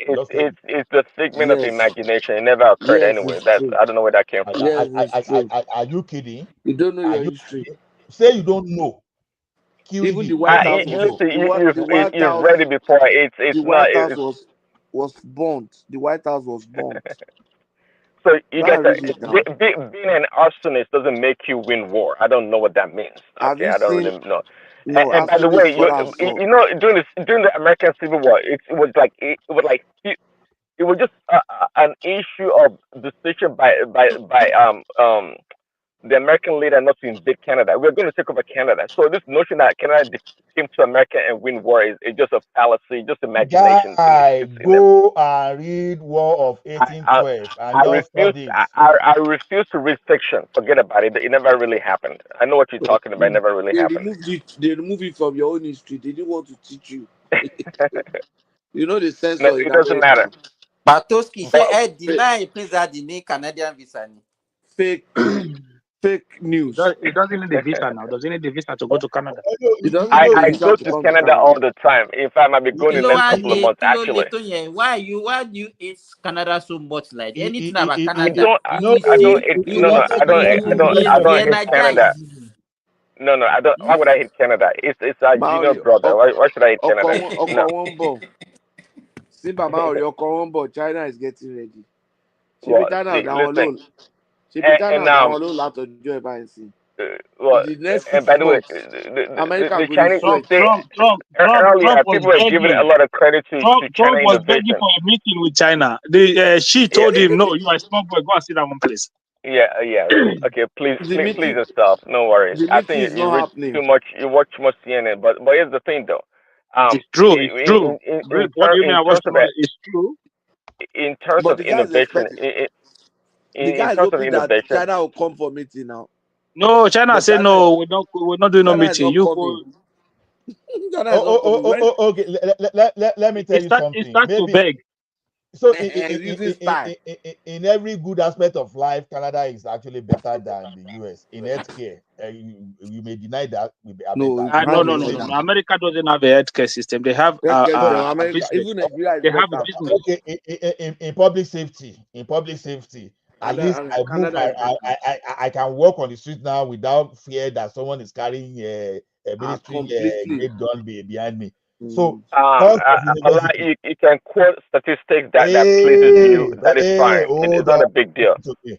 Cost It's not a of big deal. Of course, we know that university in Canada are cheaper than universities of so that's why we have a lower student debt body compared to United States. Do you know that Work-life balance. I know Americans who come to Canada to school now because of cost. Because of course, I know how much I pay. I know how much I pay in American university now. I have them in my church. I have More them in than my double church. of my local currency. I know one that came to U of A. So work-life balance. Of course, we know that we enjoy life more than you. You just work like Ishela Ugosheku. You work like look at this guy. You enjoy life more than us in minus No, 48 they degrees. enjoy I life. got They you. enjoy I life got more. you. They I got enjoy you. life. you. America enjoy Immigration life more. process. Do we need to tell you that? Allah likes to deceive himself with all the stats. Americans have more disposable joke. income. They have more disposable income. When you have more disposable income, you will enjoy your life. What disposable income are you talking about now? In Canada, all your money is compared to America. All your money is almost taxed. You're freaking taxed from here to freaking, Hold on. What about the wage? What about salaries? Compare both. They are better paid than us. Americans No, are better paid. Patoski, you are let me looking tell at you it the from reason. Let me tell you why I said so. No, when some Wait of them now, there is a retire. reason for it now. Okay. You see, when I was working at Price Water, I could work with partners in the US. So a number of my guys they try to transfer to the US. Americans in US accountant the same position I have in Price Water in Canada. My colleagues that were holding the same position in the US, and we are both CPAs. Those guys were making over close to $60,000 more than me, and their own dollar is American dollar. You know, it's like me now. Let's say I was making 80K. My colleague in US, the same firm, doing the same at the same grade with the same qualification, was earning 140. Me, I was earning 80K. And my own 80K was Canadian dollar, and and things his are own more 80K was US expensive in dollar. Canada also. And Things are more expensive in addition to your taxes that he you is pay getting less. and He's sales tax. getting I less. think you see this is He's the getting this is less the problem. tax. You see this is the He was problem now. getting less When tax, you and his own attaching cost money of to living it. is lower. You attaching money only to it. you see, this is the problem. This is the problem when we are making this kind of comparison. You go for those people in certain pay gap. No, let's go to those people at the bottom, right? The bottom. What was the minimum wage in America? $8. No, which Exactly. one? What I That's just what told we're you talking is about. not is what I told you is almost the bottom. Okay, What I okay, told you is now not in high pay now. hold on. 80K, Okay, so what is the 100K. minimum wage in Canada? It varies from $17. states. It varies from state to Okay. state. No, hold on. Like, what is the minimum wage in Canada? $17. Everywhere is $17. Yeah. I think it Is varies that from right, states. So Patoski? some states will do 15. Okay. I think Well, I see, think because in the states Ontario, here are I think the states here Ontario are will do independent. 12. Listen, where I live, the minimum wage is it's actually officially like 15.50, but they only pay you like 17.50 minimum. Okay, so it No, depends on we what think freaking state you live federal in. minimum wage. The federal minimum wage in America, what is it? I don't I don't know what that It's means. about $9 or $8 per Okay, hour. I don't know what that means, but they pay Okay, you $16, your own $17 here, $18. $17. Okay, Okay, $18 in your state. 17.50. In fact, if you want to go Which at McDonald's, they have to pay up to $20. In fact, they pay $20. If nobody wants, I mean, come on. So if you want to go to, 17? and that's why it depends on where you live. Okay, some things are relatively cheaper in some places. Where I live, that you're gonna buy a house for $500,000. Prince Daddy, It's no, in a no, no, different no. We're place. not going to let you get away with this now. Minimum wage in America is about $8 or $9 per hour. That's what it is. There's not. That's They very don't try to low. tell us that. It's $8. That's very low. Even if I remember, even Did you just listen to what I said? No, no, The, no, no, no. the, That one you're the, trying. You are trying to. the minimum wage is a benchmark, okay, How can they pay? federal minimum How can wage, they, and Yes. even each at that, $8. That's Yeah. bad. Even that they there are buy some around things $8 or $9 that per hour. what are you trying? So wait, Patoski, here is it. Minimum federal wage in Canada is 17.5, Yeah, no. 17.75 per hour, And right? that's like 15,000, Wait, 15 so US now dollar. this one, I know this one is very wrong. They say in Abata the general minimum wage remains at $15 per hour. That's not true. I know that for sure. That minimum wage in Abata is around $17. That Yeah. this one is error for sure, for sure. The federal minimum wage in the United States, you can check it. Federal, what is legally what a It's very company can low. legally pay you is So there. Like they can decide to pay you minimum wage. That is no, it. I think you don't live here, so don't be telling me what I know. Don't be talking forcefully about what you don't know. the least Okay, province, but the you least make it sound province like in it's Canada is mandatory that $15. they'll pay you $8 an hour. And what are you talking about? Why you make it sound like it's mandatory? That's how they're gonna pay you. I just told you where I live is like something 50. In California, it's like $22. No, I mean, it depends on where you live. And no damn state pays you that $9 anyway. If you probably go to those That's what we southern are states, saying in Canada now. The least pay province in Canada is $15 per and hour. nobody's The least. picking. So are you telling me they pay $50 an hour for minimum wage? It doesn't go up to that. Are you saying that? The minimum, the minimum, the least they pay in the province in Canada is $15. The least, Okay. So the worst paid and province. what is the range? Does it go up to $50? $50. No, I'm even making. I'm even giving you too much. It's $7.25 per Some hour. areas are still paying like around $6. It's You seven. It's understand? $7 Listen, That's low. see this one when we're making you guys you That's love to very hear low. yourself speak $7. and hold on, you love to hear yourself speak and trying to justify on unnecessary points. Just like when we talk about car industry, tell me how great the Canadian cars are, but you never produce any car like original make of any car in Canada. Let me be fair. Let me be fair about this. Let me be fair about this. So it said in 2025, the U.S. federal minimum wage remained at $7.25 per hour. However, many states have their own minimum wage laws, and this. I told you that already. So you get to want to make fun of me. That's why you saying all those garbage. Let me be fair. Let me be fair about it. This can vary significantly. As of January 2025, 10 states and the District of Columbia had a minimum wage of $15 or higher. The states with the highest minimum wage in 2025 include Washington, 1666, California, 1650, and New York, 1550. So that's what it says. Yeah, there you go. Again, even though my state is not mentioned there, it's 1750. So and nobody pays you $8 or Let me $7 tell an you. hour. So but the state can make a law. Georgia pays $7.25. There's Yeah, another right. Yeah, state. right. I don't know how to pronounce this one They because don't pay that. See, listen to they don't. there's another place in America that pay $5.15 per hour. Okay, forget about it. So it's irrelevant making this argument. Anyways, what's the next topic? I mean, you make it sound like you're trying to make fun of me, but if it pleases you, they will. We like Mexico. They pay us And I $2 told an hour. we They pay us don't $2 an carry hour. If it makes you happy, that's fine. Some state can decide to make their own $8 or $9 or $10 per hour. Yeah, no, for all those tech and the Nollywood, Hollywood state, they can pay anything because they need money to cycle there. But the problem is this: once some of them have medical emergencies, sometimes they can go bankrupt easily.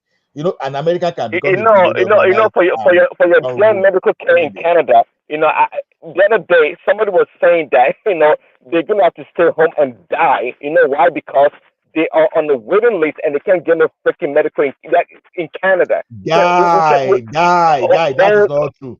Let me it tell is you how it true. happened. Listen, Wait, I'm not asking you a question. I'm telling you what I know hold on. and what Let me I tell saw. you. I'm not asking you a question. Let me If you have tell something to you how offer, I you can thought. offer it. But Let I'm not me asking you a question. I'm telling you. I'm not asking you a question. let I'm not telling me you tell to you repeat how what I said. people exaggerate. Listen to me. See, Nigerians, some of us, when we get to this stage, when we go to clinic, we expect the doctor to respond. And meanwhile, doctors are very careful to I'm respond late. not Sometimes, talking about that. I just told you someone that needed let an urgent me talk, please.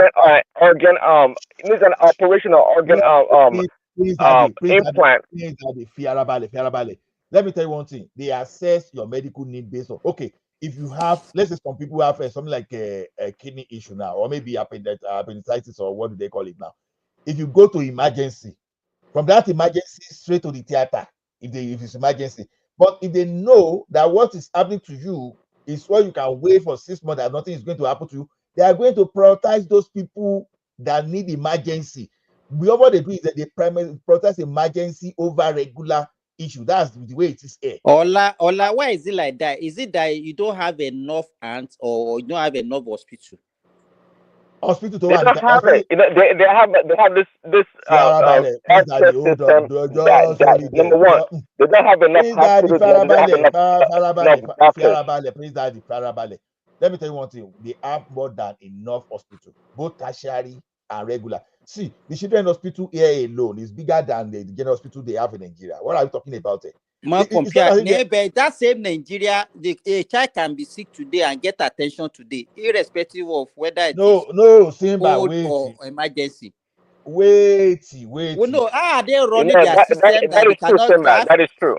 That is true. Allah would not admit that there's a backlog of That really Nigeria that you critical want to medical. be condemning, there's nobody will keep you waiting. You can be sick if you have that day today. You go to a They keep hospital in them Nigeria waiting and in you get Canada. attended They to. have to keep them waiting. They don't have why enough is facilities it difficult? and Why is it personnel to difficult for you attend to guys to everyone. listen? Why is it difficult for you guys to listen? The We question be is listening this: to you now. Yeah, you be talking. the We way be that listening there to are you. exaggeration. Okay, look now. If you have cold now, you go to hospital, doctor will assess you.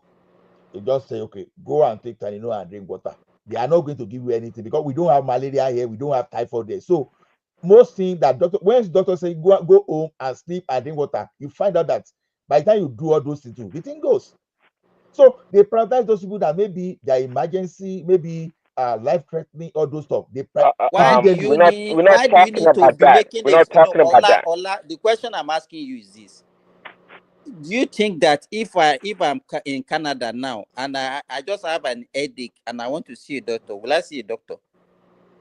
Okay, this is the way it is. Don't say no, yes or no. Now, why you say this is just? Let me Is tell it you how it's possible? done now. I'm trying to clear your ignorance, and you are telling me that this thing. Now, when wait, your ignorance. Okay, let him talk. When you Let's see need, who is more ignorant between you and I. Oh yeah. This is the way it is. Go ahead. We have general practitioners. We have family doctors here. When you go to family doctors, they are the ones that tell you such kind of story. When you have a type of sickness that you think this thing need attention, you go to emergency, they will attend to you immediately. But once you are going to general practitioner and family doctor, it is considered that you know that your situation is not that worse. But any situation that is worse, we are encouraged to go to the emergency. That's the difference.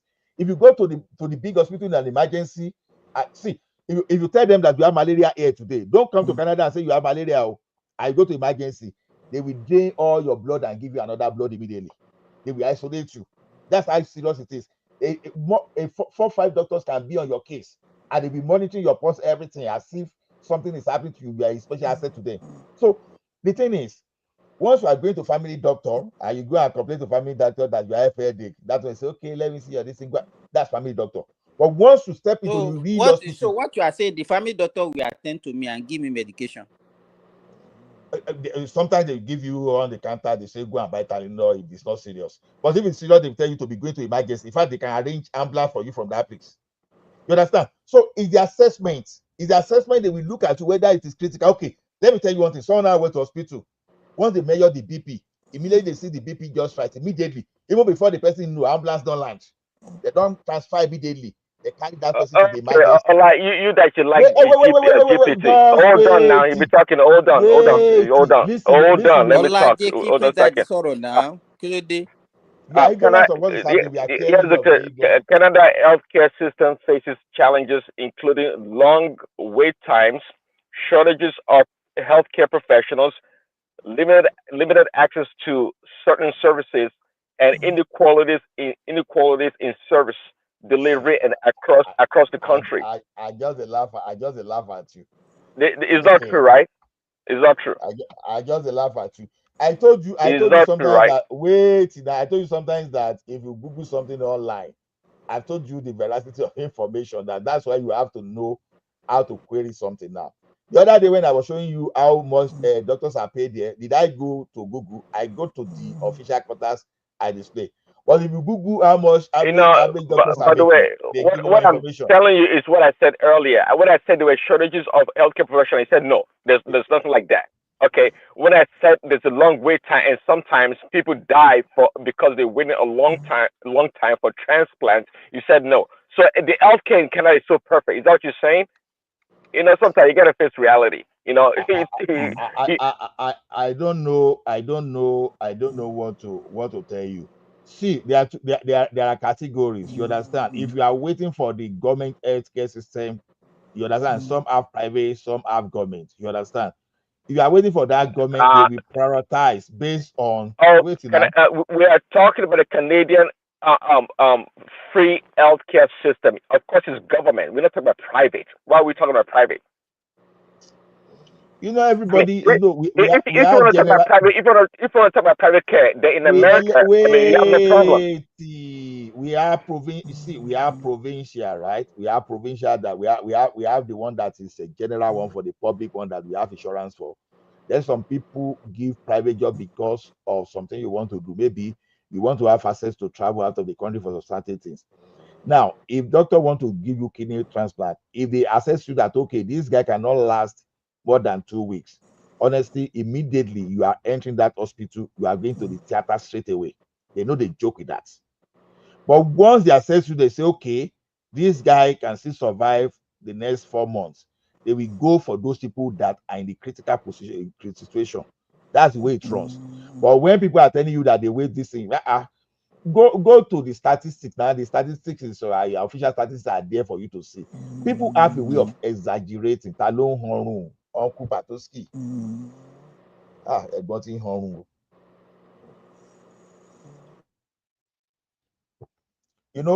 So that's just a lot of things are misrepresented. You understand? Yeah, doctors can never be enough. I won't lie to you about that.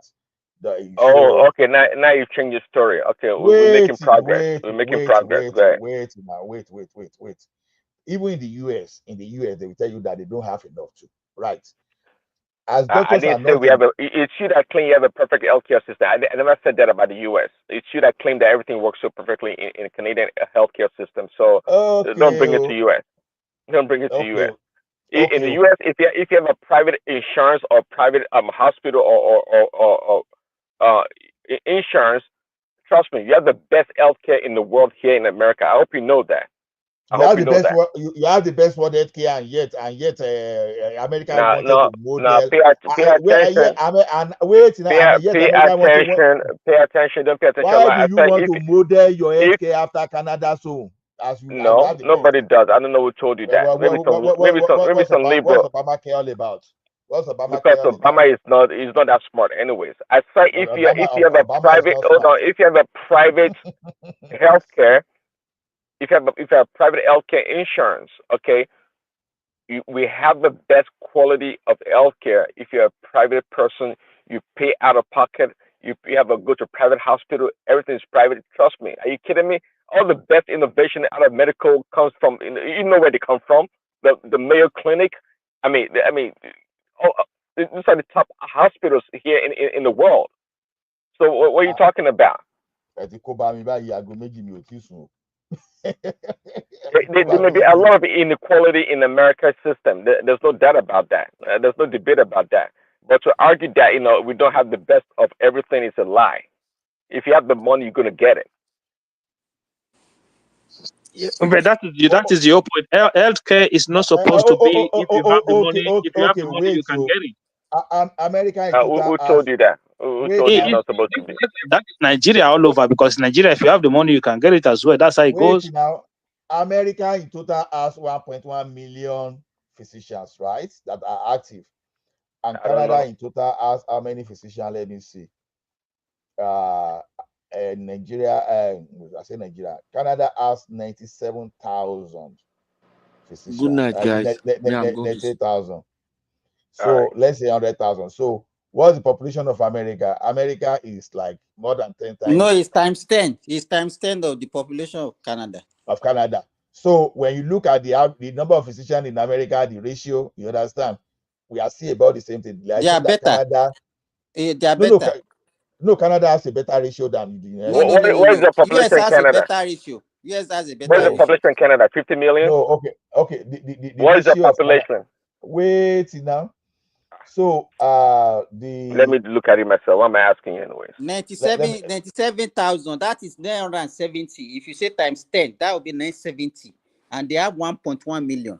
So they are better. What was the population? What was the population of the United States? 300 and something. That's the population of 330, 350. Yeah, 330, 350. Okay. You know, in America they are likely to have fatality now. The country where they carry guns. So what do you expect? You know how many shootings they experience daily in the United States? So they will be attending to more trauma than normal disease. Is that what? Yes, of course, yes. Now we need to say that. We need to tell you that again. Really. That's the only country they carry gun when you are not in. You were trying to make an argument that Canada has a better ratio of doctors, and Simba defeated your argument. Now you shoot it. No. It's about the same. No, it's about the same. It's about the same. To be honest, it's about the same brand, the same brackets. That's what I was saying the other time. That Canada and the US, they just have the same bracket. But the medical thing in the United States, they are after money. So that's why some people after retirement they go bankrupt because of healthcare, which is terrible. And that never happened in sorry. How do you people are now? They responded to Nigeria's assertion the other time. I think I missed that when he was saying that the Southeast was and the minority were targeted by Jamb'S. He will not listen to us now. Even Jamb'S has not even released the total detail. People are just printing propaganda. Just imagine Ohanaeze to be even the number. Let me tell you, the number that you released. They say it's about 300,000 candidates that the team affected. Out of that, I think the Lagos has about 200 and something. They won't see that one now because they like travel. They like making everything tribal. No, they just wanted to fly with anything that they wanted. Any little thing, they will twist it and then all of them will just take it and just go in. And there's nothing that you can change that will change their mind. They will just fly with it. That's it. How can somebody come here and say that the thing has been going on for 10 years? Meanwhile, every time you discover that the best candidate in Jamb'S is an Igbo guy from so state. They were applauded too. That one was not marked down. No. 2002, it was I think for like 3 or 4 years consecutively. The candidate that scored the highest is from the east. Okay. This is data I wanted to show now. Sorry for the debate. Okay, doctor to population ratio in Canada is 2.8 doctor per 100 people. That's in Canada.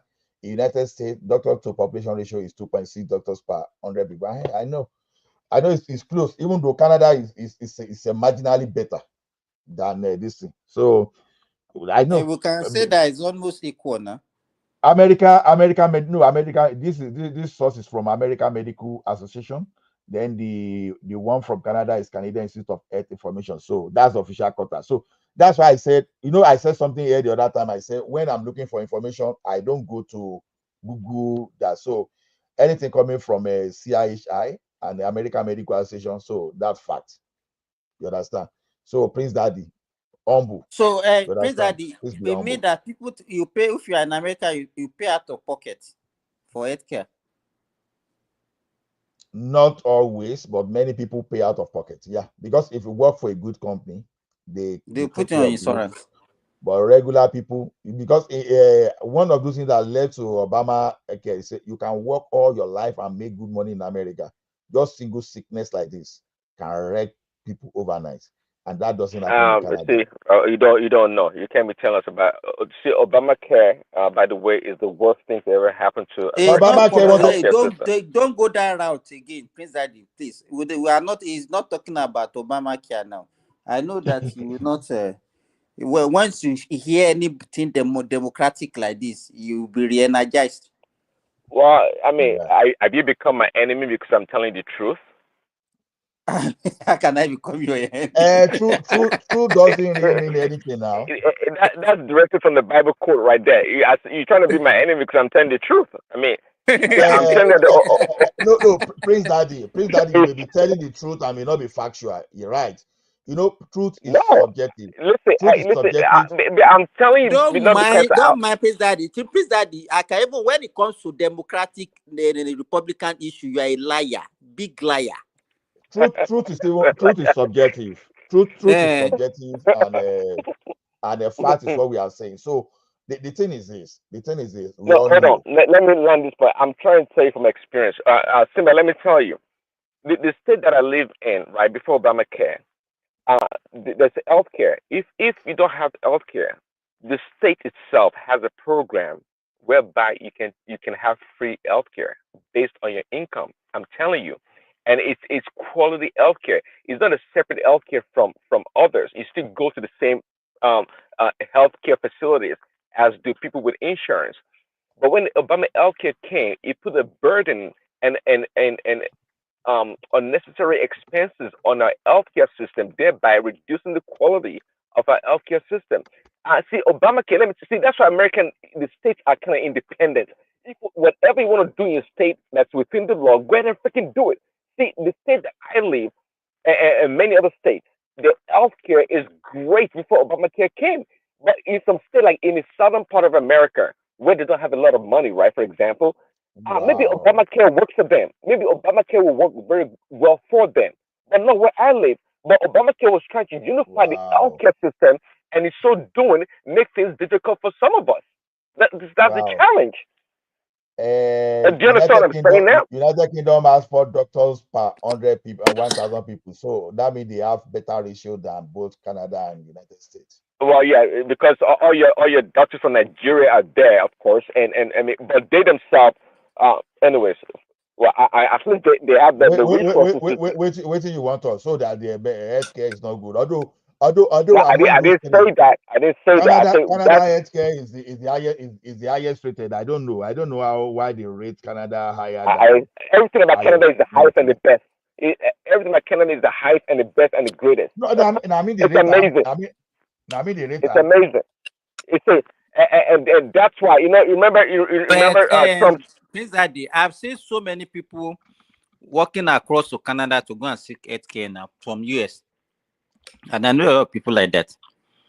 Maybe because it's cheaper to access. I mean, I don't know. See, from US to Canada, right? Let me tell you, even people go to Mexico to get healthcare.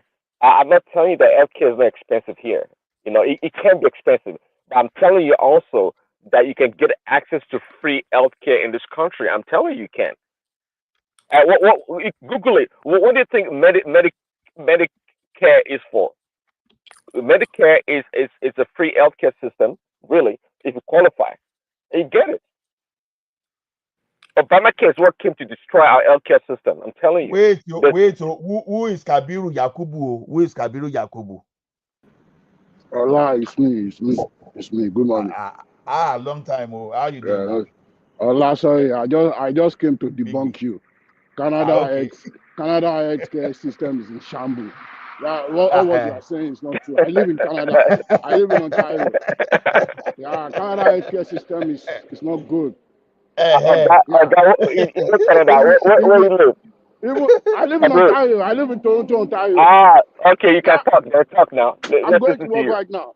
Even though at trauma center, you have to pay parking before you can go in. You can stay there for like a whole day. At the end of the day, when you are living with your car, you have to pay like $50 before you leave. We know that. See, and the ambulance system is not even free. Look free. at how Canada. Hold on. Let me. I'm giving you something from the medical journals now. Why should I believe you more than medical journals? Because it happened to me. It happened to me. It's his experience, and you talk about medical journals. This is what happened to me. You know, I've been living here for over 25 years. I never went to the hospital for one time. Before time I went. This is my experience. Baba, we can't use your own alone to judge it now. Let me tell you something. It has to be combinations. No, Kabiru. Why should I believe you more than medical journals? Because this is what happened to me. This is what happened to me, not someone else. No. Look at this thing. I look at American journals and Canadian journals, and they are saying the same thing. Why should I believe you more than medical journals? Let me tell you. No. See. It's just like when you see how Harvard was correcting Secretary of Education, United States. Me, I have lived in the US. I live in Newark, New Jersey. I live in Newark, New Jersey. That was the day I got shot in front of my house, and I was taken to the hospital. I see the response. I see the way they take care of me. Let me read what the medical journal are saying. Don't read it. Don't forget about it. They say universal coverage. Canada, every Canadian citizen and permanent resident has access to essential medical services, regardless of income, without paying at the point of care. USA, access is largely insurance-based. Millions are either uninsured and underinsured. UK, the NHS says provide free care like Canada, but faces more visible strain. E.g., staff shortage, blah blah blah. Second criteria: no direct bills or company pays for core services. Canadians don't pay out of pocket for GP visit, hospital stays, or emergency care. In the US, even insured patients may pay co-pay, deductible, and surprise bills. Can you just imagine? Forget about all the writing now. Forget about that one now. Better health outcomes than the US. They say Canada tends to outperform the US on life expectancy, infant mortality, hospital admission for preventable conditions. So the thing is this. Now they say, okay, look at cost efficiency. Canada spends less per capita on healthcare. That's 11% of the GDP, compared to the US, who spends 17% plus of the GDP. This is largely due to fewer administrative costs, one public payer in Canada, price regulation for drugs and services. So the thing is this. You understand? If you get your money, you can get anything in the US. But if you don't get your money, you are into it. But Canada, whether you get money or you don't get money, that is why you have that. So you have to look at the conditions. I'm telling you, I live in the state before. I'm even there illegally. I don't have document. I don't have paper. I was treated for free. Free. I'm telling you. Canada low and saying. I live in Canada, and there was a time I had a motor accident. Kabiru, let me ask you. Go ahead, Simba. You had an emergency in US because you were shot. Yes. Have you ever had any emergency in Canada? Yes. That was what is the emergency? The comparable emergency. Okay. Comparable emergency. I had a muscle accident. My muscle get busted, and there was blood everywhere. And I was rushed to the hospital. I was there for like 8 hours before I could even see a doctor. I was standby for 8 hours. 8 hours before a doctor could attend to me, and there was blood gushing out of my leg. So nothing was done. You are just Nothing. bleeding away. Nothing. Simba, Not even a nurse, and they attended to you No to nurse. stabilize you. They just kept Simba. me on a waiting room. Simba, okay. Let me tell you waiting room. something. Hold on. I was in the ambulance. I was inside the ambulance for like 2 hours before they could arrange somewhere for me to stay. So I just came to debunk Ola. I'm going on the bus now. I'll just be listening to you guys. So you are not debunking. You are not debunking me now. I came to debunk you. All what you are saying is not you are true. not debunking me. Canada system is not. See, you are not debunking me because even Nigeria healthcare healthcare system is better than Canada. The thing is just like if medical guild of Nigeria is issue statements and Ola from nowhere is saying this by experience. Who am I going to believe? But this is what happened to me, not someone else. Let me tell you something. Ọ̀rẹ́ mi kan ní appendicitis àbí igi nǹkan tẹ́ máa ń pè é nìyẹn. Now kò mọ̀ ó ṣàwọn pé ibẹ̀ yẹn ń dùn òun doctor dẹ̀ sọ pé kó máa lọ emergency. Immediately meanwhile doctor yẹn did the test. Emergency nílùú yìí àrùn téèyàn lè kó àbí tó lè kó báyọ̀ lọ́ máa tètè àdéhùn tó bá ti jẹ́ pé anything tí ò ń ṣe pé kíní they will just be looking at you. You are contradicting what you are saying now. I said if it is life threatening. If it's life threatening, directly to theatre ni wọn tẹ ní wò lẹ́ẹ̀mejì. If it is like once something is life threatening like it direct but boy yẹn bó ṣe discover pé nǹkan báyìí ló ń ṣe nìyẹn wọ́n dẹ̀ lọ gbé lọ sí intensive care. ṣé mi ti ṣọ ẹsẹ̀ ní já èmi ti ṣọ ẹsẹ̀ ní já ni òkè ṣe life threatening otiri ti appendicitis náà ti mú yàn tó yẹ pé immediately wọ́n kàn gbé lọ sí intensive care immediately ni wọ́n ṣe everything. Èmi ti ṣọ ẹsẹ̀ ní já tẹ́jẹ̀ ń gọ̀ọ̀ṣì sílẹ̀ lẹ̀ tọkọ fàṣọ sílẹ̀ pé kẹ́jẹ̀ máa ṣe tùrù síbẹ̀ bí tọ̀ ni kò kì í ṣe emergency. wọ́n ti bẹ̀rẹ̀ surgery lórí bọ̀bọ̀ o within 30 minutes wọ́n ti gbé dé kínní so it depends on situation wọ́n ṣe pé kínní ok ọmọ domi jóra wọ́n ní láti máa train ìgbà tá à ń gbọ́ ọmọ lọ pé ìdẹ́ ṣe rọ́ọ̀ṣì ẹ mọ bẹ́ẹ̀ ṣe máa sọ̀rọ̀ in fact ọmọ domi jóra nígbà question tó máa fi pààyàn in fact social workers á tún béèrè question dánwò we answer a lot of things bọ́mọ ṣe domi jóra báyìí emergency ni lójú ọmọ kékeré yẹn lásán emergency ni so and they attended immediately but kéèyàn wá gbé kunlé mú pé orí ń fọ́ òun pé kìnnìkan doctor awo báyìí okay go and drink water and go and buy like 4 liters of water make sure you finish it a day. Simba, I won't lie to you, they did that thing to me and the thing work anytime tí mo bá ti ní code I don't know the thing behind this anytime tí mo bá ti ní code tí mo bá ti lo tani náà tí mo gbó mi mu báyìí 3 days code are clear ni what's the secret behind it Simba? I don't know. They said it there. Mi ò dẹ̀ tí ní malaria láti jọ́ tí mo dé ìlú yìí rí. Mi ò tí ì sick pé kí n dẹnu kọlẹ̀ rí. Tí mo bá lọ sọ́dọ̀ àwọn doctor ẹ̀mọ́ tọ́ra mi jẹ́ ẹni go and drink water and sleep very well. No. When you have something like flu, you understand? Yeah. All those viral infection. If you take something, if you warm yourself, it can kill those viruses. Oh. And most of them, their chef limitation, they don't even have medication. There's no medication for most of the viruses. The only thing that they just give you something that will relieve your symptoms. Yeah. So that's why when people want to look for information, don't just go to the street and do this thing. In America, go to American Medical Association. When obedience said, hold on. When the obedience said they won the election, how come we didn't believe them?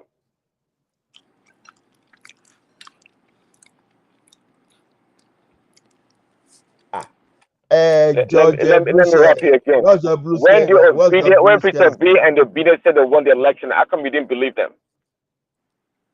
Are they Jonah? Obedient Jonas? Are they what? Well, what kind of? No, I don't even understand your question. What are you like? Because Allah believes anything that comes out of comes from authority. You know, I mean, when we're talking, people come and tell you their life history or their life experience. You go Google and tell them it's wrong. I mean, it's funny. I don't know what Job Blue Scale is saying. Please, he said we should correct the people on my comment above. Okay, he said okay. He said he gave wrong information that he's trying to correct himself. Okay, thanks for that. No, the thing is this. I've told you if I need information on engineering I will not go to Google. I know the institution that is responsible. I will go there. The worst case scenario, I will go to university journals. I will go there. I will not just go and Google random on this. That's why I'm saying here, I'm saying there's a way to use your Olado, my large prince, language. obedient, are they INEC? That you are saying that when obedient, are they INEC that will believe them? That's exactly what I told them. That now, Well, how but will I you know, measure? but they have an alternative information than what the government has. So how come you didn't believe them? Because Allah seems to believe anything that comes from that supports its position on any matter. It makes it sound No, like, well, you know, because you Google some Prince place and they Daddy, give you Prince results, that means Daddy, Prince it's Daddy, accurate. you are not fair to me because I've told you my methodology. I don't just go and shop for information on internet because I know that over 90% of those information are wrong. That's what so when I call the V of data, velocity, veracity. You understand? You have to know the veracity. Lies and What more. makes you think that because an official data is published, then that is accurate? Do you know the range of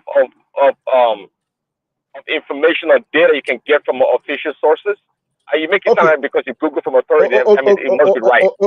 Okay. Let me tell you something now. I would rather believe Dr. Simba that is the medical a medical field than when man of prestige is telling me about something medical. You understand? The same way, you know, the same way when where's this our Hold on. So, okay, fine. If you believe Dr. Simba, so what about if Dr. Simba, would you believe him also? how will I know him? But at least, no, let me tell you something. At least he has the credibility of being trained for that job, and he's an expert. You know, Prince Daddy, Amugbo, Dr. Simba is better than man of prestige when it comes to that line. No, that's the truth. You see, let me tell you one thing. I will believe a professional if he's misled me. The professional risks his own credibility. That means to go and believe someone that does not know about that thing. So I be listening to sentiment. So we know that professional can sometimes be wrong, but they are mostly correct. No. They are mostly correct. If you dealing with Dr. Simba, he's going to tell you from experience. He's not going to tell you from data. He's going to tell you from life experience that he has encountered. So that's different from just collecting data and presenting it as the Holy Grail. You know, that's quite a distinction there. Okay. Now, when you say medical guild of Nigeria, now you understand we are talking of the congregation of medical doctors in Nigeria with well over 1,000 years of experience. Even what am I even talking about? Maybe we're even talking of over 10,000 years of experience by the time you aggregate the experience of individuals. So that's a knowledge base for you to refer than one rookie on the street that you don't even know where it's coming from. You understand? Oh, look at it. Why do you think? Okay, why do you think some professional organizations are more organized than religion? Okay, when people say religion is the problem of Nigeria today, you know, I try to correct people that religion is not even the problem, but the practitioners. Just because we have rookies that we don't even know where they are coming from. They are not trained. They just told you that they will just tell you that God sent them. Right? They were sleeping and they heard a voice or they saw one this thing writing, and some of them don't even know Bible, and they'll be telling you this. So at the end of the day, what did they create? They learn all those lies from Paul now. They learn all those things from Paul. Which Paul? Which Paul? So the thing is this. You can see but when you see a well-organized professional body, it's totally different. You understand? They have that credibility and they are mostly correct. Whether they are mostly correct. So that's the way I see it. So why will I want to depend on when I need something in computer science? So why will I go and be looking for someone that is just learning how to write code that is stealing from GitHub? Why will I rely on that person? You understand? If I need something about transportation in Nigeria, I will go to MC Oluomo. You understand? If I don't go to MC Oluomo, I will go to University of Institute of Transport Technology to go and get information there. So that's the way things work. President, let me ask you this question. Are you there? Is there? Yeah. It's not okay. Sorry. Why is it so? Because if you look at the standard of America, why did they fail in actually having a universal healthcare system? Why? What about universal healthcare? What do you mean? One thing Jadini, that's why I don't have any only. Well, So I didn't that hear your question. the pharmaceutical industry and the medical industry, one go mark power only, none of India. What I'm saying, look at if you go to UK, you know that they have NHS, and that is where everybody is. Yeah, and then everybody, you don't need to pay before you have access to healthcare. The same thing in Canada. Why did US fail to have such a system? That's the question I ask you. Listen, it's lobbying, and it's, by the way, it's corruption. Let me tell you, American healthcare system. A lot of people make a lot of the doctors, they make a lot of money, and let me tell you, the foreign immigrant doctors, they found a way. Every year, American healthcare system loses about $100 billion in fraud. If you want to make money in America, trust me, come practice healthcare here. You make so much money, you won't know what to do with it. Of course, sometimes they catch some of those people, but it's so riddled with fraud, and it's controlled by, you can say it's a mafia run in a lot of ways, and that's why they fight against a public healthcare system, because I mean, if you go to America, a hospital, you don't know the cost of the treatment you're getting. It's the insurance company that will determine that, how much you're going to pay, and how much the overall cost of the treatment is. You don't know. You get a bill in the mail that tell you $15,000-$20,000 for going to the hospital. So it's including the pharmaceutical industry. It's a mafia run, and that's why Trump is trying to make amends to what is going on. I don't know if you heard about what happened recently. Trump just passed an executive order. They're trying to make it into law, whereby, in America, guess what? In America, the same drug you would buy in UK or Saudi Arabia that would cost you $10, in America here they would sell it for $100 or $200. And you ask the question why? Because the pharmaceutical companies, they find a loophole to gouge American consumers to the highest point. It's all fraud, and they abuse American consumers. I'm telling you, sometimes you go to places like India, you get a medication for like 10 cents. In America, it's like freaking $10 or $20. So now Trump passed a law that said, look, it's called the favorable nation pricing, meaning that countries like Germany, France, UK, if they sell a drug there for like $10, you can't sell that drug in America more than that. You have to sell it for the same amount of money. So, and that is going to help cut the cost of medication in America by over 80%.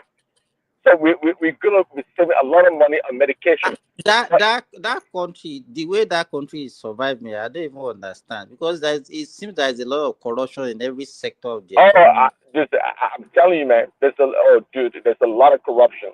A lot. I mean, you can call it corruption, but that's how it's a rigged system whereby, I mean, the pharmaceutical company, if you know how much they make on America, you feel pity for America. I'm telling you, it's amazing that nobody did anything about it. It's in UK, our counterpart. A drug you buy for $10 in UK, they sell it here for $100-$200.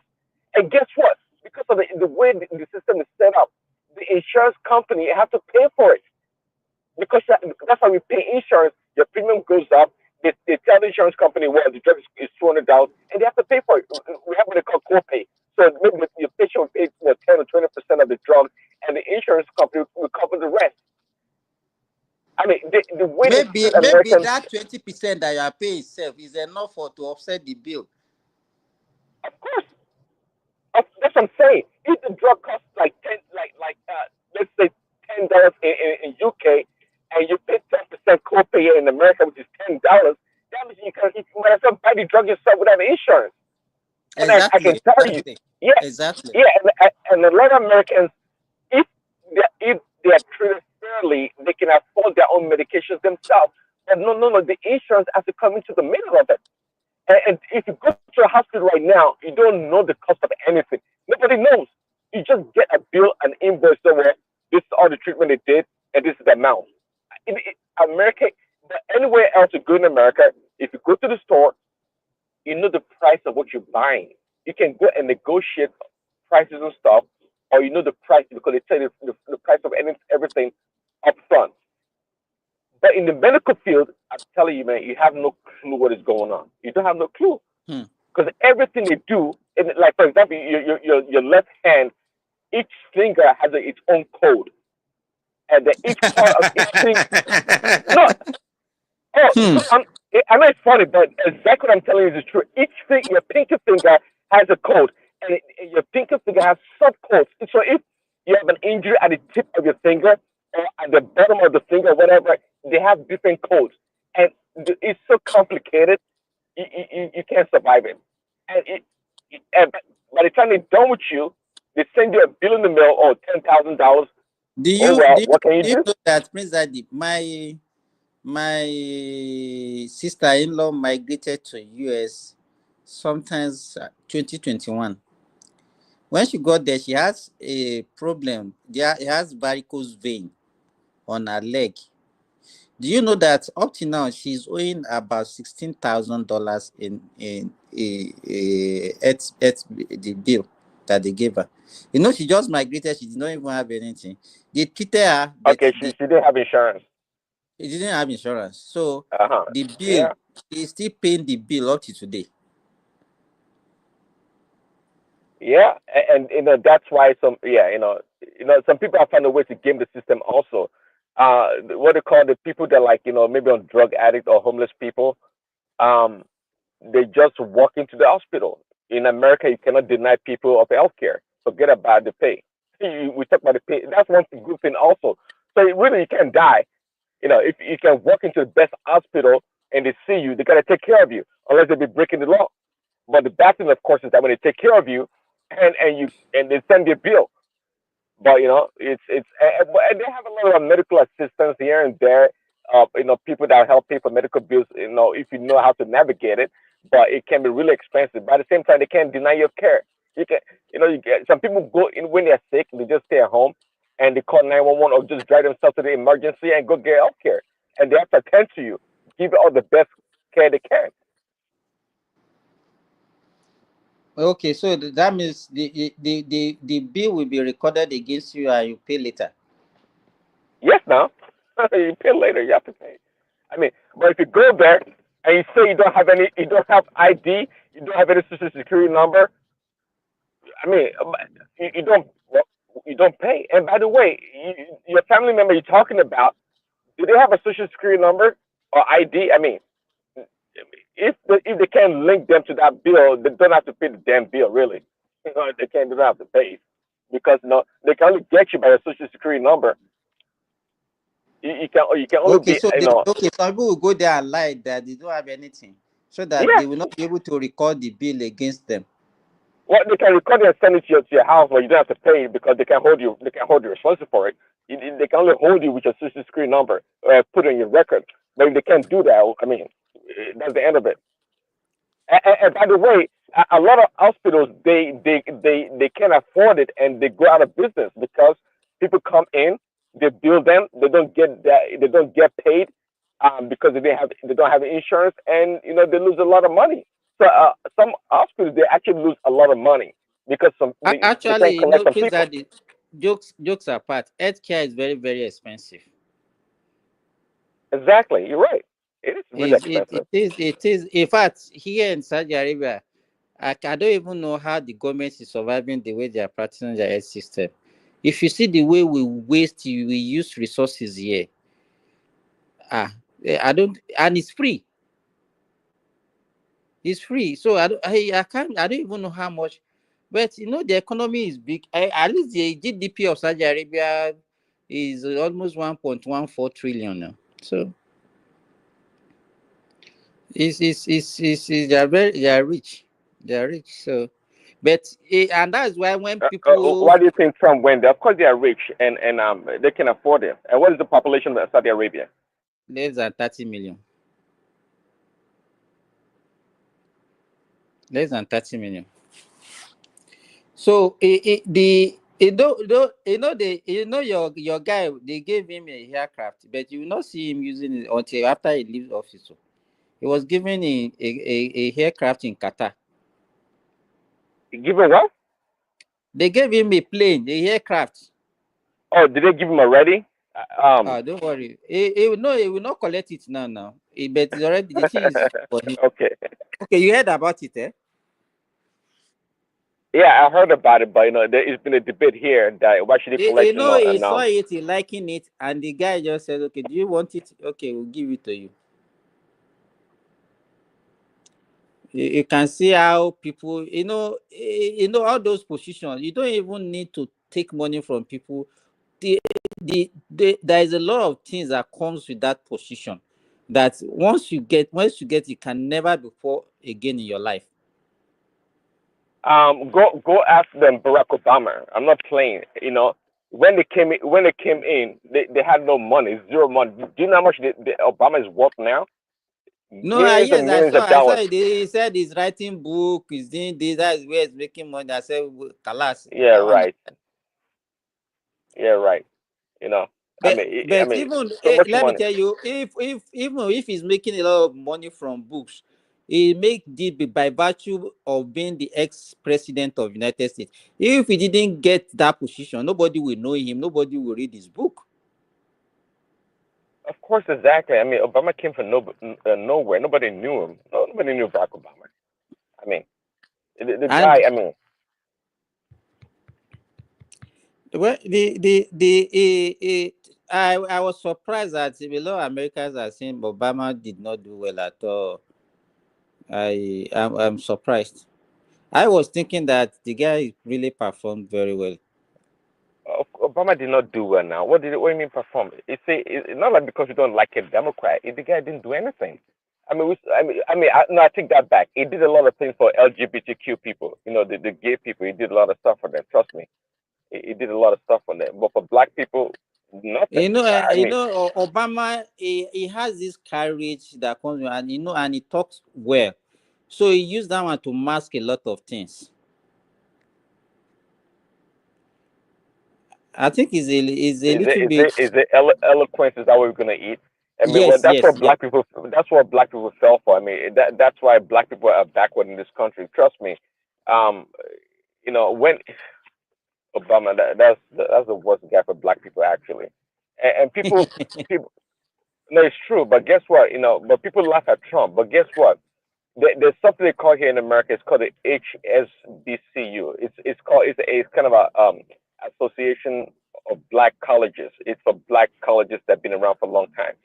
Do you know that for all the presidents, the black universities that leaders who go to White House to go beg, and they treat them like beggars. Every year they have to go there and they give them some chicken change, and they go the following year.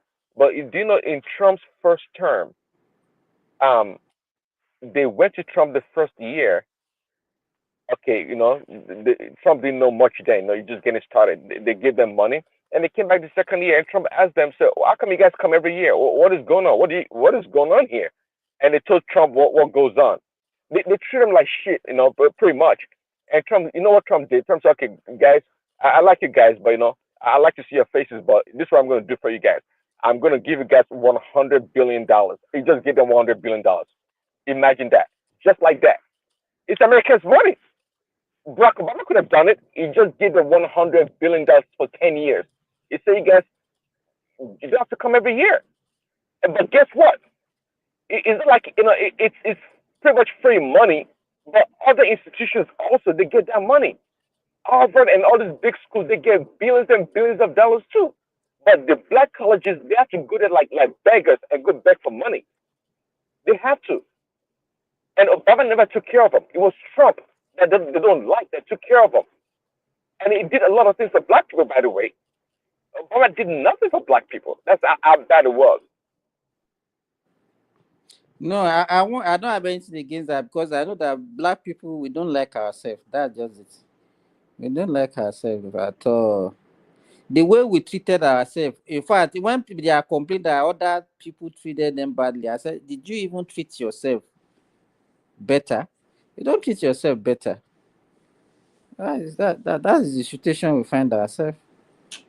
I agree. That's what I say. When people cry racism, I say let's talk about tribalism.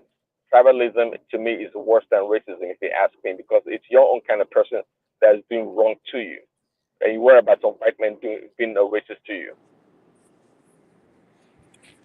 We can even sell ourselves to a white person. So, okay, praise daddy. I'm going. All right, yeah, Okay. cool. Later. Have a nice day. Yeah, bye bye. You too. Bye.